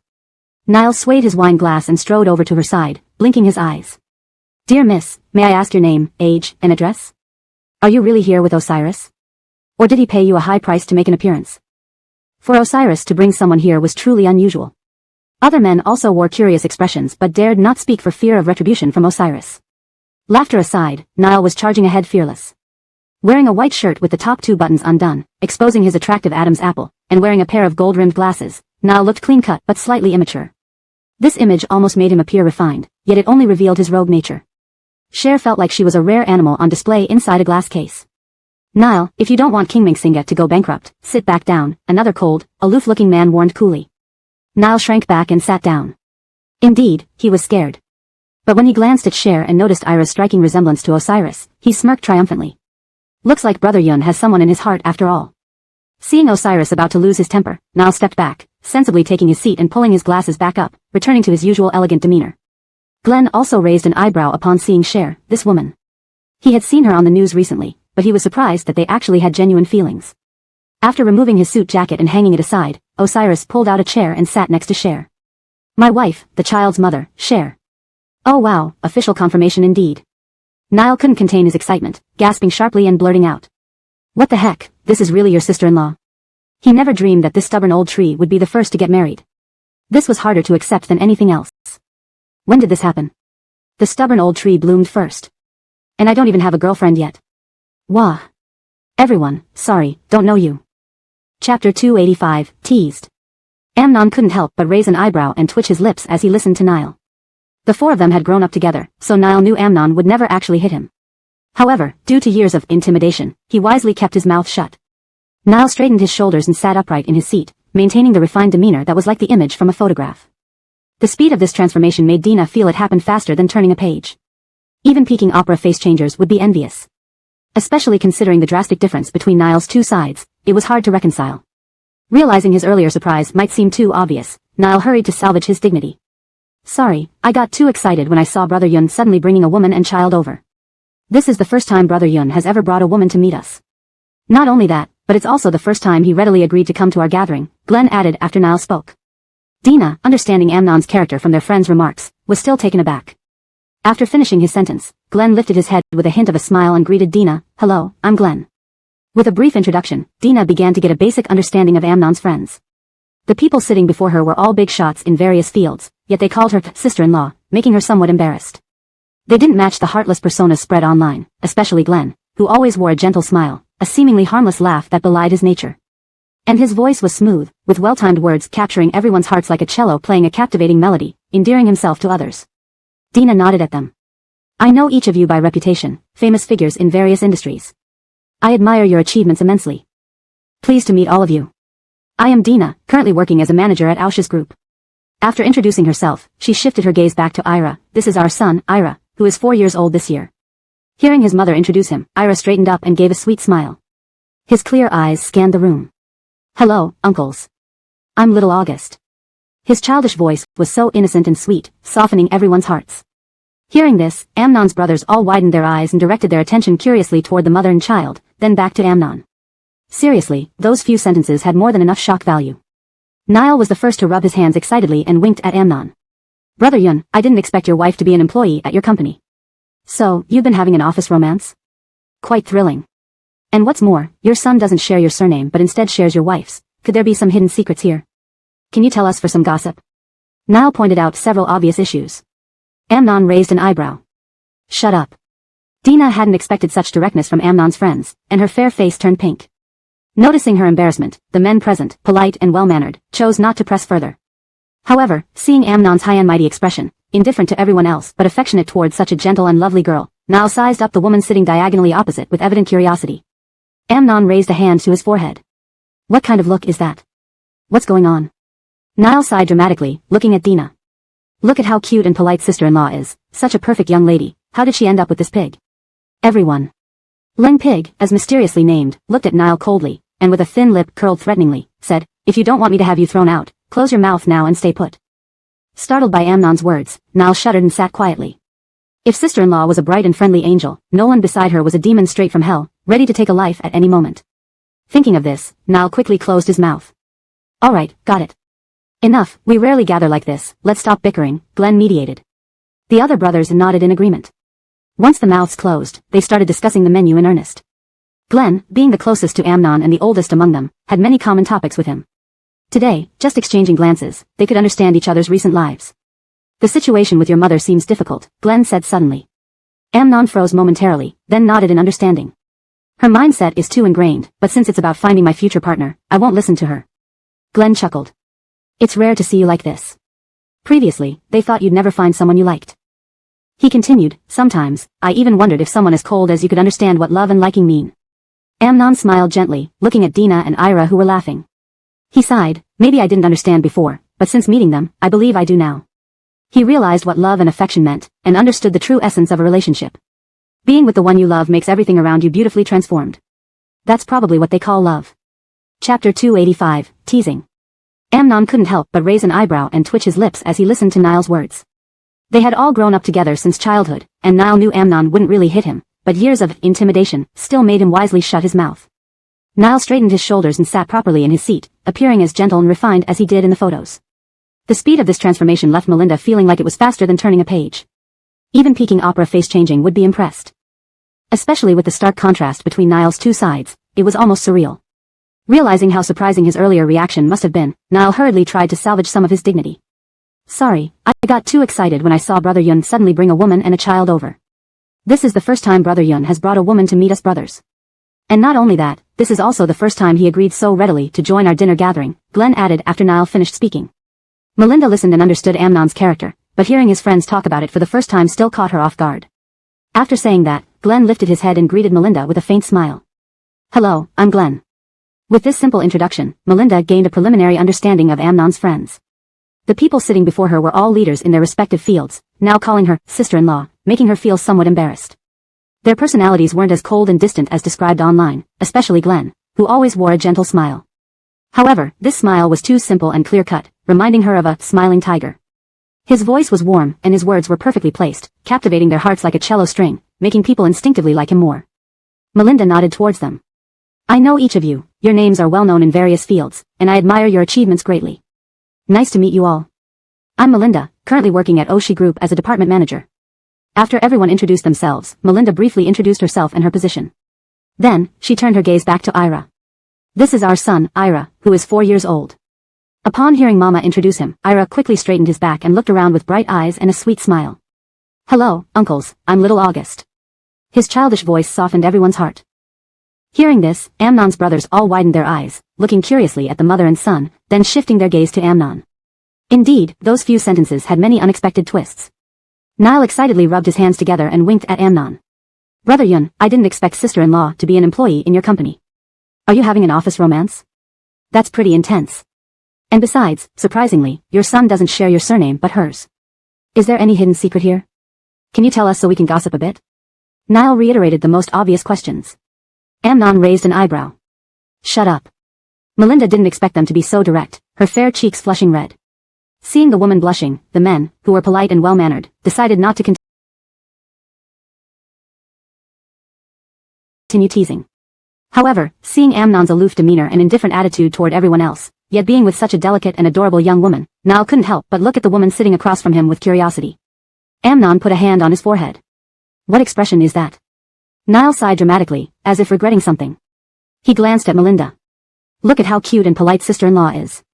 What a pity that such a beautiful maiden ended up with someone like a pig. Everyone. Len Pig, who was mentioned out of the blue, glared coldly at Niall. He opened his thin lips with a threat, if you don't want me to throw you out, shut your mouth and behave yourself right now.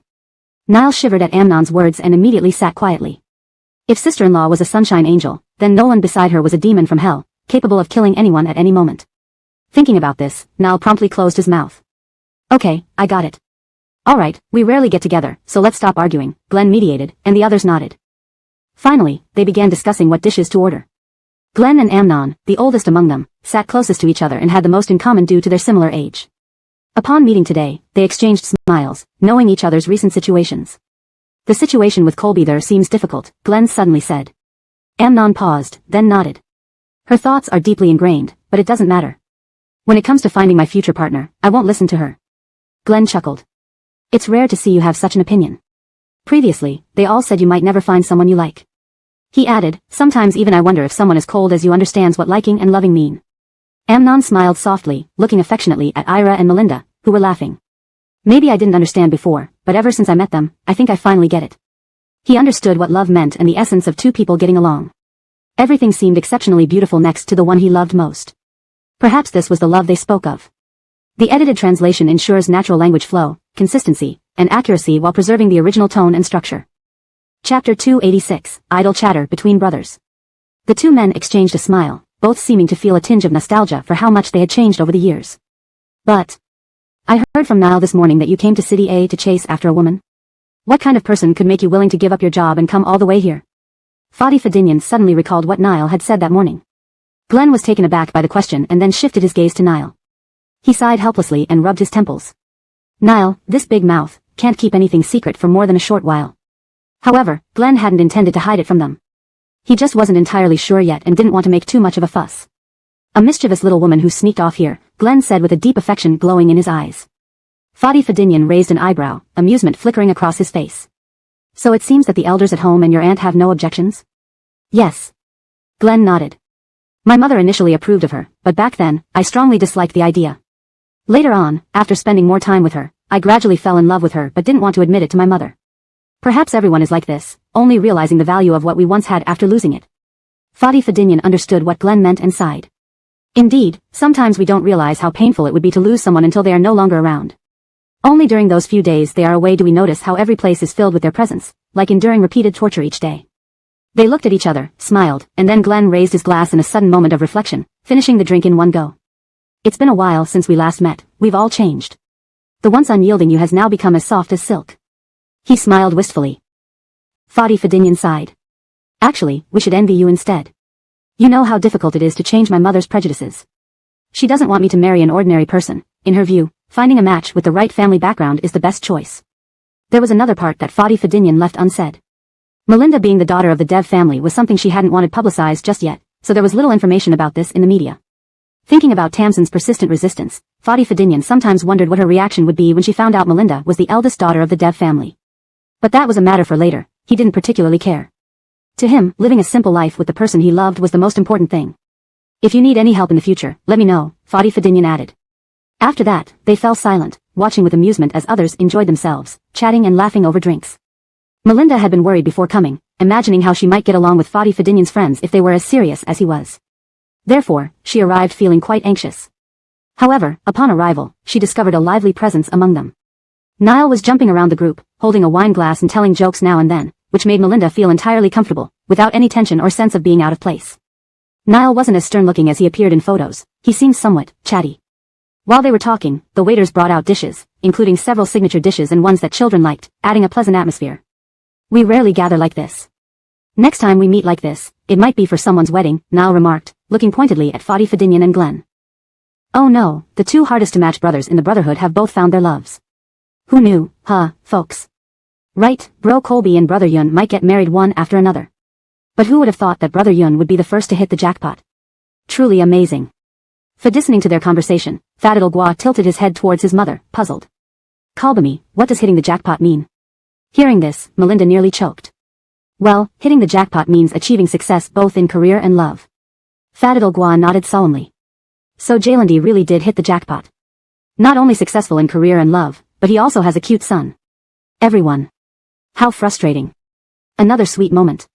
Throughout the meal, everyone drank a fair amount. Despite Glenn and Fadi Fedinian having good tolerance for alcohol, their faces were slightly flushed.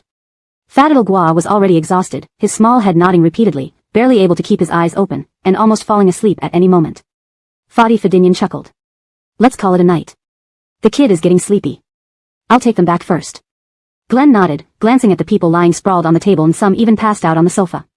He sighed, rubbing his forehead. All right, I'll take care of everything here. When will you return? Glenn asked with unusual concern. After I finish business here, I can leave. And you? Glenn paused for a moment, picturing the woman's delicate figure in his mind. I'll wait until she agrees to come back with me. It was still challenging to convince her to willingly return to the capital with him. Mistakes needed genuine efforts to rectify. Fadi Fedinian instantly understood. He held Fadil Gua in his arms, who wrapped his little arms around his father's neck and closed his eyes contentedly. Good luck. With that, he left the private room with Melinda. Glenn watched them leave, sighed at the intoxicated friends, rubbed his throbbing temples, and pulled out his phone. Have them sent to the nearest hotel. The assistant on the other end promptly responded. Yes, Mr. Colby, I'm on my way. On the other side, Fadi Fedinian and Melinda were already back at their hotel with Fadil Gua, driving home. Hashtag chapter 287, Jaylandi sleeping in the middle? Osiris looked at Dina with a hint of fatigue on her face and couldn't help but raise his hand to gently rub her cheek. Are you feeling a bit tired?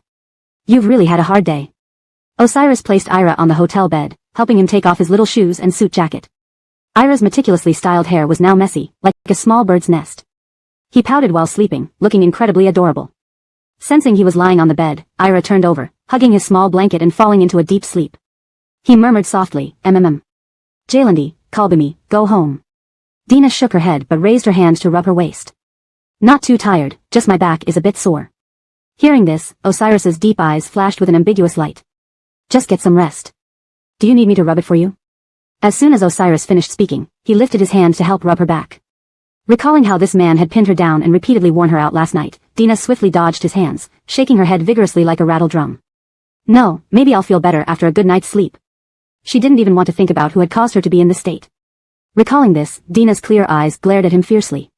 Then, Dina picked up the bathrobe beside her and headed straight to the bathroom. I'm going to take a shower. You can help August wipe his face and hands with a towel later. If possible, change his clothes so he sleeps more comfortably. Without waiting for a reply, Dina left the room like she was fleeing from something. Watching his wife's actions, Osiris shook his head lovingly yet helplessly.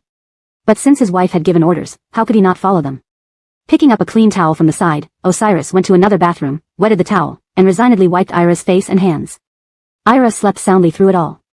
By the time Dina came out of the bathroom, she saw both father and son lying side by side on the bed, fast asleep. Looking at their identical profiles and almost matching sleeping positions, warmth filled her heart, and an involuntary smile appeared on her face. She gently pulled back the covers and lay down next to Ira. The three of them slept together in perfect harmony. Just then, Osiris, who had been sleeping, suddenly opened his eyes and glanced at Dina lying next to Ira. Since yesterday, when he started sleeping with Dina, he instantly realized how much more pleasant it was to sleep with a warm, soft, and cute wife. Once he experienced that, who would still want to sleep alone in the cold? Thinking of this, Osiris abruptly sat up from the bed. He quietly moved Ira to the side, then wrapped his arms around his wife. Feeling someone hugging her, Dina couldn't help but open her eyes. When she saw Osiris embracing her, she was startled by the sudden action. What are you doing here? Where's August? Before she could finish, she tried to sit up to look for her son. Osiris pressed her down gently, soothingly rubbing her head. Don't worry, he's sleeping behind me. I want to hold you, and I don't want him in the middle getting in the way. Odessa, once we're done with the company matters, let's go home. After returning, I want to settle down with you as soon as possible. I don't want to be separated from you anymore. Dina. The strength disparity between men and women was significant. No matter how she struggled, she couldn't escape Osiris's embrace.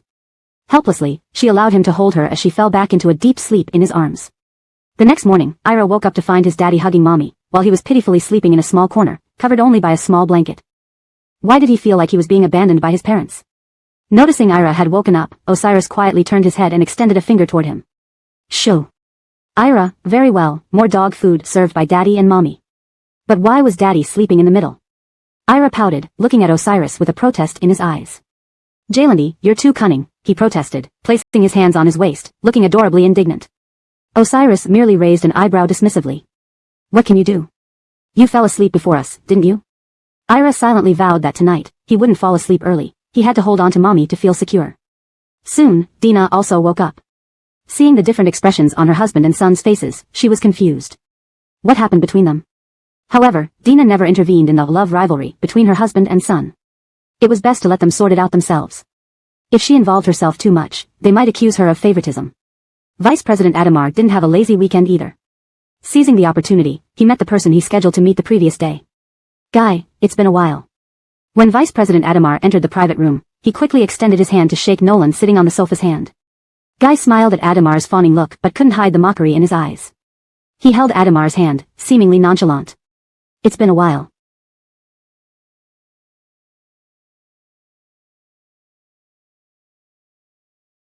After a brief handshake, Guy quickly withdrew his hand.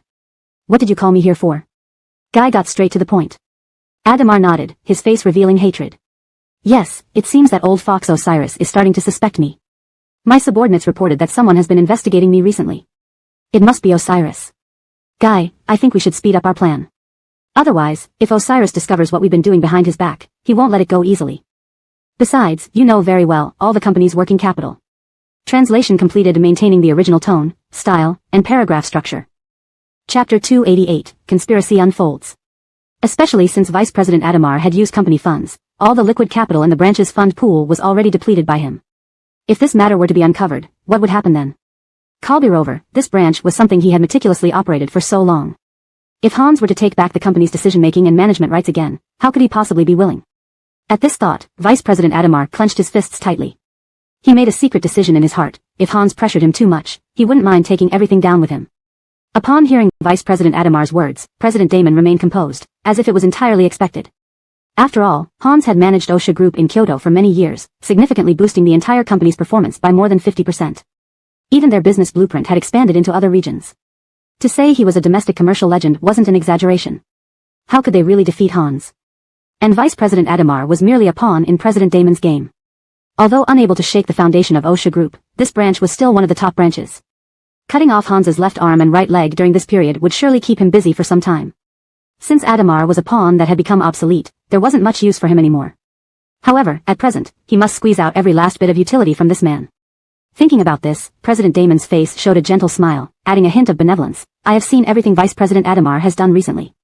Don't worry, you want to swallow up the Osha Group branch, and I will naturally assist you fully. Since you say Hans is suspicious of you, why not create a lose-lose situation? After all, Hans has so many companies under his name, giving you one wouldn't matter much. Besides, since you can't find his flaws, you can start from the people around him. With these words, President Damon chuckled lightly, but this matter needs your careful consideration. What happens next is the path you must walk yourself. Their company merely wanted to benefit from the fight between others. Now, letting the internal staff of his company fight each other, when the time comes to dampen Hans's sharpness, they could initiate the acquisition of the branch anytime. Everyone knew that acquiring a branch of Osha Group would elevate their status dramatically. Furthermore, their company had collaborated with this branch recently, with most profits already benefiting them. They were only waiting for the right opportunity. The best moment to strike would be when the branch had no more capital flow. Unfortunately, Vice President Adamar was an impatient fool who revealed his plans at Hans's mere few words. But it didn't matter, they could just close the net earlier. Hearing President Damon's words, Vice President Adamar immediately understood. I get it, I will arrange everything subsequently. After saying this, Vice President Adamar raised the wine glass on the table. Come, President Damon. Let us drink to our bright and happy future. Saying this, a greedy look appeared on Adamar's face, along with a confident smile. Humans are always greedy. Once appointed vice president, one should try to turn the position permanent. Seeing this gesture, a look of disdain flashed across President Damon's face but disappeared quickly. Without replying, he said, It's late, Vice President Adamar should return early to plan. I await your good news. Realizing this, Vice President Adamar hurriedly patted his head and rushed out of the room with his suit jacket. After he left, President Damon lifted the wine glass from the table and swirled it. That Vice President Adamar was indeed a fool. He did not wish to drink with such fools. After all, stupidity was contagious. Let their company handle its internal strife. He didn't like exposing himself at such times. Kalbande arrived quickly. After breakfast, Hans drove directly to the branch. He wore a perfectly tailored black bespoke suit, sporting a limited edition watch worth millions. His stern expression carried an air of authority. Upon reaching the office, his secretary was already waiting outside his office door. Seeing Hans, the secretary followed him inside. Janus sat elegantly in his chair, crossing his legs gracefully, looking coldly at the standing secretary. Lately, did you find anything new regarding your investigation? Hans asked. The secretary nodded. Yesterday, Vice President Adamar met an unfamiliar man for a short time, seemingly conspiring about something. Upon hearing this, Hans's face showed a knowing smile, chuckling slightly. If Vice President Adamar has such ambition, we'll see whether his appetite matches. After all, managing a branch as profitable as this required someone with real courage. A man like Adamar, who constantly pulled factions, was too weak and incapable of managing such a significant branch independently. Hans had already planned a response. Since he wants to play, let's accompany him. For now, do nothing, just observe. Surprised, the secretary raised an eyebrow. Mr. Lee, should we investigate further if there are any others within the company? Hearing this, Hans smirked coldly. Given how arrogantly he acts within the company, those managers seem brainwashed. No need to investigate. As for others. Pausing momentarily, Hans continued, summarize all financial transactions over the past 2 years. Hearing this, the secretary felt disheartened. Another task that would keep him working overtime. Injured yet again while others sought wealth. Having given instructions, Hans waved for Yates to leave. Best not to alert anyone prematurely, or the show might not unfold as expected. Unaware that he had been targeted, Vice President Adamar had just received information from his subordinates. You say Mr. Lee came this time with a woman and child? Vice President Adamar looked at the photo in his hand, surprised. Yes, confirmed the subordinate, leading Vice President Adamar into deep thought. Chapter 289, Shopping Mall with Fat Little Dumpling. He had never heard that Osiris had already married and had a child. It seemed that the scandal causing a stir online was true. Thinking up to here, Vice President Adamar also realized something. Osiris cared deeply for this woman and child. Otherwise, why would he bring them on a business trip? A victorious smile crept across Vice President Adamar's face. He now knew what he had to do next. Now that his power was being divided and company funds were flowing into Osiris's account, if he did not quickly find a way to push Osiris away, he might soon be facing legal sanctions. Vice President Adamar would never allow this to happen. No matter how many times he tried to obstruct Osiris, Nolan didn't listen to him and even intended to reclaim all previous powers. Hatred and the temptation of power had long led Vice President Adamar astray. Therefore, when his assistant handed over photos to him, Vice President Adamar had already decided on another tactic. If Osiris refused to leave, then perhaps it was time to make sure he never could. The assistant, seeing Vice President Adamar's sinister grin, couldn't help but shiver and ask, Vice President Adamar, you intend to hurt that woman and child? After all, they were innocent. This whole affair shouldn't cost more innocent lives, right? Vice President Adamar shook his head upon hearing Yates's question. Who said I'm going after them? But you mean? The assistant couldn't quite understand what Vice President Adamar meant by this statement. It seemed that as his power grew, so did his ambitions. When someone strayed too far off course, they inevitably met an unforeseen fate, bearing consequences they could not handle. If Osiris refuses to leave, let's arrange for an accident. Silently and unnoticed, Vice President Adamar remarked, a malevolent smile creeping onto his face. If anything happened to Osiris, no management rights of the branch would naturally fall into his hands. Then, he would no longer need to worry about any past actions being exposed. As for Dina and Fat Little Dumpling, his question stemmed from the recent gossip. If the gossip was true, it indicated the Foddy family did not accept Dina. It was rumored that Tamsin hated her. Pushing all blame onto Dina, letting internal strife take place among a few of them, while he simply reaped the benefits, this perfect scenario appealed to him. He just needed to figure out how such an accident should occur, quietly and stealthily. Osiris soon found out that the company's finances had significant loopholes, with a large amount of money pouring into an unknown private account. Vice President Adamar probably hadn't expected Osiris to arrive at the branch so quickly, hence hadn't even had time to fabricate false accounts or transfer assets. Tracing back the private account would easily reveal the person behind it. After the secretary informed Osiris of this, he merely smiled sardonically. Keep a close eye on his every move and report anything immediately. Vice President Adamar must be trying to cover up this situation. But since it had been uncovered, there was no telling what desperate measures he might take. To avoid endangering Dina and Fat Little Dumpling, he must be extra cautious. The matters in Cydia still needed to be resolved promptly. After all, there was the Roxanne family in Kyoto that remained unhandled. During this time, Iona was undoubtedly being tormented by Micah, so he wasn't worried. She deserved some torment.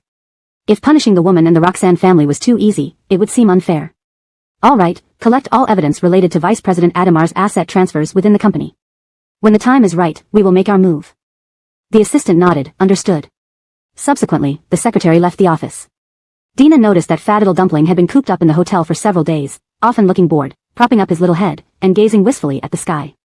Seeing him look so lonely, Dina couldn't help but approach, lifting her hand to pat his fluffy head. What's wrong?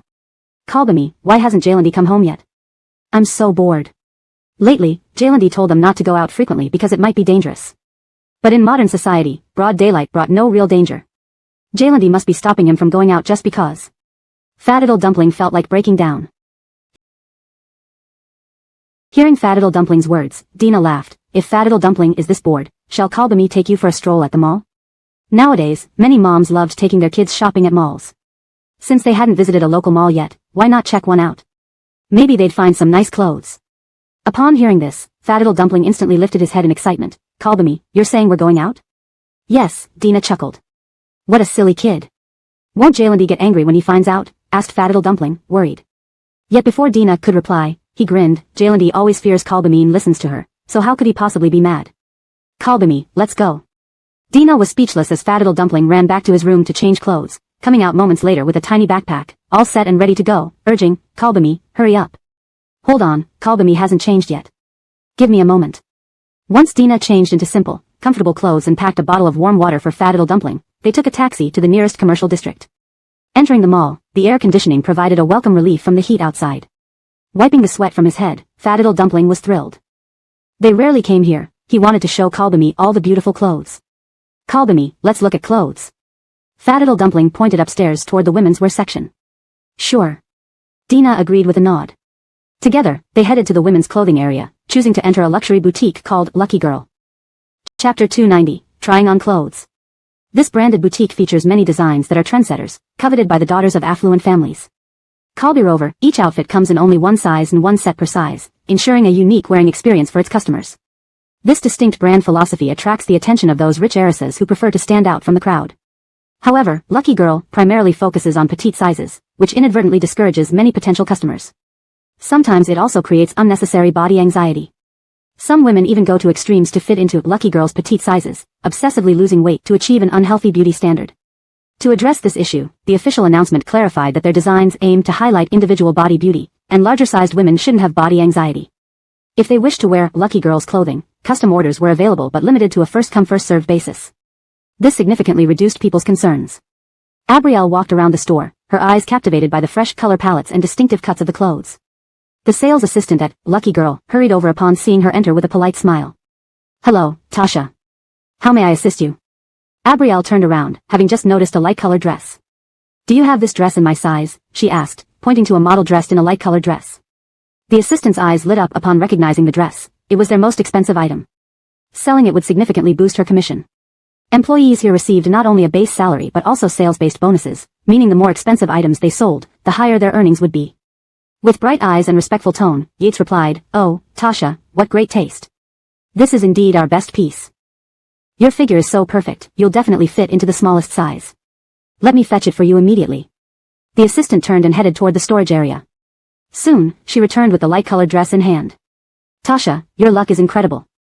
We usually sell only petite and medium sizes, but we happen to have your smallest size, and it's the only one left. Yates said before handing the dress to Abrielle. Mama, hurry and try it on. I'll wait here and won't wander off, Ira piped up obediently. The assistant glanced back at the sound of his voice, surprised by how adorable he looked, chubby cheeks hinting at a baby face yet exuding charm. It was unimaginable how charming he'd be as he grew older. Colby-Rover, their attire suggested wealth and good breeding. She couldn't help but think about the stark contrasts in life, some born into luxury while others into hardship. Please feel free to use our fitting room, Tasha. I'll take care of little master. We have special snacks for children here, Yates offered, turning to Ira, fat little master, please follow me. After nodding gratefully at Yates, Abrielle took the dress to the fitting room. Meanwhile, Yates gave Ira a cookie, and both waited at the entrance. Just then, a young woman in a pink dress with wavy hair and elegant makeup walked into Lucky Girl, her high heels clacking against the floor. Her gaze scanned the shop, and her eyebrows furrowed slightly. According to her friends, the outfits here were stunning, but now it seemed average. As she prepared to leave, she suddenly spotted the fitting room door open, revealing a beautifully dressed lady. Her eyes widened in admiration, the dress looked amazing on her. Even Yates standing by couldn't help but be impressed. No one else could pull off the look quite like this Tasha. The waistline accentuated her slender figure, and the slight puffiness of the dress complemented her elegantly. The lace hem showcased her long, slender legs, creating an air of refined grace mixed with a touch of playfulness. Tasha, you look absolutely stunning in that dress. It really suits you, Yates praised sincerely. Even Ira, crunching on his cookie, nodded eagerly. Yeah, Mama, you look gorgeous in this dress. Jaylandi will love it. Turning to see herself in the mirror, Abrielle's expression mirrored the same admiration. She knew her figure was great, but the dress emphasized every curve perfectly, a feat unachievable if her waist were even slightly thicker. Just as Abrielle was considering buying the dress, a haughty voice interrupted her thoughts. That dress belongs to me. Take it off. The arrogance in the voice caught everyone's attention. Abrielle and Ira exchanged a glance. Who was this impudent person? The assistant turned around with an apologetic smile. I'm sorry, Mississippi. This dress was chosen by Tasha first. It's first come first served. We have other styles available, but... End of chapter. Chapter 291, A Dress Caused Trouble. Before the sales assistant could finish speaking, she was cut off coldly by the woman. I don't like any of your other dresses, I want this one, and I'm willing to pay double the price. Upon hearing this, the sales assistant almost gasped. The world of rich people was truly beyond the comprehension of us ordinary folk. For a single dress, someone would actually offer double the price. If they took it for double the price, the extra profit would be hers. Thinking of this made the sales assistant feel tempted. Unfortunately, every employee in their store received strict training before starting work, and they were not allowed to break the rules. Any violation would lead to immediate dismissal. Though their jobs as sales assistants in a high-end mall weren't much different from ordinary ones, there was still a significant difference in class. Besides, working here provided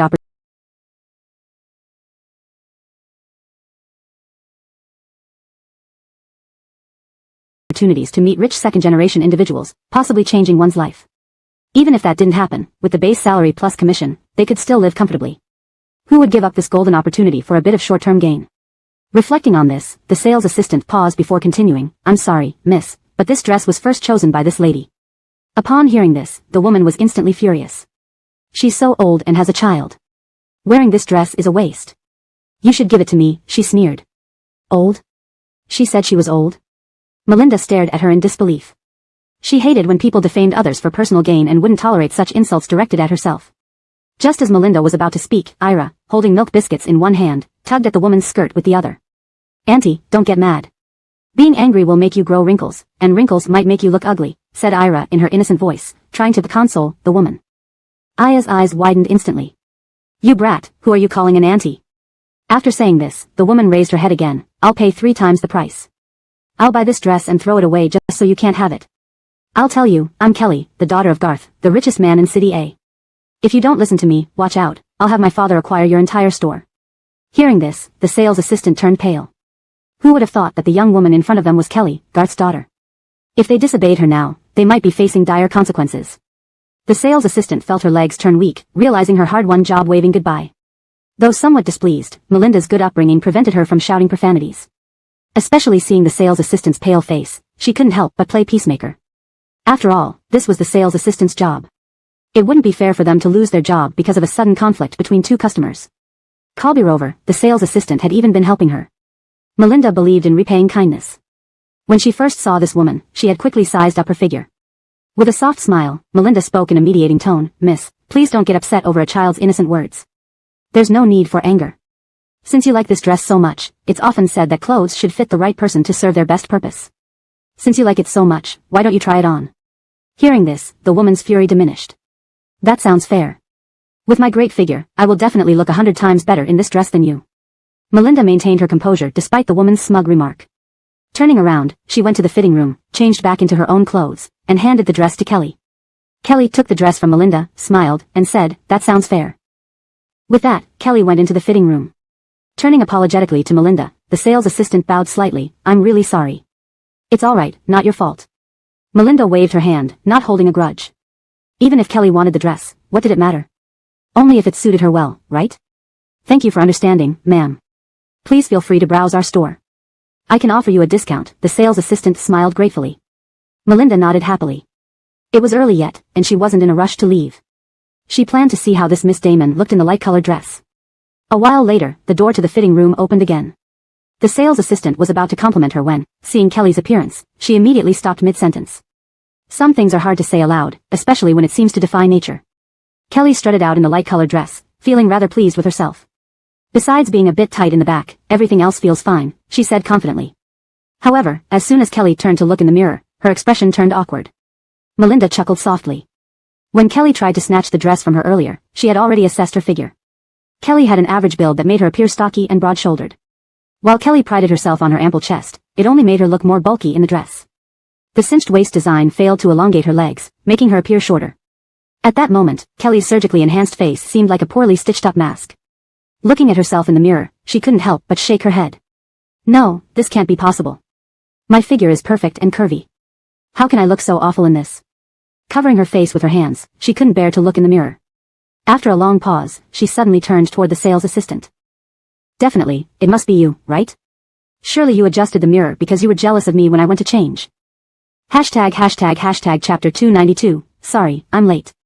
When Kelly said this, there was even a trace of hopefulness on her face, as if she were hypnotizing herself. Melinda shook her head helplessly after hearing her.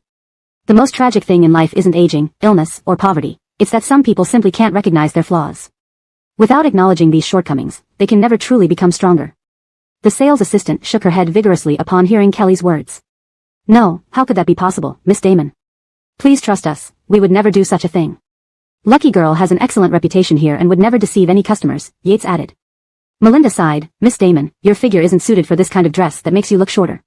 Perhaps you should try something else? This dress is already the smallest size available, and it's already leaving marks on your back. Please don't force yourself." With these kind words, Melinda reminded her gently. Time was running out, and there were no other styles in the store that appealed to her. Melinda had already decided to take Fat Bar to buy a cake and return to the hotel. Upon hearing this, Kelly raised an eyebrow with disdain. "Even if it doesn't suit me, I won't let you have this dress. Since I've chosen it, even if I don't like it, I'll make sure you can't have it either." Melinda didn't intend to waste any more time on Kelly. She turned around and took Fat Bar's small hand. "Let's go, Bar. We're going home." Watching them leave, Kelly stomped her feet in anger. The sales assistant cautiously lifted her head. "Miss Damon, would you like me to pack this dress for you?" "No. It's hideous." Kelly hadn't expected her shopping trip to end so miserably. Why did that woman look so good in the dress while mocking her? As Kelly turned to remove the ugly dress in the fitting room, she suddenly heard a rip. Immediately, the tightness on her back gave way to a chill. Kelly was speechless. The sales assistant also felt like crying but mustered the courage to say, "Miss Damon, you've damaged this dress and will need to compensate for it at full price. The total comes to $1,300,000. Would you like to pay by card?" Kelly nearly fainted from anger. Who would have thought she'd spend over $1 million on a dress that looked terrible and was now damaged? She had money, but buying something useless only angered her. Looking at the sales assistant's calculating gaze, Kelly fumed. "I know, this miss has plenty of money for this dress." Covering her back, Kelly stormed into the fitting room. After paying angrily, the sales assistant smiled. Regardless of who bought the dress, she'd get her commission. Sadly, the dress didn't end up with its perfect match. The sales assistant handed over the Lucky Girl shopping bag. "Miss, here is your dress, all packed up." Kelly grabbed the dress and left the store quickly. She wouldn't forget that woman. They had just formed a grudge, and next time, she'd make sure that woman regretted it. After leaving the store, Melinda and Fat Bar strolled through the mall hand in hand. Suddenly, Melinda's phone rang. Recognizing the caller, she smiled. "Hello," she answered. "Where are you?" Osiris's warm voice came through the phone. Glancing around, she replied sweetly, "I'll come pick you up shortly. You take Fat Bar somewhere to rest for a bit." After hanging up, Fat Bar shivered. Call me, we snuck out to play. Will Jalendy scold us later? He won't, Melinda laughed. Sometimes he was scared of Jalendy, sometimes not. How peculiar. Osiris arrived after a while. When he picked up Melinda and Fadidal Bar, his usually calm face showed a hint of guilt. Sorry, I encountered heavy traffic today. It's fine, Melinda assured him. We enjoyed the air conditioning and milk tea at the mall. Seeing their playful smiles, Osiris chuckled. All right. The car slowly moved forward, and Osiris focused on the road ahead. Despite the traffic, time flew when the family was together. In the back seat, Fadidal Bar played with stuffed animals scattered around the luxury car. Then, he turned to the front seat. Jalendy, Kalbami, and I met a very annoying auntie today. Annoying auntie? Osiris raised an eyebrow. What kind of auntie? Melinda couldn't help but laugh. She didn't expect her little one to be so offended. It wasn't exactly an auntie. It was Kelly, the daughter of a city's richest man, Garth. Just a minor conflict, but nothing serious. I owe it to Fadidal Bar for defending me today. Hearing Garth, Osiris's previously smiling face turned stern. That name sounded familiar. He was the person they had been investigating lately. He didn't expect Melinda to encounter Garth's daughter first. Clearly, Garth had spoiled his daughter beyond reason. Did she give you any trouble? Osiris asked, his concern making the atmosphere tense. If anyone from the Damon family dared to bully Melinda, he wouldn't let them off easily. Melinda shook her head. Fadidal Bar fought bravely today. Kelly didn't gain any advantage and even got called auntie by our little one. Chapter 293, Identical Dresses. If it were another day, Dina would definitely educate her son to be polite to others. However, being polite is a two-way street, others must also treat them with respect. But when faced with someone like Kelly, who can't hold back her unkind words, they have no need to spare their tongue either. Nevertheless, it appears their little Jeffrey has quite the fighting spirit despite usually being quiet. His burst of courage during crucial moments was unexpected yet impressive. Although Osiris didn't say anything outwardly, he secretly noted this event in his mind. He raised an eyebrow and subconsciously changed the subject. It's already so late. Let's just grab something simple outside. Upon hearing this, Anthony immediately raised his tiny hand. Yay, Jalendy. I want to eat hot pot, said Anthony in his childishly sweet voice. Osiris glanced at his food-loving son. You should ask your mommy first. Kalbami will surely love hot pot too, right? Anthony blinked his big eyes at Dina. Yes. Dina nodded affectionately, smiling at her son. Osiris. He was the odd one out. He thought that after this incident, they wouldn't have any more encounters with Kelly. But unexpectedly, they were about to meet again soon. In order to contact Garth, Osiris had his assistant keep an eye on their news recently. Kelly was already of marriageable age, and to find a suitable son-in-law, Garth organized a grand evening gala. Osiris naturally received an invitation. In the past, it would have been attended by Vice President Adamar, but now, as the company's representative, Osiris would attend himself. Not fond of wasting time with superficial people, he decided to bring Dina along. Osiris specially asked Niall to design outfits for Dina. Dressed in the Dream Star River dress, Dina felt as if she was carrying a mountain of gold and silver. She couldn't imagine how much it would cost if she damaged it accidentally. However, Niall didn't charge for it and generously offered it as a gift to Osiris's sister-in-law. Dina now understood what it meant to have money and act recklessly. After arriving at the hotel lobby, Osiris and Dina handed over their car to the doorman and entered together. They left all their belongings at the reception before being led into the banquet hall by an attendant. As soon as Osiris entered, he was surrounded by several men who still recognized him as CEO Fadi from Beijing.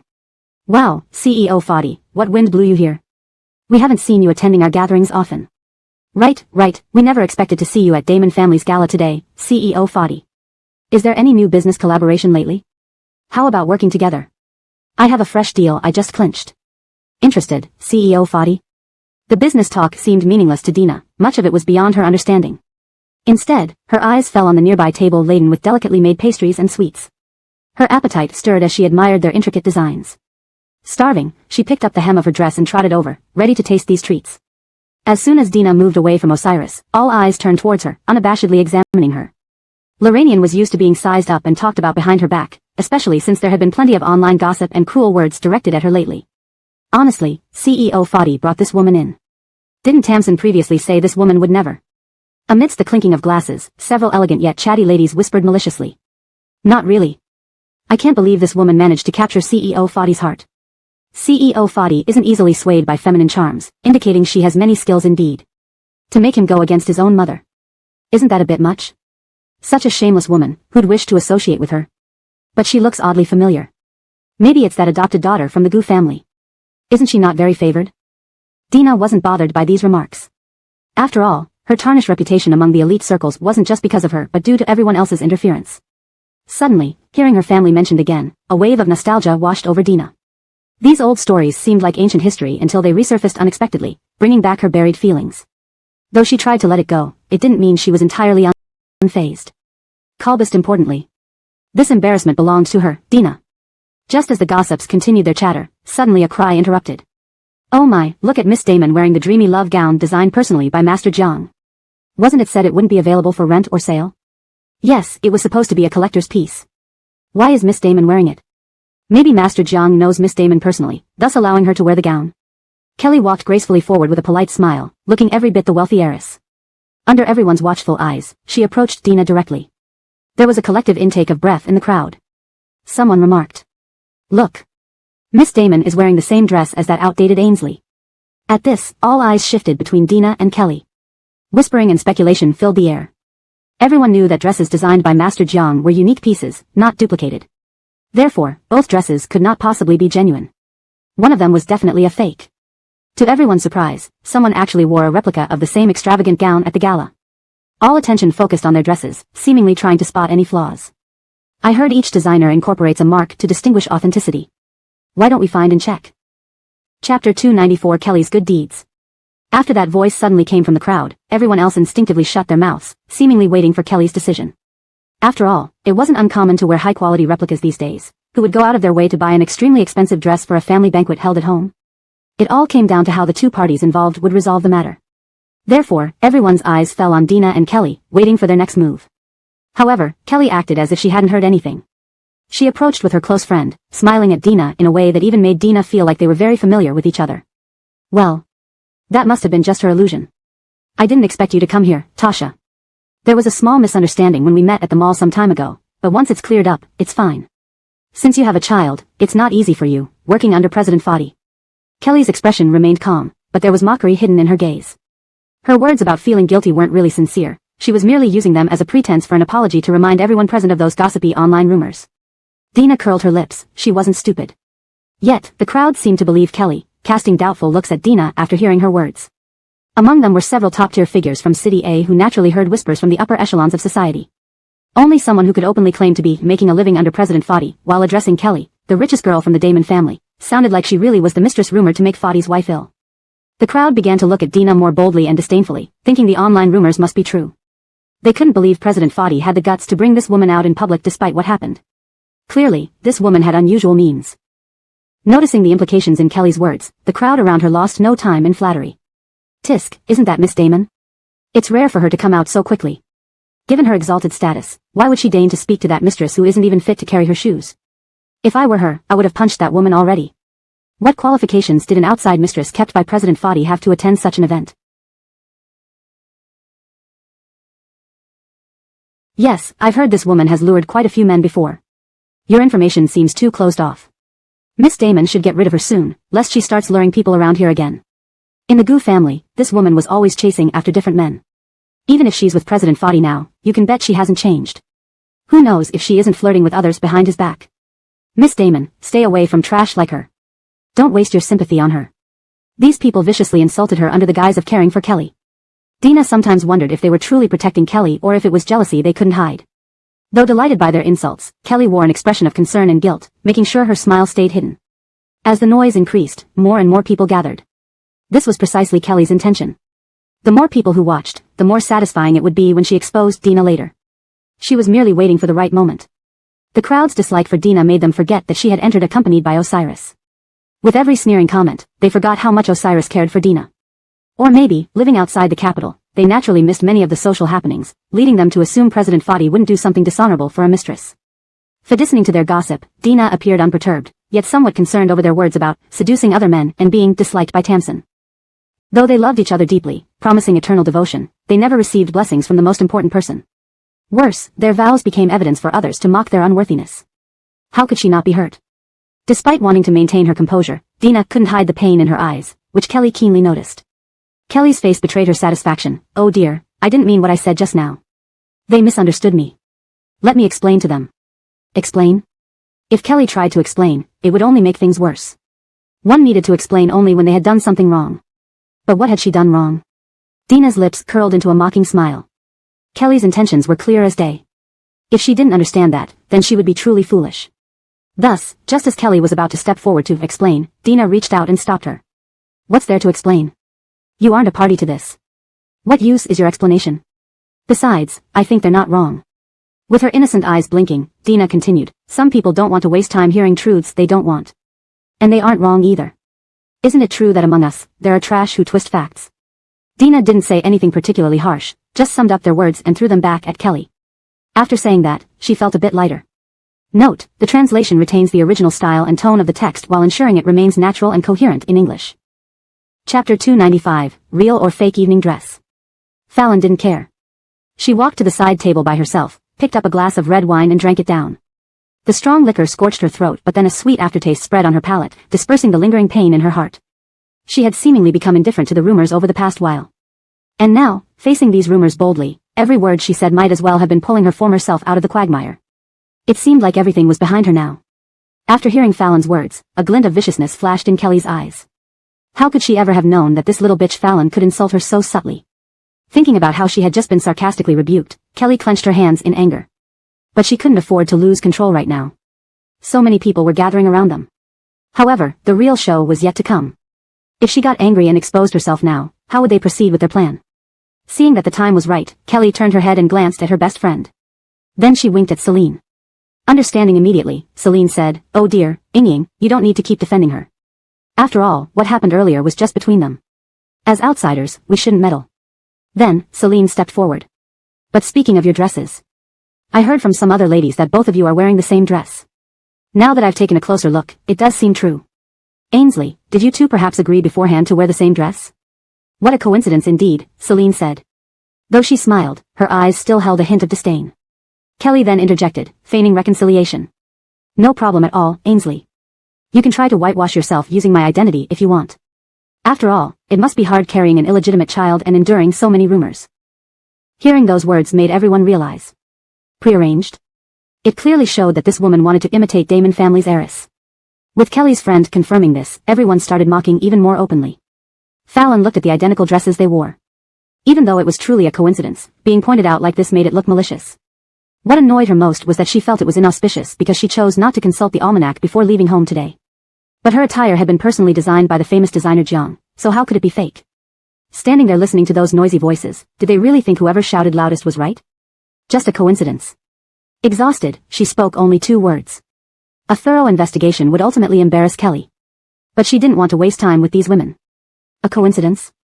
Out of so many evening dresses, you just happened to choose one exactly like Miss Damon's? Indeed, if you intended it, I'd believe you. But coincidence? Let me laugh at that. Huh, you're using such an old trick. Can't you think of something better? Tired of their chaos, Fallon was ready to leave. Away from trouble and away from fools. Noticing her intention to leave, Celine blocked her way discreetly, preventing her departure. Osiris had already been pulled away by business partners and couldn't care for her anymore. This little bitch was powerless now. To Celine, Fallon was just an ant under their thumb, ready to be crushed at any moment. After blocking her path, Celine spoke arrogantly again. "Our Ying's dress is designed by Nile, verifiable online. Claiming a coincidence with her dress sounds absurd. Kalbirover, with your economic status, unable to afford an authentic evening gown, you opted for a high imitation of Nile's design? Isn't this too greedy for you?" Laughing, Celine covered her mouth. The crowd around them shifted their gaze back to them, examining differences between the dresses. Apart from slight color variations, all other details were virtually identical. Upon hearing Celine mention, designed by Nile, they grew even more disdainful of Fallon's efforts to pass as someone she wasn't. How shameful. Everyone knew Nile designed several unique evening dresses each year, never repeating patterns and marked with logos and anti-counterfeiting features. How could Kelly, the rich heiress, possibly wear an imitation? There was only one truth: Fallon wore a counterfeit knockoff, likely very expensive but still fake. Though Kelly's dress was brighter, conveying vitality, Fallon's darker dress exuded elegance and grace. Despite its subtlety, it carried a refined beauty, like a misplaced fairy. Comparatively, Fallon's attire might even appear more tasteful. Admittedly, Fallon possessed a perfect figure, tall and muscular from regular gym visits. Each curve was perfectly toned. Wearing that picky design, which demanded strict physical requirements, she carried it off flawlessly. Meanwhile, Kelly's curves made the dress look less flattering, lacking the sleek appearance it required, looking instead bulky. Translation note: the paragraph structure and line breaks have been maintained as requested. The translation aims to preserve the tone and style of the original text, presenting a fluent and natural English narrative. Chapter 296, The Ultimate Reversal. But due to Kelly's status, no one dared to openly mock her. However, their attention wasn't on Kelly now but rather on the clothes Dina was wearing. Tisk, truly pretending to be something you're not. A kept mistress trying to buy high-end brands just like others? You were probably deceived by your own ignorance. Everyone knows that designer Nile makes only a few pieces each year, all unique. Do you really think you can wear knockoffs and still show off? Ha ha ha, indeed. Just a cheap seductress, aren't you? Your skills are only useful in bed, right? I wonder why CEO Fadi didn't give you an authentic evening gown instead of letting you scrape together money for a knockoff. It's laughable when people hear about it. For listening to their sarcastic comments, Dina crossed her arms. Let them talk, they'll realize who is the most ignorant when the truth comes out. Thinking this, Dina raised an eyebrow. She initially wanted to leave and not stoop to their level, but there were always people who dragged her into further humiliation. In that case, she saw no reason to spare their feelings. If she didn't retaliate and humiliate them back, she'd be betraying their well-performed drama. Dina raised her eyebrow and said, "Oh really?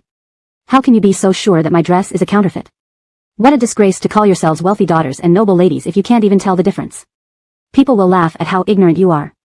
Dina's words were delivered with conviction and confidence, showing no shame over what they had just said. This boldness made some of the surrounding wealthy women and socialites doubt whether Dina's dress was real or fake.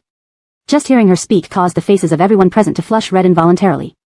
They had indeed heard rumors and assumed Dina's dress must be a knockoff due to her reputation. These suspicions seemed to make perfect sense to them. Seeing the noblewomen and wealthy daughters fall silent, Celine and Kelly could not allow this to happen. Celine anxiously stepped forward and exclaimed, "You're making things up. Inying's dress is genuine. I bought it directly from Nile Designer's brand Xing Nicole Xing He. How could it be fake? With Inying's status, there's no way she would wear a fake." After speaking, Celine wore an air of disdain, looking at Dina as if she were a predator eyeing its prey. It was as if any explanation from Dina was just a clownish act. Her eyebrows furrowed slightly, revealing her disappointment. Could rich people judge the truth of something based on preconceived notions and then defame someone without any evidence? That would be too biased. Hearing Celine's words, Dina nodded seriously, seemingly acknowledging her logic.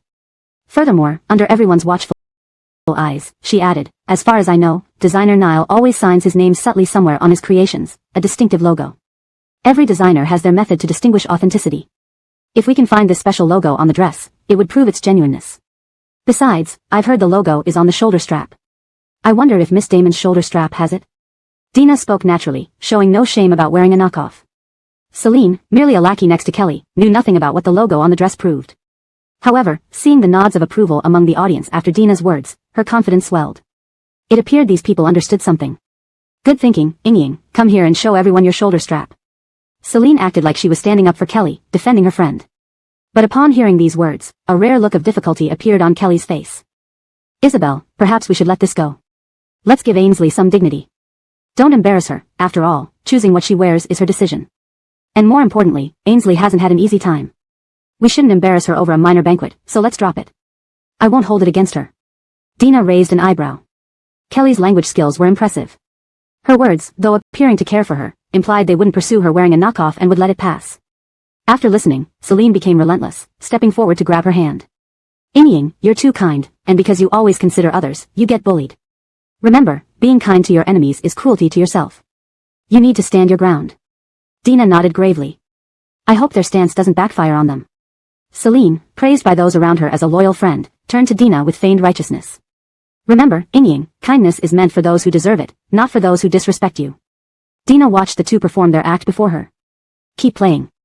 She wanted to see how high they lifted themselves and how badly they'd fall. Since she couldn't walk away unscathed, she might as well enjoy the show. Kelly pretended to resist, but ultimately couldn't move as Celine held her firmly. Celine flipped the wide lace shoulder strap, revealing the logo, Xing Nicole Xing He, which verified the authenticity of the dress. Chapter 297 Slap in the Face. After seeing these words, everyone around them instantly sucked in a cold breath and all eyes shifted to Melinda. TSK, now it looks like Ainsley really has no shame, wearing counterfeit goods and still bullying the Damon family's daughter. Yes, if Guy finds out in a bit, he'll definitely kick this person out. By then, a citywide boycott would be in place, and this shameless crawler deserves to rot in a ditch. You guys shouldn't say that. I felt overly sympathetic for her earlier too. After all, such a beautiful girl with such a good figure doesn't seem to match what you're saying. Ugh, my heartfelt feelings were really thrown to the dogs. I'm stunned. Why do some people wear fakes so calmly? I cry my eyes out. Ainsley, you should start a class. I want to learn your thick-skin tactics from you. As everyone was discussing, a little girl suddenly spoke up. I don't think so. My family previously went through connections to buy a second-hand Xingmeng. To avoid counterfeits, we even asked around carefully. And I heard this logo seems to be designer Niall's personal signature, his own name, not the store name. Upon hearing this, all eyes were on the little girl. The girl looked tense and blushed slightly. She steadied herself and continued, and to prevent someone from imitating his handwriting and deceiving consumers, designer Niall registered his name as a trademark. So many counterfeits never write his name but use the store name instead. Not only that, he even adds tiny floral stitches at the waist for both decoration and authenticity verification. This flower pattern can only be done by Niall, so no matter how hard they try, counterfeits cannot replicate the exact design. This is why high-quality fakes of Xingmeng are so expensive. After the little girl finished speaking, several people nodded in agreement. Kelly didn't expect anyone to understand this field but was worried if her dress was genuine. After all, when she first chose the dress, she left this task to her so-called best friend Celine. Hearing this, Kelly's face froze. Celine, sensing Kelly's scrutiny, broke out in a cold sweat and replied stiffly, so many years have passed, trends change, maybe the logo changed? How could the logo change? Designers might create new styles, but logos represent the brand. Unless under special circumstances, logos never change. Melinda smiled faintly. She had been waiting for someone knowledgeable to speak up, which would carry more credibility. If she spoke herself, Celine and Kelly might steer the conversation elsewhere. Seeing time pass, Melinda didn't want to waste any more time. She raised her hand and turned the strap over herself. In everyone's sight, the bold and strong Niall signature seemed like a slap directly to those who accused her of being fake. This slap was truly loud. After this, Melinda glanced at the little girl who revealed the truth, her face showing an innocent look mimicking theirs. I didn't want to say anything, after all, one should give these wealthy young ladies some face, right? But there are always people who push things. After saying this, she turned and smiled at the little girl, thanks to this little sister's understanding, explaining the features of this dress, otherwise I'd be hard-pressed to clear my name. Melinda winked at the little girl, who blushed and shyly smiled back, lowering her head, it's okay. This little sister is so beautiful, looking at her makes me blush. After a brief exchange with the girl, Melinda focused her attention back on others. Since this group was pushing so hard, she decided to accompany them all the way. I guess you want to see the flower design on the back too, so let's check it all today. Saying this, Melinda turned without hesitation, take a closer look. Isn't someone here who wore it before? You can all come and inspect. I am also cautious, afraid of buying fakes, so please help me verify. No one wants to spend so much money on a fake, right? Isn't that true, Miss Damon? Hearing this, Kelly choked, her face turning pale. Why yes. Earlier, she laughed, but now she felt this woman was digging a hole for her. If the dress was proven fake, her previous comments would surely feel like slaps to her face, accusing her of ignorance. Who wouldn't be upset? Thinking this, Kelly glared at Celine, the plastic best friend who volunteered to buy the dress when she wanted an evening gown. Indeed, as the saying goes, beware not of godlike opponents, but of pig-like teammates. Not just Kelly felt uncomfortable, even Celine felt unlucky. Who would have thought that buying a knockoff and earning a small profit would lead to encountering someone wearing the real Xingmeng at a banquet? Moreover, Celine initially didn't plan to buy a fake. That day, she went to Xingmeng early, only to be told the designer's friend would choose clothes in 2 days, so they wouldn't sell to anyone. Celine was furious. Then she contacted many second-hand platforms, finding no one willing to sell such valuable collectible dresses. However, she discovered the design patterns were already circulating. Desperate to complete the task, she bought a high-quality fake. When delivering the dress to Kelly, Celine harbored some hope. Since few people wear Xingmeng, Kelly wouldn't notice, nor would anyone else. But who would have thought they would be exposed on such an important day? Melinda couldn't help laughing at Kelly's flustered face. If Fat Little Ball saw this, she would surely laugh too. Miss Damon needs to be careful. Nowadays, some people try to pass off fakes and deliberately smear good things. Even more so with clothes.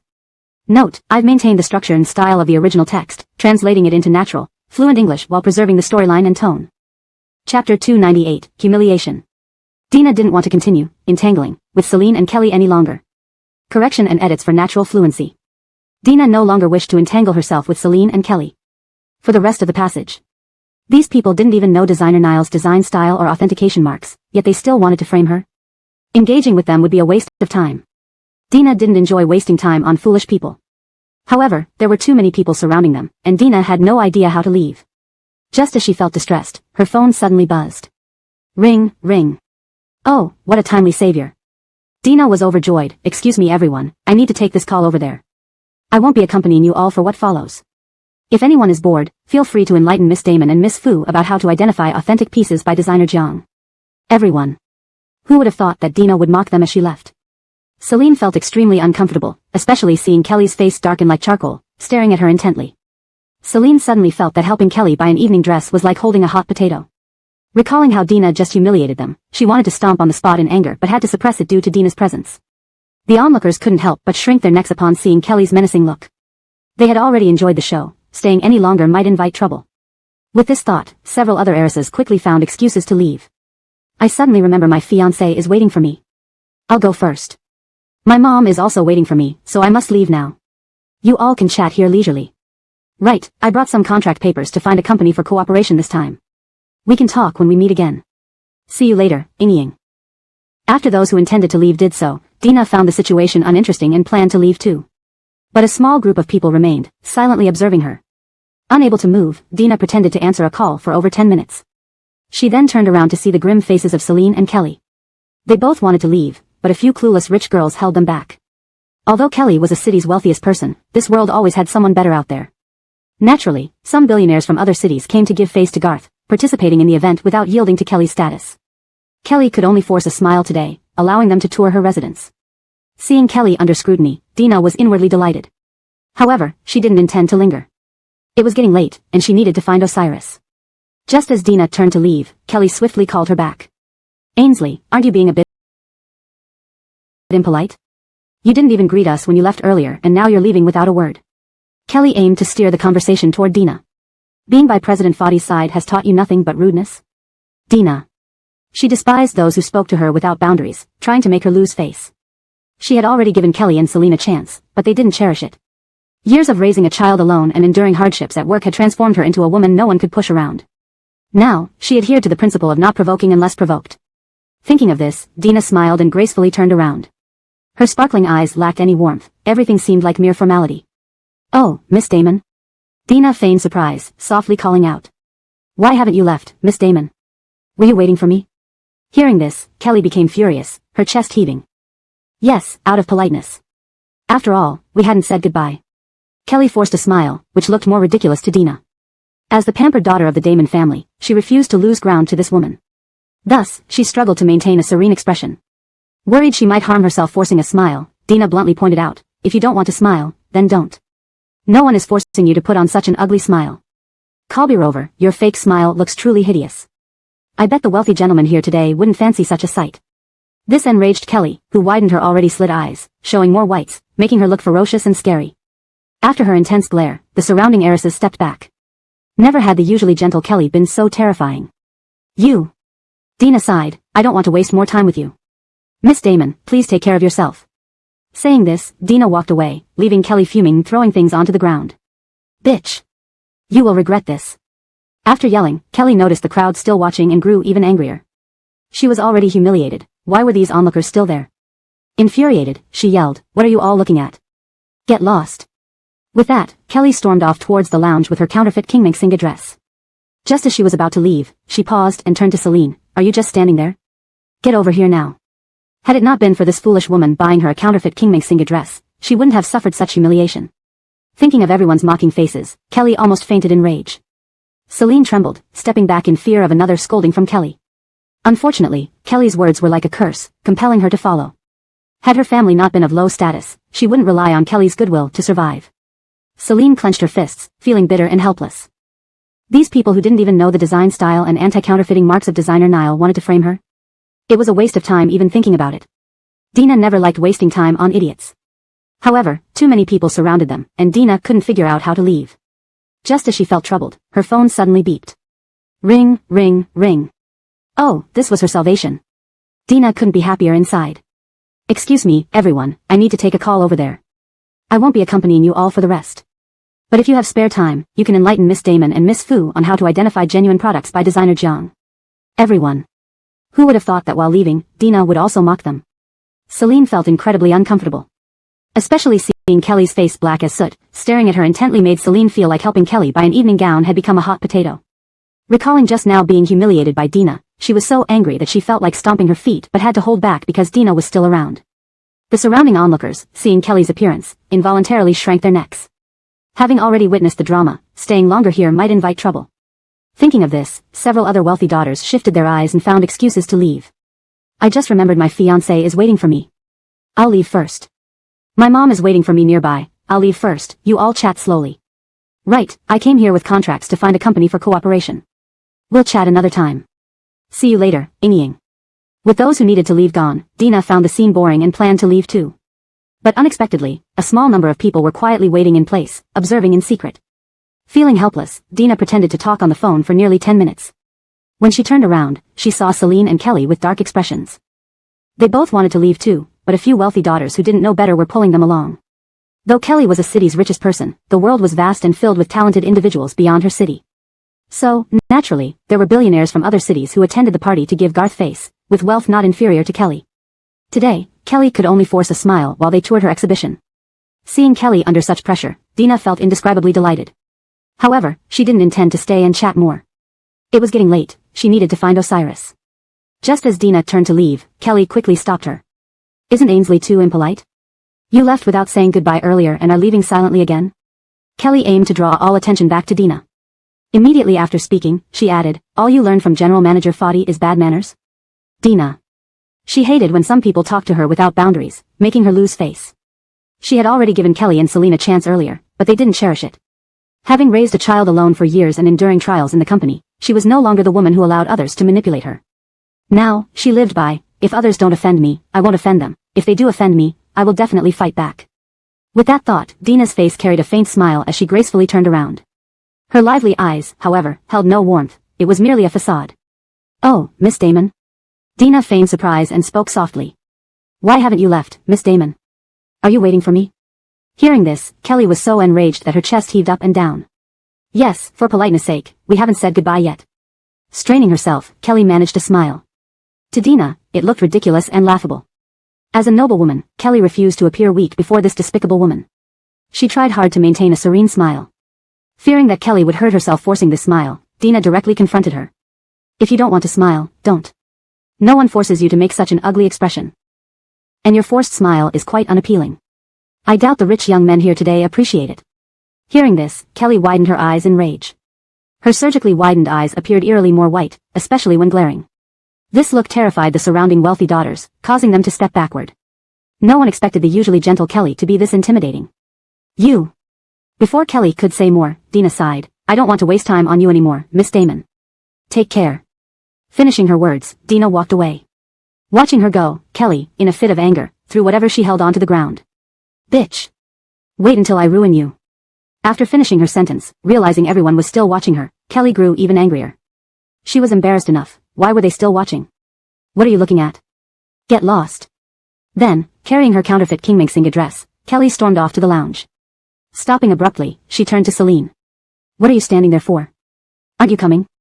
If not for this foolish woman buying her a counterfeit Kingming dress, she wouldn't have been so humiliated. Recalling the mocking faces earlier, Kelly almost fainted from anger. Celine trembled, taking a couple of steps back, fearing punishment from Kelly. Unfortunately, Kelly's command was like a curse, forcing her to follow. If their family status wasn't so lowly, how could she depend on Kelly's whims for survival? Clutching her fists, Celine swallowed her dissatisfaction in silence. Chapter 299, Coffee Latte Art. Now, Celine could only be forced to follow her. Once they arrived at the hotel's specially arranged lounge, Kelly could no longer contain her rage. She raised her hand and slapped Celine hard across the face. You useless piece of trash. If it weren't for you, how would I have embarrassed myself like that? I gave you money to buy me an evening gown, and instead, you bought a fake one. You're really as stupid as can be. Slap. The sharp sound of the slap rang out in the room. Celine couldn't help but cover her face. There was no denying that the slap stung badly. Not only did it hurt, but she also felt endlessly humiliated. Because of the force, and with no guard up, Celine fell directly onto the ground, her face swelling up. Due to the pain and the whispering crowd who watched the drama unfold, tears involuntarily streamed down her face, and her body couldn't stop trembling. Ying. I already know I was wrong. I'm not joking, next time I'll definitely be more careful. Please give me another chance, Ying. I didn't think that woman would wear Qingmeng Xinghe's clothes too. That day, the owner didn't open shop. To make you stand out, I could only contact those selling fakes. At the mention of next time, Kelly snorted. You still think about making jokes with me again? After hearing this, Kelly laughed coldly, like a devil crawling out from hell. Hearing the threat in Kelly's words, Celine hurriedly shook her head. Her eyes, red from crying, stared at Kelly. Scared by Kelly, Celine, who had just managed to get up, collapsed back on the floor. Why is Kelly so terrifying? Had she known Kelly was like this, she would never have become friends with her. But now it was too late. she could only try to save face. Kelly pondered what to do next. When she meets that little tramp again, she won't let her off easily. Thinking this, Kelly curled her lips into a mocking smile. Phyllis decided not to return to the banquet hall after parting ways with them. Fadi and Hamza was chatting with colleagues, joining them would only disturb them. It would be better to find a place to pass the time. Thinking this, Phyllis left the hall. She remembered there was an imported supermarket nearby. It stocked all kinds of imported goods, daily necessities, food, and even handmade coffee. A cafe inside a supermarket wasn't unusual, but handmade coffee, that was interesting. Seeing that they sold coffee here, Phyllis went over and ordered a cup. As soon as she pushed the door open, a waiter greeted her, wearing a white apron and a pleasant smile. "Miss, may I assist you?" After seeing Phyllis sit by the window, he placed the menu on the table. "Can I make my own coffee here?" Phyllis asked. This cafe also displayed various cakes and soufflés, and behind the counter were several types of imported coffee beans. These coffee beans had different English labels, looking rather obscure. Hearing Phyllis's question, the waiter nodded hastily. "Yes, all our coffee uses rare beans imported from around the world." Phyllis nodded after listening to the waiter's explanation. Given it was an imported supermarket, it was expected these coffee beans weren't domestic. "Miss, would you like to try? We allow customers to experience the joy of grinding coffee themselves to promote our handmade coffee." "Make my own coffee?" Hearing this, a rare smile appeared on Phyllis's face. Since it was still early, she took the gloves and apron offered by the waiter and began making coffee beside a machine. She chose a less bitter type of coffee bean, which turns sweet after grinding. Such coffee doesn't overly stimulate the taste buds or have a stimulating effect. Instead, it has a calming function. Grinding the coffee beans in the machine, a fragrance spread throughout the area. Despite the slight bitterness, Phyllis found it sweet. Perhaps because Phyllis was in a good mood. "Your latte art is beautiful," the waiter praised. Caught off guard by the compliment, Phyllis felt slightly embarrassed. "Thank you, but I think yours are better." "Miss, don't say that. Can you teach me how you make those patterns?" This coffee art went beyond traditional designs, adding more elements, especially in the classical coffee cup, making it even more beautiful. Seeing the waiter's eagerness, Phyllis couldn't refuse. "Miss, I've only been here a few days. Latte art is really difficult," the waiter complained. Phyllis patted the waiter's shoulder gently and spoke softly. "It's fine. It's normal for beginners to find it difficult. I used to dream of being a barista, so I'll work very hard for my dreams. In that case, keep working hard and hope you can open your own coffee shop someday." "Don't worry, I'll do my best," the waiter said seriously. From the waiter's eyes, Phyllis saw sincerity. The other staff were impressed by Phyllis's patience and thoughtfulness. They felt ashamed. If they were in her position, they wouldn't have done as well. They had once been where this waiter was, yet their attitude towards new employees. Thinking back to when they started as apprentices, now faced with a clumsy waiter, they had grown impatient. This conflicted with their original intentions for opening a coffee shop. Thinking this, they exchanged guilty glances. "Why don't we apologize to her? What do you think?" "Sure, let's go together. We should have shown more patience earlier." Then they walked toward the lounge. ####Chapter 300, Apology. When Dina saw so many staff members standing before her, she was puzzled. Why were they all here? "Do you have something?" she asked them. They shook their heads. Suddenly remembering something, they spoke again. Yes, we have a matter to address.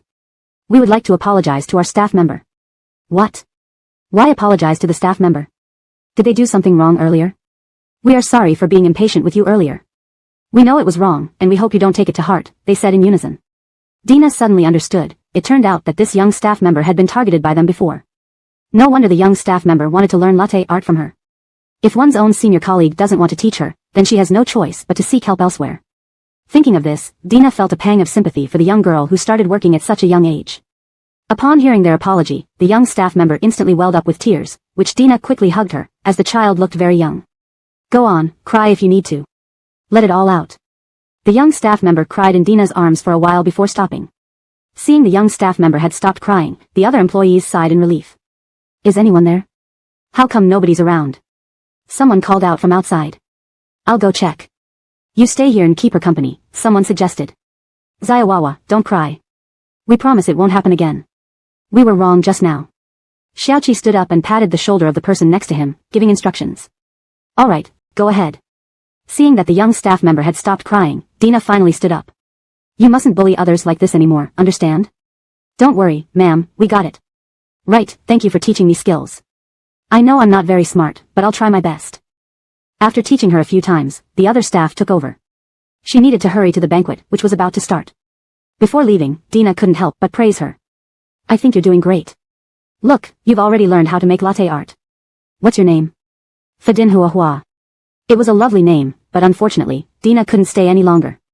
Let's exchange contact information, okay? Dina felt like she was tempting a child. However, this little girl was as cute as Xia Chuanzi, and given her young age, it stirred her protective instincts. Just as Dina was about to leave, she unexpectedly ran into Kelly and Celine. Talk about running into trouble. Kelly and Celine immediately headed towards the cafe upon seeing Dina. What were these two up to? Surely, they weren't here to cause more trouble for her? Thinking of this, Dina grew frustrated again. She sipped her coffee calmly. So coincidental, meeting again, Kelly began, addressing Dina. Indeed, quite a coincidence, Dina thought with a smile. Since she was already annoyed and had nowhere to vent, she might as well take it out on this cafe. Plus, it seemed that Dina had gotten along well with the staff. She had already lost her temper in the lounge earlier, but ultimately, Celine was a plastic best friend she had known for a few years.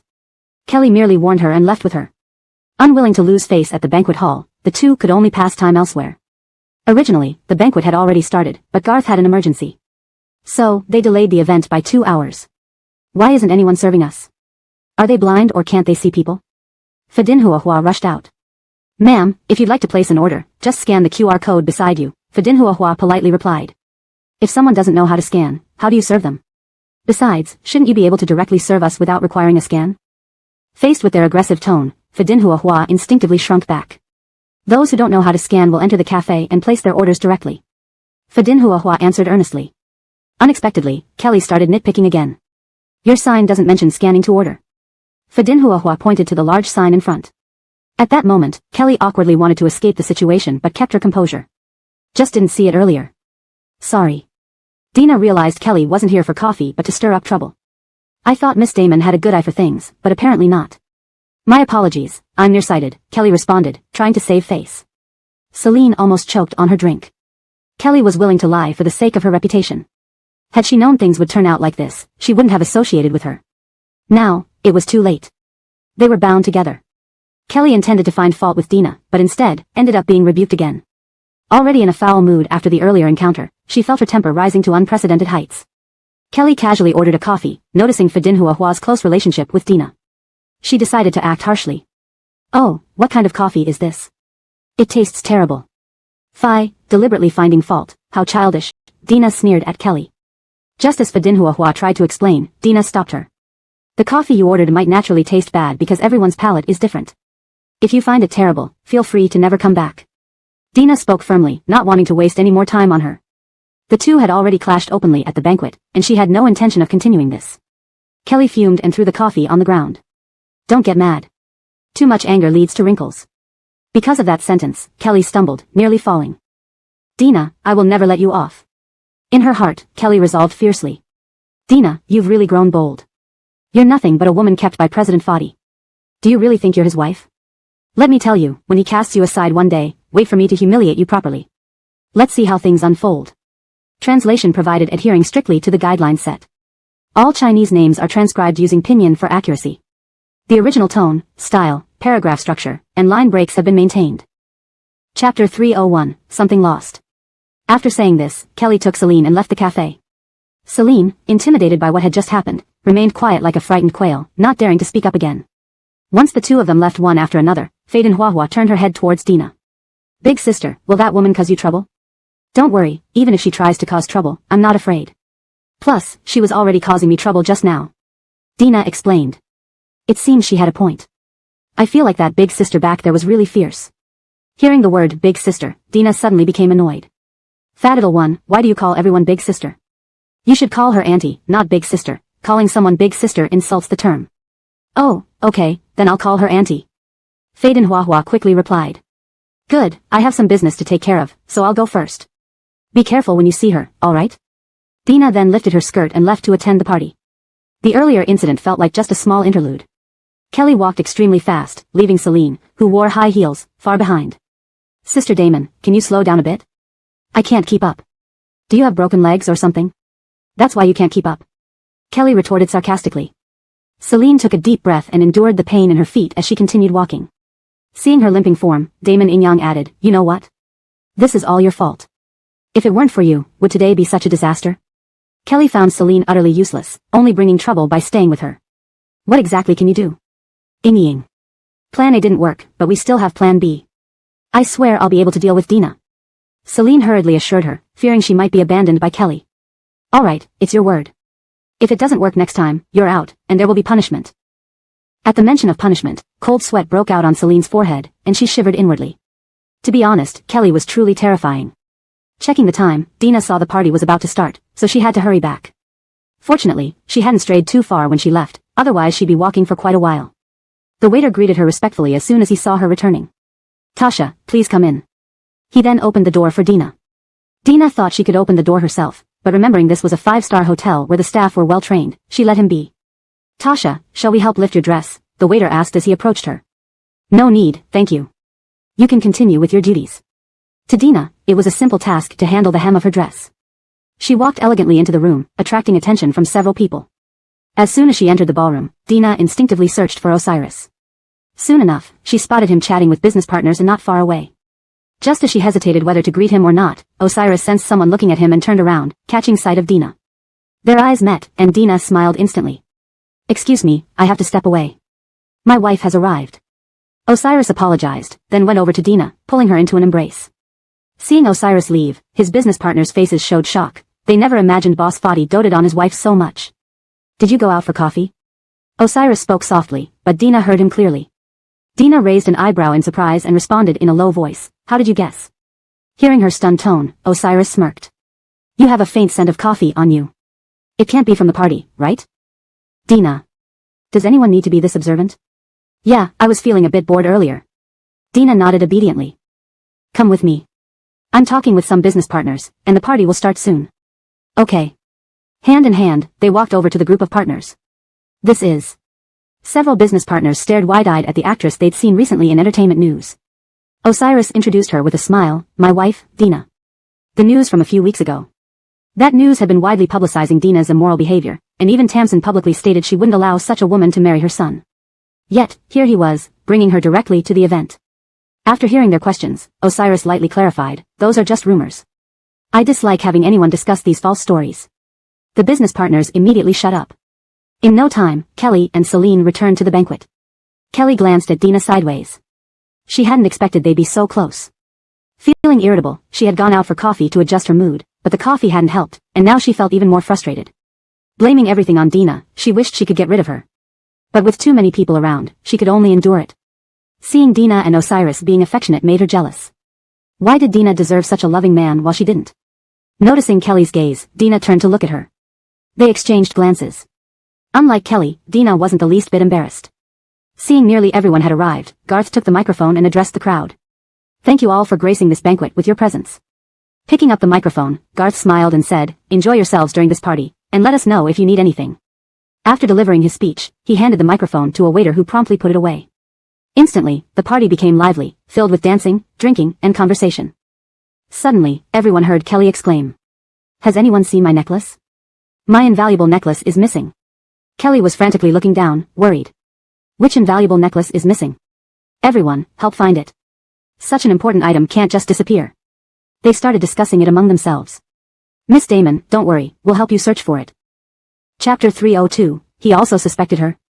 Kelly, seeing everyone's attention fall on her, lifted her face, which was full of anguish, and covered it with her hands. When she raised her head again, her eyes were red-rimmed, as if she was struggling to hold back her inner pain.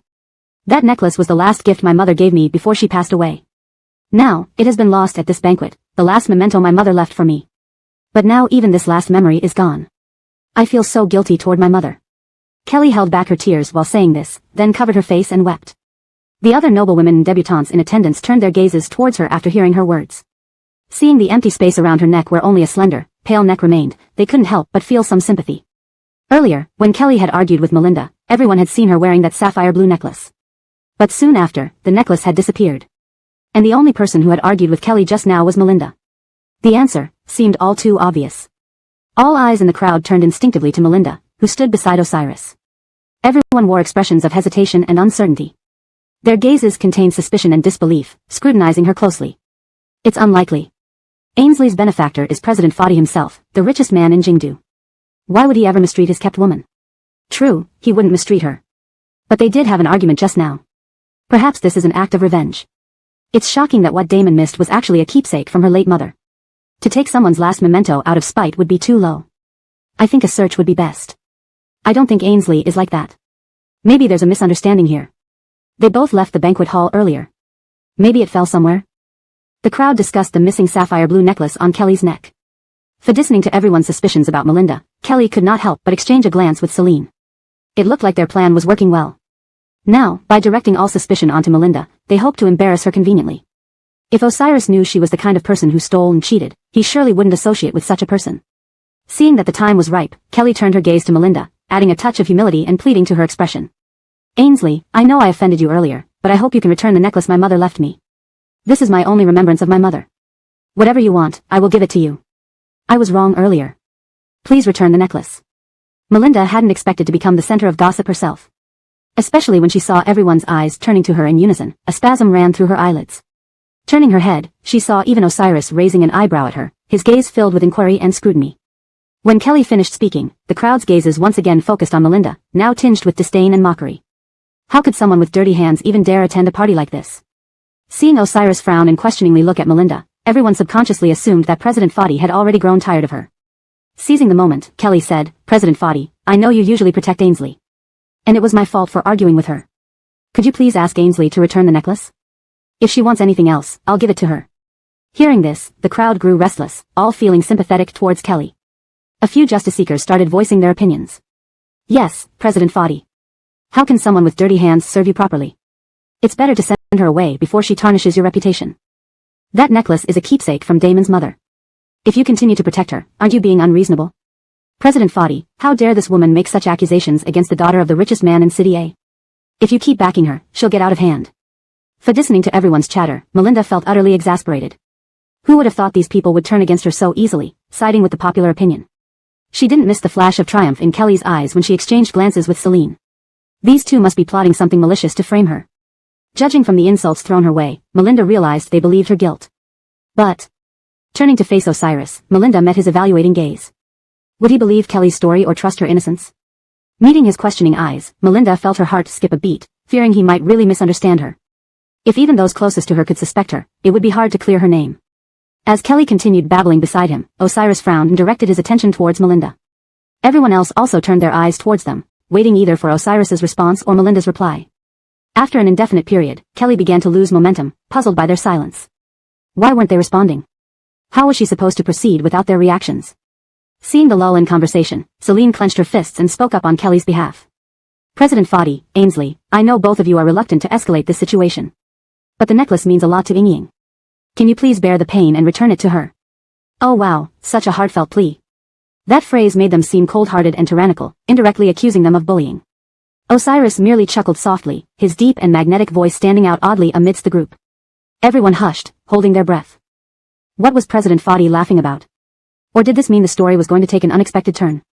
Curious about the next development, the crowd watched as Osiris, under everyone's doubtful gazes, raised his hand and placed it around Melinda's shoulders.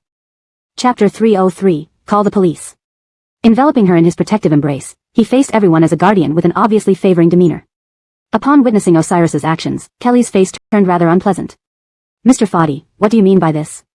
While our family status may not match up to those from Kyoto, we still hold considerable sway.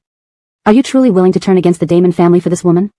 After Kelly spoke, the onlookers all drew in a sharp breath. They hadn't anticipated that this Miss Damon would be so confident and straightforward. In their encounters with Osiris, despite harboring resentment, none dared speak openly, all having to give face to President Foddy. So upon hearing this, everyone felt the matter becoming increasingly intriguing. As more people gathered, Osiris held Cher's hand tightly without revealing any change in expression, offering her silent comfort. Then, with firm resolve, he declared, I believe her and she absolutely could not have taken your necklace. The crowd reacted variously, however, to Kelly, his words added a layer of embarrassment. He was accusing her of defaming Cher. Never had they thought someone like President Foddy, so arrogantly domineering, would take such a side for a woman. Yet, who deserved such favor? Kelly didn't anticipate this response from Osiris. With reddened eyes, she started speaking. President Foddy, you are defending her this much. Could it be? Osiris lowered his gaze. Since the necklace can't be found and there is suspicion it was stolen, we should report this to the police now. With these words, Osiris gestured for a nearby waiter. The waiter hurried over, asking, Sir, how can I assist you?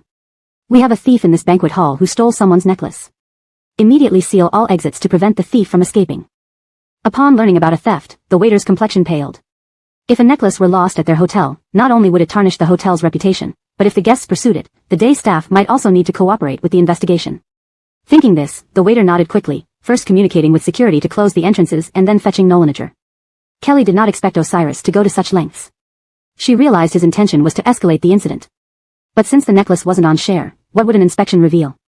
Her intent was merely to let bystanders prejudge Cher and damage her reputation before withdrawing as the aggrieved party. However, involving the police would have unpredictable consequences. Contemplating this, Kelly showed hesitation. Maybe we shouldn't call the police after all. After all, I know Ainsley didn't do it intentionally. It must have been out of anger. If the police come, Ainsley's reputation. Stopping here, Ying wisely closed her mouth. Hearing Osiris support her emboldened Cher, adding a wave of gratitude and confidence within her.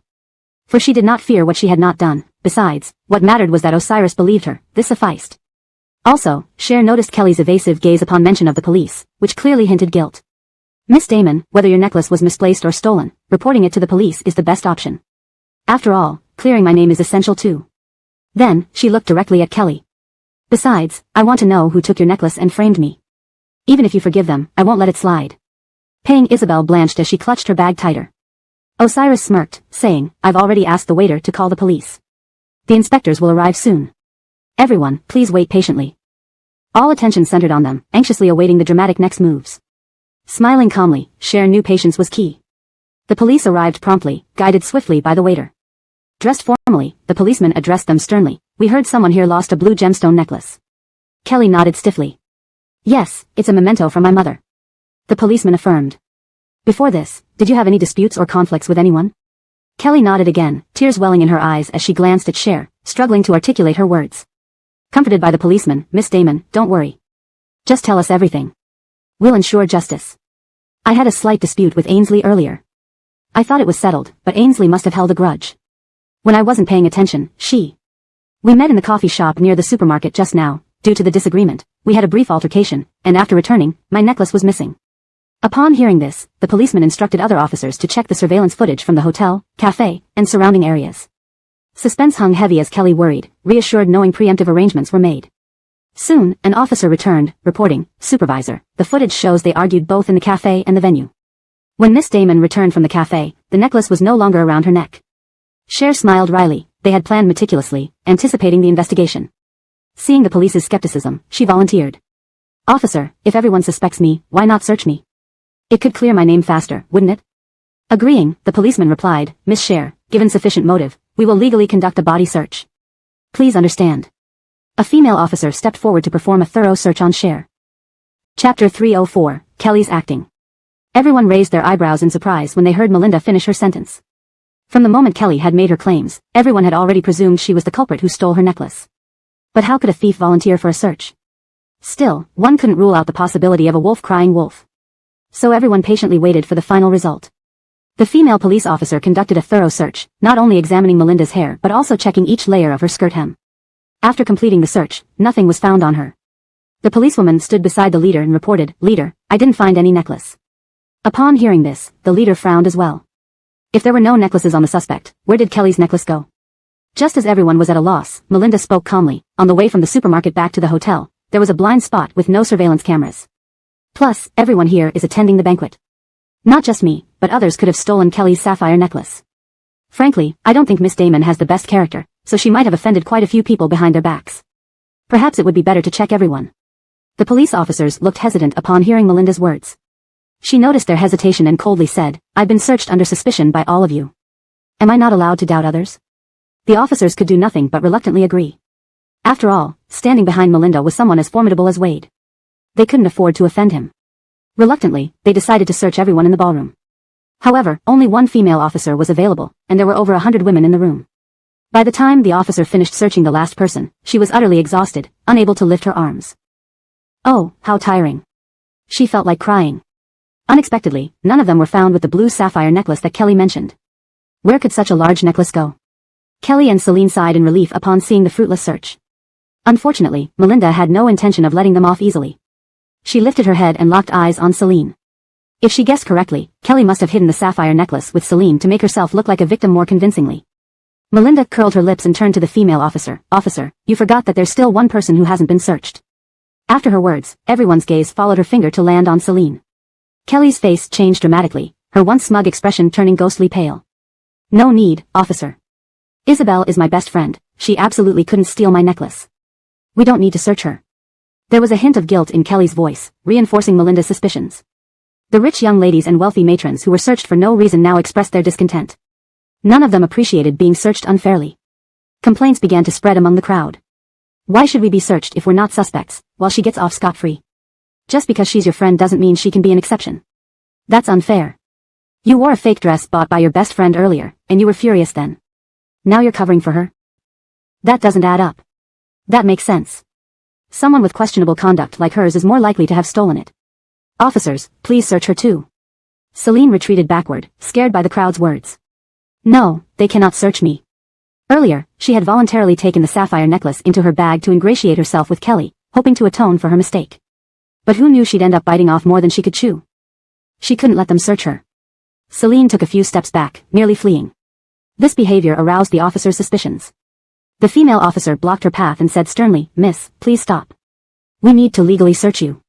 Please cooperate and don't obstruct our work. Celine trembled but stopped as ordered. Finally, after a thorough search, the female officer found the sapphire necklace in her bag.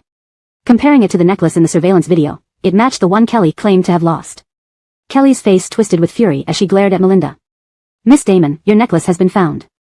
How do you wish to proceed with the thief? The police officer held Celine firmly, awaiting Kelly's response. If she defended Celine now, it would imply that everything earlier was staged between them. Thus, Kelly had to make Celine her scapegoat. It wasn't entirely her fault. Who would buy a counterfeit dress to embarrass her? Hadn't it escalated to this point because of that incident? Now, letting Celine take the fall seemed a fair repayment for her misdeed. With this thought, Kelly looked at Celine with disbelief. Isabel, I always treated you as my best friend and trusted you unconditionally. You know how precious that necklace was to me, yet you still stole it. Turning to the police, she said firmly, Officers, I won't cover for anyone. Since she stole my property, please take her away and handle her according to the law. No. Ying, I did it for you. Regardless of Celine's pleas, the police officers handcuffed her and took her away.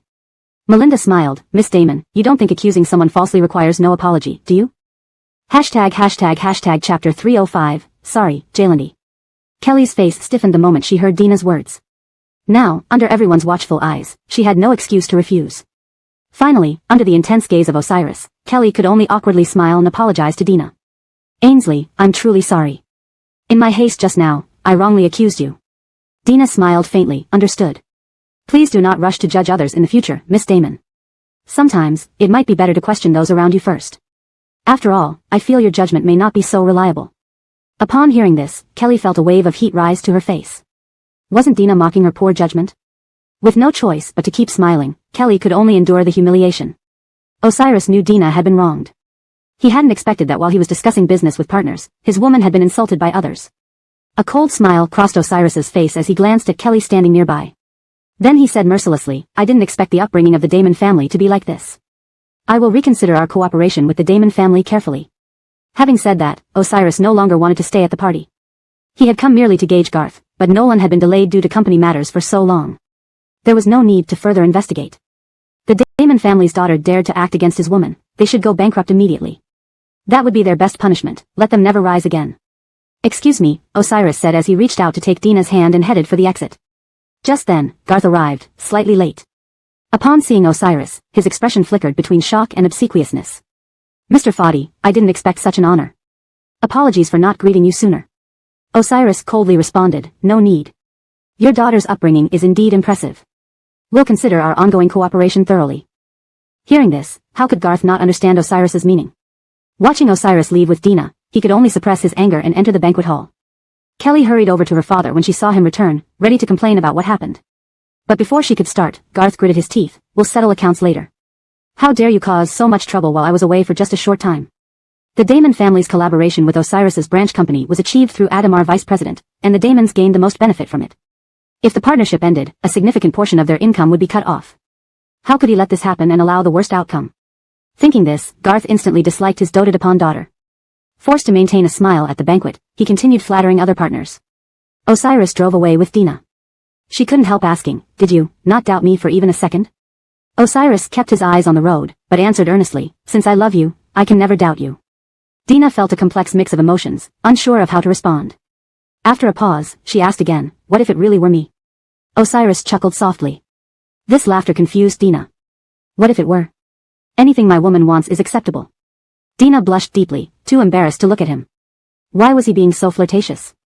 Some love transcends right and wrong. Once loved, even mistakes are forgiven. Looking ahead, Dina's heart couldn't calm down. After some time, she whispered, thank you, Osiris. Their mood grew intimate. Soon, they returned to their hotel. Upon entering the room, a black shadow pounced into Dina's arms. Kalbami, you're finally back. I missed you. Kalbami missed you too, sweetheart. Did you behave well at home? Did you sneak snacks? Dina poked little Kalbami's nose. No, Kalbami shook his head vigorously, then corrected himself. I behaved perfectly, no TV, no snacks. I swear. Dina laughed at his innocent appearance, rubbing his head affectionately. Good, Kalbami knows our little Kalbami listens best. You can choose a small cake as a reward later, but don't be greedy, only one small cake. Yes. Kalbami is the best. Kalbami loves Kalbami most. At the prospect of cake, Kalbami clapped excitedly. Seeing the warm family interaction, Osiris couldn't help feeling left out. He spoke childishly, it seems Kalbami likes Kalbami but not Jaylandi.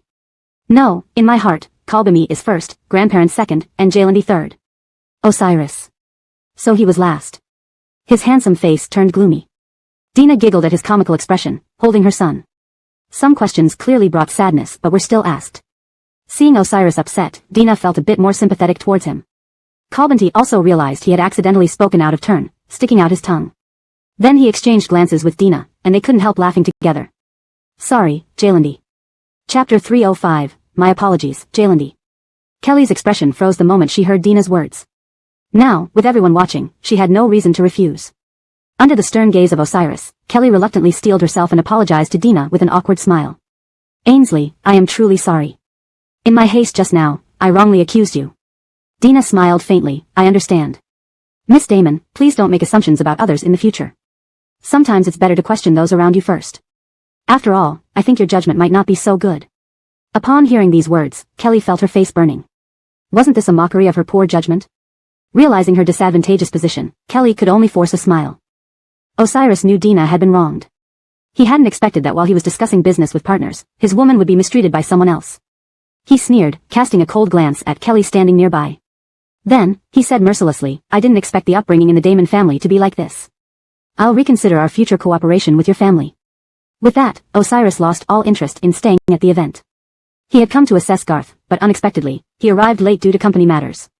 However, there was no need for further probing now. The Damon family's daughter dared to cross him. It was time to bankrupt them and ensure they never recovered. That would be their best punishment. Excuse me. Osiris pulled Dina toward the exit. At this moment, Garth finally arrived, slightly taken aback upon seeing Osiris but then wore a flattering smile. President Fadi, I didn't expect you to grace us with your presence. Please forgive my late welcome. Osiris responded indifferently, no need. Your daughter has excellent upbringing. We will consider all future cooperation between our families carefully. Hearing this, Garth instantly grasped Osiris's meaning. As Osiris and Dina walked away, Garth suppressed his anger and entered the banquet hall. Seeing her father return, Kelly hurried over with grievances on her mind. But before she could speak, Garth snarled, we'll settle accounts later. I left for just a bit, and you caused so many problems.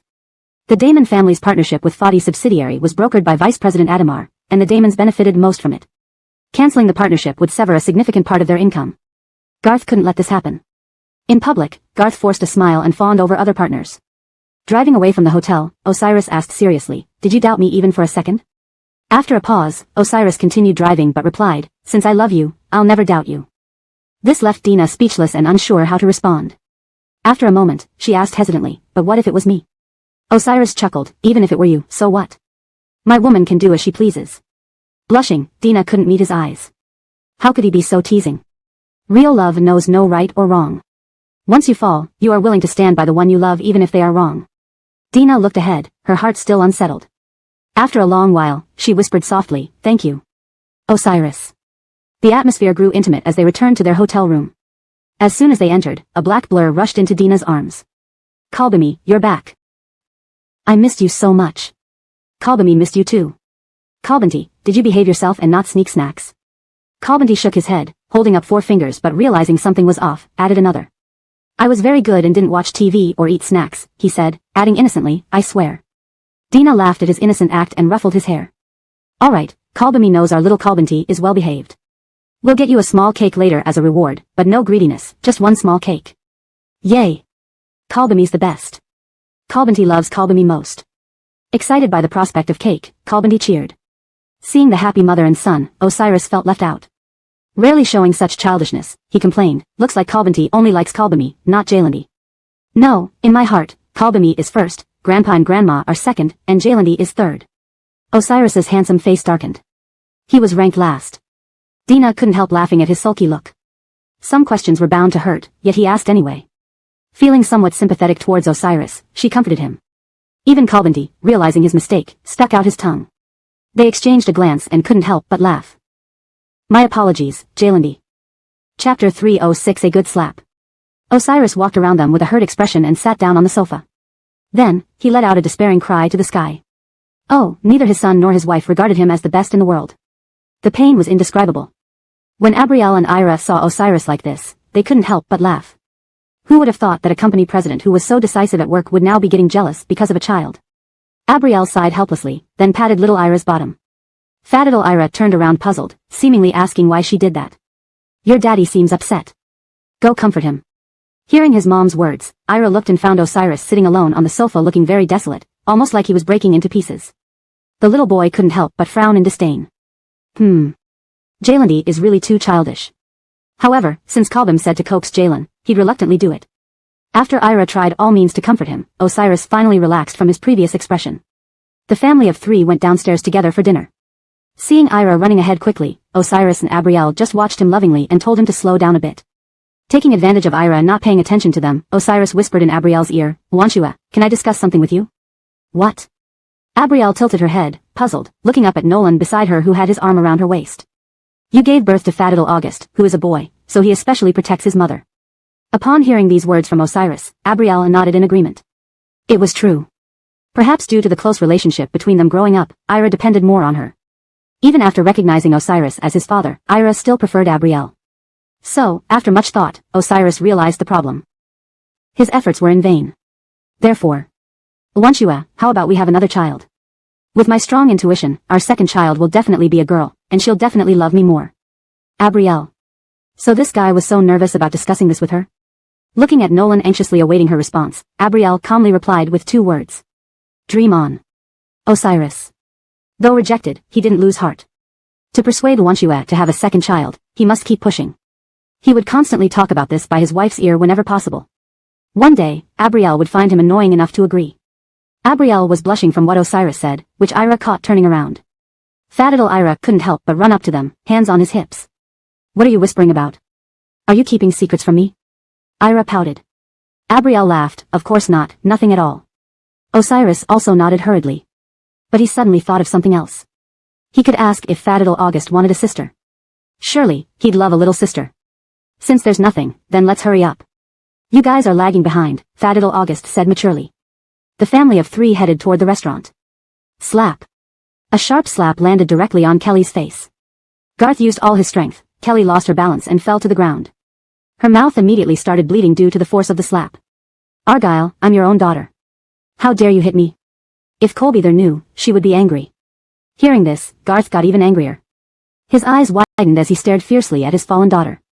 All day you use your mother as an excuse. If your mother hadn't died early, I wouldn't have spoiled you so much.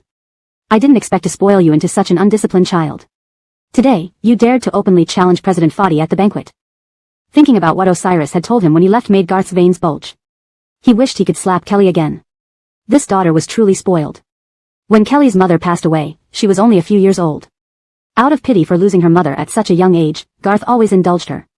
But who would have known he would end up pampering her into someone arrogant and vengeful? With today's incident at the banquet, other partners might reconsider collaborating with them. Especially Osiris. Vice President Adamar recently mentioned Osiris was targeting him, hoping to see their internal struggle while reaping the benefits. Now, because of this, Osiris would carefully review their past projects. If he noticed any content within those contracts, Garth couldn't imagine the outcome. His expression towards Kelly grew worse thinking about this. Unfortunately, Kelly showed no signs of realizing her mistakes. Argyle, you actually hit your own daughter over an outsider. That woman is just Osiris's kept mistress. He wouldn't cancel cooperation over one woman. Clearly, Kelly didn't understand the severity of the situation and still argued confidently. Mistress? Garth almost burst out laughing from anger at Kelly's words.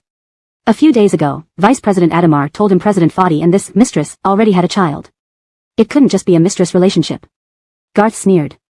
Starting today, you stay in the Damon family estate. Without my permission, you won't step outside the gate. Upon hearing she was confined, Kelly jumped up from the floor. No way. I did nothing wrong, why should I be confined? She even dared to talk back. Garth's chest rose and fell with rage. He raised his hand and slapped Kelly again. This time, all the servants in the hall lowered their heads, afraid to look up. This was Guy's first time hitting Miss Damon. And it was incredibly harsh.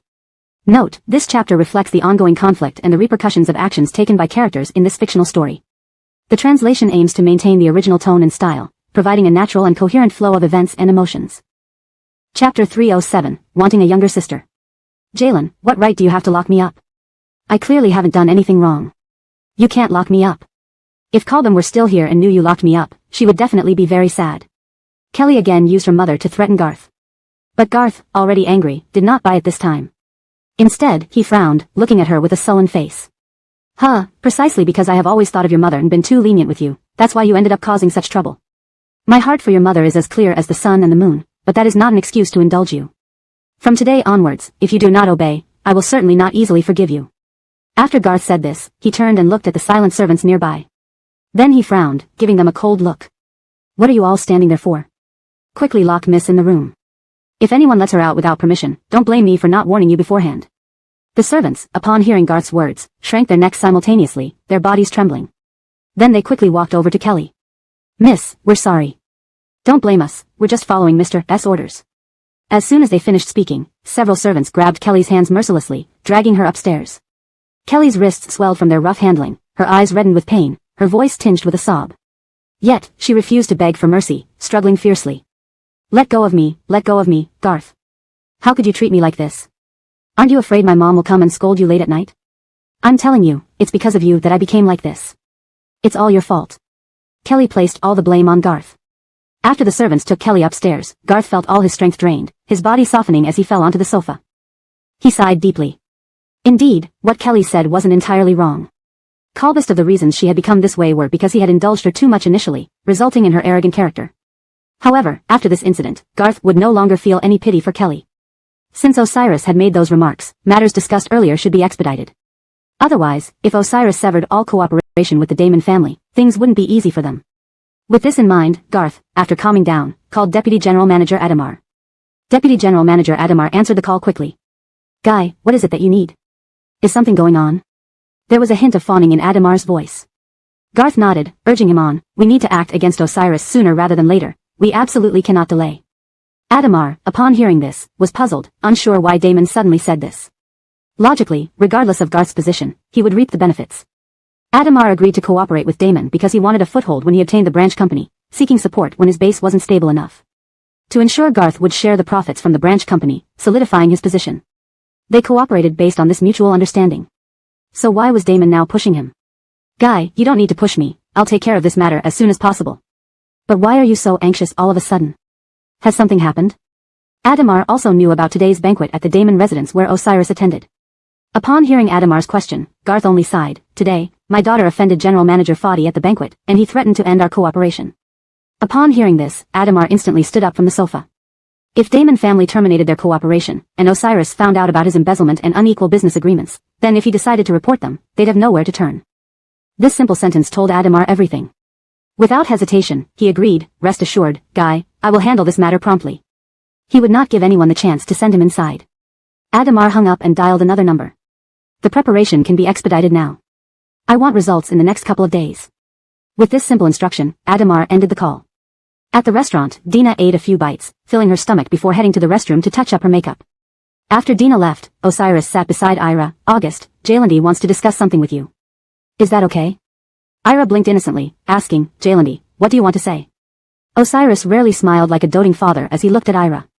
This expression scared Ira, making her shrink back. Do you want a little brother or a little sister? Osiris asked suddenly. Ira raised her eyebrows. How do we get a little brother or a little sister? She pouted, her clear eyes full of confusion. Of course, we need your mommy to have one. Do you like the idea of a little sister tagging along behind you calling you big brother? At this, Ira imagined a cute little girl following her, even wearing princess dresses. Excitement welled up inside her, and she nodded.